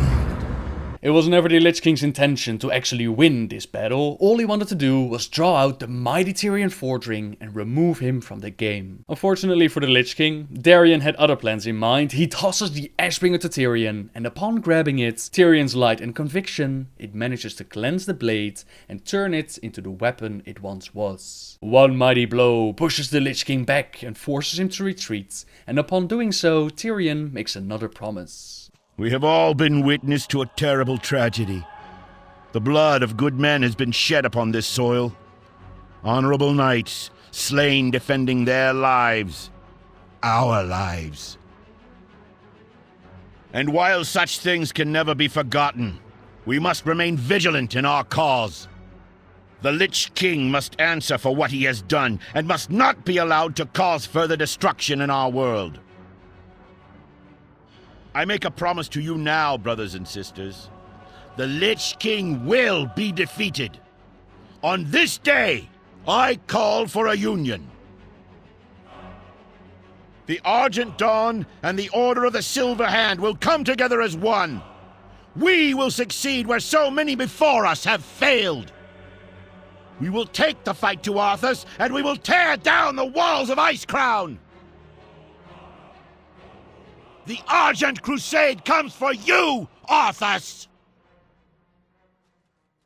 So too do the Knights of the Ebon Blade. Although our kind has no place in your world, we will fight to bring an end to the Lich King. This I vow! And so, the Argent Crusade and the Knights of the Ebon Blade, they combine their might in the war against the Lich King. Tyrion writes out letters for new Death Knights to take with them as they meet the respective leaders, so that they wouldn't simply be cast out as undead. Now getting to Northrend, it was simple enough, but bringing the Ashbringer and Tyrion himself, that required a plan, since the Lich King knew that these two were a great threat to his plans. Within the Howling Fjord, we find a cleric of the Crusade, and as you do the quest, you're sent in to the Utgard Catacombs. In the depths below, Ares, the Oathbound, he gasps for air as he tries to speak. He's an envoy of the Argent Crusade, charged with a sacred duty, but the artifact that he was trying to deliver has been hurled far below into the Den of the Fallen. Ares places a blessing of the light upon us, which is so strong and so bright that none of the undead are able to even get close.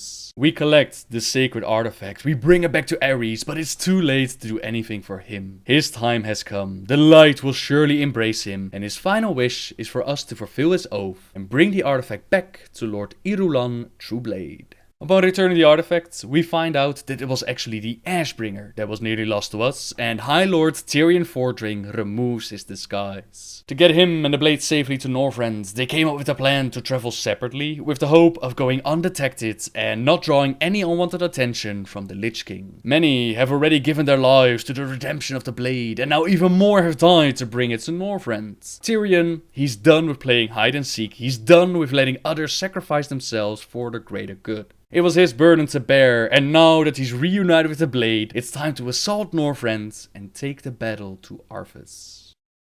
Several storylines and several campaigns took place across Northrend, but this video it's focused upon the Ashbringer, so I'll try to focus on that. We help out Tyrion and the Crusade with building up a forward base within Icecrown, and we help the Knights of the Ebonblade with taking the Shadow Vaults away from the Lich King. During our questing, we're sent below Icecrown Citadel to blow up a bomb and expose a weakness within the structure. They're unsure why it's there, but capture diagrams, it shows an orifice leading several hundred feet into the ground. It seems to be very important to the Scourge, and it could be a great opening within the defense of the Citadel, but not all goes to plan. The fuse is way too short. We fall down way below the Citadel into Nazanak, the Forgotten Depths. Thankfully for us, a pool of water prevents us from dying a horrible death, and within the pool rests a strange pulsing object covered in a thick layer of ice. As we touch the object, a horrible pain courses through our body. It feels as if the hand has been cut, yet there's no visible wounds. As we try to collect our thoughts, a strange boy waiting nearby tells us that we really shouldn't have done that. The boy turns out to be Matthias Lehner, which is an anagram for Arthas Menethil. This image, this ghost of a boy, it's apparently the last remaining good side of Arthas, which he stabbed with Frostmourne in the novel Rise of the Lich King. Stabbing things in your mind, even with a mighty blade such as Frostmourne, apparently doesn't really kill anything, since the boy is here and he says that he saw him get rid of it. He threw it all the way down here and said that he wouldn't need it anymore. He said that it made him weak.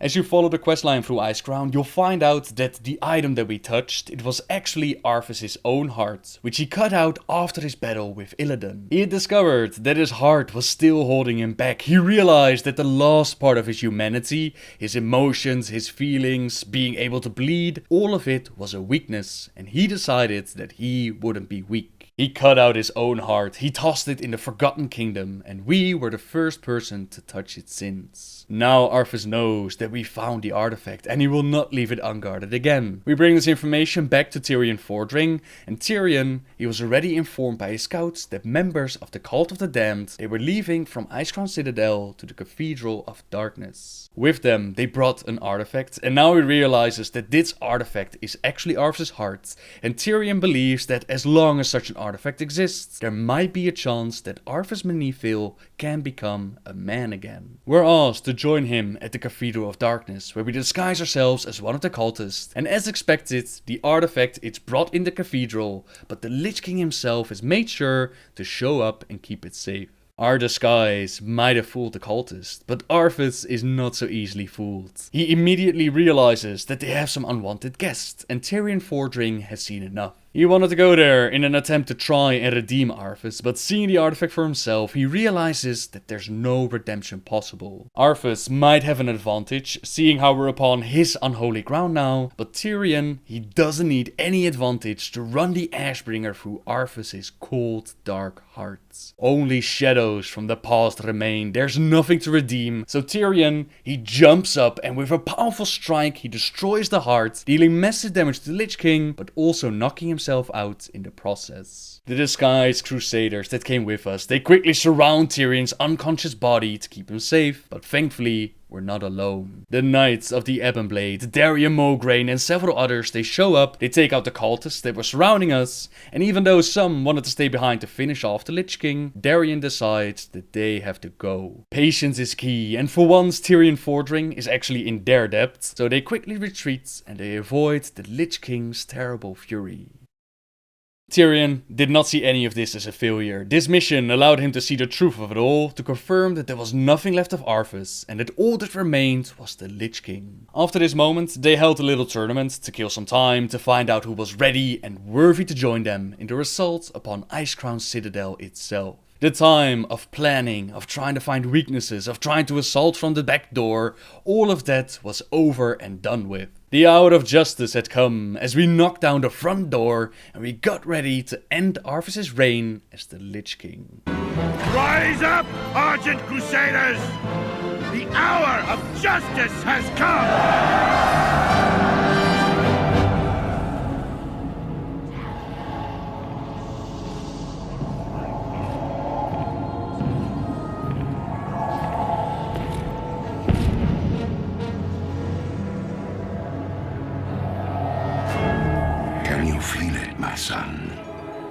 closing in all around you. The light's justice has been awakened. The sins of the past have finally caught up to you. You will be called to account for all the atrocities you committed.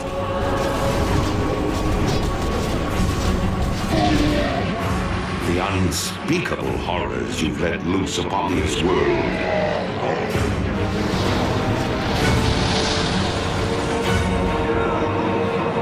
And the dark, ancient powers you've enslaved.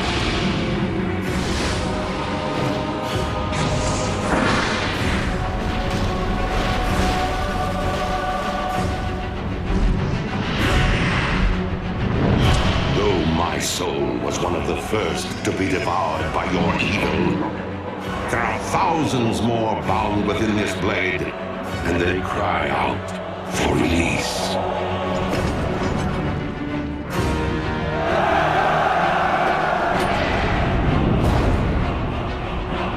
Look now to your defenses, my son, for the champions of justice gather at your gates.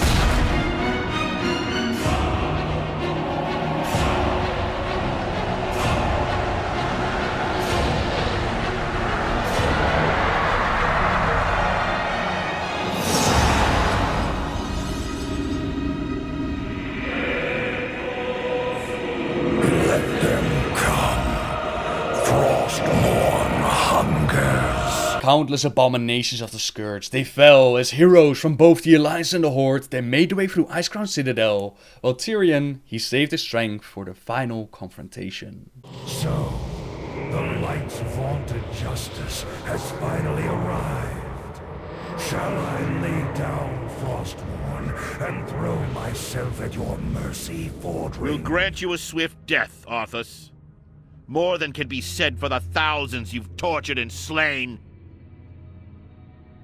You'll learn of that firsthand. When my work is complete, you will beg for mercy, and I will deny you. Your anguished cries will be testament to my unbridled power. So be it. Champions, attack! I'll keep you alive to witness the end, Fordring. I would not want the Light's greatest champion to miss seeing this wretched world remade in my image. The Lich King had been testing us, molding us to create the greatest fighting force the world had ever seen. All his plans, his schemes, taunting us along the way, it all led to this final confrontation. We did our very best, but the power of Frostmourne and the Lich King, it was simply too much. One single blow took out entire raid teams, and Arthas's plans, they were successful. They lay dead at his feet, all he had to do was resurrect them, and nothing in this world would be able to stand up against him. Unfortunately for the Lich King, Tyrion had the light at his side. Light, grant me one final blessing. Give me the strength to shatter these bonds.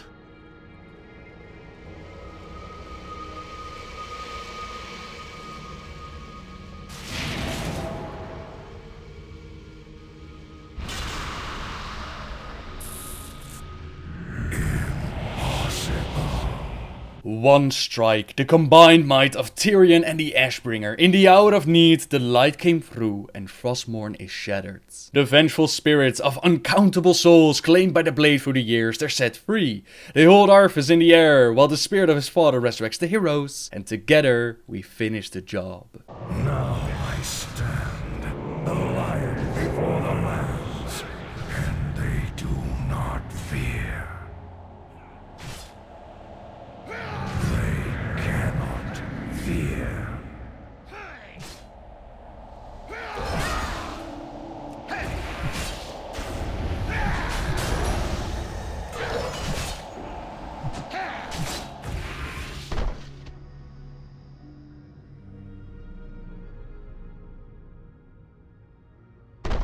The Helm of Domination, it falls on the ground and Arthas has been defeated. But there must always be a Lich King. Tyrion believes that he's the one to place the helmet on his head, become the jailer of the damned. But Bolvar 4 Dragon, he steps up to the plate and he takes Tyrion's place. This means that Tyrion and the Ashbringer, they get to go home, fulfill their own destiny, but so far, they haven't done much. With the Cataclysm revamp, you can find Tyrion in his old home of Hearthglen, where they're fighting against the last remaining forces of the Scarlet Crusade, while also trying to cleanse the Plague Lands. Time will tell if Tyrion and the Ashbringer will ever get to play a part in the story again, but for now, that's the story of the Ashbringer. There is, however, one last bit of speculation to do. What exactly is the Ashbringer made of? We know that the artifact, it was found from an Orcish warlock, and when Alexandros found it, it was pure darkness. Later, they infused it with the holy light, it turned to the light side again, only to turn to darkness once Renaud betrayed his father. It's uncertain what exactly the artifact was, but it seems like it came with the orcs from the planet of Draenor. A similar cycle of light and darkness can be found within the game, since the Naru,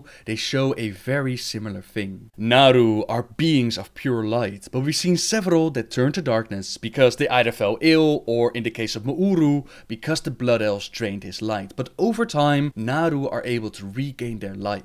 A most recent example is the Naru Ka'ara on Draenor, which Ner'zhul tried to call upon. They called it the Dark Star. Velen stepped in, sacrificed his own being, his own light, and he turned Ka'ara back into her holy state. With Mauru and the Blood Elves, we've seen what happened when you push a Naru even further. Since Mauru, he was so drained that he turned to a void god called Entropius. If you want more details about the Naru, then please check out my video about the Naru, but the whole cycle of light and darkness, it seems very similar to what happened with the Ashbringer. Unfortunately, we don't know for certain. Maybe Blizzard will ever give a clear answer about this, but for now, I personally think that the Naru theory is a solid one. Which Naru is hard to say. Some say it's the Naru Ka'ara, but it could be anything, to be honest. It could be any Naru. It doesn't necessarily have to be a Naru at all. Some speculate that it's one of the Atamal crystals that they used. Velen brought 7 crystals with him, all had different powers. We simply don't know, but what we can be certain about is that the Ashbringer is one hell of a weapon. It truly was a scourge against the scourge. Even though they tried to get it to the dark side, the light prevailed and ultimately meant the destruction of Frostmourne and the downfall of Arthas himself.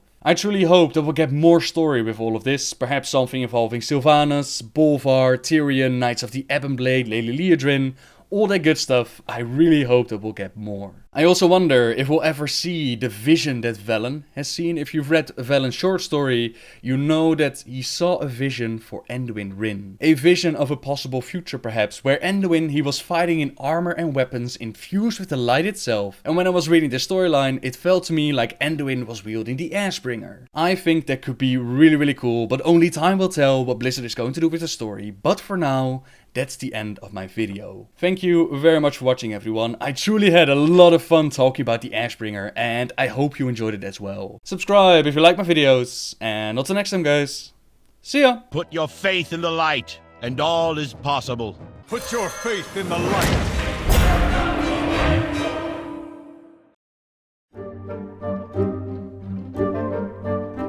Hello everyone! The other day someone on the stream asked me if Warcraft still has enough stories to tell to fill future expansions. I speculated a little bit during the stream from the top of my head, but later I figured that it might be fun to actually dedicate a video to it, and this is that video. Keep in mind that there are countless stories that they could invent in the future, and this is just me speculating a little bit about stories that they might use, about features that might be introduced. So this is just me speculating for a little bit of fun. Hope you'll enjoy. Let's begin, shall we?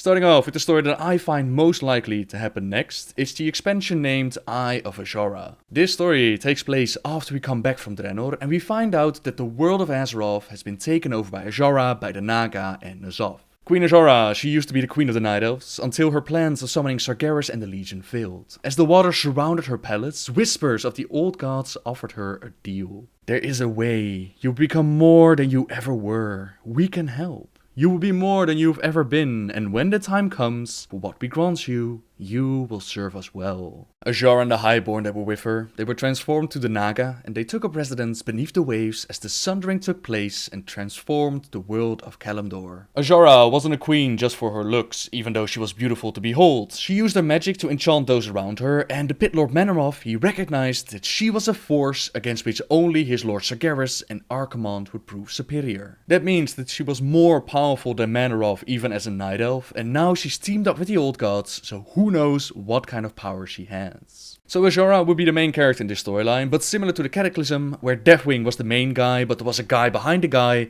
so too does Azshara follow orders, and behind her are the Old Gods, specifically the Old God N'Zoth. We've seen his influence before during the Cataclysm, as he was said to be the one signing Deathwing's paychecks, and those that question in Vashj'ir, you've also seen a few of his minions. The novel Stormrage had the Emerald Dream turn into the Emerald Nightmare, and the Old God N'Zoth was also behind this, and at the end of the book, Malfurion could sense that the evil behind it all was still in the ocean, but they would deal with it at another day. All these hints at N'Zoth being near the ocean, being beneath the waves of Azeroth, it has me believe that he's the one working close together with Azshara and the Naga. This story would be a great opening to introduce the other half of Azeroth, which we've never seen before, and we know that this is a possibility thanks to Redshirt Guy at BlizzCon 2013. The southernmost points of the eastern kingdoms, Kalimdor and Pandaria, are all either jungle or desert, which almost suggests we're at the equator. So does that mean there's a whole southern hemisphere of Azeroth left to explore in the future? Yes. One day. No. Let's just say. What did you say? Yes. And no. Currents? We're gonna say yes and no at the same time. No, it's a very astute observation. It's crazy. Actually, we actually have argued about this in the studio, and it's boy, we went back and forth because it does look like it's all temperate, kind of down there. So I think it's totally possible that there's more stuff down there. An unknown area of Azeroth. There's such potential to be placed there. So many secrets still hidden on Azeroth. On top of that, we also have a bunch of islands that we already know about. We got Kal Taras, which is Jaina's homeland. We got Tel Abim, the magical banana island. We got Kazan, the home island of the goblins, that still has parts to play. And of course, we can't forget about the trolls. During Mr. Pandaria, we found out that the Cataclysm also hit Zandalar, and it's now slowly sinking into the sea. King Rastakhan, a ruler of the Zandalari, he gave some ships to the prophet Zul to shut him up about his catastrophic prophecies, and these prophecies actually turn out to be true. Zul offered his people a way to escape, they decided to follow the prophets, and this leaves the fate of Rastakhan unknown. I think Rastakhan could be a great way to get us more familiar with ancient troll lore, perhaps with a little bit of Titan lore or Origin of Azeroth lore, and it also opens up the door to Vol'jin to make new allegiances and step forward in his new role as war chief.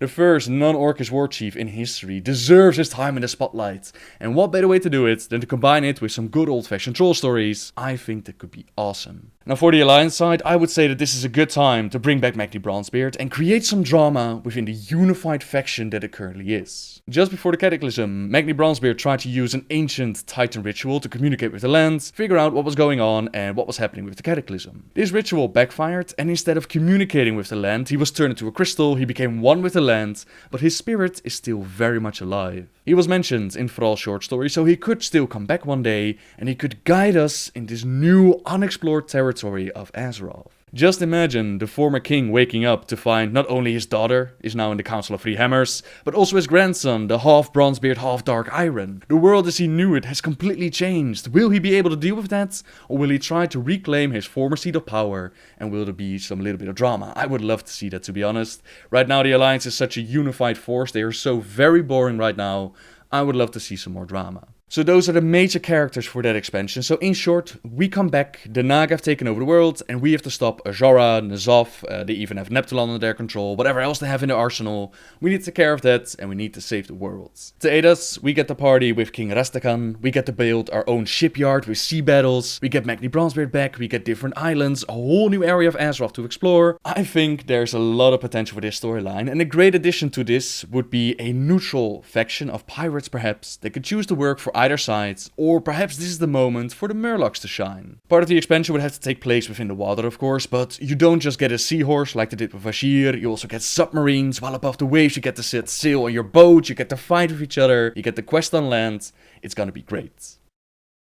Now the second story that they can go with is one that I like to call the Great Dark Beyond, but keep in mind these are just names that I give it. The Great Dark Beyond is a term used for the unexplored space or galaxy or universe or whatever you want to call it. Pretty much anything unexplored in the Warcraft universe, that is called the Great Dark Beyond. This story begins similar to the previous one, as in we've cleaned up the storyline in Draenor, we go home, and instead of finding the Naga partying on the planet, this time it's the Legion. Great Crane, you have not seen what I have seen. You underestimate me. The fires that once burned the sky will return. It is inevitable. The Burning Legion will find Azeroth. Seas of blood, cities in ruin. Who are we? One divided world to stand against a legion. Raphion's warnings during Mr. Pandaria of the world not ready yet, they've come true, and the Legion has dominated our remaining forces. Many of our heroes have been taken prisoner, taken to the home base on Argus, and we need to take care of this threat once and for all. The Legion has pushed us too far, and now that we know how to kill them for good, as we're gonna see with our command, we need to kill them within the Twisting Nether, now we know that it's time to take the battle to them. We clean up whatever forces they've got stationed on Azeroth, possibly together with the Naru, and we blast off into space. We know from Valen's short story that the Exodus has been repaired, so that's part of how we could get there, but alternatively, you could also say that we're gonna get another Tempest Keep, perhaps the goblins and the gnomes, they've been able to replicate Draenei technology. Either way, we build our spaceships, and these don't come cheap. We need to gather resources. Horde and Alliance needs to work together, similar to how they did it before the opening of Ankiraj. We need to create a massive spaceship with the materials collected, and both sides blast off to their own starting planets, and from there they need to find a way to build their own individual spacecrafts. Similar to our own ships at sea, this will allow us to have world PvP outer space while fighting with our ships. I'm talking about small, fast individual rockets if you want to travel really quick, to massive guild ships that have multiple stations to work together with. You can have people stationed on the guns and on the steering wheel, and you can fight with each other. You can steal resources. I think this would be so cool. Besides shooting each other, we'll also use these ships to visit new planets, of course, and this is where they can make the expansion shine with brand new cultures and designs, since there are millions of planets out there. We know of a few of them. We know of Zorov, for example, the homeworld of the Dreadsteeds used by the Warlocks. You have Karesh, original homeworld of the Ethereals, which would be great to dive deeper into the origin story like they did with the Arakoa. And then there's of course Argus, homeworld of the Draenei, and now the stronghold of the Legion. Characters that can accompany us are of course Velen for the Draenei, and it would be great to find out that the Draenei are not as pure and holy as they pretend to be. Remember that they've been running away from Kil'jaeden and the Legion for years upon years. Countless times the Legion tried to capture them, and countless times they escaped. What happened to the planets that they visited before? How do they carry the burden of guilt? And what other skeletons are hiding in their closets? We must unite against the Legion. Besides Velen and Draenei, you also have of course Raphion, who has a high stake in all of this, so he and Anduin will probably join the journey, while the Naru and the Blood Elves, like Lady Liadrin, they could also be a great addition, and the Origin of Light could be further explored. Those are the people that come with us, and together we explore the Great Dark, we find out about new cultures, new storylines, new threats, we kick all kinds of butts until we reach Argus. There, a massive army of the Legion is waiting for us, but as we learned during Warlords of Draenor, you need to be in the Twisting Nether to really take care of the Legion. As luck would have it, Argus has a straight gateway into the Twisting Nether, and there a few characters are waiting for us to join this battle. Illidan Stormrage, for example, many have requested for him to come back, including myself, and Illidan had become so much of a demon that he could never truly be killed on Outland. His spirit returned to the Nether, where he, as a demon hunter, he's been fighting against the Legion, but he did not fight alone. Illyria and Turellian are also at his side, and Turellian, he's one of the greatest human paladins in history, and Illyria is the long-lost Windrunner sister, and they finally return to the story. They hold the secrets and the keys to defeating Kil'jaeden and the Legion, but the real enemy, the real bad guy behind all of this, he's far too strong. Sargeras, as we take out Kil'jaeden, he shows up, he steps up to the plate, but we are nowhere near ready to take him on. With all haste, we evacuate out of the Twisting Nether. Maybe Velen or Illidan, or hell, maybe even Fura will stay behind to buy us some time, and we get the hell out of there back to our own planet. Not all is lost though. We've bought ourselves some valuable time, we've conquered areas of the Great Dark, and the Legion has been severely weakened. Raphion will resume his duties as the Earth Warden, but for the moment the planet is safe. This could also be a great gateway into Warcraft 4, into the RTS, the whole battle shown in Valen's vision of the army of light against darkness, but that's maybe getting a bit too far ahead. Now the reason why I think this story is less likely to happen than Eye of Azora, it's mainly because we just dealt with the Legion on Draenor, and it would be a little bit of a repeat. It's not impossible though, they could definitely go with it. It's just, you know, we've just done a Legion fight. I think it would be a little bit boring, but who knows. At number 3 for this list, the last one I'm gonna talk about today, I've placed a storyline left wide open at the end of the Wrath of the Lich King. So let's go with the name Wrath of the Lich Queen. As we took down Arthas, we got a beautiful cinematic, but one line that didn't make a lot of sense. Without its master's command, the restless scourge will become an even greater threat to this world. Control must be maintained. There must always be a Lich King. Tyrion nearly placed the helmet on his head, took up the role as Jailer of the Damned, but thankfully for him, Bolvar had nothing left to live for, and he took his place instead. This left Tyrion free to go home to Hearthglen, still wielding the Ashbringer, and now they're busy with cleaning up the Plaguelands and keeping it safe. Meanwhile, Sylvanas Windrunner is becoming more and more like the one that she hated. She had entered an allegiance with the Banshees, who will keep her alive and out of hell, while also resurrecting the dead and creating more forces for the Forsaken. They are Sylvanas, her bulwark against the infinite, her way of avoiding that endless torment in hell, but it comes with a price. What you have done here, Sylvanas, it goes against the laws of nature. Disgusting is the only word I have to describe it. War Chief, without these new Forsaken, my people would die out. Our hold upon Gilneas and Northern Lordaeron would crumble. Have you given any thought to what this means, Sylvanas? What difference is there between you and the Lich King now? Isn't it obvious, War Chief? I serve the Horde.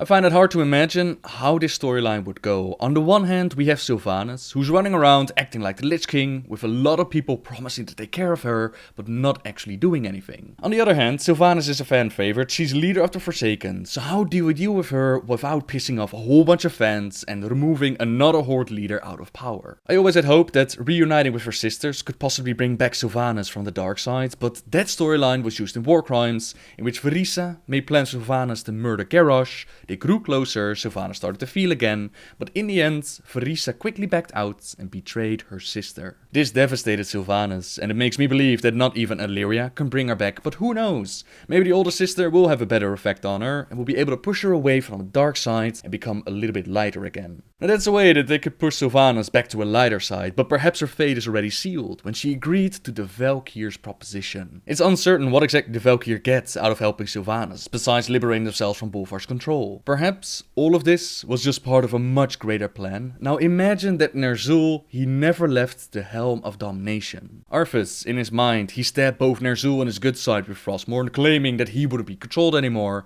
but we already saw his good side still very much present during Wrath of the Lich King. Even the Lich King himself has said things like, I used to be a shaman, so perhaps Ner'zhul was never truly gone. He just moved to the back of Arthas' mind, biding his time until the inevitable would happen. His disobedient puppets would be defeated by the world, and Ner'zhul guided us disguised as King Tyrannus himself. He gave us all the information that we needed, and at the end he proclaimed that there must always be a Lich King, but not for the reasons given. It wasn't to keep the undead under control, we already took care of the undead, there weren't that many forces left. Instead it was to give Ner'zhul a new host. At this very moment he's whispering, corrupting the once noble and righteous Bolvar 4 dragon. Kel'Thuzad is still out there as well, we never destroyed his phylactery. And the Valkyr, they were never released from their service to the Lich King. All they did was fill Sylvanas' her mind with fake visions of hell, manipulating her back into the service of the one true king. Unknowing, she's creating more and more troops until the day comes that Ner'zhul's ready and the Lich King rises once more. He does not come alone though, he has found a new ally near the capital of the Forsaken. Beneath Tirisfal Glade sleeps the unnamed old god, responsible for driving the High Elves mad, responsible for the corruption and devastation that has befallen that area. Now Ner'zhul has found new allies, allies that are more than willing to set him free in exchange for their own freedom and their own glorious power. Rise of the Lich Queen will set Sylvanas on a path of slavery. The sins of the past will catch up to her, but not to worry fans, you will get the chance to save your beloved Queen and the Alliance will get their chance to reclaim all territories. Once all is said and done, the Forsaken will have to move, since the old gods sleeping beneath Tearsfall Glades, that's not an area you want to live in. They have to move to Icecrown, giving the Alliance the opportunity to retake their capital city of Lordran, they can retake Gilneas, and even Dan of Trollbane will return to Stromgarde. You could even take this storyline further and remove Sylvanas' control over the Blood Elves, but that might be taking a little bit too far again. This is the basic setup, so Sylvanas, she is kinda going to be redeemed. It was actually a plan of Ner'zhul, and she's going to be turned into a slave. We're gonna save her, we're gonna take care of Ner'zhul, of Kel'Thuzad, and we're gonna wrap up that storyline. Like I said everyone, there are countless storylines and expansions that they could build on, and I still have a fair few ideas that they could use. So if you like this kind of video, let me know and I might make more. Now these are just a few at the top of my head that I would love to see. I think that there are many more to come. And let me know what you think. What would your perfect storyline, your perfect expansion be for in the future? Leave a comment down below and who knows, we might make more videos like this. Anyways, I think I've been rambling and speculating for long enough, so thank you once again for watching everyone. Subscribe if you like my videos, and until next time guys, see ya! Hello everyone! The Illidan novel has been released, or it should be releasing soon depending on where you live in the world. Today I want to talk about the major storyline that you can find in the book. This means, a warning in advance, there are going to be spoilers for the novel. If you still want to read the novel for yourself, and I can recommend to read it for yourself because I thought it was pretty damn good, then let me just say thank you very much for watching so far, and please turn off the video right now. For those with no plans of buying the novel, for those sticking around, let's see what the Lord of Outland was planning to do with his time, why we were not prepared, and what the future might bring. Let's begin, shall we?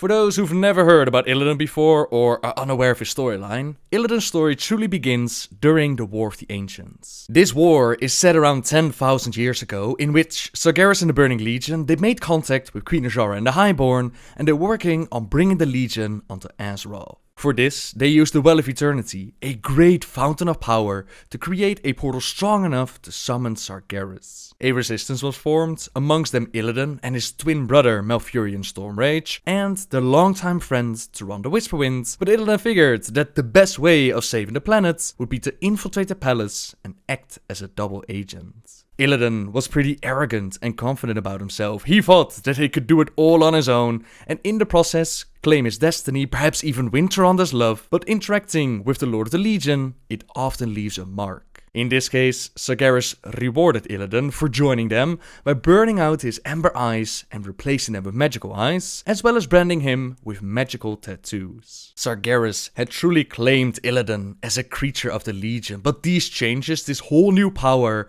it was just the start of it. During this transformation, Sargeras granted Illidan a vision, a simple truth. He saw how the Legion in the great dark beyond conquered planet after planet. Azeroth was but one amongst millions upon millions of worlds, each in turn fell to the demonic onslaught.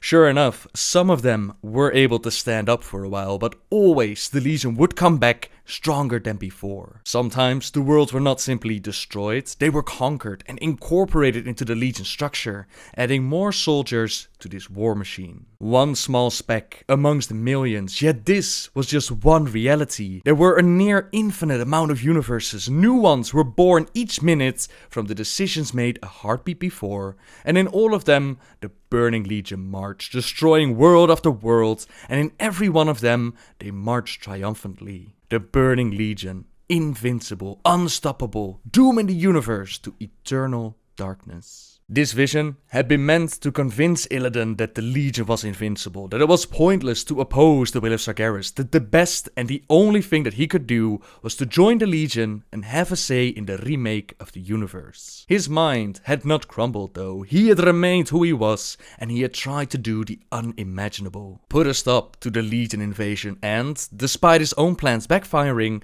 with the aid of the Knight of Resistance, they were successful in preventing Sargeras and the Legion from conquering Azeroth. at least for that moment. They did lose the Well of Eternity in the process. Illidan did fail in winning over Tyrande heart, since she loved his twin brother, and to top it all off, Illidan had seen the truth of it. He knew what none of them understood, that the Legion would come back one day to take another bite out of the planet, and he wanted his people to have the power to fight back.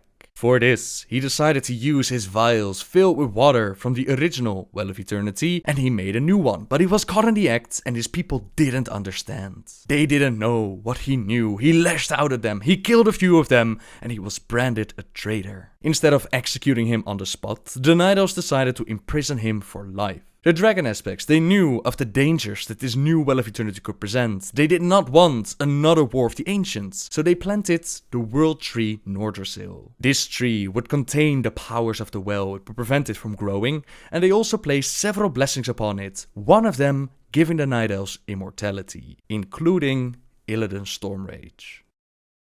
For 10,000 years, the demon hunter who had once roamed the land hunting his prey had been held captive. Within a prison only big enough to take 9 steps, Illidan suffered for years, unable to escape. Not even death was a way out, since the spells that they placed upon him, it did not only keep him in place, they also made sure that he would be kept alive without the need for food or water. It healed any wounds that he might inflict upon himself, and 10,000 years were spent in darkness, with only the wardens and their leader Mayef Shadowsong to keep him company, and Illidan had learned to hate them. This is the point of time where the novel actually begins, the event shown in Warcraft 3, where the Legion has returned, and Tyrande decided that it would be a good idea to liberate Illidan and use him as a weapon against the Legion. She had no remorse, she had no apology for him, she had set him free only to be used as a weapon, and the worst of it all was that Illidan would still give it to her. His weapons, the Warglaives of Azeroth, they'd been displayed triumphantly on weapon racks outside of his cell to taunt him,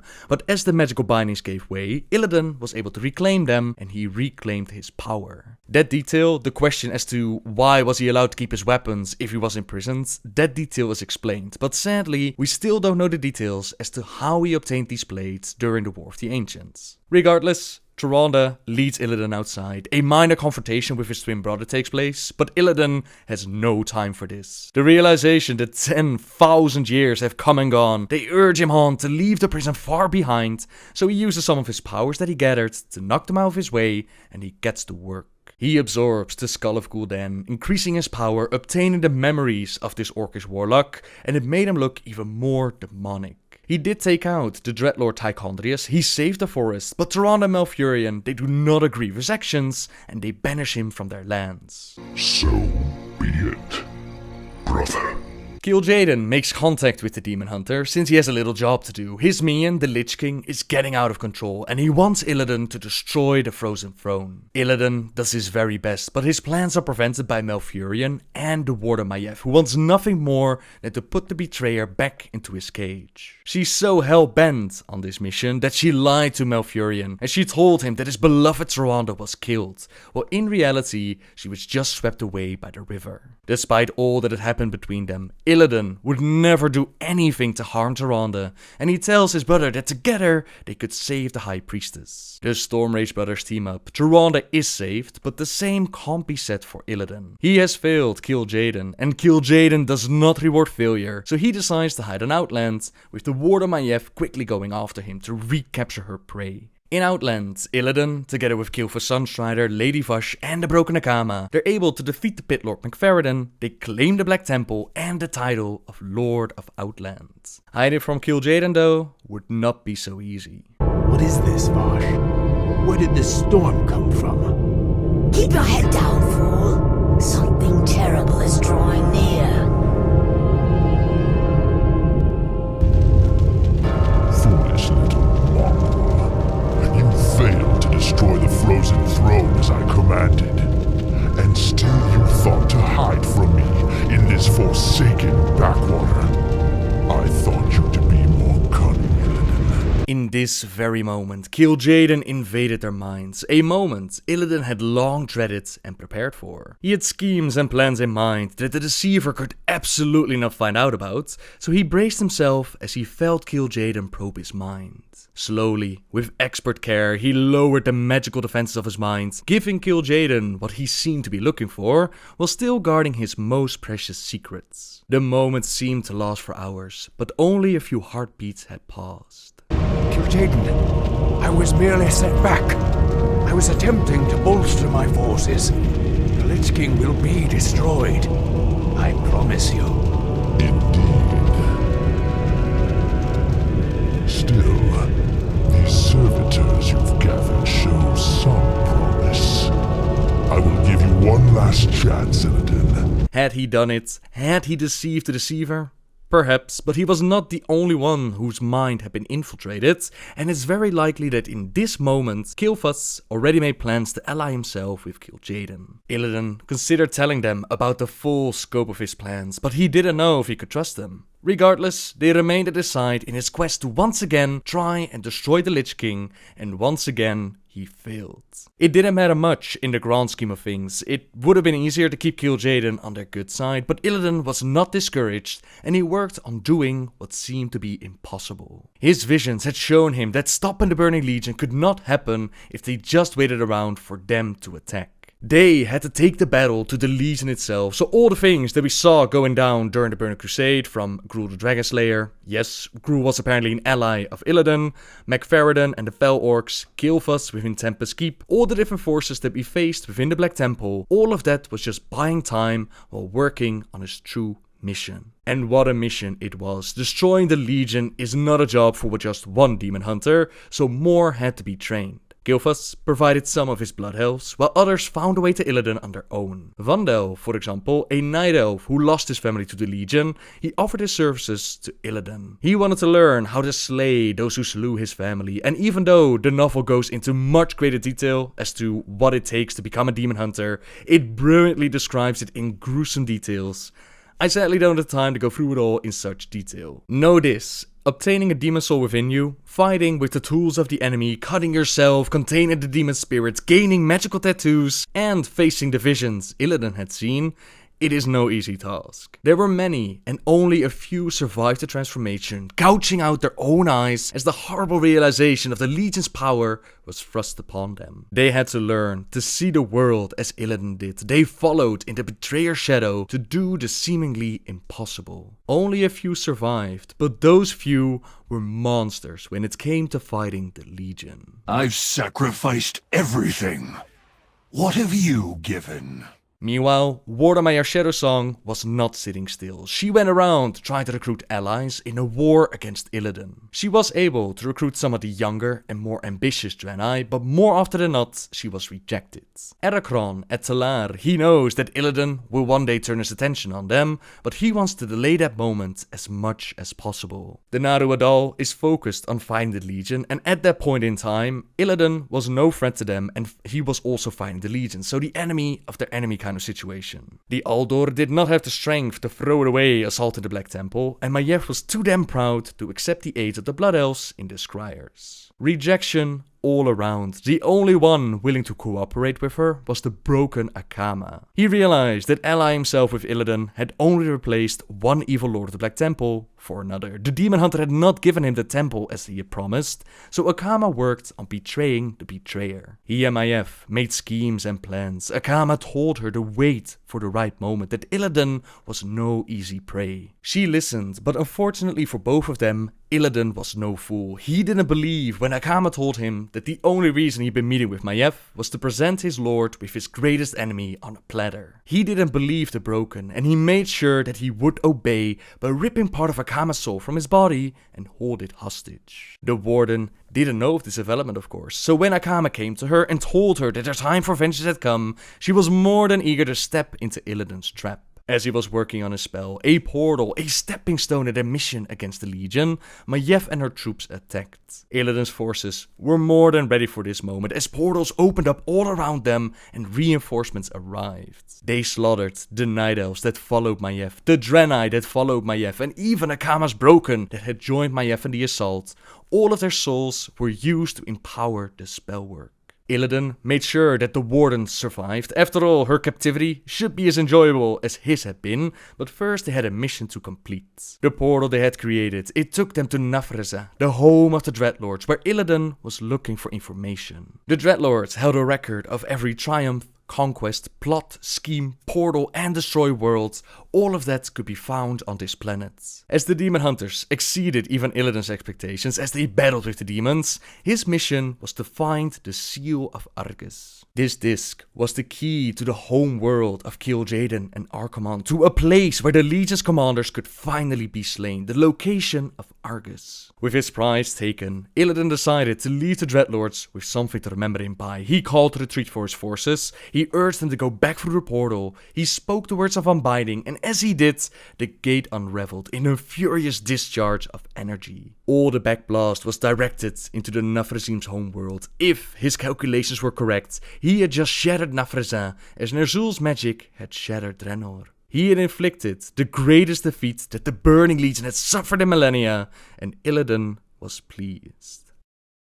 The next step in his plans was to use the disc and locate the planet. Ever since Sargeras had given Illidan these new magical eyes, he'd been able to see in the twisting nether, and he had perfected the arts in the years that he'd been imprisoned. Together with the demon hunters, he gathered some of the components that he needed for his spell, but the most unexpected development took place. The dark portal, the connection between Azeroth and Outland, was reopened, and Azeroth's forces, both Alliance and the Horde, they made their way to Outland. Illidan and his troops, they secretly assisted these forces from Azeroth by taking out High Lord Krul and stopping a flanking demonic force from wiping them out. As Vendel observed his former brothers and sisters fight the Legion, he wondered what he would do if he was ordered to attack. He had joined Illidan to fight against the demonic forces of the Legion, not to fight his own kin, but they would see him as the enemy, as another demon. The truth of the matter was simple. He was loyal to Illidan and the Illidari, so if the order was given, he would attack. He would avoid them if he could, but he would not disobey Illidan. This is an explanation as to how the demon hunters join us in the Legion. They are not our enemy, even if we would think that they were. Lord Illidan knows the way. After helping out Azeroth's forces, Illidan makes his way to the throne of Kil'jaeden, where he used his magic like he had done to locate Nafreza, and his spirit left his physical body as he searched for Argus. The disc worked as a compass, and he had done the near impossible. He found the place where the Legion's commanders were vulnerable. He moved around to make sure that he had found the right place, and when he saw Kil'jaeden in a vast throne room, there was no doubt in his mind that he had found the right location. But Kil'jaeden's gaze, it fell upon him, and a twisted smile passed over the monstrous face. He was nearly busted, but an aura of immense power enwrapped him, pushing him out of the throne room while distracting Kil'jaeden. This thing was a thing of light, so bright as almost to be painful to behold. As Illidan became aware of it, he heard a titanic roar of rage from within the throne room, as if the Eredar Lord sensed it too. A voice entered his mind, telling him to be gone from this place. He could not survive here, not now, and his spirit was sent back to his body. He had survived, and he had found out what he needed to know, but he also found something unexpected, and he didn't trust it. Kil'jaeden was not known as the deceiver for nothing, and despite it feeling like the light, perhaps it was all part of some sort of trap. No, it was much better to just trust in his own plan, so Illidan, prepared for the next step, was to gather enough power for his portal directly into Argus. For this, he had to travel to Auchindoun and collect souls of the fallen Draenei inside. The broken Akama heard of this news, he heard of the plans of Illidan, and he was not happy about it. The Lord of Outland was going to desecrate a holy burial ground of his people, so despite having part of his soul ripped from his body, the broken still had some fighting spirit left.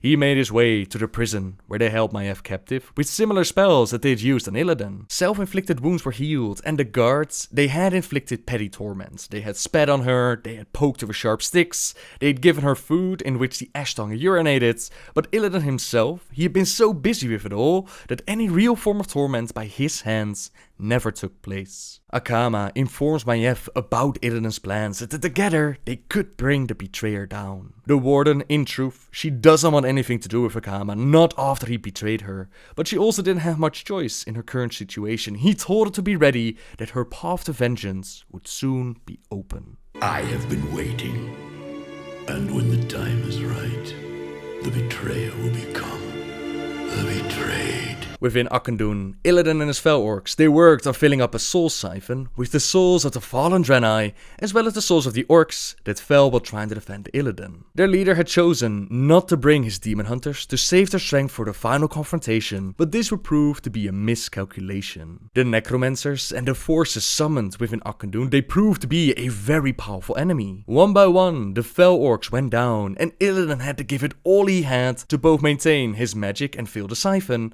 as well as guard himself from the attacks. Even parts of his own spirit were sucked into the siphon. Hold on, he told himself, as finally the final gem lit up and he got himself the hell out of there. One miscalculation, and even weeks later, he still felt weak. His power not even close to anything that it was before he entered the crypts. All around him, the kingdom of the Lord of Outland crumbled, as the Azerothian forces, they not only focused their attention on the demons, but on him as well. Gruul, Lady Vash, McFerridon, Kil'jaeden, all of them were brought low, and their attention was drawn to the Black Temple. Illidan was tired, it all didn't matter in the grand scheme of things, and he needed to work on his bigger plan, at the heart of the Legion at Argus. He needed more time, he needed to prepare his spells and portals, yet time was the one thing that they didn't have, as our forces assaulted the temple. The Lord of Outland told them all to trust in the defenses of the Black Temple and fight, as he worked on creating anchors to Argus to link his portal. As he once again left his physical body and traveled through the twisting nether, he feared that he might be detected, but against all odds, he completed his work, and the link between Outland and Argus was made. The portal could be activated once the pattern was finished. He had but a heartbeat to enjoy his victory, and then the attack came. An astonishing power grabbed his spirit, but it was not an evil source that grabbed him.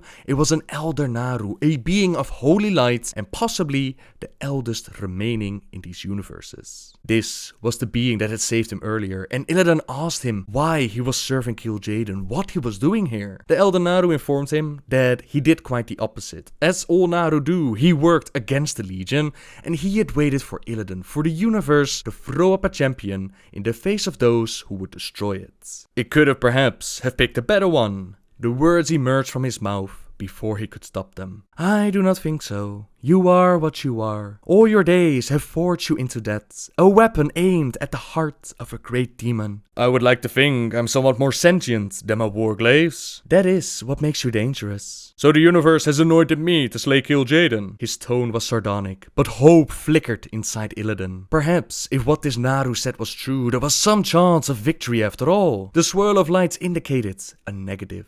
No. Your enemy is far greater than Kil'jaeden, greater even than Sargeras and his burning legion. Wonderful, Illidan said, as if they were not strong enough. The suspicion that this was all a subtle, mocking trap set by Kil'jaeden settled once more into his mind. If this was a trap, his struggle was ended. If it was not, then things were even worse than he had thought. The Void is a more potent foe by far than the Burning Legion. It is the ultimate opponent of light. It will take all the peoples of Azeroth and Outland united to oppose it. Before Illidan could defend himself in any way, a bolt of pure light blasted from the Naru. It struck his empty eye sockets and filled them with a golden glow. Illidan braced himself for a blast of agony that did not come. His vision shimmered and faded, and he found himself looking down on a terrible battlefield. Amid mountains of corpses, a winged figure battled at the head of the Legions of Light. A golden glow surrounded his warglaives. He cleft demons asunder with mighty blows. The soldiers surrounding him gazed up in awe and wonder at their leader. It took Illidan a moment to realize that this being's features were his own, transformed, his eyes glowing fiercely. As Illidan watched, the winged figure rose above the battle, defying gigantic entities of darkness, creations of the evil of the Void. A halo played around his head. His body began to glow brighter than the sun, and from his outstretched hands, rays of light emerged to strike down his foes. You will defy death, the Naru voice said as the vision faded. I have seen this. Whatever you were, whatever you are, a champion of light is what you will be. You will be a hero. said the Naru, but there will be a price. There always is. The Naru then sends Illidan back to his body, where he wonders to himself if this could possibly be true. Was there really a path to redemption for him? He had never dared to think such a thing was possible.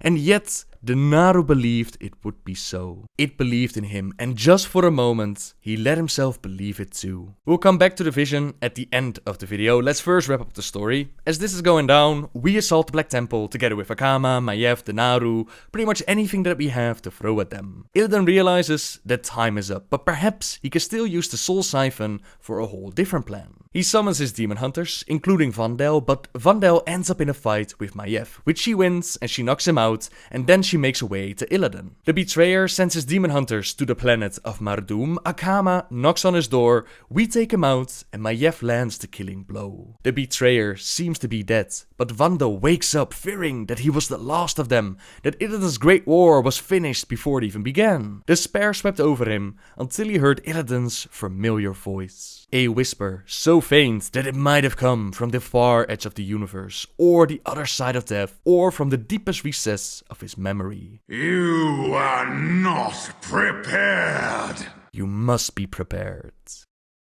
And that's the end of the novel, leading into the expansion Legion. Now I'm going to talk about some of the implications and possibilities from the novel, but in order to do this properly, I'll have to talk about spoilers for Legion, as well as spoilers for Legacy of the Void. If you don't want spoilers for any of these games, then just know that you're informed about the novel, and let me just say thank you very much for watching so far. Now to cover all the bases and give as much information as possible, I asked you guys and girls on Twitter and Facebook for questions or topics that you want me to talk about. Does he get together with Maiev at all? As much as I like to ship Illidan and Maiev for fun, there's no clear sign of them feeling any sort of love or getting together. There are a couple of lines explaining that Maiev has become very much like Illidan over the years. Akama mentions that he understands why Illidan fears her since he's so very similar to him, and Ericon in Talar, he makes the mistake of saying that the line went as followed: the Naru came to Shafref City recently. It seems to me that you might make common cause with them. They are no friends to your Illidan. To which Maiev then said, he is not my Illidan. The Huntress is nothing without the hunt, and I'm not giving up on the ship, I'll go down with it. But I think that this is more to indicate that Maiev looks very similar to Illidan. This is also reflected in the novel Wolfheart. Basically over the years, as she hunted her prey, as she guarded her prey, she has become very much the thing that she hated. Will Legion reflect that properly? I sure hope so, but time will tell. Is there any clarification on who sent the Blood Elven forces to Shafref City and why? It doesn't go into full details, but it does hint at Kil'jaeden switching sides the moment that Kil'jaeden shows up and scans their minds. Who knows what went on between the Deceiver and the Blood Elf Prince in that very moment, but it was reason enough for Illidan not to trust him with the full scope of his plans. Adal refuses to aid Maiev when she first shows up asking for support, since at that point in time, Illidan was still considered an ally against the Legion. The Blood Elf forces, they were sent to attack Adal and Shafref City. This turned Illidan into an enemy, because they assumed that Kil'jaeden and Illidan were still buddy-buddy, and it was an order of Illidan that they attacked. If the moment that Kil'jaeden showed up truly was the turning point for Kil'jaeden, then it would make perfect sense to attack and turn Adal against Illidan, a powerful force against the Legion. Remember that it was also the Legion, or specifically Doomlord Kasich, that reopened the Dark Portal and allowed Azeroth to step through. Plans upon plans, schemes within schemes, by taking out Illidan, we took out a very powerful player against the Legion. And then finally, it's the elephant in the room, the Elder Naru's vision of Illidan, a champion of the light, leading an army against the darkness of the universe, darkness called the Void. When this was leaked, a lot of people had different opinions about this development, and I can't offer much more than just my opinion. From the information on the alpha and datamine information, we can tell that the Legion steals Illidan's body from the Vault of the Wardens, which had been imprisoned by Maiev after his fall at the top of the Black Temple. They then take it to Blackrook Hold, they separate Illidan's spirit from his body for some unexplained reason, and then datamine information suggests that we'll see either the pure demonic form of Illidan or perhaps some entity using his body. I wonder if we're going to cleanse Illidan from his demonic side, and although it could make it easier for the light to empower him if we do that, it will kind of take away the whole demonic part out of the Demon Hunter. It's very hard to predict the future, but it seems like Illidan himself will make a return. He's going to strike out at Gul'dan, and then he'll lead his Illidari further into their mission against the Legion, and possibly maybe as a holy angel against the void. Now when you think of Illidan, right, before hearing this story, did you ever imagine him as a champion of the light? I think that's my major problem here, not so much that they're empowering him, because I already had a feeling that he was going to get a power boost. If you remember way back when, I think it was during November, I was working on the Legion script, right, and it seemed to me like the pillars of creation that we're going to collect in Legion, these could have been used to empower Illidan. I even asked you guys and girls on Twitter to send me some photoshops of this, which was very handy for the video, but to see the light empower him, Naru? I mean, it seems very similar to Anduin's vision leading the army of light, but in Anduin's case, it makes a lot of sense. Anduin has always been about the light. Illidan was not pure evil in my opinion. He did try to fight against the Legion. He always walked on the dark side. He used the powers of the enemy against them. So in my opinion, having Illidan fly around as some sort of angel of light, it makes as much sense as the undead wielding the light or a holy dreadlord, for example. I get that they want to give Illidan a redemption storyline. This has been clear from the moment that it was requested at Blizzcon. I think it was like 2011. Chris Metzen already said that he's a sucker for redemption stories, but I think making him this warrior of light, even without context, just the pure basis of it, it takes it a little bit too far. I personally prefer it if they would stick with the newly built-up storyline, as in he was working towards against the Legion during the Burning Crusade and we screwed over those plans because we were pitched against Illidan. That is a good enough redemption in my opinion. He then comes back, he teams up with the Demon Hunters, they help us out against Kil'jaeden, we travel to Argus, we strike at the heart of the Legion, and perhaps Illidan is going to sacrifice himself against Kil'jaeden, or maybe Sargeras is going to show up that would require him to sacrifice himself.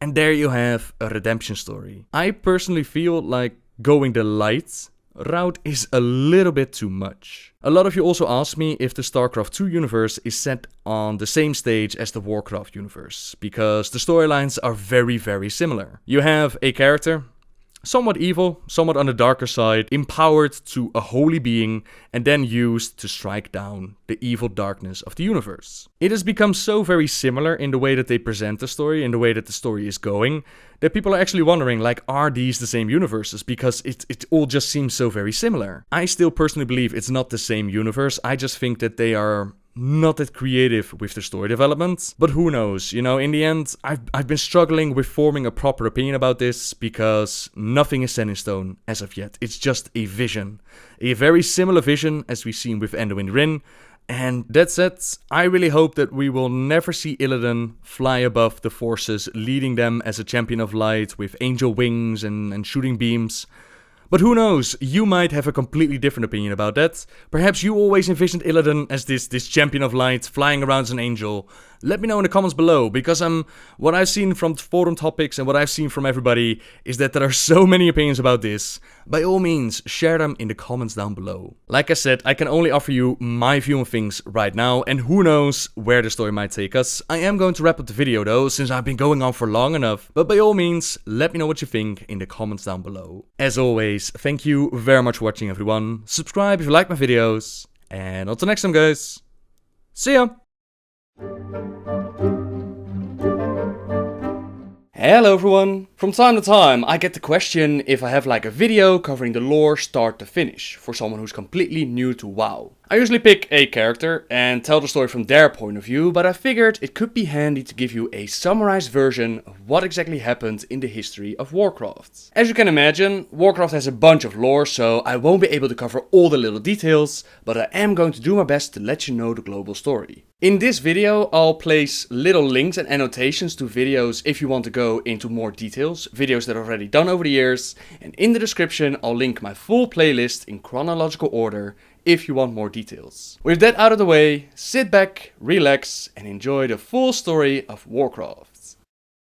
The origin of the Warcraft universe is unclear. Some say that it was created by a single entity, while others claim that a catastrophic cosmic explosion sent the infinite world spinning out into the vastness of the Great Dark. What we do know is that out of creation, a race of titans emerged. Their mission was to bring order to the universe, and their leaders are called the Pantheon. The champion of the Pantheon, Sargeras, battled against the chaos of the universe, imprisoning those who fought against their mission against their order. Over time, Sargeras saw so much evil, saw how the universe was resisting them, that he began to doubt about their mission. If order was the way to go, then why was the universe putting up such a fight? So he tried to talk about his doubts with the rest of the Pantheon, but they couldn't help him. Slowly but surely, the corruption and doubt took hold over Sargeras, transforming him into a fiery, gigantic being of chaos. He then left the Pantheon behind, he liberated the evil that he had imprisoned over millennia, and he created the Burning Legion. Their purpose was to work against the Titans, to destroy the order they were trying to create, conquer the universe, and bring chaos.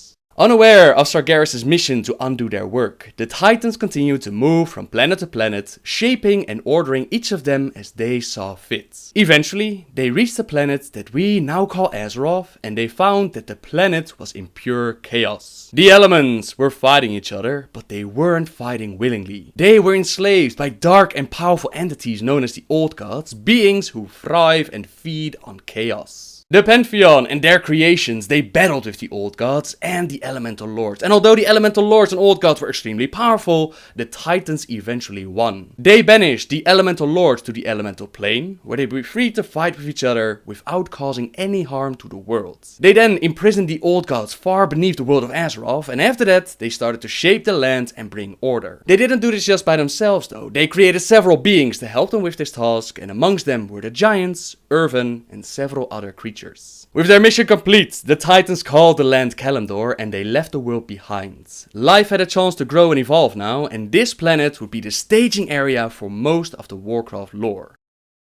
Around 10,000 years ago, the Highborn were dabbling with magics beyond their understanding. Their power was given to them by the Well of Eternity, and were uncertain if the Titans left this well behind, or if it just popped up when Azeroth itself was born. Either way, this dabbling with magic drew the attention of Sargeras and the Burning Legion. A great war, known as the War of the Ancients, broke out, in which Night Elves, Tauren, Irvin, Furbolgs, demigods, dragons, and even time travelers teamed up to take on Sargeras, the Legion, and the Highborn. In the end, the Night Elves' resistance won the battle, but it came with a great cost. The Well of Eternity had to be destroyed, since Sargeras was using this pool of power to bring himself to Azeroth. But by destroying it, the well imploded on itself. This caused the land of Kalimdor to shatter and create the continents that we know today. The Legion had its first bite of Azeroth though, and it was not defeated. We only managed to push them back. They did figure out that simply attacking Azeroth would result in failure, so a bigger plan was required.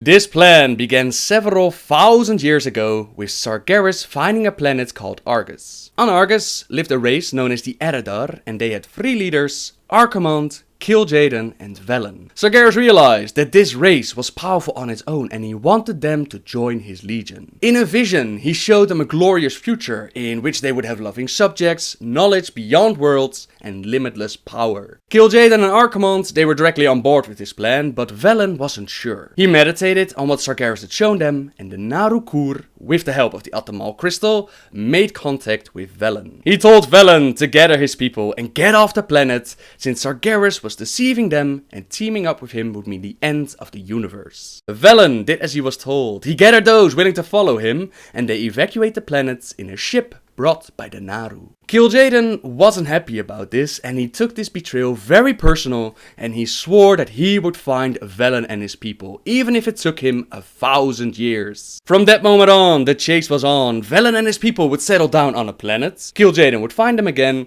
and send the Legion after them. Each time, Velen would be warned, and each time they would escape the planet before any harm came to them, until the Naru named Kur fell ill and had to make a crash landing on a planet they would name Draenor. Draenor was not an empty planet. There were already several species living there, and amongst them were the orcs. For centuries, the Draenei and orcs lived in relative peace with each other. They occasionally traded goods, but for most of the time they just stayed to themselves.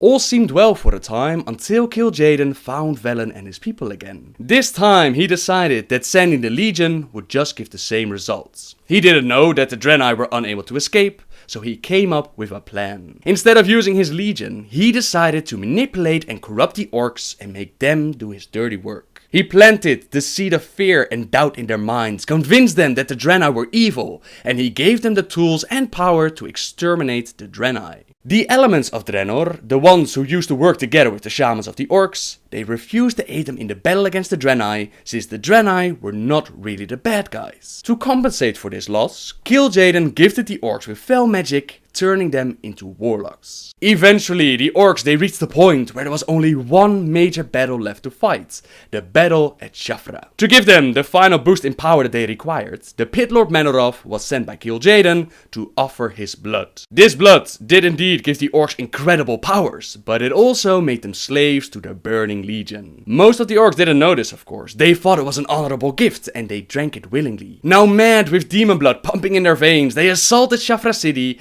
and they slaughtered any man, woman and child that they could find. Kil'jaeden, together with Manoroth, they watched this slaughter and they figured that their mission was complete, that Velen was destroyed, so Kil'jaeden left the orcs to their fate. Unknown to them was that Velen and several of his people, they had actually managed to escape the city before the battle and they were hiding in Zangarmarsh. It grieved Velen deeply to send so many of his people to their deaths, but the Naru assured him that this was for the greater good, that one day all of his suffering would come to an end and that he was needed for a greater purpose. With the Draenei defeated and Kil'jaeden leaving them all behind, the orcs were in a bit of trouble. Most of their land was corrupted and the demon blood caused them to go crazy and turn on each other. Something had to be done quick before they would exterminate themselves, and thankfully for the orcs, Sargeras had need of them. Sargeras in the meantime had managed to infiltrate the body of the Guardian Medivh, and the Guardian was charged with protecting Azeroth against the Legion and any major threats. He made contact with the orcish leader Gul'dan and he told him about Azeroth itself. A planet full of life, water and plenty of enemies to put up resistance to give the orcs a good fight. Remember that Sargeras wants nothing more than to conquer Azeroth, and this plan was a great one. Even if the orcs were defeated, the planet itself would be weakened and it would be that much easier for the Legion to take. Together with Gul'dan, they created the Dark Portal and they began the first orcish horde invasion. The real Medivh was still inside his body and he manipulated events so that when the moment would arrive, people around him would be able to take him out. This happened exactly as he planned it. Sargeras tried to completely take over his body, but they chopped off his head before he was able to. The orcs' invasion was still on its way though, and Stormwind did its very best to hold against the might of the horde, and they even did a pretty good job for a while until the King of Stormwind was assassinated. The troops were unable to hold the city. Stormwind fell and its citizens evacuated across the sea to the kingdom of Lordaeron, ending the first war and flowing into the second war. The Horde's invasion was relentless, and they followed to Lordaeron after building ships of their own. This gave the humans some time to form an alliance, which in the end mainly consisted of humans, dwarves, high elves and gnomes. They battled for the fate of Azeroth, and although the Horde managed to take nearly everything, they nearly won the war, eventually they were forced to retreat all the way back to Blackrock Mountain, where the final battle took place. Not even there was the Horde able to stand against the alliance. Some surrendered, some escaped,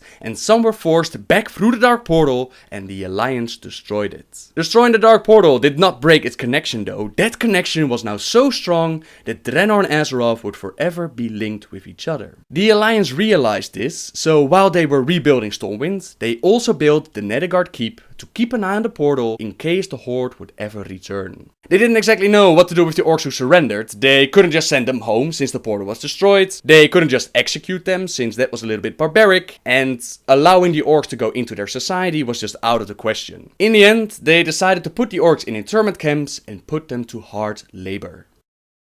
Now the Horde might have failed their initial invasion, but they now knew that there were more planets out there. Perhaps other planets in the universe might not put up so much resistance, so the Horde they rebuilt their portal, they reconnected it, and they started their second invasion to collect several artifacts and use those to create more portals to different worlds. The Alliance was still together, despite the scars that are always left behind after the war, and because of Netherguard Keep, they now knew about the invasion far before it got out of hand. The Horde managed to collect the artifacts though, they even teamed up with the Black Dragonflight and they quickly made their way back to Draenor. The Alliance found out what their major plan was, that they wanted to invade several planets, and they couldn't let the Horde go. They knew what kind of devastation they caused to Azeroth, and they could not allow the Horde to inflict the same pain to different planets. They followed the Horde through the portal. They tried to stop Ner'zhul, the Orcish leader, from creating more portals, but they didn't reach him in time. The portals were created, and not just one portal to a new planet. All over Draenor, portals popped up, and this caused the planet to become incredibly unstable. In the end, the Alliance had to close the dark portal from Draenor's side to prevent the explosion from spreading into Azeroth. The Alliance expedition then hid away in one of the open portals as Draenor exploded all around them, transforming itself into the planet we now call Outland. The people on Azeroth, they assumed that these Alliance heroes were all dead, but they survived and they made sure that the Orcish threat was kept in check. The idea behind the Orcish internment camps was that it would be a humane alternative to execution, but more often than not, they were horrible places and the orcs were treated miserably. The camp known as Durnholt was led by Aedalis Blackmore, and Blackmore had found a young baby orc he named Thrall, which means slave. Thrall's parents had refused to drink from the demon blood on Draenor, and they had told Orgrimmar Doomhammer about Gul'dan's betrayal, and for this, Gul'dan's assassins took him out. They left their son to die to the wild, but fate had different plans for Thrall, and he was taken by Blackmore. Blackmore envisioned Thrall leading the captured orcs for him against the Alliance, so he could rule the world, and that's why he had Thrall trained in the arts of combat, but also taught him how to read, tactics, basically turned him into the perfect leader. Blackmore was also a nasty drunk, and he mistreated Thrall so much that one day Thrall decided that enough was enough. Together with the help of his friend Serifa, he escaped Durnholt and he found his people who had been able to stay out of the hands of the Alliance. He met with Gromash Hellscream of the Warsong clan. He met with Drekvar and the Frostwolf clan, the clan of his parents. He met Orgrimmar Doomhammer, former war chief of the Horde. And together they liberated their brothers and sisters from their internment camps. Thrall was even able to take out Blackmore and bring Durnholt to the ground, but Thrall had learned mercy and he learned that not all people were as vile and evil as Blackmore was. That's why he allowed those who surrendered to step away and he reformed the Horde that caused so much devastation to the land of Azeroth. Only this time it would be more of an honorable Horde, one not aimed at conquering and domination, but one aimed at trying to forge a peace with the people of Azeroth. One who would try to claim a piece of land for their own and call it home. Sargeras had not forgotten about Azeroth though, and his left-hand man Kil'jaeden had managed to capture the orc Ner'zhul as he stepped through the portal that he had made on Draenor. Ner'zhul had betrayed Kil'jaeden in the past, so Kil'jaeden tortured his soul for a while until he came up with a new plan and purpose for this orc. He transformed Ner'zhul's soul into the Lich King and he sent him down to Azeroth to weaken it and make it ready for a new invasion. This led into the events from Warcraft 3, and these events play a major role for the rest of the lore in World of Warcraft. First, Ner'zhul conquered Northrend and he searched for allies. He found the wizard Kel'Thuzad, whose power and position allowed him to spread the plague across Lordaeron and turned its citizens into the undead. Prince Arthas of Lordaeron was sent by his father to investigate the plague, and together with Jaina Proudmoore, he found out what was going on, and his devotion to keep his people safe led him to the cold heart of Northrend, where he eventually found the blade Frostmourne. This weapon allowed him to take out the Dreadlord Mal'Ganis, but it also sold his soul to Ner'zhul. I'm sorry, Arthas. I can't watch you do this. Jaina didn't follow Arthas to Northrend. She thought that what he was doing was not the right way and that he was going too far. After Arthas purged Strathhome, she received a visit from the prophet Medivh. Medivh was resurrected by his mother and on a mission to stop the Legion invasion and fix the mistakes he had made while under the influence of Sargeras. He told Jaina to take her people, the people of Lordaeron who were willing to follow her, and take them west to the ancient lands of Kalimdor. Medivh did the same with Thrall, and while traveling, Thrall met up with the troll Sen'jin and the Darkspear tribe. Sen'jin lost his life to Murlocs and a Naga, so his son Vol'jin took over and he allied himself with Thrall. They then met the Tauren led by the old bull Cairn, and after Thrall helped him out, Cairn joined the Horde in its mission. Eventually, Jaina, Cairn and Thrall, they found themselves in the presence of Medivh himself, and he explained to them what was going on. That the Legion was invading, that it was his fault that the orcs invaded Azeroth in the first place, and he told them that they should have to team up. You have to understand that this was unheard of. Humans and orcs working together was just unimaginable, but for the greater good, they did. In the meantime, Ner'zhul and his crew, they were working for the Legion, and Arthas was sent on the task of resurrecting Kel'Thuzad. For this, he would need a great fountain of power found in the High Elf Kingdom of Quel'Thalas. The High Elves tried to defend their lands, but they failed, and in the end, High Ranger Sylvanas Windrunner was turned into a Banshee and forced to fight her own people. Finish it. I deserve a clean death. After all you've put me through, woman, the last thing I'll give you is the peace of death. No, you wouldn't dare. The Sunwell was corrupted by using it to resurrect Kel'Thuzad, and the High Elves were so addicted to this magical source of power that they now had to find a new source to cope with their addiction. Their prince, Kil'jaeden Sunstrider, decided that they should now be called Blood Elves in honor of all those who had sacrificed themselves trying to defend their kingdom against Arthas and the Scourge. Kel'Thuzad, now reborn as a Lich, he used the Book of Medivh to summon Archimonde into Azeroth. Archimonde had been there during the War of the Ancients, so he knew about Azeroth's resistance and which forces he needed to take out, so he set his eyes on the World Tree Nordrassil and the Night Elves, those who had caused him so much trouble before. Archimonde had also brought the Pit Lord Manoroth with him, and Manoroth was put on the task of reawakening the Orcs' slavery to the Legion. He placed a pool full of demon blood near Ashenvale, which Gromhellscream found, and he orders his troops to take a drink. This boosted their power and this allowed them to conquer the land, but it also placed his people in the hands of Manoroth once more. No.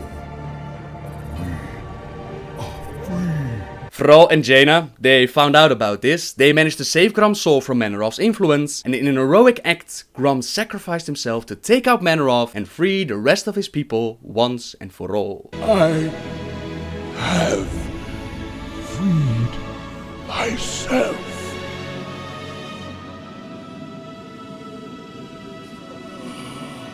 No, old friend. You've freed us all.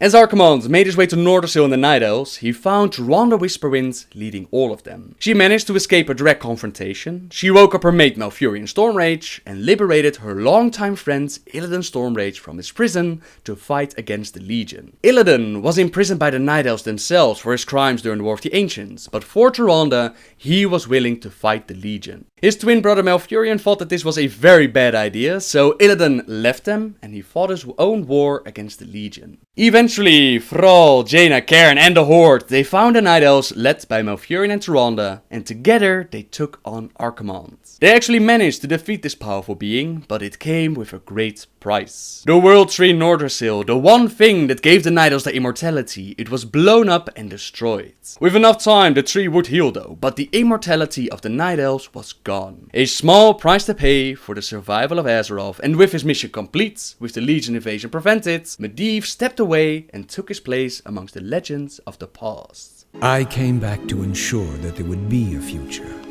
to teach the world that it no longer needed guardians. The hope for future generations has always resided in mortal hands. And now that my task is done, I will take my place amongst the legends of the past. Azeroth was not yet safe though. The Legion invasion was pretty much over by this time, but Ner'zhul the Lich King, Arthas and Kel'Thuzad were still out there. Ner'zhul had no intentions of staying under the control of Kil'jaeden, so he had Illidan manipulated to mess up the Legion's plans, and by extension breaking himself free. Kil'jaeden realized that Ner'zhul was becoming too much of a threat, so he himself made contact with Illidan. He told him to take out Ner'zhul, and as a reward, Illidan would receive the power he desired. Illidan did his very best, but unfortunately he was unable to succeed in his mission. He even teamed up with Kil'jaeden Sunstrider and Lady Vush, but his brother Malfurion prevented his first attempt of destroying Ner'zhul from a distance, since this would also have destroyed the land of Northrend itself. This attack did weaken Ner'zhul though. Sending Frostmourne to Arthas had created a crack in the ice which enveloped Ner'zhul, and this attack by Illidan made the crack even bigger. Ner'zhul's powers were rapidly pouring out of him, and he ordered Arthas to immediately come to Icecrown and merge with him. Arthas was infused with the powers from Ner'zhul. He was a Death Knight now, and losing a portion of these powers meant that he was also losing control over the undead. The Banshee Sylvanas managed to regain control over herself, and she even regained her body. She was pissed off with Arthas about what he had done to her and her people, so she plotted her revenge. She shot Arthas with a poisonous arrow, which did not kill him, but it did stun him. An instant death was too good for this butcher. Sylvanas had other plans in mind for a slow and painful death. Before all of this could happen, she was discovered by Kel'Thuzad, he saved Arthas' life, and he forced Sylvanas to retreat. Sylvanas wasn't the only one who was able to break away from the Lich King's command, and she swore that she would have her revenge. Those willing, those able to break free from their control, joined her and made her their queen, the Queen of the Forsaken. They took the capital city of Lordaeron, which once belonged to Arthas' father. They made it their home, while Arthas made his way to Northrend. The frozen throne is mine, demon. Step aside. Leave this world and never return. If you do, I'll be waiting. I have sworn to destroy it, Arthas. It must be done. Never. Illidan was hot in pursuit of Arthas, and he almost succeeded in his mission, but in the end Arthas defeated him in combat in front of Icecrown. This meant that Arthas merged with Ner'zhul, becoming the Lich King himself, and he left Illidan in the snow to die. Illidan didn't die though. His allies, Lady Vash and Kil'Thas, they picked him up, they dragged him back to Outland, where they prepared their forces for the inevitable wrath of Kil'jaeden. This pretty much concludes the storyline of Warcraft 3, and in the end Thrall and Jaina decided to build a new home for their people. Jaina built Theramore, while Thrall built Orgrimmar, and they built these cities close to each other to try and keep the peace between human and orcs going. Old hatreds die hard though, and Jaina's father, Admiral Dalen Proudmoore, he showed up to teach his daughter how to handle orcs. He wanted to fight them, since he also fought with them in the First and Second War, and he didn't understand that these orcs might be different. Jaina disagreed with her father. She had fought with Thrall and the orcs in the Torrent side by side against the Legion, so she knew that these orcs were different, and she stepped away from her father. She did nothing as the Horde retaliated against her father, and in the end the peace between Jaina and Thrall would last for a long time. Sad to say, the same can't be said for the Alliance and Horde as a whole, because this brings us to the World of Warcraft expansions. 4 years have passed since the mortal races banded together and stood united against the might of the Burning Legion. Though Azeroth was saved, the tenuous pact between the Horde and the Alliance has all but evaporated. The drums of war thunder once again.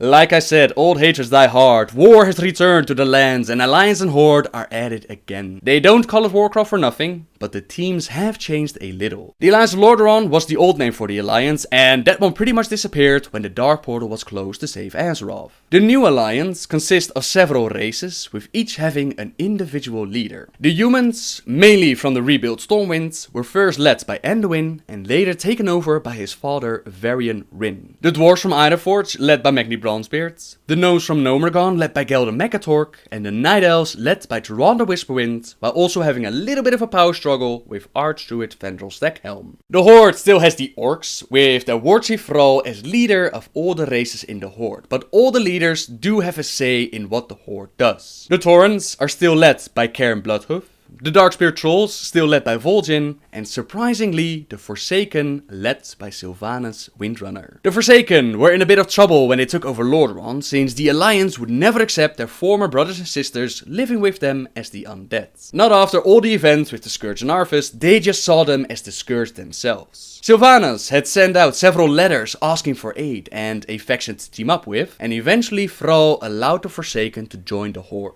He allowed them to join after Archdruid Hamul Runetotem convinced him, since Hamul believed that there was potential for redemption for the Forsaken. Those are the factions on both the Alliance and the Horde. Now the story during classic World of Warcraft, it was all over the place. This was our first chance to see Warcraft in a much larger environment. It was no longer an RTS, now it's a full-fledged 3D world, but not much of a consistent story. Basically, it comes down to Horde and Alliance fighting each other over different pieces of land and for different reasons, while also making sure that the world itself isn't taken over by any bad guys. This is a theme that returns in every expansion, and for this one we took on Ragnaros the Fire Lord, Onyxia and Nefarian, both children of Deathwing, K'Thun, one of the old gods, Hakar the Soulflayer, the blood god of the Gurubashi trolls, and finally Kel'Thuzad, who assaulted the world with the floating citadel known as Naxxramas. You are not prepared. During the Burning Crusade, the Dark Portals reopened by Doomlord Kazakh, and we got a first look at the world known as Outlands. The Draenei, led by Prophet Velen, the same Draenei who were nearly slaughtered by the First Horde, they made their way to Azeroth and they joined the Alliance. The Blood Elves were being led by Lor'themar Faran, while their prince Kil'jaeden was hanging out in Outlands with Illidan and Lady Vash. The Blood Elves had lost nearly everything to Arthas and the Scourge, and they teamed up with the Horde. In Outland, we found out that Kil'jaeden had sent his forces, presumably in order of Illidan, and they attacked the Naaru Adal in Shafra. The Naaru are hell-bent on fighting the Legion. This is also part of the reason why they saved the Draenei so many years ago. So attacking them doesn't really make sense if you fear the wrath of Kil'jaeden. The lore in the Burning Crusade was also a little bit messed up. They started to pick up the game during Wrath of the Lich King, and in the end we took out Lady Vash, we took out Illidan, and we even took out Kil'jaeden's Sunstrider. Kil'jaeden had switched sides and was no longer working for Illidan. Now he was working for Kil'jaeden and the Burning Legion itself. This was not what the rest of the Blood Elves wanted, so they turned against their own prince. Kil'jaeden and the Legion, they tried to bring Kil'jaeden into Azeroth, but we prevented it and we saved the world.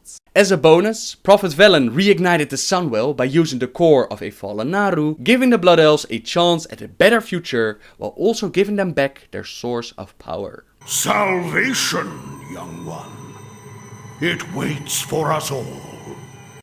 Now going back to Outland gave the orcs a chance to see what happened to their planet, and Thrall found Garrosh Hellscream, son of Grom Hellscream, and he told him about how Grom sacrificed himself to liberate their people of their demonic enslavement. Garrosh decided to follow Thrall to Azeroth, but he couldn't understand why Thrall was trying to negotiate and be peaceful with the Alliance. In his eyes, they shouldn't beg or ask or negotiate. They should conquer like true orcs, like the original Horde.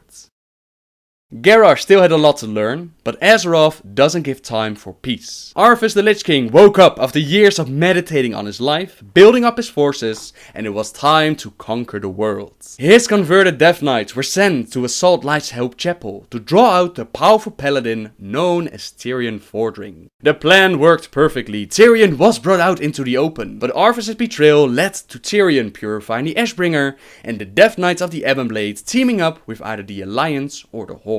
The Argent Crusade comes for you, Arthas! Together, they marched onto Northrend and Icecrown itself, taking down any challenge placed before them by the Lich King. They even took on the Blue Dragon aspect Malygos, who had decided that mortals were abusing magic and were no longer allowed to have any of it. This started the Nexus War, in which we teamed up with the Red Dragonflight and we took out one of the 5 dragon aspects. Meanwhile, the old god Yogg-Saron, he was trying to break out of his prison. We also took him out, but at the Wrathgate, tragedy struck.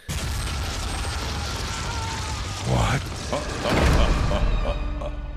Did you think we had forgotten? Did you think we had forgiven? Behold now the terrible vengeance of the Forsaken. Sylvanas. Death to the Scourge! And death to the living! Sylvanas, in her quest for vengeance against the Lich King, had her people working on a plague that would eradicate both the living and the undead. She planned to use this against Arthas and his forces, but she was betrayed by her own people, who used it against the Alliance, the Horde and Arthas, and against anyone there at the Wrathgate. They then took the Undercity from Sylvanas, but Varian and Thrall, they went in, they took out those responsible, and they liberated the city. Sylvanas had her city back, so it was time to march upon Icecrown and take on the Lich King himself. Everything Arthas had worked for, testing the heroes, molding them into the ultimate champions, had worked perfectly. In the end, he was able to instantly kill all of them, and he was about to convert them into his army, but Tyrion and the Ashbringer shattered the blade Frostmourne. Thousands of captured souls broke out of the blade, they held Arthas up into the air, while we finished the job. There must always be a Lich King though, to keep the Scourge in check. If not, the restless Scourge would just go out and destroy everything in their path. Tyrion was about to place the helmet on his head, take that position as the Lich King, but Bolvar Fordragon stopped him. Bolvar, former hero of the Alliance who died at the Wrathgate, was resurrected by the dragons, and he stepped up and he placed the helmet on his head. Tell them only that the Lich King is dead, and that Bolvar Fordragon died with him. Now, go. Leave this place and never return. The Black Dragon aspect Deathwing had been spending his time recovering from his wounds, and now the old god N'Zoth told him that the time had come. The time had come to shake the world and cause the cataclysm, with the end goal of bringing about the Hour of Twilight. The Hour of Twilight is the moment in which the old gods break free out of their prisons and rule the world once more. The whole of Azeroth will break. And all will burn beneath the shadow of my wings. This cataclysm literally reshaped the world, and it broke down the big wall around Gilneas. The people of Gilneas, they were hit by a curse, which transformed them into Worgen, and after going through a ritual, they managed to regain their sanity while keeping their Worgen powers. Entering the Alliance wasn't that easy though, since Varian disliked the Gilneans, but after fighting Garrosh together, Varian decided to let them in, and he became the High King of the Alliance. The goblins of Khazan also felt the cataclysm, and their island was destroyed. Thankfully, they met with the orcs, they saved Thrall's life, and they teamed up with the Horde.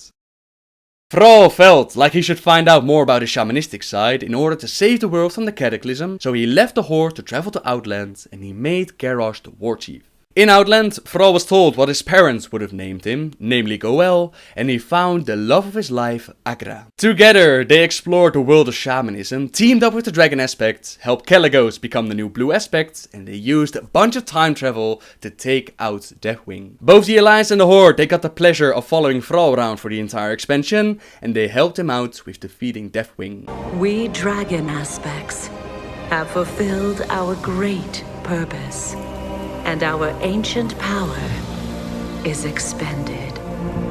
But though our day draws to an end, life endures, and new generations will be born.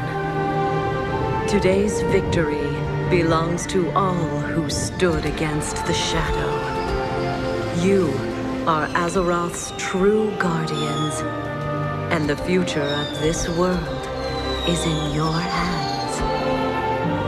For the dawning of the Age of Mortals has begun. With Deathwing defeated, the Aspect fulfilled their mission, and they lost their Aspect powers while also losing the ability to reproduce. Now placing Garrosh as war chief caused for a bit of trouble, since not all of the leaders of the Horde agreed with Thrall's decision. Cairn, leader of the Torrents, even went as far as to challenge Garrosh to a duel after a peaceful meeting between druids was attacked by orcs. Cairn believed that Garrosh was behind this attack, but it was actually organized by the Twilight Hammer clan, the clan who want nothing more than to bring about the end of the world. Garrosh tried to scare Cairn out of this duel by making it a duel to the death, but Cairn had honor and he willingly agreed. He might have actually won the duel was it not for Megavar Grimtotem, who poisoned Garrosh his weapon. One single blow felled the mighty bull and Garrosh ended Cairn's life. This was what Megavar had hoped for, since she had always hated Cairn and she assaulted his city and took it over. Thankfully, Cairn's son Bane was able to escape the city in time. He got help from Jaina Proudmoore to take his city back, and they banished Megavar forever. Garrosh wasn't behind this betrayal. At the time he was still fighting with honor, but tensions were building within the Horde and would rise to a boiling point during Mist of Pandaria. After a moment of honor during the Cataclysm, Garrosh now decided to bring all-out war back to Azeroth. This started with the bombing of Fedamore, in which he used dishonorable tactics and literally dropped a mana bomb on the city itself. This pissed off the Alliance, of course, and even his fellow Horde leaders did not agree with his methods. Jaina Proudmoore was about to flood the city of Orgrimmar in retaliation, but Fro and Kalec were able to talk her out of it. Shortly afterwards, Prince Anduin Wrynn set sail to resume his studies with Velen the Prophet, but along the way they ended up in battle with the Horde and their ship crashed on the land known as Pandaria. The Alliance they receive a distress call from the ship and they quickly go to recover their prince, while Garrosh sees this as a new land to conquer for the Horde. Sending the full might of both factions would take too long though, so a small expedition is sent in first, while the remaining troops get ready to help them out. To ask why we fight is to ask why the leaves fall. The land of Pandaria itself is a land rich with history. In ancient times, the Titans battled with the old god Y'Shaarj, and they actually killed this old god. In his final moments, Y'Shaarj unleashed his final breath, which infected the land with the Sha. Sha are creatures who feed on emotions, so the people who live on Pandaria, they had to learn how to control themselves. The only thing left of Y'Shaarj after killing him was his heart, and the Titans placed this in a container and hid it away deep in the ground. Over time, the Mogu, creatures created by the Titans to help them fight and shape the land, would be corrupted, and instead of fulfilling the mission of the Titans, they started to enslave the people of Pandaria. The Pandaren spent centuries under the iron rule of the Mogu, but by mastering how to fight with their bodies instead of weapons, they were able to overthrow the Mogu and become rulers of Pandaria themselves. This created the first monks in history, and from this point on, the Pandaren and Pandaria would be ruled by emperors. And when they rose as warriors. Adventurous Pandaren could not just sit on a single island, and sometimes they would leave the island to explore the world. Those that decided that Pandaria was too small to contain their spirit for adventure joined Lu Lang on his giant sea turtle known as the Wandering Isle. They lived their lives without interfering with the Horde or the Alliance, but one day a ship crashed on the turtle, greatly injuring it and introducing the Horde and Alliance to the Pandaren. After healing the turtle and interacting with both factions, the Pandaren of the Wandering Isle decided to seek adventure and join either the Horde or the Alliance. As I mentioned earlier, Pandaria is infected with the Sha, and the Horde and Alliance, they never learned how to control their emotions. On top of that, they also brought their war to this peaceful land, and this caused a whole bunch of problems. The Sha was feeding on their emotions, so it grew in power, broke out of their prisons and corrupted whatever they could. The Mogu, they used this opportunity to rise up again, while the Mentit, an ancient race who worship Y'Shaarj, they found their queen to be corrupted by the Sha. Lei Shen the Thunder King was resurrected by the Zandalari trolls who had come to Pandaria to find a new land to live on. All in all, our arrival on Pandaria caused mayhem. We were set on the task of cleaning up our own mess, while the Alliance also searched for Prince Anduin. Garrosh had his Horde looking for more powerful artifacts to add to his army, and this quest pushed the Horde leaders even further away. Vol'jin had already spoken out against Garrosh, and he followed his war chief to Pandaria to keep an eye on him. Garrosh sent Vol'jin on a mission to investigate a cave, which was said to hold incredible powers to shape and create life. He told the orcs that would join Vol'jin to take out the troll if he gave any sign of treason, and when they reached the cave, Vol'jin realized that this was dark magic. Garrosh playing God, making monsters. This ain't what the Horde is about. Twisting and shaping life was not what the Horde was all about, so he spoke out against it, and the orcs tried to take his life. Thankfully, the heroes of the Horde managed to stop them before they could finish the job. Vol'jin recovered from his wounds, and he returned to lead the rebellion against Garrosh and his true Horde. Even the Alliance joined this rebellion to put Garrosh out of the mantle of Horde Chief, and together they seized Orgrimmar and took out anything Garrosh placed in their path. Even the mighty War Chief himself, powered by the heart of Y'Shaarj, was unable to stand against the combined might of the Horde and Alliance, which meant that Garrosh's tyranny had finally come to an end. You disappoint me, Garrosh. You are not worthy of your father's legacy. His punishment is not for you alone to decide. I won't let you take him.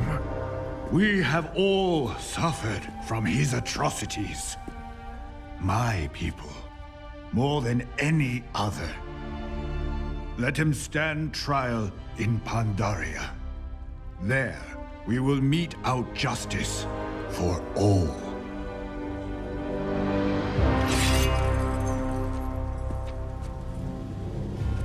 Or maybe not. Vol'jin becomes the new war chief. Garrosh is going to be put on trial to decide what to do with him.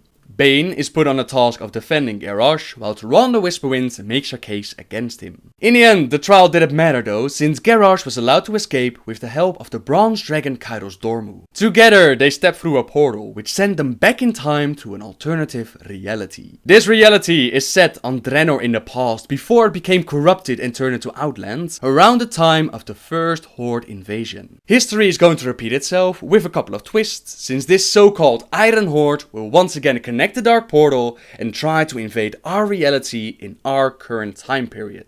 This leads us into the upcoming expansion Warlords of Draenor, in which heroes of the Alliance and the Horde team up once more to battle over the fate of Azeroth. Time will tell where the story might go, but for now, this is the story of Warcraft as we know it, at least in a very short version. Like I said at the start, if you like more details on certain subjects, I'll link my playlist with all my lore videos in chronological order. I really hope you all enjoyed this video. It took quite some time to make it, but I'm very happy that I got it done. Now, whenever someone asks me for a beginner's guide to lore, I can just link them this video, and if you truly enjoyed this video, I invite you to do the same. Thank you very much for watching, everyone. Subscribe if you like my videos, and until next time, guys, see ya! Our bond is iron, our will unbreakable.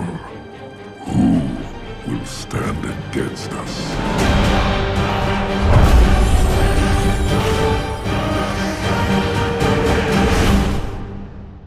Just a heads up, this video will spoil the end campaign of the Alliance side, and it is some of the best storytelling that they've ever done in Warcraft, at least in my opinion, and would be a waste to just spoil it by watching a video. My recommendation would be do the 3 major storylines in the zones that will unlock this campaign, go through it, enjoy it for yourself. That's what I would be recommending for you.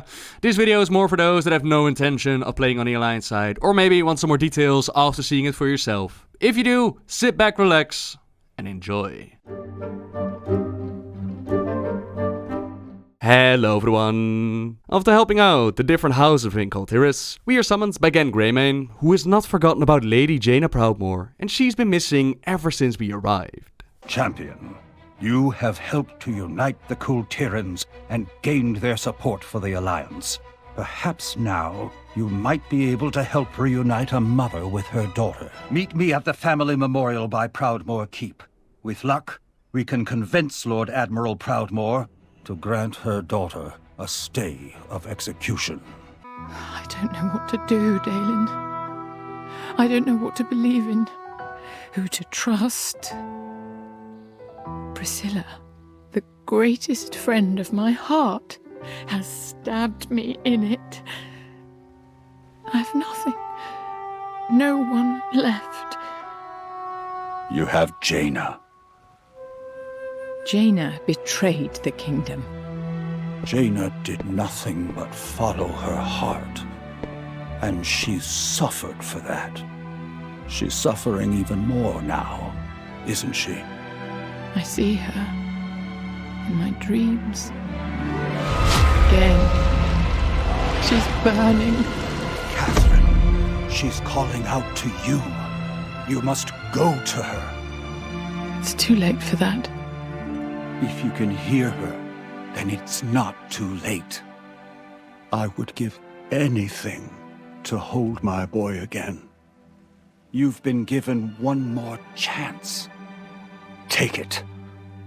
Bring her home. Gen knows what it's like to lose a child. As his son Liam, he took an arrow from the Banshee Queen that was intended for the king. Catherine has had quite a change of heart after sending her daughter away, but she has no idea what exactly Priscilla has done with her. We check out Priscilla's parlor, where we find a shipping contract on the table, and Emery Cremden, the Ashvane's accountant, who's not too happy with us going through his stuff. Time is running out. And all we have to go on is a contract that Priscilla made with some brigands out of Freehold. She hired pirates to execute my daughter again. Pirates! The scum of the sea! Think about this, Catherine. It may actually be good news. How can you possibly believe that? The contract was to move Jaina somewhere, not to kill her outright. Perhaps they have yet to arrive at their destination, Catherine. You may not be too late. You may be right, Gen. But even if that's true, we are left with scant clues to work from. If the pirates sailed out of Freehold, we may find more information there. And I think I know someone who can help us. Lady Catherine has you looking for her daughter, eh? Well, let's see what this contract has to say about where she went. Maybe there's something in the fine print. Contract for services is hereby made by Ashvane, etc. Ugh, who writes this stuff? Description of services. The carrier will supply to the client. 10 pages of security measures. 20 pages of liability conditions. More definitions, more terms of service. Legal mumbo-jumbo that would never hold up in court unless the judge were crooked. Oh, come on! Where are you shipping Jaina off to? Guess they didn't dare reveal her destination, even in this mess of legalese and double talk. But I bet I know where they stashed that information.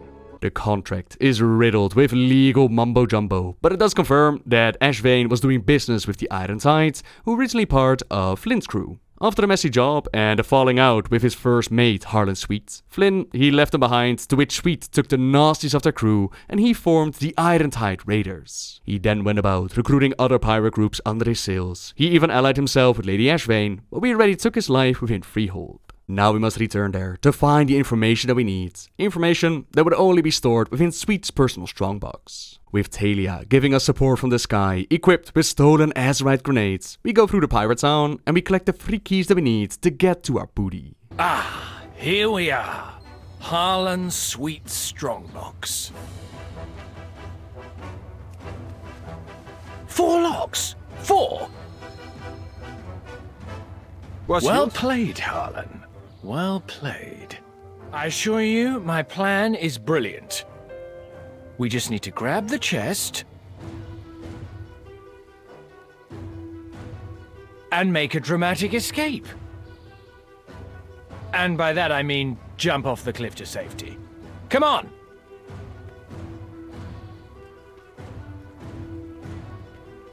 Talia, we could use a pickup here.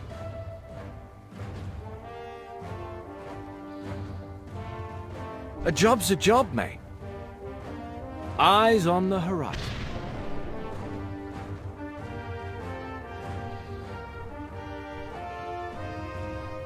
Why don't I ever get to be the one actually riding the Griffin? Hang on! They're firing at us! Hanging on is all I can do at the moment.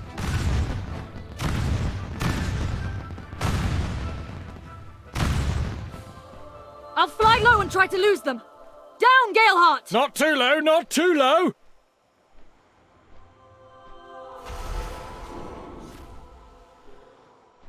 I can't shake the last one. Shake harder! Wait, not too hard! There are a few grenades left, champion. Let them have it! Hey, careful where you're throwing those things!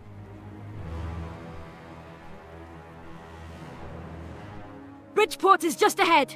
We'll land there. Don't look. Right. While our friend pays a visit to Tol Dagor, we should get this chest to Boralis. Make room, Talia. I'm riding your Griffin on an actual seat this time. We'll head back to the city.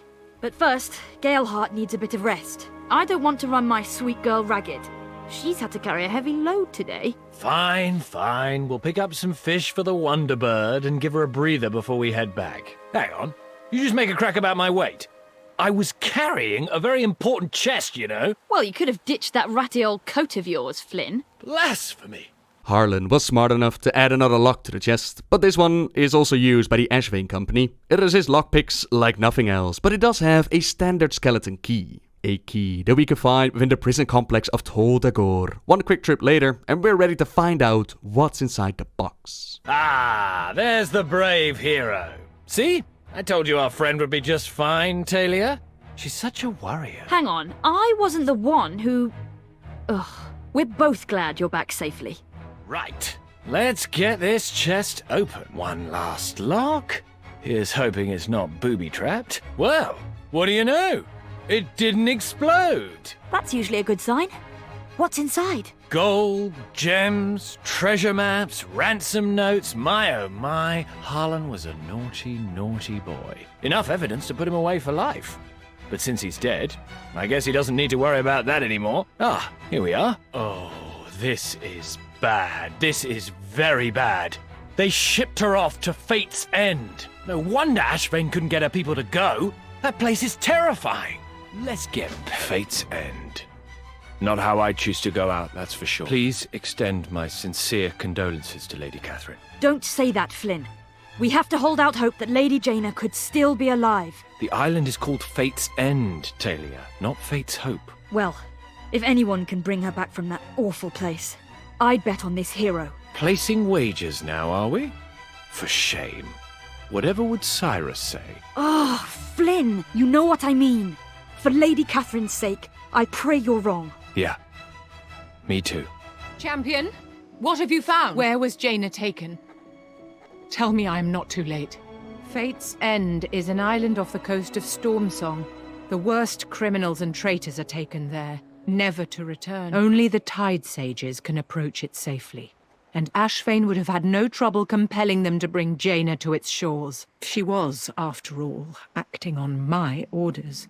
We're not going to give up hope that easily, despite no one ever coming back from Fate's End. We'll just have to make sure that Jaina is the first. But to get there, we're going to need the aid of the Tide Sages. We need the aid of our ally brother Pike. Yet things with the Tide Sages, they're not entirely fixed quite yet, as there are still enslaved elementals and fallen Tide Sages that roam the area. They'll just have to be taken care of, as we need a ritual knife, lantern and ropes to help Pike with getting us to the islands. And the powers of the elementals, we need those to break through the dark energies that the fallen Tide Sages have placed on the scroll of ritual of safe passage. The scroll that will tell Brother Pike how to perform the ritual that is locked away within the Shrine of the Storm. So one quick trip in to the seat of power of the Tide Sages and we're ready to begin. Hear our bells ring out over the storm's song. Their tolling calls you home. With blood, we calm the wild seas that claimed you. On smooth waters and swift currents, sail home. We lift our lanterns over the dark waters. We are beacons to guide you home. Souls washed to sea, return to us. Part the veil and step onto shore. Guide us through the treacherous waters, now your domain. I have never borne the burden of escorting any soul to Fate's End. We Tide Sages are the only ones who can venture there safely, but even we remain in the water. To even set foot upon that shore is to be condemned to death. I do not know what we will find when we arrive at Fate's End, hero. I pray we find those we seek, but be wary. That island reeks of evil. I will remain with our guides and will serve as a beacon for you to find your way back to shore. Not much to be found on the islands. No sign of Jaina anywhere, but we do find her staff. Growth consumes all. She is ours. She will never escape the Blighted. Think you have won? Look around. What you seek is not here. Your lost little girl is in my keeping. Oh, how she weeps. Her suffering will be unending. Gorak Tul, Lord of the Blighted Lands. He has taken Jaina, and not much is known about the Blighted Lands. Legends and rumors are all that we have to go by. Things that Catherine thought just existed to frighten children. It's a terrible place that exists for torment and pain. What has Catherine done? Yet at the same time, we haven't found a body. If there's even a slightest chance to get her back, then we must venture into this realm that has caused so much darkness and suffering within Drasvar. By wind and one more thing. When you find Jaina, I want to be there. I will brave whatever dangers await. I was the one who brought this fate upon her. I will be there to set it right. If anyone knows how to get there, it would be Lucille Waycrest, so that's where our journey takes us next. Inquisitor, I've received word from Catherine. You're not seriously considering going into the Blighted Lands, are you? Lucille lost her parents to the darkness of the Blighted Lands and can't imagine anything to be worth actually going there. Our mind's been made up though. She herself does not know how to get there, but she might have a clue on who does. High in the mountains, there's a hidden alcove of impossibly verdant growth. It is there that the druids of Kaltiris train in the ways of the druids from before the time of Gorak-Tul. A visitor to my den. How curious. Their leader is the Great Bear Ulfar, the last of the Drustform speakers, who gives us a bit of a preview for the upcoming Kaltira Druid forms, and it turns out that way back when the Kaltirans raged a war against Gorak-Tul and the Drust, not all of the Drust were actually down with his warlike ways. They were even willing to teach Kaltirans their druidism, and it's not that different from regular druids. They are guardians of balance, they're keepers of the cycle. Life is part of nature, as is death. It's that death aspect that is shown a bit more prominently than the regular druidism that we have seen before. I imagine, and this is my own personal interpretation, that the magic that we see from Gorak-Tul and all of his followers, that also has its origin in the form of druidism, except it leans a lot more to the death side of it, but again, that's just my personal take. All the same, we ask Ulfar for a way into the Blighted Lands. You wish to enter Thros? I am afraid I cannot help you, Mainlander. Some pathways are best left closed, lest those on the other side set foot upon them. Oh, we are well past peaking, old bear. Gorak-Tul, it cannot be! Thorn Speakers, to arms! You know you cannot defeat me, Ulfar. But if it is a fight you seek, then you shall have it! Thros awakens! A shade of Gorak-Tul appears, and the students outside, they give us a preview of the feral form, where we take on the Blighted Hunters. You would share our gifts with these wretches, Ulfar? You deserve to burn with them! Who are you to judge who's worthy? Your twisted ways have disgraced our kind, Tul.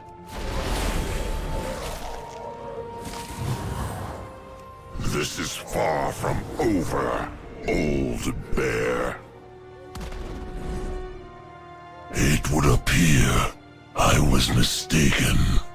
Thros has come to us.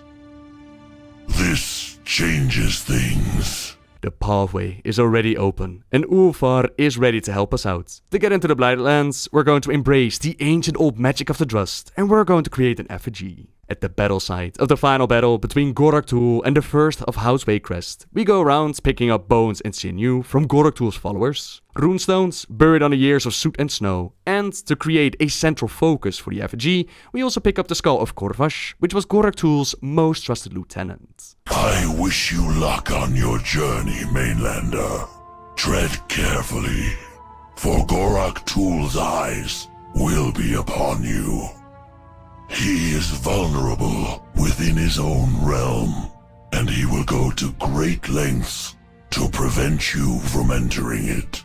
Time has drained the skull of its natural potency, so we're going to need to recharge it, infuse it with Gorak-Tul's magic found within Waycrest Manor. With that, our effigy is complete, and as promised, Catherine Proudmoore, she joins us at the Great Tree Golanath to save her daughter Jaina. Champion, you're a welcome sight.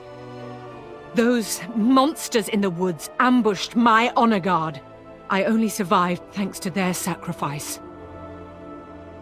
Looks like we're on our own from here. Lead the way.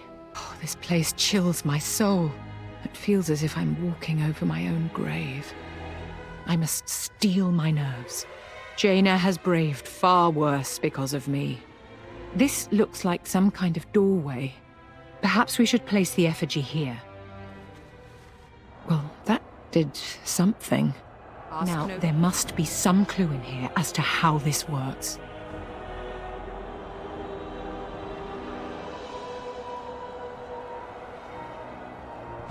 It vanished. Could these runes be serving as wards? Try to activate another.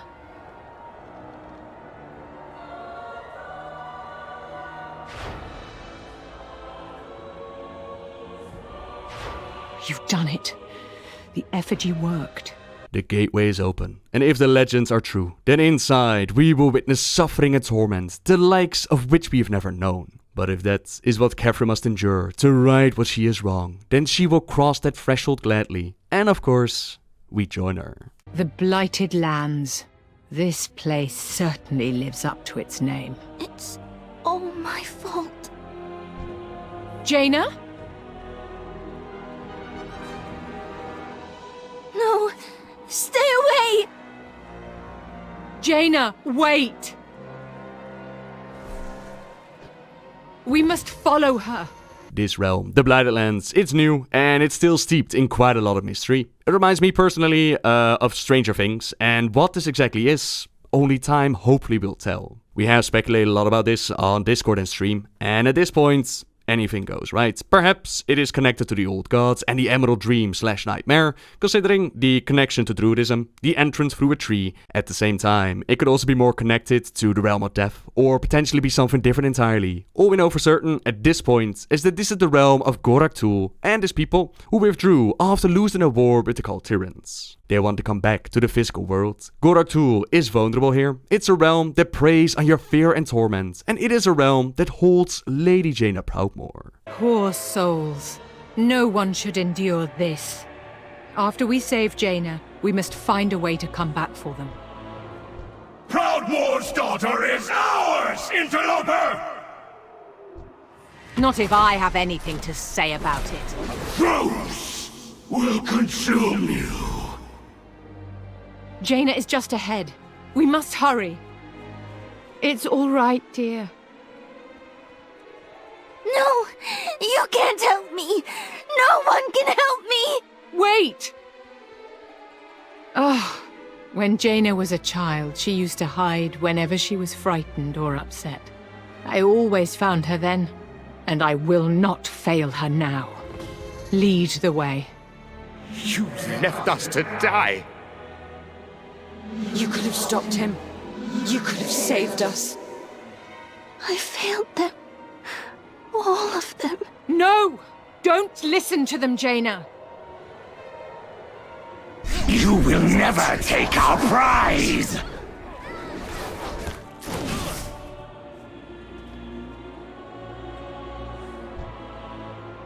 Jaina, you are the pride of Kultiras. Her power and her fury. But even the strongest of us can't save everyone.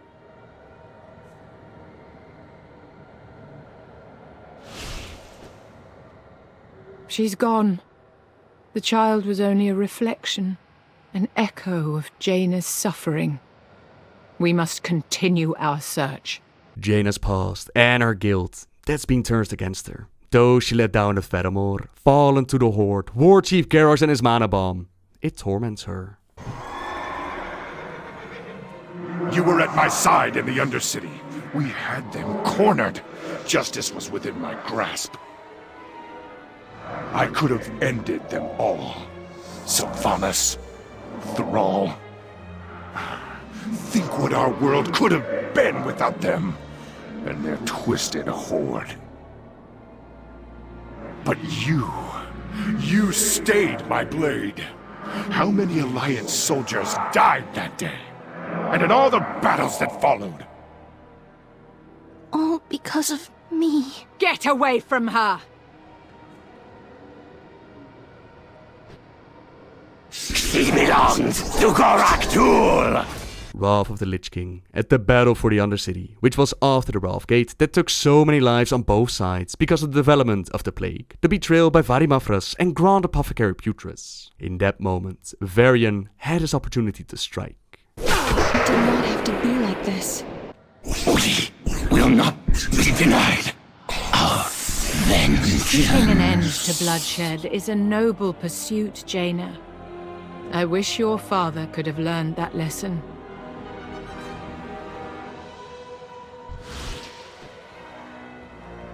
My daughter is here somewhere, hiding, suffering. We will find her and free her from this forsaken place. You let your personal biases taint the Kirin Tor. I was a fool to think you could be our leader. They lied to me. He's not real, Jaina. None of this is. Your screams will be unending! Mist of Pandaria, the Sun Reavers, in order of Garrosh, they stole the Divine Bell using her city. Lying about it, which then led to her deciding to purge Dalaran of the Sun Reavers, kill any that took up arms, and imprison those that surrendered. You've betrayed the Kirin Tor, Sun Reaver. You've allowed Garrosh to move his forces through my city. You have it all wrong, Jaina. I did nothing. You looked the other way. You will wish for My dearest Jaina, reason alone cannot dictate all of your choices. If you abandon your feelings, only an empty darkness will remain.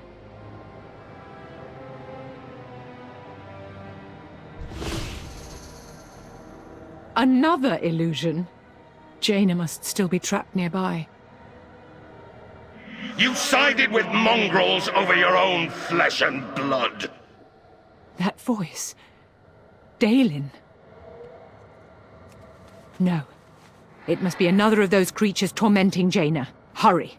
Warcraft 3, the founding of Durotar, and what the song Daughter of the Sea is now based upon. Her father, looking for her after Lordaeron fell, finding the savage horde, but not the same horde as Dalen remembered. Jaina tried to talk to him, tried to make her father understand that Thrall's horde stood with her against Archmon and the Legion, but her father, he wouldn't listen. So, for the sake of peace, Jaina decided to step to the side as Thrall, Rexxar and the horde, they entered Faramore and they took her father's life. Father, why wouldn't you listen? You stood and watched as those animals cut me down. What has your betrayal earned you? Father, please!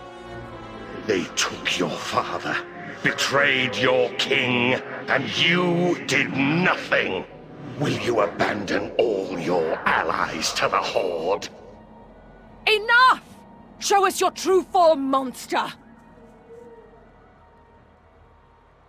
Insolent fools! She is broken beyond your reach! You will be next!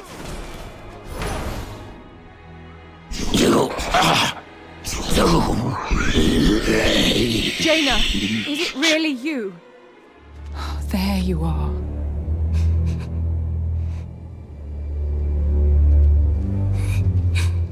I did everything wrong.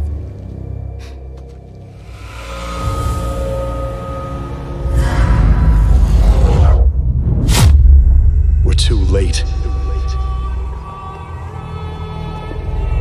This entire city must be purged. Jaina? I'm sorry, Arthas. I can't watch you do this. I should have stopped and never would have turned. He'd still be alive. You have always been naive, my daughter. Dalen? I won't let you do it, Father! I should have tried harder. You don't understand! I understand more than you suspect, my dear. I wasn't strong enough. Perhaps in time, you will too. Seize them all! I should have made him listen. Father, no! Forgive me. You couldn't save him from himself. I should have made him see this. You really think you can cast aside your guilt so easily?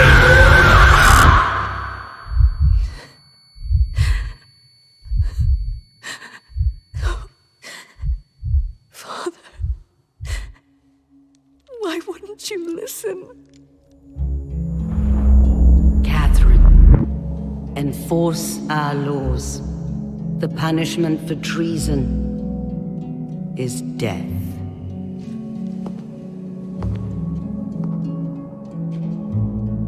Do you accept the judgment of your homeland? I accept your judgment, Mother.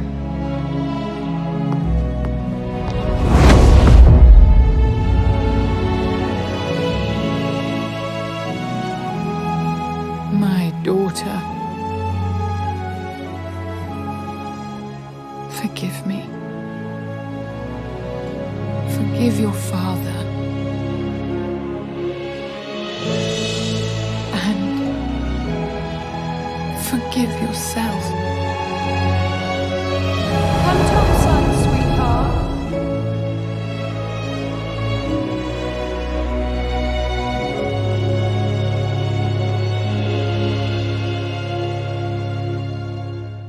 That cinematic is absolutely incredible. Not only since it contains so much that happened to Jaina in the past, like stepping away from Arthas as he decided to purge Treffel, a decision that still haunts her. Could she perhaps have done more to stop him? Things in the past, like stepping away from her father. Could she have done something to convince him, to change his mind? Or perhaps, maybe it would have been better to stay at his side. Her mother's judgment, not just because of the actions towards Kaltiris, but for all of her past, her mistakes, her choices, her doubts. We see Arthas, maybe Uther behind her, Varian, Ronin, Kindi, and so many more in the background. Most likely, citizens of Faramir Lordaeron, ghosts of the past that are haunting her. And when she tells her mother, I accept your judgment, Mother. It's not just for being the daughter of the sea and what she's done to Kaltiris. It is her mother judging her entire life, ripping off the necklace, that lost memento of her father, and then casting her out.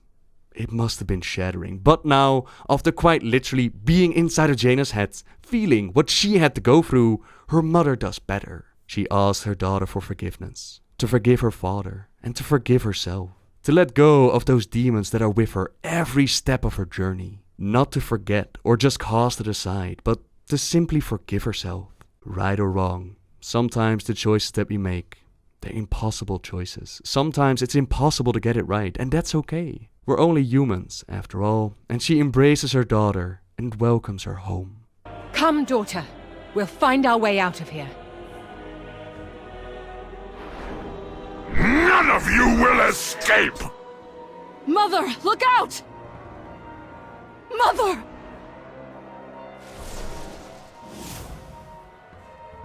You challenged the wrong family, fiend! To arms, champion! From a very emotional moment, we dive right back into the action. As Goraktul, he still needs to be dealt with. I assume that since he's vulnerable in his own realm, that he is truly taken care of. But the Blighted Lands, they might make for a really cool raid in the future. Your hollow victory means nothing. The trust will never relent. And Kaltiris will never yield. Mother, are you all right? Yes, I will be fine. We'd better go before more of those things arrive. It will be a relief to put this place behind me. Champion, shall we? It is good to feel the sea air. Thank you, Champion. Without your intervention, I may never have felt it again. Now, let me see if I can do this properly this time. Welcome home, daughter. Mother, Lord Admiral! Ships on the horizon. They're flying Ashvane colors. Priscilla has come back for my city. Champion, it seems I am in need of your aid once more. Talia, take our champion and muster the militia. Jaina and I will prepare the defenses. It seems our homecoming will have to wait. Understood, Lord Admiral. I'll head to the outskirts and alert the citizens. Hurry to the docks. I'll meet you there. Priscilla finally makes a return, and she's ready for her final move, the siege of Borellis. With her weaponized asteroids, our fleet still missing, and the Iron Tide backing her up, we're in for one hell of a fight. Chopper Red Hook, Dread Captain Lockwood, even the sea giant Hadal Darkfathom, and a kraken called Viggoth, which is summoned from the depths by Lady Ashvane, they're thrown at us to bring the city low. We're able to repel the invaders, but we're simply outnumbered, and our defenses, they will not hold. Our harbor defenses won't be enough. Father's pendant. For generations, the heart of the Kil'jaeden fleet. I thought that hope had returned with this seal, that perhaps I could call the fleet home, as your father did. I was wrong. It was never meant for me.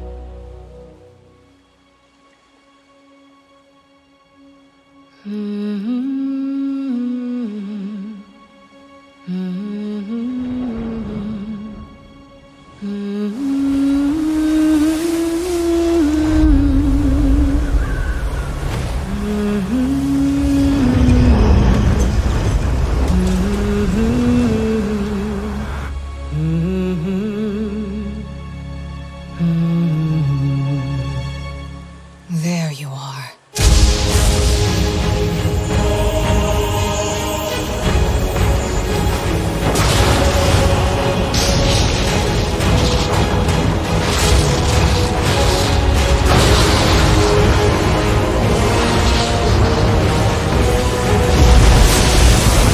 We're home, Tandrin! Captain! Pirates in our harbor! All hands! Let's show them what Kil'jaedens are made of!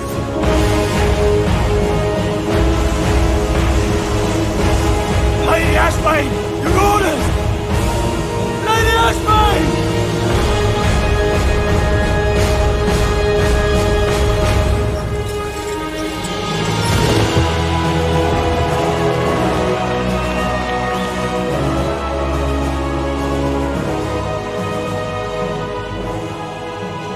It seems hope has returned. With you, Lord Admiral.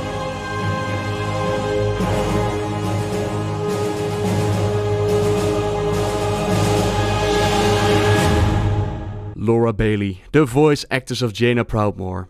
She's a goddess. In fact, pretty much all of the voice acting so far has been pretty much on point. Some of you asked if that pendant is a magical artifact, and it very well might be, but I think what they're aiming for here is more of a family connection. This is the necklace that connects her to her father and her home of Kil'jaeden, and with it in her hand, she starts humming the song Daughter of the Sea. But as we found out during the introduction cinematic, it was not always a song about how she betrayed her father.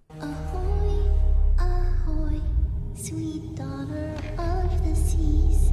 Ahoy, this child be mine. The Admiral's girl, his whole entire world, for as long as stars do shine. Promise you'll come back? I'll weather every storm if I know you are waiting for me. Time to go, Jaina. I love you, Papa. Come topside, sweetheart. I will weather any storm if it brings me back to you. And with her powers, Jaina not only finds the missing fleet and brings it home, she literally pulls her brother out of the Warcraft RPG and into the canon lore. That is just some superpower right there. Now this is not her brother Derek, that died to the Horde with the Alliance of Lordaeron. This is her other brother, Tendred Proudmoore. Once said to not be part of the official lore. They've now changed their mind about that, and I'm assuming that he will have his part to play. That bloke in the red shirt over there told me I wasn't canon. Well, obviously. I'm a mariner, not a cannon. Jaina has been appointed as Lord Admiral of Kil'jaeden. We've helped out the houses and united the land. It's time to officially welcome Kil'jaeden back into the Alliance. Thank you all for coming. I shall keep this brief. Division has made us vulnerable. We are beset by enemies from within. The Horde, too, has made its intentions clear. Those savages would see us burn. I ask you now to put your faith in my daughter, Jaina, the true Lord Admiral of Kil'jaeden, and to renew our bond with the Alliance, whose heroes have saved us from our own unmaking. What say you? House Waycrest stands with you, Lord Admiral, and with the Alliance. The storm's wake shall guide the fleet to victory for the Alliance, as we have before. Thank you. all of you. I will do everything I can to prove worthy of your trust. I am pleased and honored to welcome Kultiras back into the Alliance. May the light guide us to victory. And just as a cherry on top, one little lore bomb to be dropped. Ask no King favor. Rin, there is someone you should meet. Along with your champion, she was instrumental in saving our kingdom. And my life. It is an honor to meet you, King Rin. I am Talia.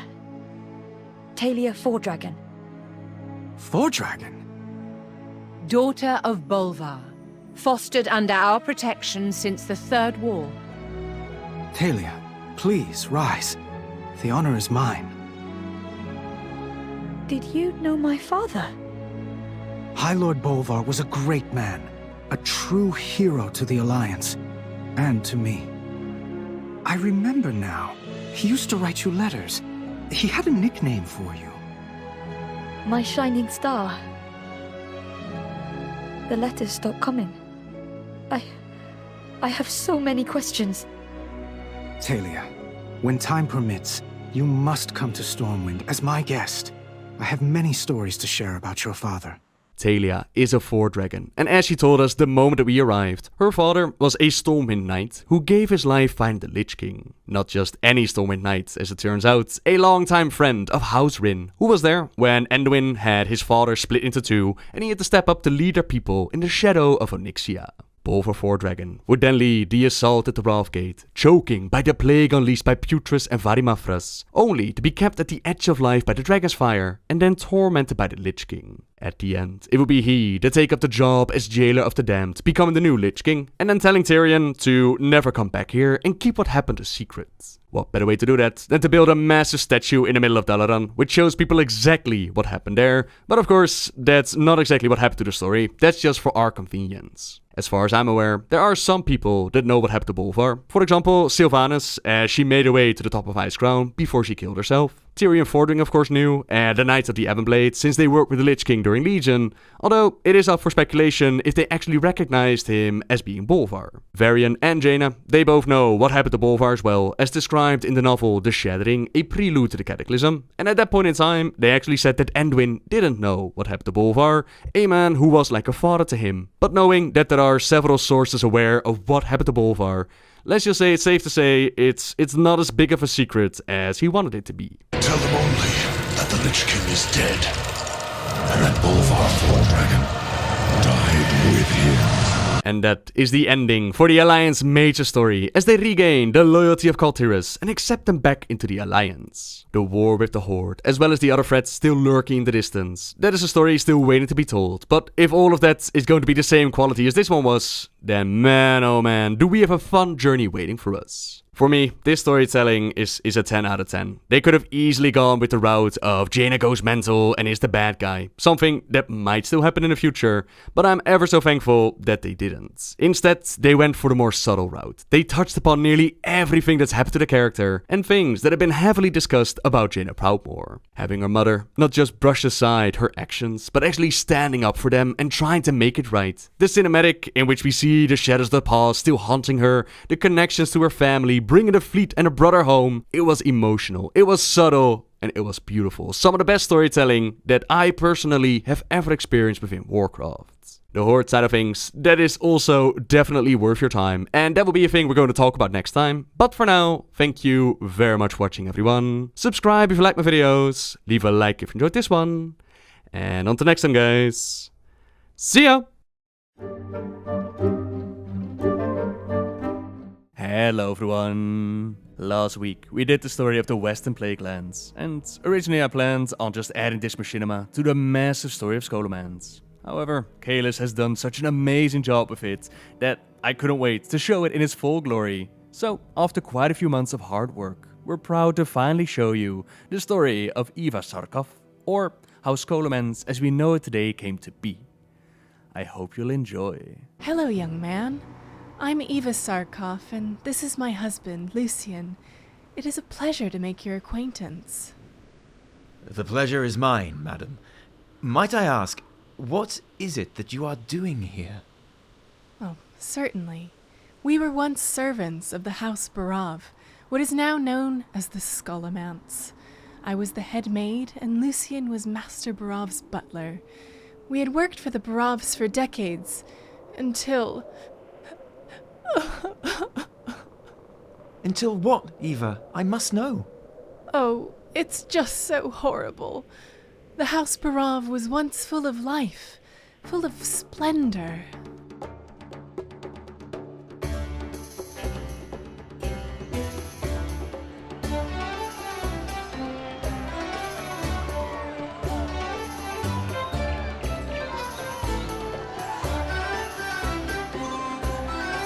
Take a slice of pie, grab a glass of wine, enjoy yourselves. All are welcome at the Barovs. Our chef has prepared an excellent roast pig for dinner. Jandis! I was wondering if you could show Pete the one you showed us before. You want to see a magic trick?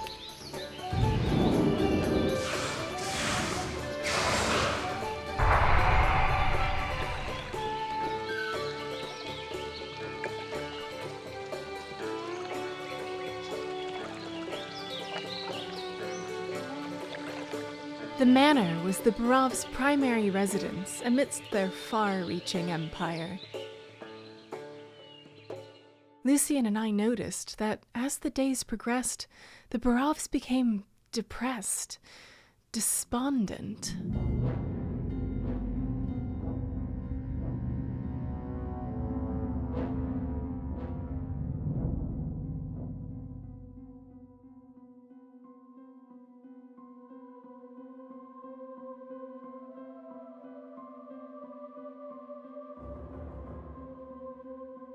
Bandits have been seen all over Alterac.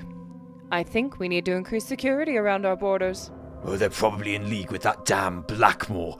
Have you seen that monster he's trained to fight in his ring? He's up to something, I know it. Our estate, everything we've worked for. We can't be here forever to protect Kil'jaeden, our land.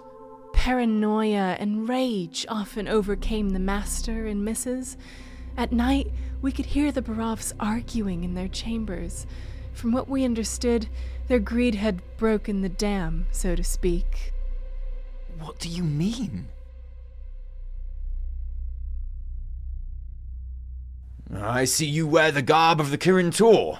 I assume you are a mage from Dalaran, then.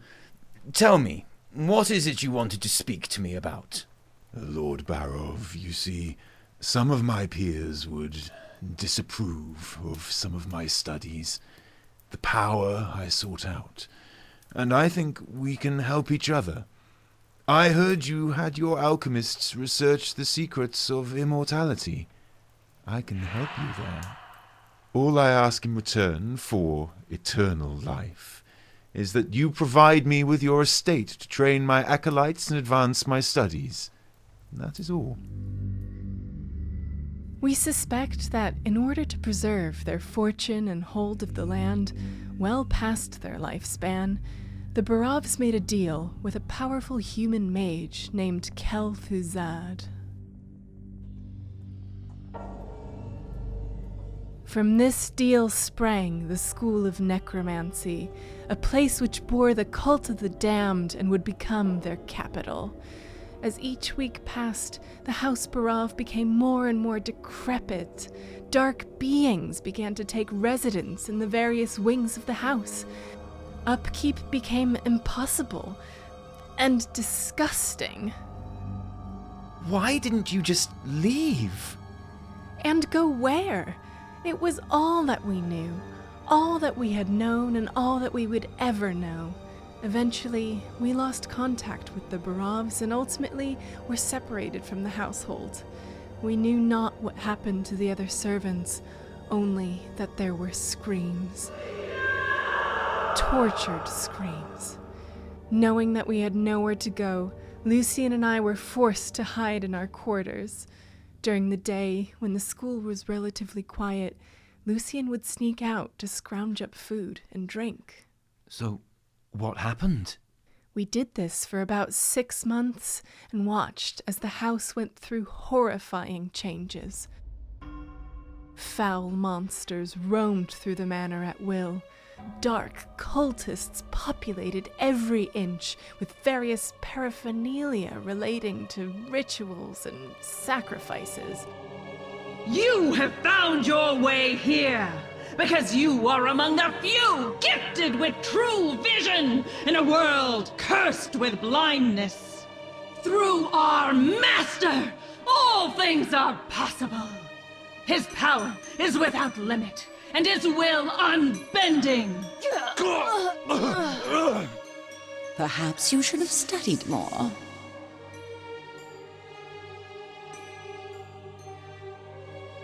Strip the flesh, harvest the organs, nothing goes to waste. Mix and stir, apply heat.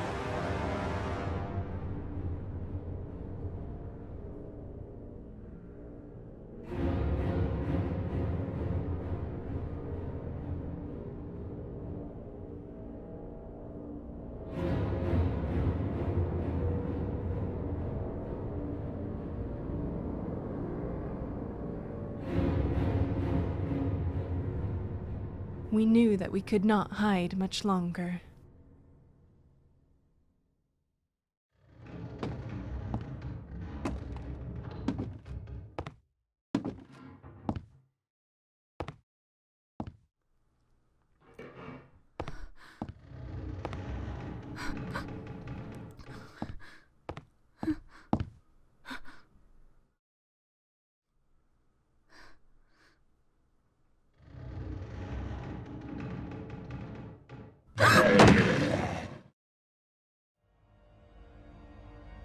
Odd.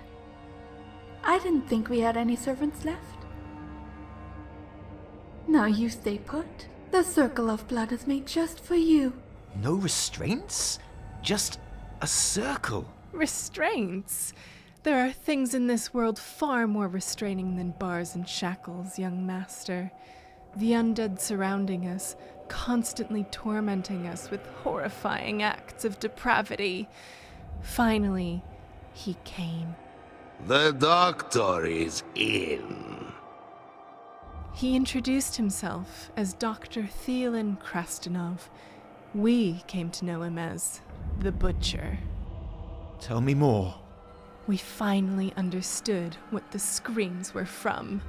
The Butcher exposed us to pain that we did not know existed. He used us in countless experiments, attempting to devise a plague. The days turned to weeks. We would have died on the first day had it not been for that cruel monster keeping us alive through magical means. This is an atrocity.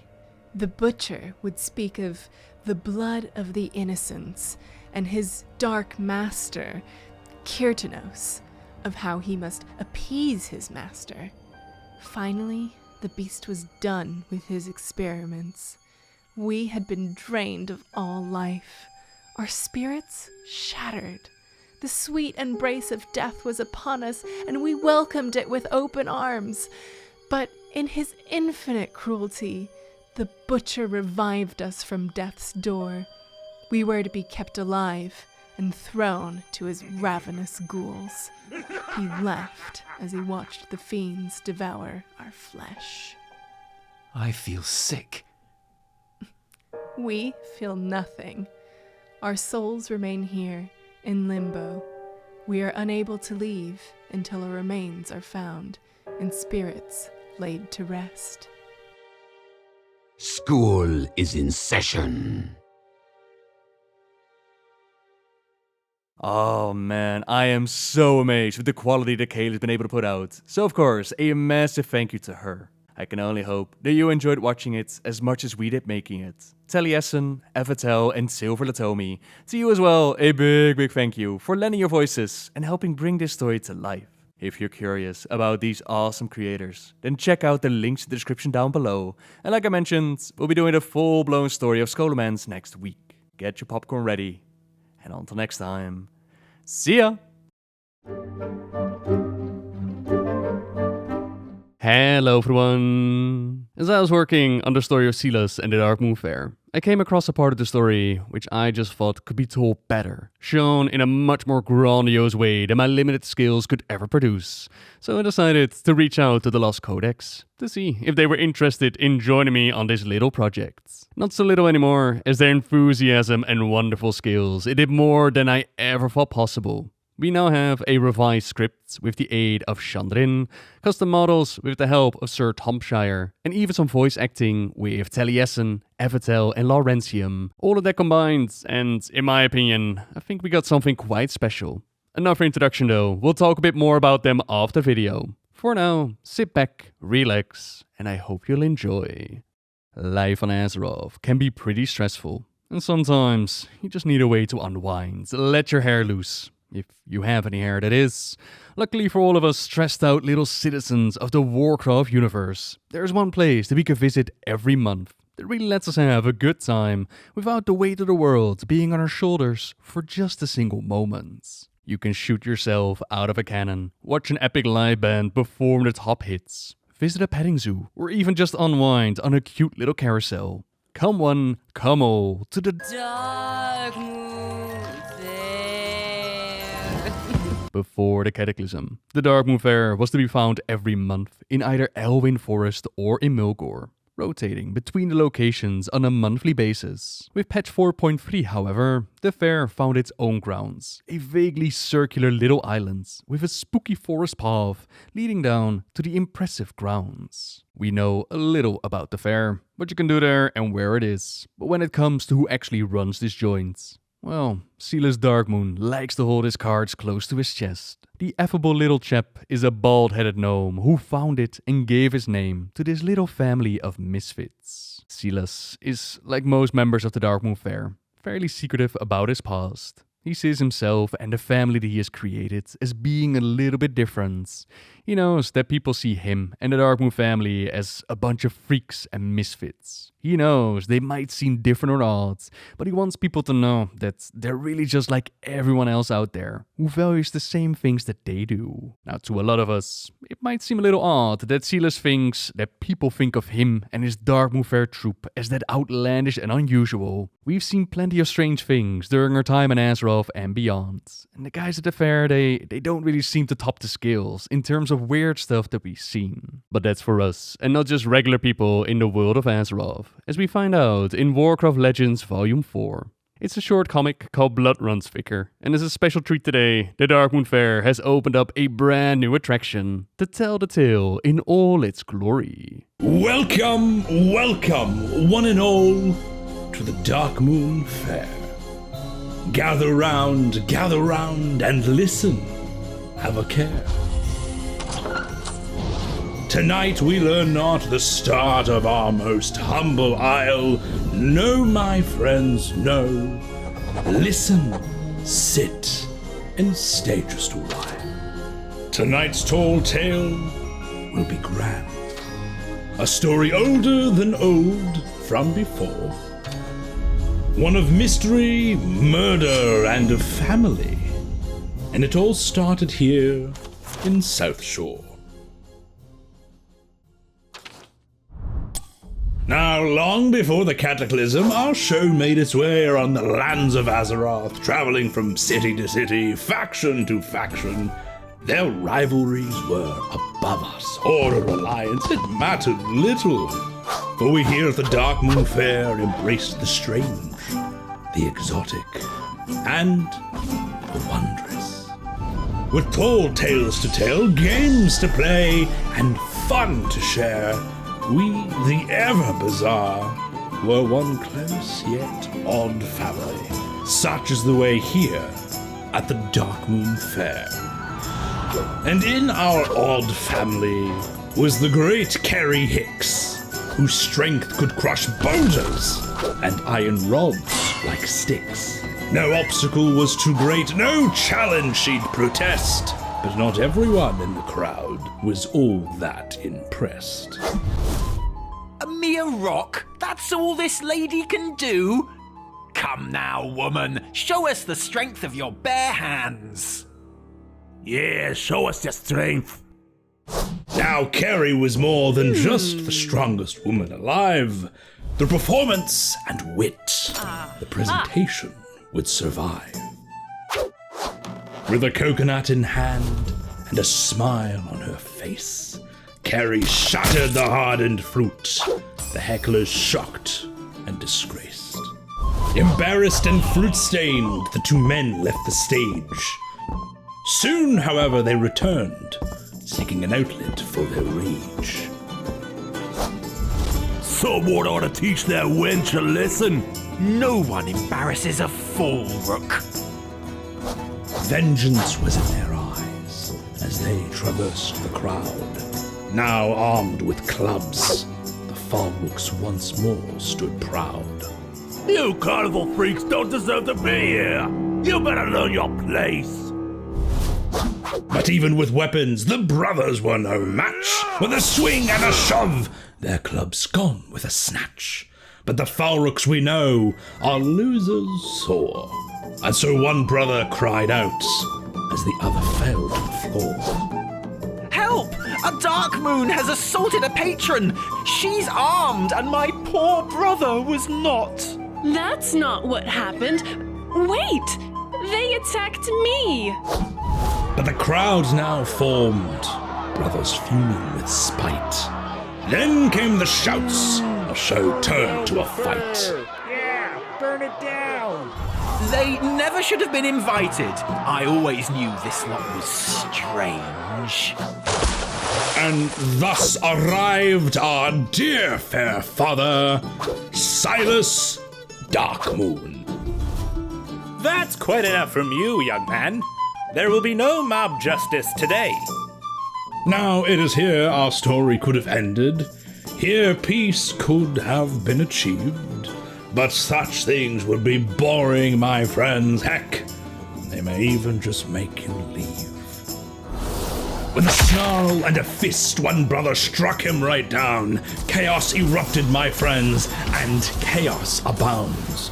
But soon the Falrooks faced a crowd where anger derived with the rage of an ogre and the strongest woman alive. Birth! Carrie, enough. I will not have violence on the fair grounds. As the crowd dispersed and the men spat their words, Carrie called for justice. She demanded to be heard. Marshal Redpath should hear of this. No, my dear Carrie. If he hears of it, it won't be from us. You see, my friends, these two cowardly brothers were not some thugs. They were Cedric and Eric Falrook, son of Terence Falrook, one of the wealthiest men in all of Hillsbrad. To incur his wrath would spell certain doom for the Darkmoon Fair, and Silas Darkmoon was well aware. This is outrageous, Silas. They came to beat me. They beat you to a bloody pulp. They can't just get away with this. But such was the plight of the Darkmoon. As guests in all lands that we went, horde or alliance, it mattered not, you see. Our heads kept low, nice and bent. I joined this fair, this crew, because you said we were like family. You said you were like a father to us. But what kind of father lets strangers into his own home to beat him and his family senseless? Just as I didn't need my own family, perhaps I don't need you either. Carrie's words hit harder than any fist or club could have struck. And her words sang true. What family doesn't protect or stand up for their own? Such questions churned and churned in poor Carrie's mind. Not a cold drink could help, no words spoken in kind. On the next morning came the gallop of hooves. Where's the woman known as Carrie Hicks? Called Marshal Redpath. Arrest her! Arrest her, Marshal! Arrest the woman that murdered my brother! And so our tale had taken a turn, a death, a killing, as we would all soon learn. Both bloody and horrid Cedric's tale did tell. His brother's head had been crushed. His story sold well. Marshal, I found these bloody clues in her tent. Silas, I didn't do this. Please, you have to believe me. Half the town saw what happened yesterday, Silas. These bloody rags are enough for me to arrest her. Despite her pleas, her begs, her screams, Silas knew what all of this could mean. He let her go to be taken away, but on a single condition, his duty not swayed. I don't know what you hope to gain from investigating Eric's body, Silas, but here he is. Gruesome way to go, I reckon. The tale that we'd been told, Cedric had spoken it true. Eric's head had been whacked, yet Silas searched for a clue. With the magic of the eye to see past and future clear, Silas sought out Sage, our most gifted of seer. Yet crystals and bones were not only his gift, no, Sage was a master.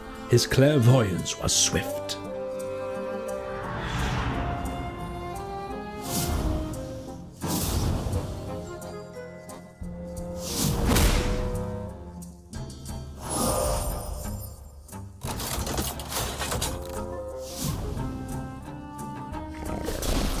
There was a witness. Someone saw the killing, but it was not Kerry. And so there he went, to the winery in tow. Kerry's lot was now dire, and Silas did know. His welcome was spurned, spat at with hate, and that guard from South Shore, there by design or by fate. I wasn't aware the guards from South Shore work here in your winery too. Your presence isn't welcome here, freak. Be about your business and leave. My business is simply curiosity. For example, you seem to have a damaged wine vat here. Perhaps one of my construction workers could be of assistance. Get away from that. Guard, fetch that cripple. What was his name? Peter! Peter Hamelspot? Well, he hasn't shown up for a shift today. He hasn't been seen since the night before last. And as Silas did listen, the clues set in place. Our Dark Moon Father thought quickly, his mind all erase. As he rushed back to town, his plan coming together, he would need to move quickly, like demons from the nether. But down in a cell, our strong woman did wait. Alone there she was, unaware of her fate. Marshal, what news on the fair? Where is Silas? Surely he knows I am innocent. I'm sorry, Miss Hicks, but I'm not here to deliver news on behalf of Silas or the fair. I'm here to inform you. Well, there's not much more I can do. You've been sentenced to death. Your execution will be tomorrow morning. I am sorry. And broken and alone our dear Carrie did feel. But she knew not of the plan that turned like a wheel. Carrie is innocent. She's been set up and we cannot sit idly by as she rots in prison. Yep, I need you to track down the one person who can prove her innocence. A man named Peter Hamelspot. He saw what happened that night, and he hasn't reported in to work since, which may prove difficult in tracking him down. As for the rest of us, we're going to break Carrie out of jail. And so began the plot to free the strong woman in jail. Carnies of all sized gather round for the tale. It began outside her cell, where her guards laughed and drank, their cheers cruelly spoken, their breath rancid with stank. Three wraiths from the woods armed with dangerous fell fire distracted the outer guard, an unexpected threat most dire. And then came the Tonks, their cannons blaring out smoke. But the true threat, of course, was our gentle large blokes. And then came the frogs, swarming up to their knees, as Flick cackled out loud, as Carrie's gloom turned to glee. Bang came the loud blast, as Kelvis soared through the air. From Maximus Ultra Cannon he flew high over the fair. With the rev of his saw and the chatter of wood. Gelvis, you've all saved me. Was there any doubt that we would? And down from the roof Birth caught her in stride, but their escape had been foiled. Oh, there was nowhere to hide. Silas Darkmoon, you lot should all be jailed for such an affront. You were all fools to attempt such a thing. Yep, get over here. Yep. A traitor, a snake. What treachery was this? Nay, Yeb was no rascal, his motives pure as a kiss. For old Peter had been found, his story was the key. No jailbreak was needed when truth would set her free. As the Falrooks arrived, Peter called back on that night. A gruesome sight he had seen, one that filled him with fright. Both brothers returned from the pub with their mead, though Cedric was sober, drunk was he on his greed. With a whack and a push, Eric fell to his knees, his head through the wine vat. Oh, a cruel lever was squeezed! With the help of a guard, bloody clothes were laid bare. When accusations were made, in Kerry's tent they were there. Such claims are unfounded. This man's words are lies. I will vouch for my son. He was at our estate that night. And so here we were, back to square one. Terence Falrook swore truth to save his one living son. But the crowd had grown large, their rage now boiled to hate. Lock up that whelp! Toss that guard in a crate!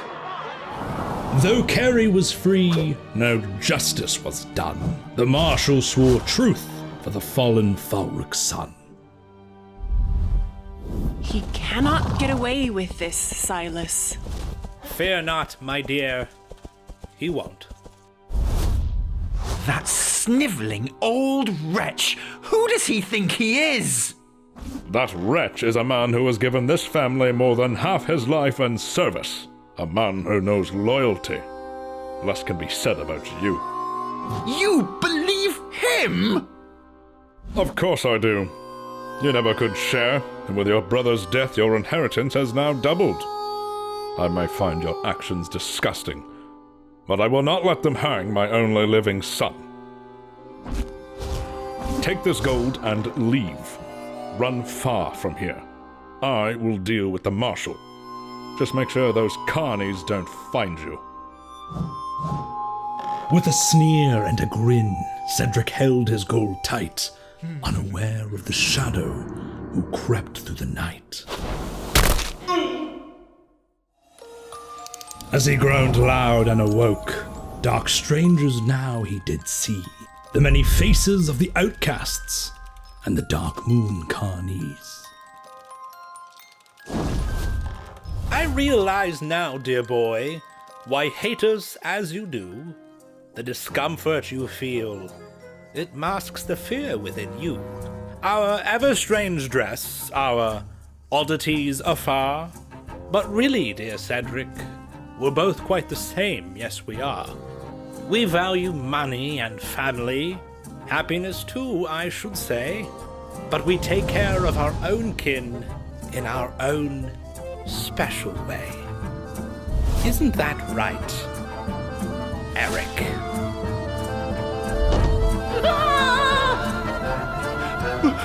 Wait, you said you wouldn't stand for violence in your fair?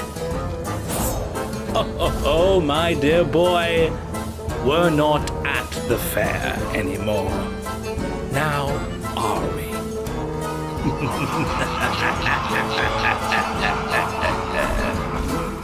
And with a scream and a slam, the coffin sealed without care.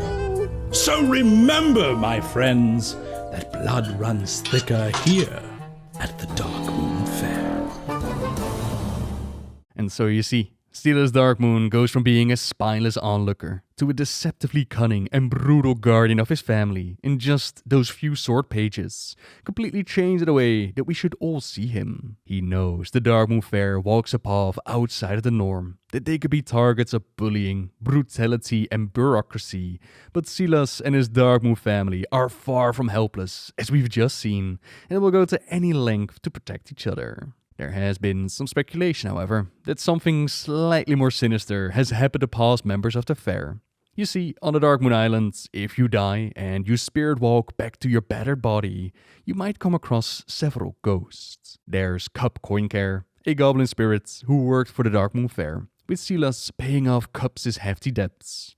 However, the carny life was not for our Cup and he tried to leave. We can see how well that plan played out as we run across the spirits, lingering on the islands that he was unable to escape from. Zazla the Troll is another spirit that we might run across. He was involved in a shipwreck and taken captive. He was to be executed until Silas saved him, and he watched as his previous captors were slain, something that we now know Silas Darkmoon was more than capable of. Still, Zazla died at some point, some way, somehow, and now lingers on the island, along with fellow spirits Brendan Paulson. Brendan ran away to the fair as a child, claiming that his home was called Strom. And many, many years ago, Strom was turned into Stromgaard. It's possible that he simply shortened the name, or this is a very, very old spirit, which raises a whole bunch of questions about how long the fair's been going around, how old Silas actually is, if he's truly a gnome, or if there's more darkness hidden underneath. Brendan would go on to spend most of his life at the fair, before somehow ending up dead. We don't know how he died. Was it just an unlucky wander into the woods that day, or was it something more?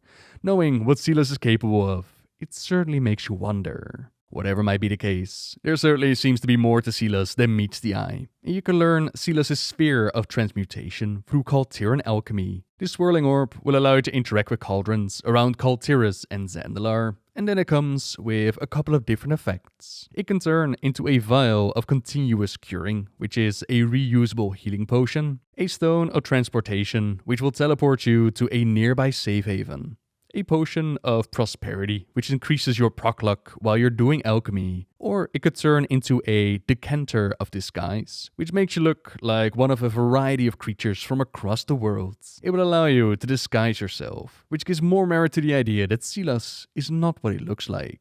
Having the Darkmoon Fair use some of the old god aesthetics, it definitely has some wonder if there perhaps void and darkness lurking behind the scenes, a concept that Hearthstone has taken to heart with the madness at the Darkmoon Fair. Though things aren't as they seem, just ignore those eyes that gleam.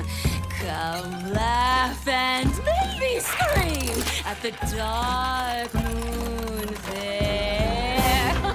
You may think that you're dreaming, flying on a carousel. Surely there's nobody scheming or putting you under a spell.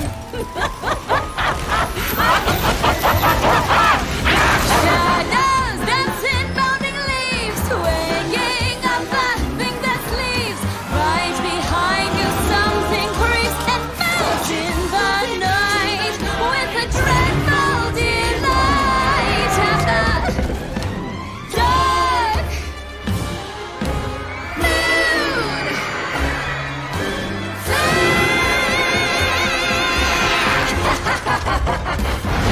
Silas shows up there as well as a 7 mana, 4 health, 4 attack card, with the wondrous ability of putting your minions on the carousel, rotating them either left or right. Now I'm really curious what new rides and new stories they might invent for Silas and the Darkmoon Fair in the future. There's a whole lot of mystery, a whole lot of potential to deep dive into, but time is going to tell. For now, you're up to speed on the story of Silas and how the Fair's family. A huge thank you to the entire team that has helped bring this story to life. Sir Tomshire for some modeling work, Chandrin helping out with the scripts, with voices from Taliesin as Cedric, Evatel as Carrie, and Laurentium voicing our Eric. The Lost Codex, I mentioned it at the start, with me approaching them to join in, and they just took this idea and they ran with it. All what you saw today wouldn't have come together without their help. For those of you who've been missing out, the Lost Codex, Jesse and Jeffrey, they worked their butts off to visualize the comic story, but this is of course not the first video they've made. Together, they work on their own lore channel, covering Warcraft with an immersive twist, showing the story of characters, histories, and even weapons through, well, you've seen the visuals they can produce. I wish I had the skills and quality to make something like that. And this is just a taste. I've loved their other productions so far. I would highly recommend to check out their channel and all the others of the team as well. Links to that can be found in the description down below. As for me, you could subscribe if you like my videos, leave a like if you enjoyed this one, and until next time, see ya!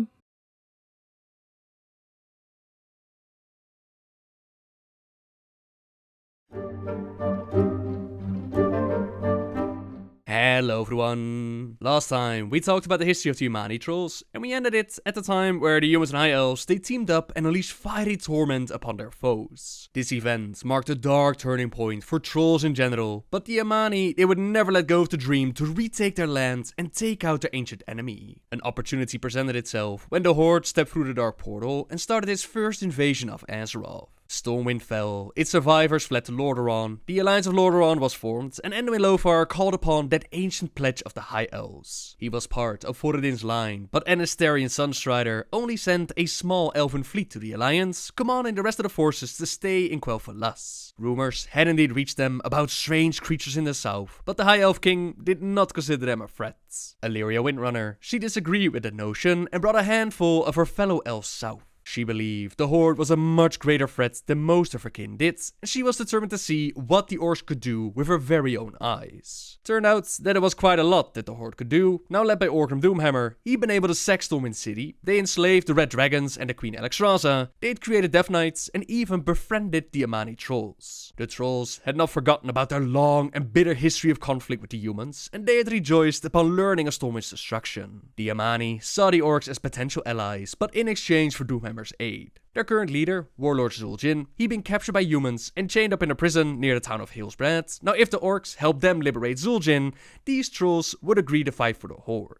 From captured, tortured humans, the Horde had learned of many more powerful human nations to the north, but none of them compared to Lordaeron. It was the heart of human culture, so if the Horde was able to conquer its seat of power, capital city, then Doomhammer believed that the other kingdoms would fall in turn. That did of course mean that they had to reach Lordaeron first, so ships were built. The Umani instructed them on how to make small but swift ships that could safely navigate the seas and rivers, and the Horde eventually set sail to the Hilsbrad foothills. When the Alliance and Horde clashed, they were quite evenly matched, but Doomhammer knew that would not last forever. The longer the orcs stayed in Hilsbrad, the more time the Alliance had to call in reinforcements. The human army was protected the quickest routes to Lordaeron's capital, so their only course of action was to go east and find another way to the city. The Umani trolls, they turned out to be a great help for this, as they knew the land a lot better than the orcs. They were willing to guide them, but not before Doomhammer made good on his promise and liberated their leader. Orc scouts had discovered the trolls' whereabouts in a prison camp near Durnhold Keep. As battle continued on across Hilsbrad, Doomhammer himself led a raiding party to rescue Zul'jin. The prison's defenders, they stood little chance against an attack. After freeing Zul'jin, Doomhammer invited him and the rest of the people to stand with the Horde.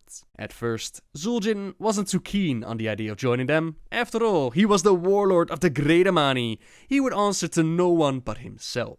Doomhammer actually agreed to that. If the Umani pledged themselves to the Horde, they would not become their servants. Zul'jin would still have full control over his people, and together with Doomhammer, they would stand as equals against their enemies. The war chief was finally able to win Zul'jin's support with a simple offer. If the Umani committed their forces to the Horde, the orcs in turn would help them annihilate their rivals, the High Elves of Quel'Thalas. Attacking the magical city, it would mean moving further north from Lordaeron's capital, further than Doomhammer wanted to go, but it was a necessary risk. The battle at Hilsbrad, it had taught him many things about the Alliance, like the power of their paladins and their formidable force being equal to that of their Death Knights. To win the war, Doomhammer simply needed the Umani support, so he ordered the Horde to turn east, cross through Hilsbrad, and move through a narrow mountain pass into a region known as the Hinterlands. Though the land was rugged, the Horde moved quickly with their Umani guides. The trolls led the orcs on a path that would take them over the northern mountains and into Quel'Thalas. Along the way, Zul'jin rallied the local Umani trolls to his side, rallying them to take on their ancient enemy and fight for the Horde. hordes. This area, however, it was home to the Wildhammer dwarfs, who don't take kindly on strangers invading their lands. From on high, they rain lightning and thunder down upon the hordes. Doomhammer then led his troops in assault on Airy Peak, forcing the dwarves to rally together and defend their capital. Leaving behind half his forces to keep the dwarves busy, the horde then pulled back and continued the journey north. Thankfully for the dwarves, Lothar and his army, they arrived in the hinterlands and they came to the Wildhammer's aid, earning their support in the war against the hordes. And when Lothar realized that half of the horde had slipped past them, so he quickly sent Tyrellian, Illyria Windrunner, and a large part of the army to track Orgrim down, while the rest of the forces, they remained behind to deal with the remaining horde in the hinterlands.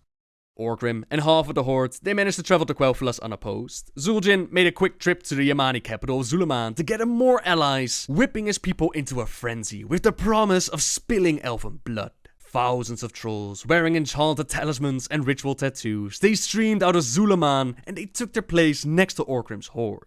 An army, the likes of which the High Elves had not faced in thousands of years, soon loomed on Quel'Thalas' borders. The horde quickly decimated the kingdom's outer holdings, but as they moved further north, they found out that many of the Death Knights and their Amani witch doctors, they were no longer able to wield their magics. It was the warlock Gul'dan who discovered what was dampening their powers, the magical barrier around the kingdom, Bandi Noriel, or the Gatekeeper. That which was designed to shield the use of arcane magic from the Legion, it also weakened the powers of the elves' enemies, such as the Amani trolls. This is not the first time that the trolls found out about the stones. As you might imagine, they've been trying to take out the elves for a very long time. One time, as the elves went to investigate a defective runestone, the Amani were able to ambush and capture them. Liadrin, Darkan, the priest Galel, and even Lieutenant Lorfmar Varan, they were taken as prisoners, and the witch doctors used smoke to pacify them. With the smoke also came visions, but the trolls wanted information. The smoke veil parted to reveal a troll squatting down in front of Liadrin. He wore an open leather vest. The lower half of his face was wrapped in a long cloth. His eyes widened, and twin jets of flame shot out. You be guilty of driving us out of our own land. Two weather trolls sat on either side of Lorfmar, their lower faces wrapped as well. He still twitched and convulsed, his eyes shut tight as he fought through his own horrific visions. The trolls pounded their spears on the stone floor. Guilty, of making us hide like animals. Guilty of killing me brothers and sisters. Guilty of thinking you owned everything around you. Guilty of being foolish enough to think you're gonna succeed where the other failed. The troll paused for a moment, studying her. His eyes were bright as a chuckle rumbled deep in his throat. She immediately assumed that this was Zul'jin. She had heard stories of the fearsome troll leader, who staged brazen raids against even the most heavily guarded elven villages. Somehow, he always managed to infiltrate the defenses, and somehow, he always managed to inflict damage and casualties, and escape with his own life intact. He had grown infamous for his ruthlessness and cunning. The Akir tried to make our ancestors go away. The Night Elves tried to make us go away. Then you tried to make us go away. But he leaned close, twisting his head from side to side. We be like a bad dream. Liadrin blinked, and suddenly Zul'jin's scarf was a massive constrictor coiling around the leader's neck and face. That just won't go away. The snake lifted its giant head and opened wide to reveal row after row of needlepoint teeth. Liadrin blinked once again, and the snake was gone, replaced by the tethered scarf. And since we won't go away, I think we should retake our land, burn your pretty buildings, send you running back the way you came. But it won't be easy. You'll be tricky.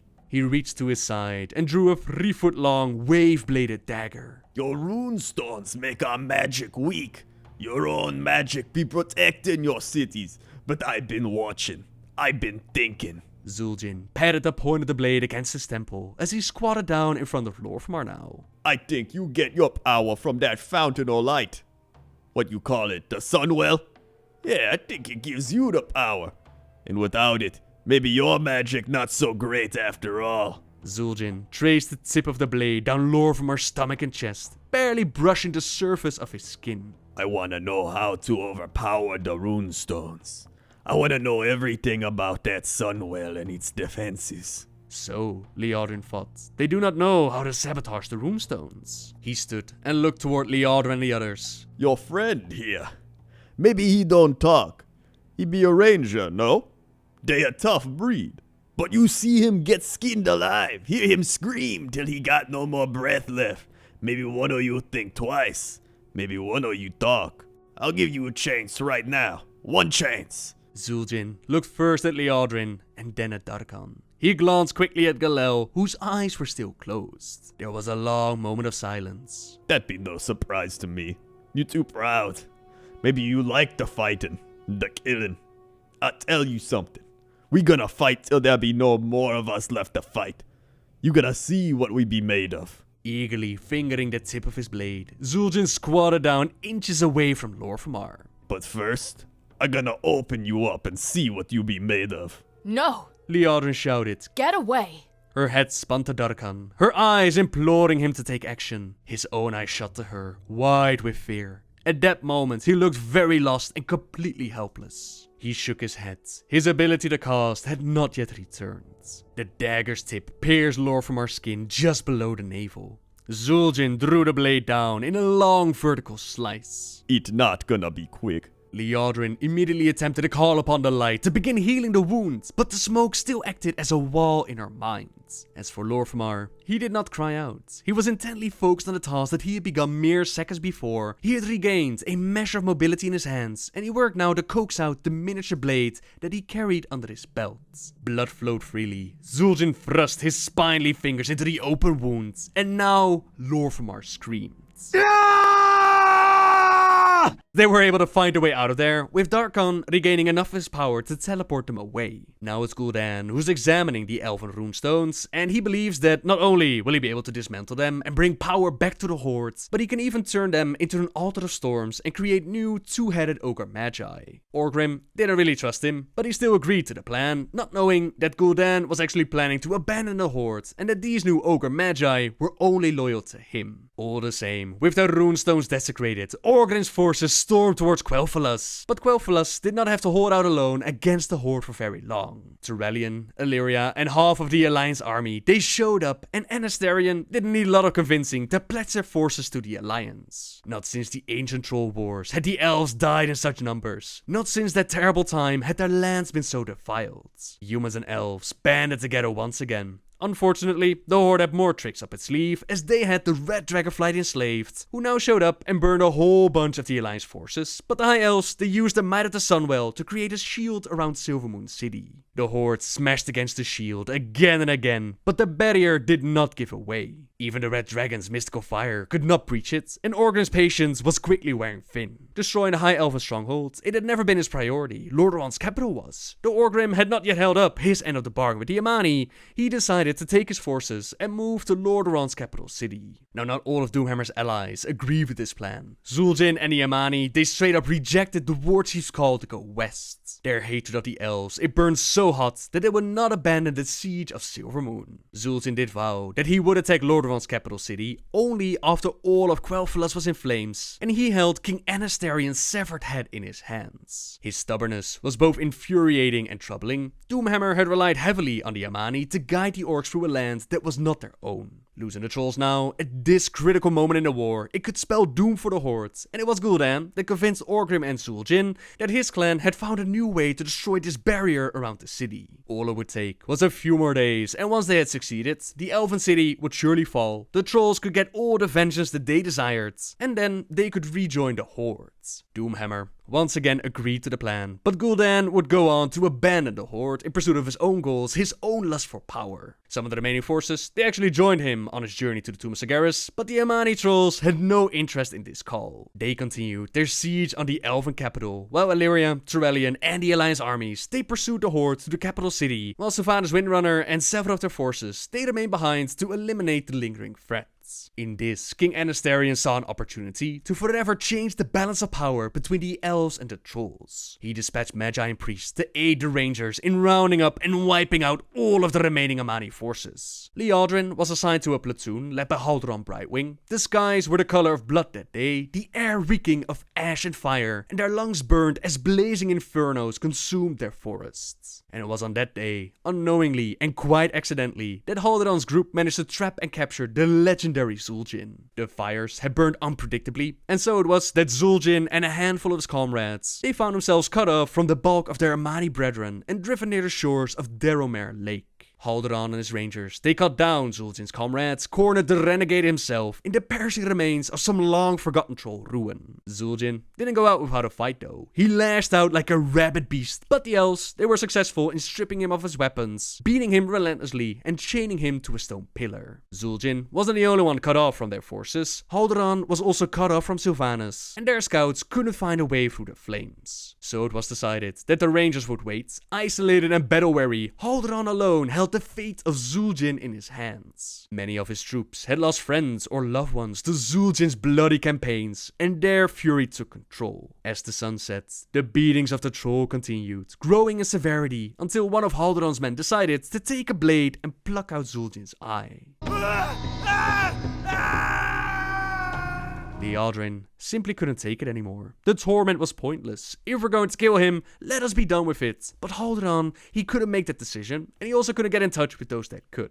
They didn't have much time to consider the situation. As a group of scattered Amani trolls, they attacked them. The High Elves had to fight for their lives, and upon returning to the ruin, Kil'jaeden was greeted by a sight that will forever burn itself into a memory. The chain, trailing to the dirt, yet held fast to the stone pillar, ended in a manacle still clamped to Zul'jin's arm. It lay there on the ground, severed just below the shoulder. An alarming amount of blood soaked the dirt in a wide radius. And so, the infamous Zul'jin had escaped once again, this time by sawing off his own arm, a feat that would solidify his legendary status amongst trolls all over the world.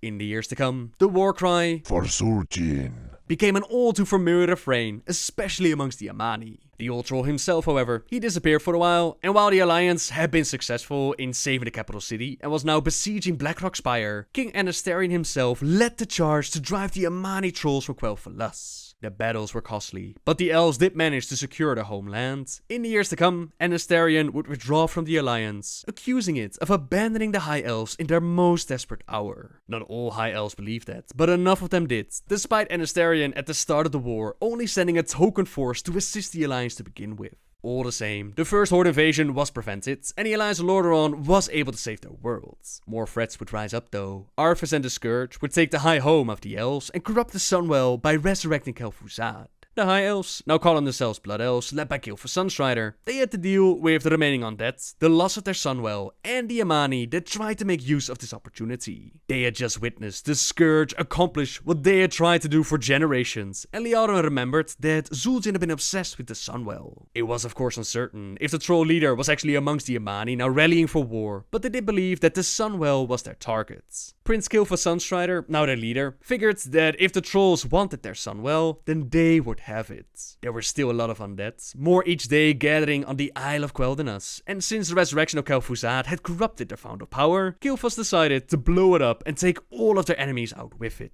As Kil'jaeden, Romath and Astalor wove their spell, the rest of the forces held off the undead and the Amani. At the very last second, all of them teleported out as the blinding white beam exploded outwards, vaporizing everything and everyone in its path. And when it dissipated, it led nothing of the Sunwell but a dark and empty hole. As we would discover with the Burning Crusade, Zul'jin was not part of the Amani that perished in that explosion, nor were all the Amani wiped out. Treasure hunters of the Alliance foolishly infiltrated Zul'Aman. Almost all of them were killed, but one of them managed to escape and was found dying by Halderan's forces. He spoke of dark rituals, animal gods, and profane sacrifices. He also spoke a single name over and over again before his final breath: Zul'jin. This was our land. Troll land. We Amani was here before anyone.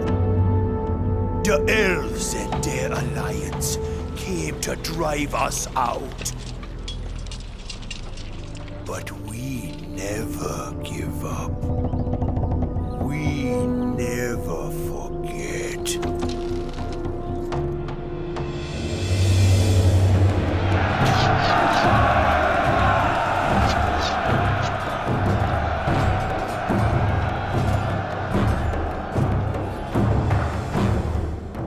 The elves took my eye.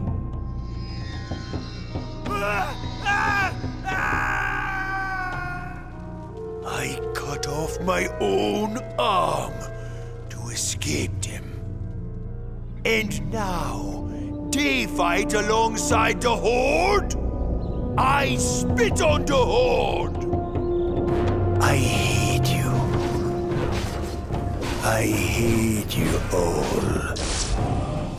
But I got a surprise for you now. So come on in.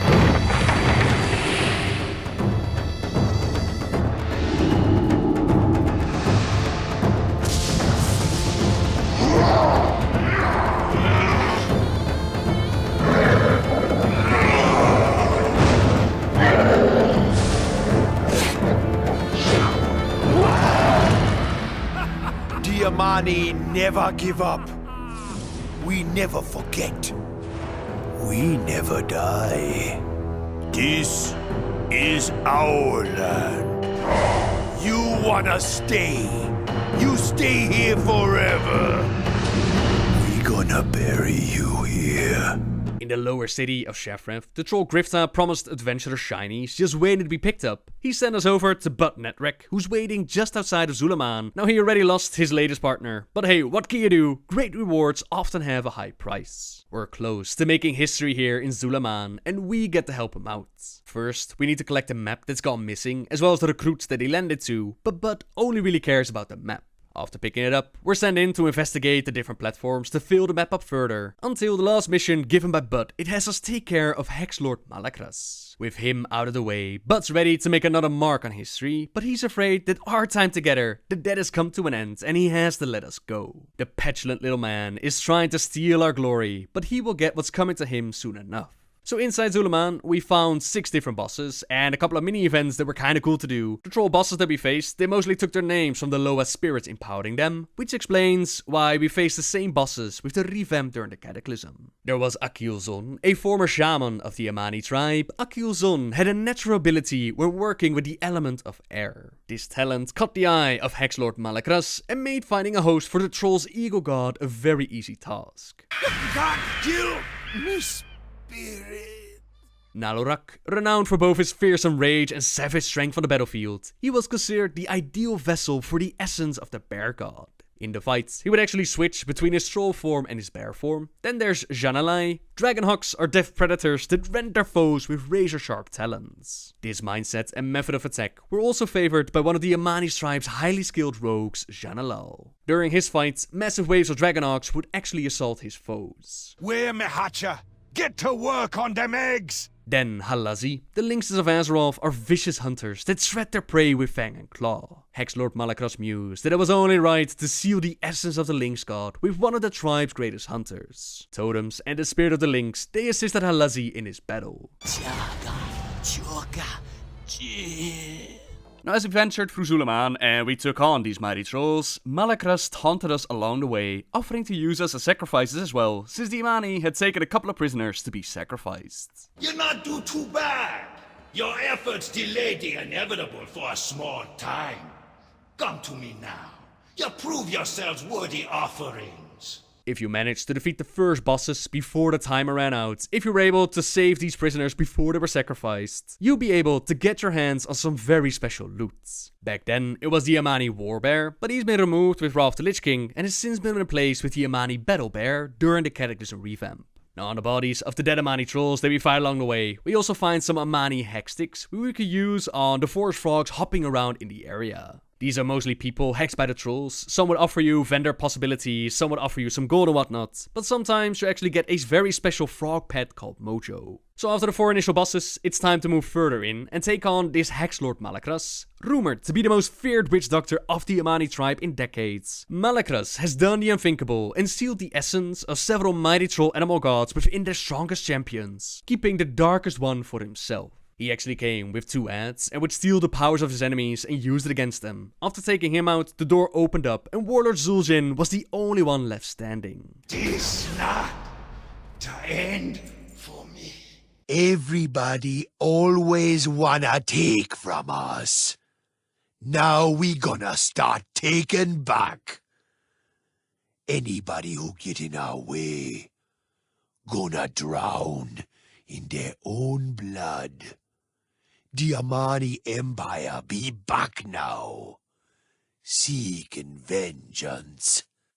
And we gonna start with you. His fights came in 5 different phases, where he switched through all of the animal aspects that we encountered before, and of course, he would also fight with his own troll body. He still hasn't regenerated his arm, which might be because the Loa were not too happy with being enslaved by the Amani. It could also be a personal choice, as we see with Vol'jin in the novel Shadows of the Horde. But all the same, we fight with the leader of the Amani, we take on all the power that he has gathered, and we end his life. Maybe me fall, but the Amani Empire never gonna die. From his body, we take a vial filled with the blood of Zul'jin, and we take it back to Bud, as we can't wait to see the expression on his face. Bud tries to mask his displeasure at our presence, using the blood to proclaim his victory over Zul'jin, completely pushing us to the side as he tosses it into the fire of a burning building. Dark spirits then assault the Netrek, they lift him up into the air, they pull him into the burning building as well. He is able to run out with his life still intact, but this moment would change Bud forever. Ahoy!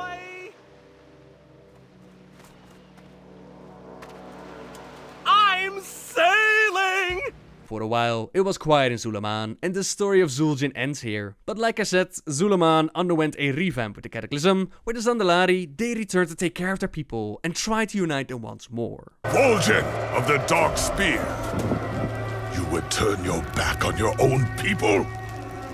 The Horde is my people. If it be war you bring, then I stand against you.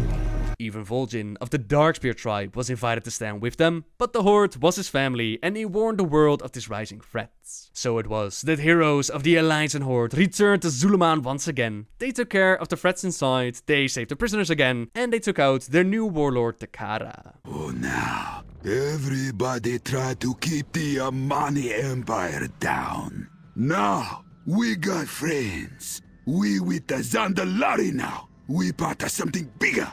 You can't stop us all! The whole world going to drown in blood! To fill the power vacuum left from the death of their old warlord Zul'jin, the remaining trolls of the Amani tribe chose their favorite champion, Drakara the Invincible, to reclaim their lost glory. This is something that the trolls have been trying to do for a very long time, trying to go back to the days where they were the ones who ruled the land of Azeroth. Maybe me fall, but the Amani Empire never going to die. Their latest attempt, that was with Mr. Pandaria, where the Amani joined the Zandalari and other tribes to invade Pandaria. But again, they failed. Perhaps one day, they will be able to find the strength to return to those glory days. But for now, this is where the story ends. A huge thank you to Kalis for making a brilliant machinima and helping me bring this story to life. The voices you heard were from the lovely Charm as Liadrin and the one and only Krendor voicing Zul'jin. Check out the channels in the description down below, and I really hope you enjoyed this video, everyone. Subscribe if you like my videos. And until next time, guys, see ya! Hello, everyone. Been teasing this one for quite a while and very excited to finally show you Sylvanas Edge of Night. This short story is available for free on the WoW website, and it's a key moment in the Dark Lady's past, giving her a new motivation after she got her vengeance upon Arthas. With machinima by the one and only Kalis, voice acting from Charm, Zarkput, Nor Sunstrider and Mukluk, model rigging from Master Vertex, all the hype. I hope you'll enjoy. Sylvanas Windrunner drifts in a sea of comforts, physical sensations replaced by the purity of emotion. She can grasp bliss, see joy, hear peace. This is the afterlife, her destiny. The eternal sea in which she found herself after she fell defending Silvermoon. She belongs here. With each recollection, her memory of this place palls. The sounds grow distant, the warmth cooler. The vision takes on the pallor of a half-remembered dream. But with horrific clarity, the memory always ends the same. Sylvanas' spirit is wrenched away. The pain is so intense, it leaves her soul forever torn. The grinning face of Arthas Menethil, with his lopsided smile and dead eyes, leers at her as he pulls her back into the world, violates her. His laughter, that hollow laugh, the memory of it makes her skin crawl.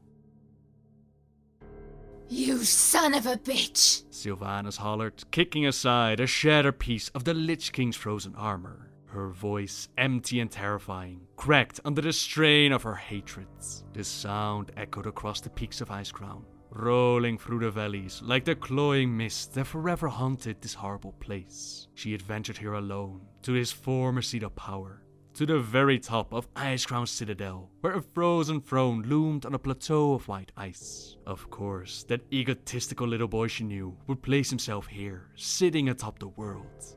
But where was he now? Shattered.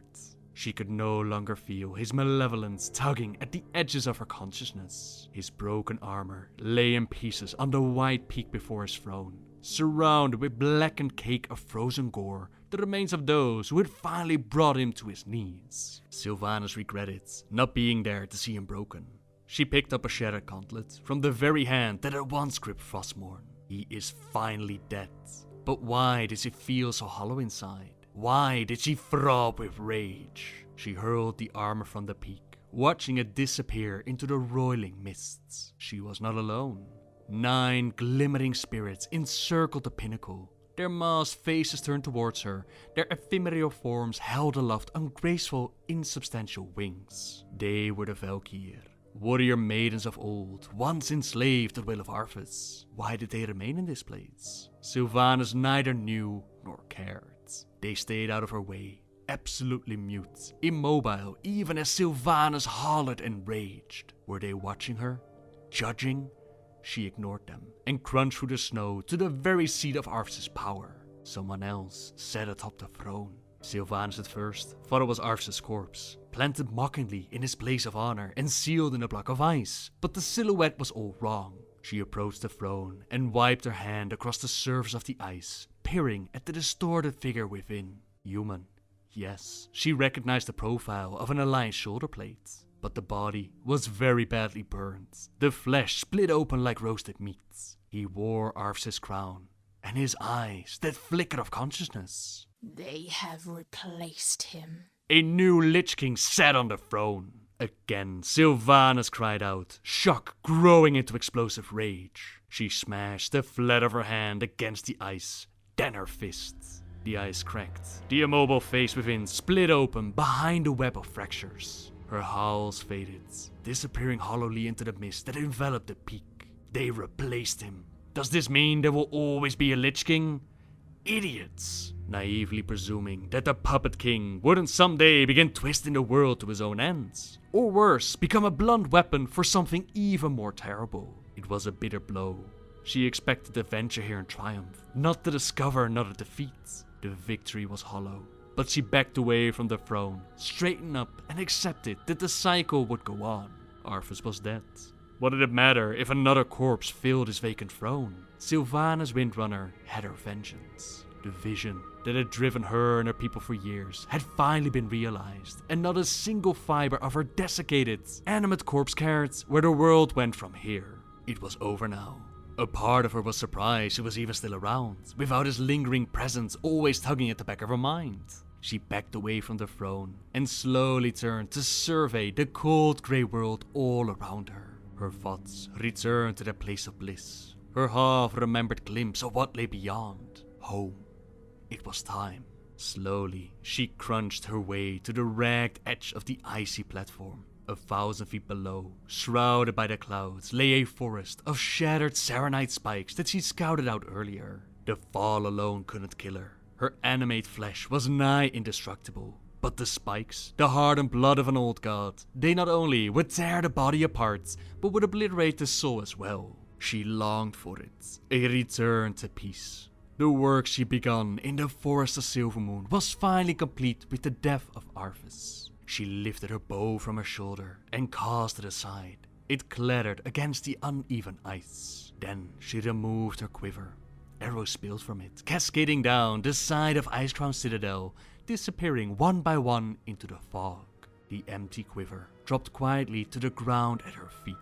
Her ragged dark cloak, freed from her discarded armaments, began to whip around her neck in the bitter wind. She could feel no cold, only a dull ache. She would feel nothing soon. She already felt her spirit reaching a place of calm for the first time in almost a decade. Her weight shifted towards the edge of the drop. She closed her eyes. As one, the Valkyr silently turned to face her. Forward! The marshal cried, his command cut short as a musket ball shattered his lower jaw. The wall before him was broken, but still offered cover for the snipers hidden in the rain above. The weather poured from the sky in white sheets, drenching attackers and defenders alike. The marshal toppled over, careened down a pile of rubble like a sack of cordwood, coming to rest in the thick mud below. Like the bogged-down demolishers and meat wagons of his artillery, his troops were making no progress. Any normal man would have been dead for sure, but being that the marshal was already dead, he soon clawed his way up from the mud, spitting coagulated blood and ichor from the remains of his face. To the north, across a long stretch of rutted field, and on the other side of a gauzy filter of rain, Garrosh Hellscream tried to piece together what was happening along the front. He could see the grey silhouette of the great Gilnean wall, slotted with enormous diagonal gaps where the cataclysm had wrenched it open. Were his Korkron at the front, they would have walked right through. He grunted as a forsaken scouting party trotted back through the mud, ragged and beaten. Even in victory, the Forsaken looked like corpses. In defeat, they looked even worse. Your scouts are useless. I sent them to harass the wall's defenses, and they crawled back like whipped dogs! Garrosh snorted, not even looking at his companion. The great brown-skinned orc was festooned in his most menacing battle garb, his veiny, tattooed biceps bursting out from beneath tough shoulder guards. Although he stood right in front of his tent, he refused to step back out of the rain. It dribbled over his scowling face and blackened jaw. Next to the great orc, and sheltered under the tent canopy, Master Apothecary Leiden looked positively frail.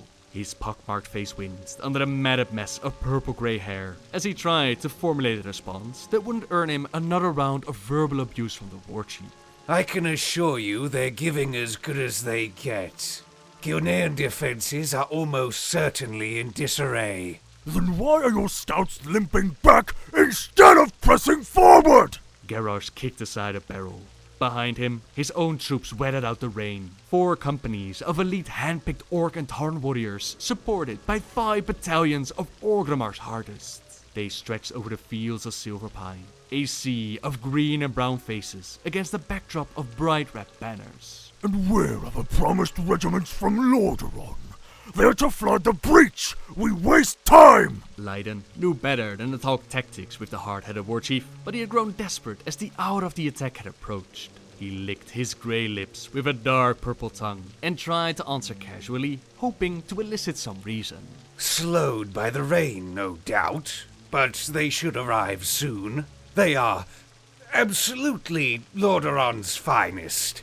The very heart of our infantry and backbone of our entire endeavor. Garrosh stroked the side of his face with his knuckles. He eyed the terrain and mentally positioned the coming infantry cavalry as Leiden spoke. But you can't just send them right into the central breach in the wall. It's a choke point. Well fortified, closely watched. Heavy armored troops on horseback could never maneuver through the breach. They'd be mowed down by musket fire from the debris. Surely you can see. Of course I see! The door is wedged open. Now it must be kicked down! This is what your kind is good for. Now the war chief looked directly at the Master Apothecary, his cool eyes fixated on the pale yellow light that filled the latter's eye sockets. You're already corpses, nearly impossible to kill. You flood the choke point. You open the way for the rest of the horde to come through. Fresh and eager, rushing over a bridge of broken bodies if we have to. This is how fortifications are breached. How wars are won! The Master Apothecary lifted up 2 bony fingers. But if we could just use just a touch of the plague. Just to open a gap. Not even do any... just a smudge. More to cause fear and panic than any actual... Garrosh's backhand ripped through the sky, spraying the tent with a glistening arc of rainwater as it smashed into the side of Leiden's face. The Master Apothecary reeled as if he'd been kicked by a horse, but by will alone managed to stay upright after the blow. If you're suggesting using even an ounce of that filth you've got hidden away, I will burn you and your sewer city to the ground. Garrosh grunted. He turned back towards the action. Humiliated, Master Apothecary Leiden muttered a barely audible "Yes, War Chief," through clenched teeth, but privately he coiled up his anger. Where is the Dark Lady Sylvanas? He wondered, turning his empty eye sockets toward the grey heavens. Why isn't she here to counter this beast? Sylvanas tottered on the edge of Icecrown's peak. Her eyes closed, she raised her arms. Although the wind here was biting cold, she felt only the dullest of aches. She sensed a presence nearby and opened her eyes. The Valkyr had drifted close to her, close enough that she could see their weapons glinting against the ghostly thighs. What did they want? Without warning, a vision filled her head. A memory. She found herself in a warm, sun-drenched bedroom. Shafts of golden sunlight spilled through the window, illuminating the aimless motes of dust and casting ornate patterns on the floor. This was her room. A lifetime ago. She had not yet seen her 20th autumn, yet already young Sylvanas was the most promising hunter in her family. She pulled on her thigh-high leather boots, carefully measuring the laces and decoratively tying them. She adjusted the leaf-patterned embroidery, then bounced herself off of the bed to admire her reflection in the mirror.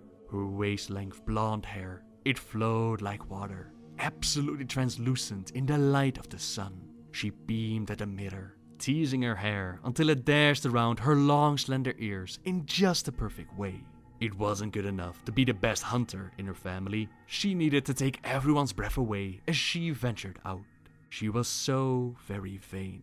It was a strange, forgotten memory, and it brought Sylvanas back from the edge of the peak. What had prompted that reflection? That life was lost 1,000 times over. Another memory flooded her senses. Now she crouched behind an outcropping of smooth stone within the Eversong woods. The autumnal foliage rustled above her, masking the sounds of her companion's footsteps as he dashed forwards and then fell into hiding beside her. "There are so many!" he barked, falling silent as she raised a finger.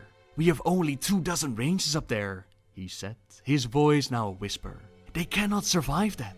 Sylvanas didn't turn her gaze away from the dark mass of shambling corpses, crushing its way closer to the river forts. It was the height of the Third War, and hours away from Silvermoon's fall at the hands of Arvis's army. They merely need to delay them as we fortify the Sunwell's defense. They will die! They are arrows in the quiver.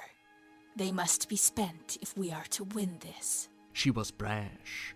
Empty? No, a fighter. She had a warrior's heart.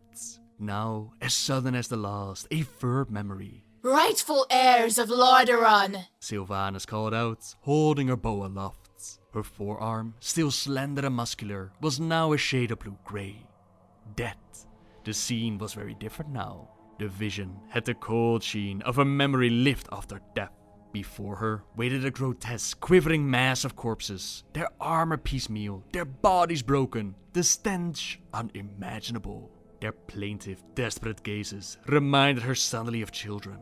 They disgusted her, but their need empowered her. "The Leech King falters. Your will is your own. Are you to be outcasts now in your own land? Or do we embrace the cruel cards fate has dealt us and retake our place in this world?" Her questions were greeted with gargles, then a rasping, almost desperate cheer. Bony fist lifted towards the sky. These poor people, peasants, farmers, priests, warriors, lords and nobles, they hadn't yet come to grips with what happened to them. But for somebody, anybody, to assure them that they belonged somewhere was electrifying. "We are abandoned. We are forsaken.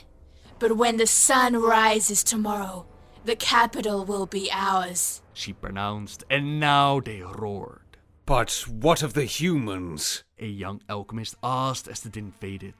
Sylvanas recognized him from the previous night's fighting. A cool intelligence flickered in his eye sockets. Leiden was his name. Already, he had come to embrace the situation, referring to the humans as if they were a separate race. She made a mental note to make use of him. "The humans will serve their purpose. They believe they are liberating the city. Let them fight on our behalf and spend themselves for our gain. They are," she stumbled upon an analogy that she had used before, "arrows in our quiver." The heaving mass of undead clapped and coughed and hacked gleefully in ascent. Sylvanas regarded the whole mob coldly. And so are you, she thought to herself. Arrows, I will aim at Arvis's hearts. Still, a warrior's heart. She had grown cold. No, she was the same, in death as in life. Sylvana shook her head, cleared her vision. These were her memories, but she wasn't remembering them. They were being pulled from her by the Valkyr. The mute spirits hovered around her, regarding her silently. They are probing me, Sylvanas realized, judging me. She drew cold air into her lungs, her eyes suddenly alive. I will not be judged. She cried out, turning away from the edge to face her accusers. Not by you, not by anyone. Her fury welled up inside her. Would her banshee's wail work against these things? But she didn't need to fight at all. She was done. Stay back, and stay out of my head. Sylvana stepped back, the wind whipping her hair and snapping her frayed cloak. The memories of who she had been and what she'd become closed a knot in her stomach, and she moved now to unravel it. No more would she be the vengeful leader of a mongrel race of rotted corpses. Her work was done, and her long-denied reward awaited her. Longing for that forgotten bliss, she allowed herself to fall backward from the top of Ice-Crown Citadel. The wind rushed past her, a growing wail. The pinnacle and the silent Valkyr at its peak disappeared. Her body burst on the serenite stones below with a crushing finality.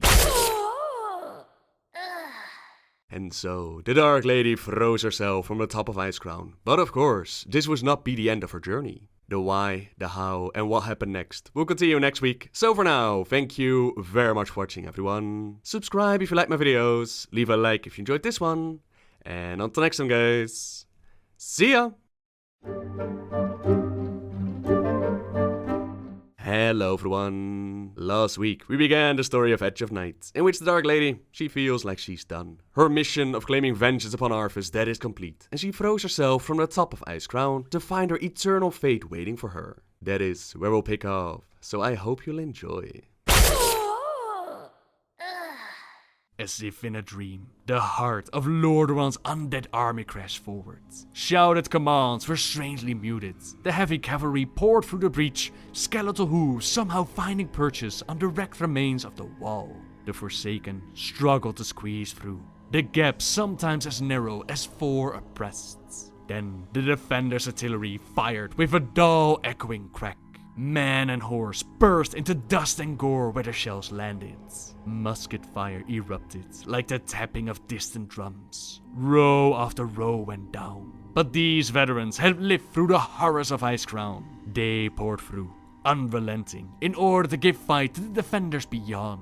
The second wave arrived, hurling grapples to the wall top as oil poured down.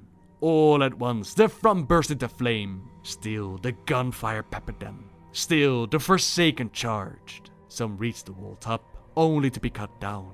The defenders weren't human. Those rapid lupine animals that had been lurking around Silverpine had actually been organized into a fighting force. Where guns and swords failed, tooth and claw tore into the undead army.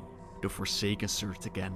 Weapons spattered with blood and washed in rainwater. The figures who fought were grey in the mist, their cries somehow silent echoes as they were hacked apart. By now, the defenders were reeling. They had killed so many. Could anything be left? The first wave of orcs caught the Kil'jaedens by surprise. Horde forces rushed forward over a carpet of corpses, lust for victory in their eyes and throats. Everything was silent now, and then it was gone. In its place stood the bulwark, the half-finished fortifications that lined Lordaeron's border with what had become known as the Plague Lands. Master Apothecary Leiden was there, his left arm missing and an enormous gash across his face. He spoke urgently to his people, but no sound came out. He was orchestrating a last-minute defense at the bulwark, but had little to work with. The heart of the Forsaken army had been sacrificed at Kil'jaeden. What little remained faced off against an organized force of humans and dwarves marching west, fresh from its victory at Anderhall. The ragged force that remained at the bulwark made little hope of victory. The rest of the horde was nowhere in sight. This isn't real, Sylvanas realized, suddenly aware of her own consciousness, observing these ghostly events as they unfolded. She was dead. She could feel it, but her spirit was being held in limbo. What is this? The last thing she remembered was falling to her demise. These visions, they were like memories of events that hadn't yet happened. Where did they come from? Where was she now? The capital was suddenly under siege. King Rin stood beyond the burning remains of the Zeppelin Tower, drawing diagrams of the Undercity for his generals. He had stormed the city before. He was confident of victory. Within the city walls, bonfires raged. Sylvanas seethed. The Alliance was already burning their corpses. No, wait. She tried to make sense out of the clouded vision. The few Forsaken who remain are throwing themselves into the bonfires, she realized, rather than facing their executioners. This isn't real, Sylvanas announced. Were her people really so weak? No. No! Garrosh had all but murdered the best of her troops in his own wasteful campaigns. The Forsaken leadership had been gutted. That's what these visions showed. The mist closed up completely as the future became indistinct. Sylvanas could no longer feel her body. She was floating in some kind of limbo. She realized she could see herself and held up her hand in silent awe. Her flesh was a golden pink again, firm and luminous as it had been in life. But she was not alone here. With a gasp, she saw that she was surrounded. 9 warrior women drifted in a circle around her, and their beauty outshone even hers. The Valkyr appeared as they had in life. Some had raven dark hair that fell around tan faces and jewel-like blue eyes. Others had blonde manes, the pale, brilliant color of the sun shining on snow. Their faces were soft, but their jaws hard. Their arms were smooth and muscled, their thighs wide and strong. Each held a different weapon. A spear, a halberd, a great 2-handed claymore that stretched from chin to ground in a shimmering swath of polished steel. Each was the greatest warrior of her generation. They were all just like me, Sylvanas saw. Vain, victorious, and proud. Yes, we were, said the blonde Valkyr, armed with the claymore, answering Sylvanas as if she spoken aloud. Her voice was rich and full. I am Enhild the Caller. These are my sister battle maidens, and we are the only 9 who remain. We served the warriors of the North in life, and chose to continue our service in death. To serve the Lich King. The vision of Enhild rankled. Did you choose to serve the Lich King? What is this? What are these visions? Sylvanas demanded. Visions of the future. Every life leaves a wake in its passing.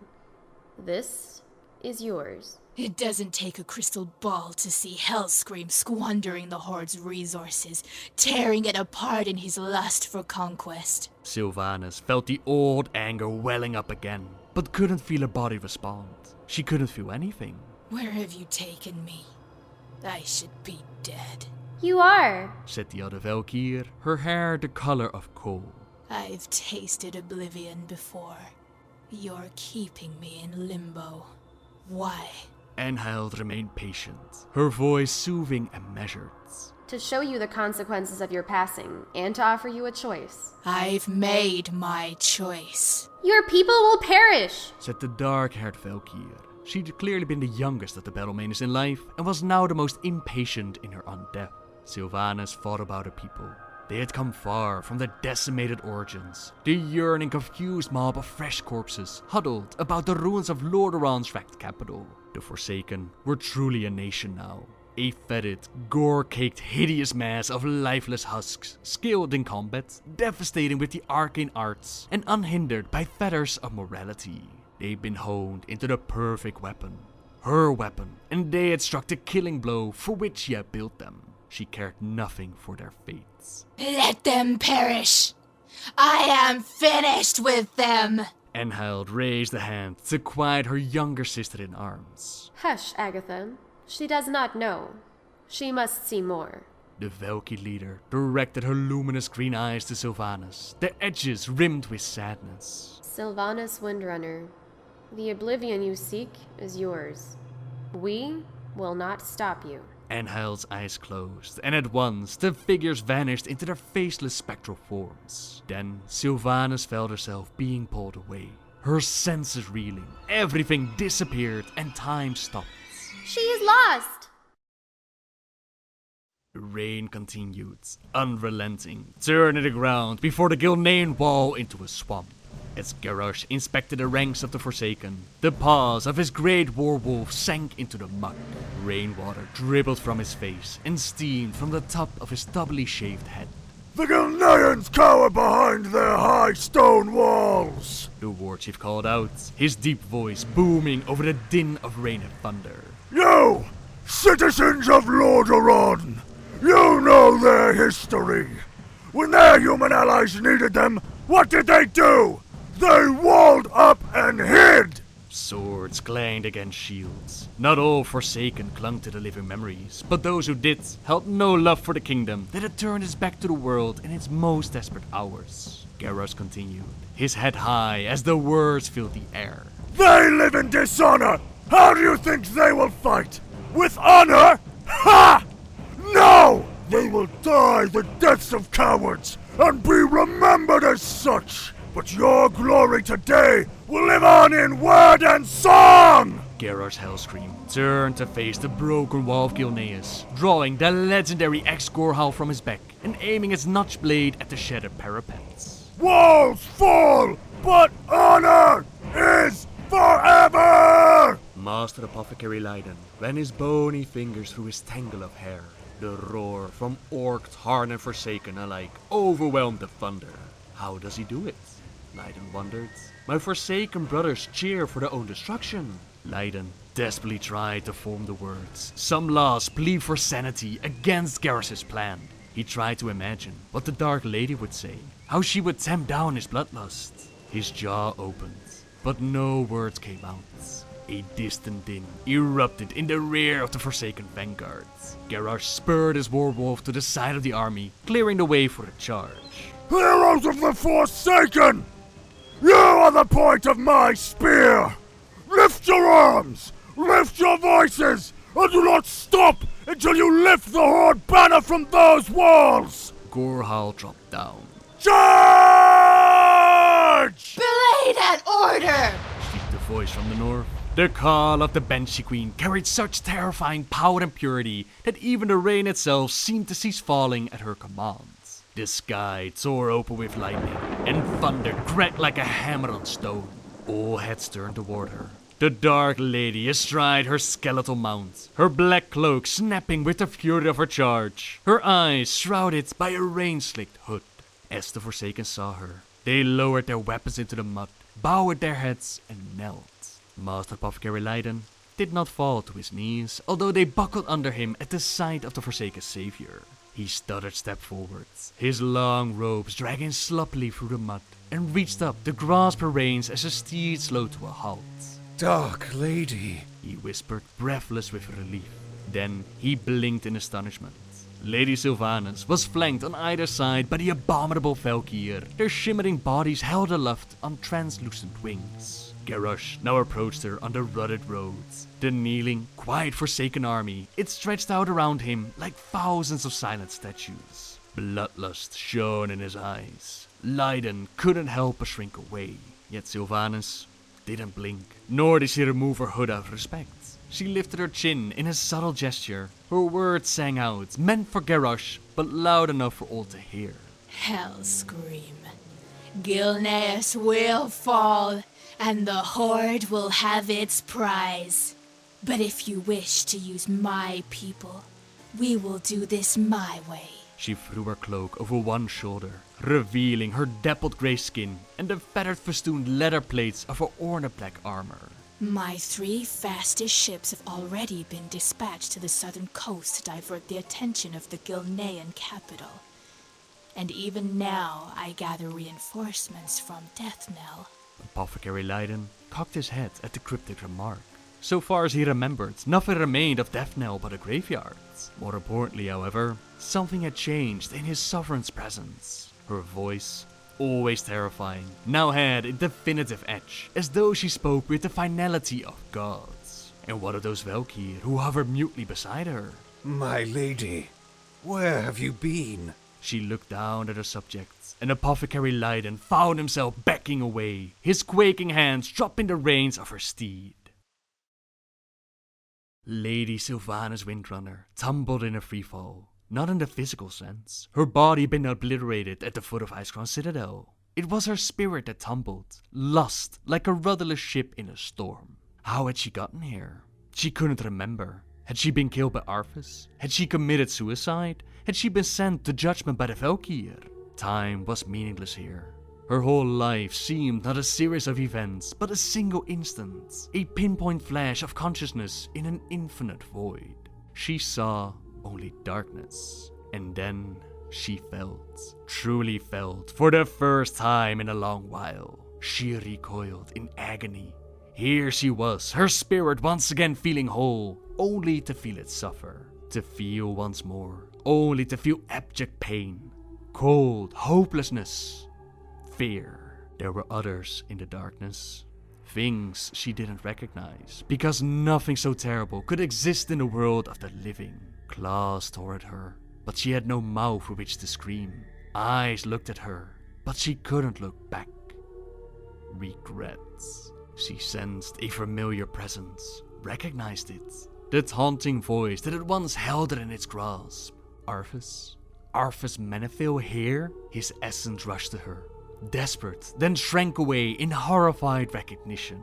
The boy who would be Lich King.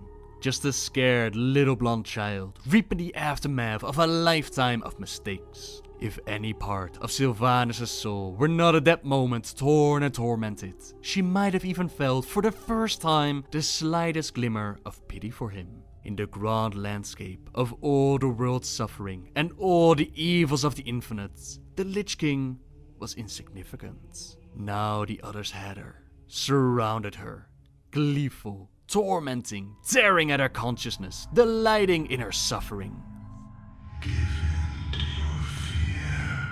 You have failed those who needed you.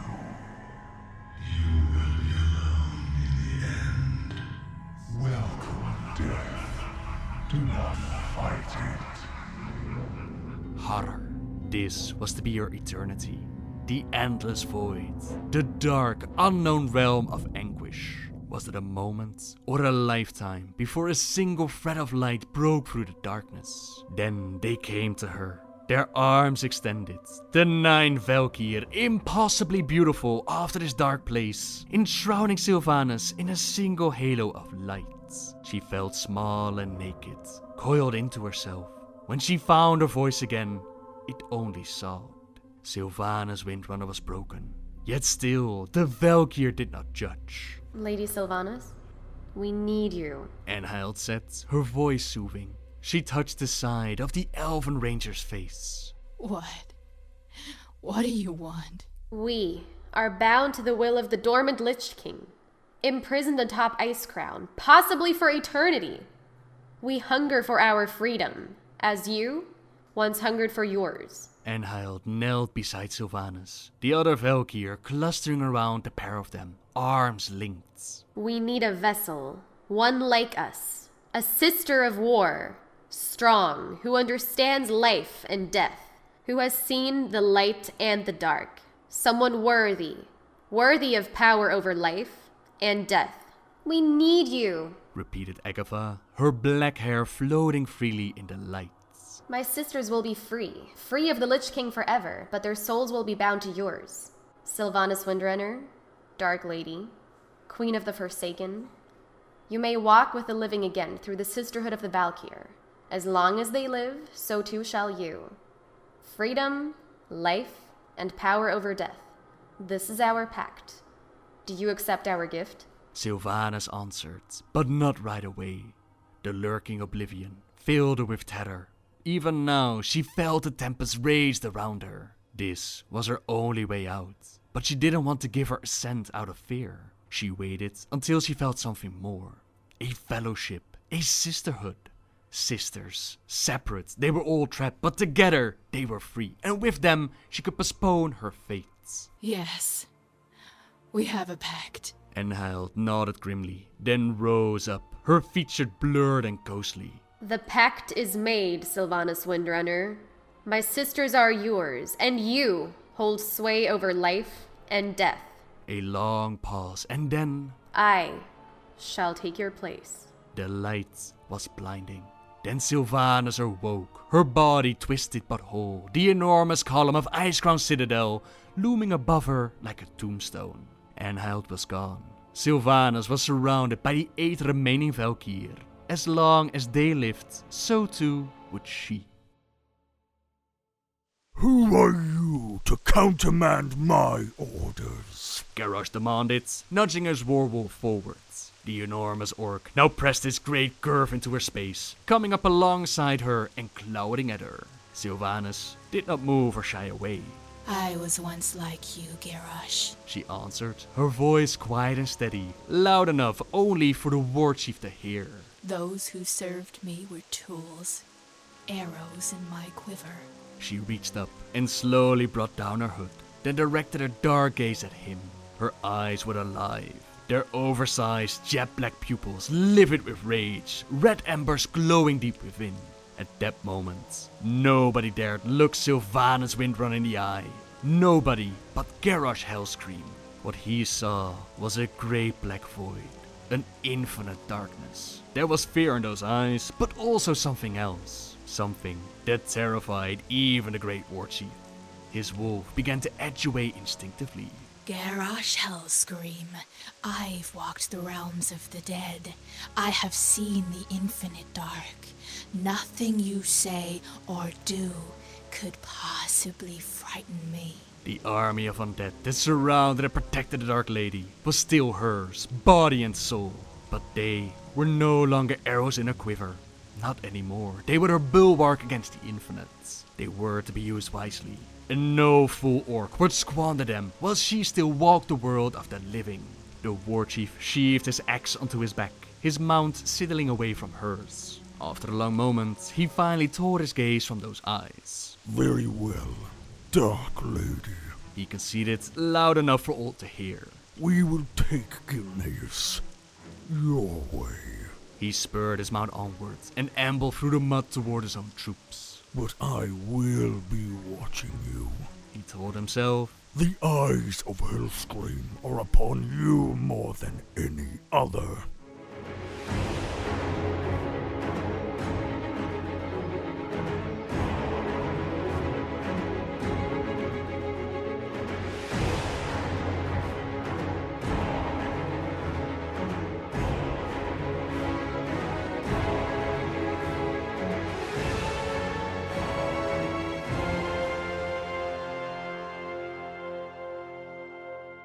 When I saw the end montage for the first time, it seriously gave me goosebumps. Oh man, oh man, oh man. Kalis did such an amazing job. She has more machinima up on her channel. During the story of Jaina, I used quite a few of them. And her story of the Broth family, it's still one of my favorites. Charm lent her voice for the Dark Lady, but uses it more than just voice acting. Her enchanting songs can be found on her channel, and she was the one that moved so many of you to tears during the Burning of Teldrassil questline. Zark Put is the one who portrayed Garrosh Hellscream, and man did he nail it. Those of you that have been with the channel for quite a while, you might remember his small rendition of Gallywix. Hopefully we'll hear a lot more from him in the future. Nora Sunstrider lent her voice for the Valkyrie Battle Maidens and does her own machinima videos, but also sharing adventures in WoW on stream. Same can be said for Mukluk, who played Apothecary Leiden. His last video on his channel, that's about a year ago now, so you know, we're about set for a new one. But jokes aside, Mukluk, he works on a whole lot of other projects, and of course, can be found over at Twitch.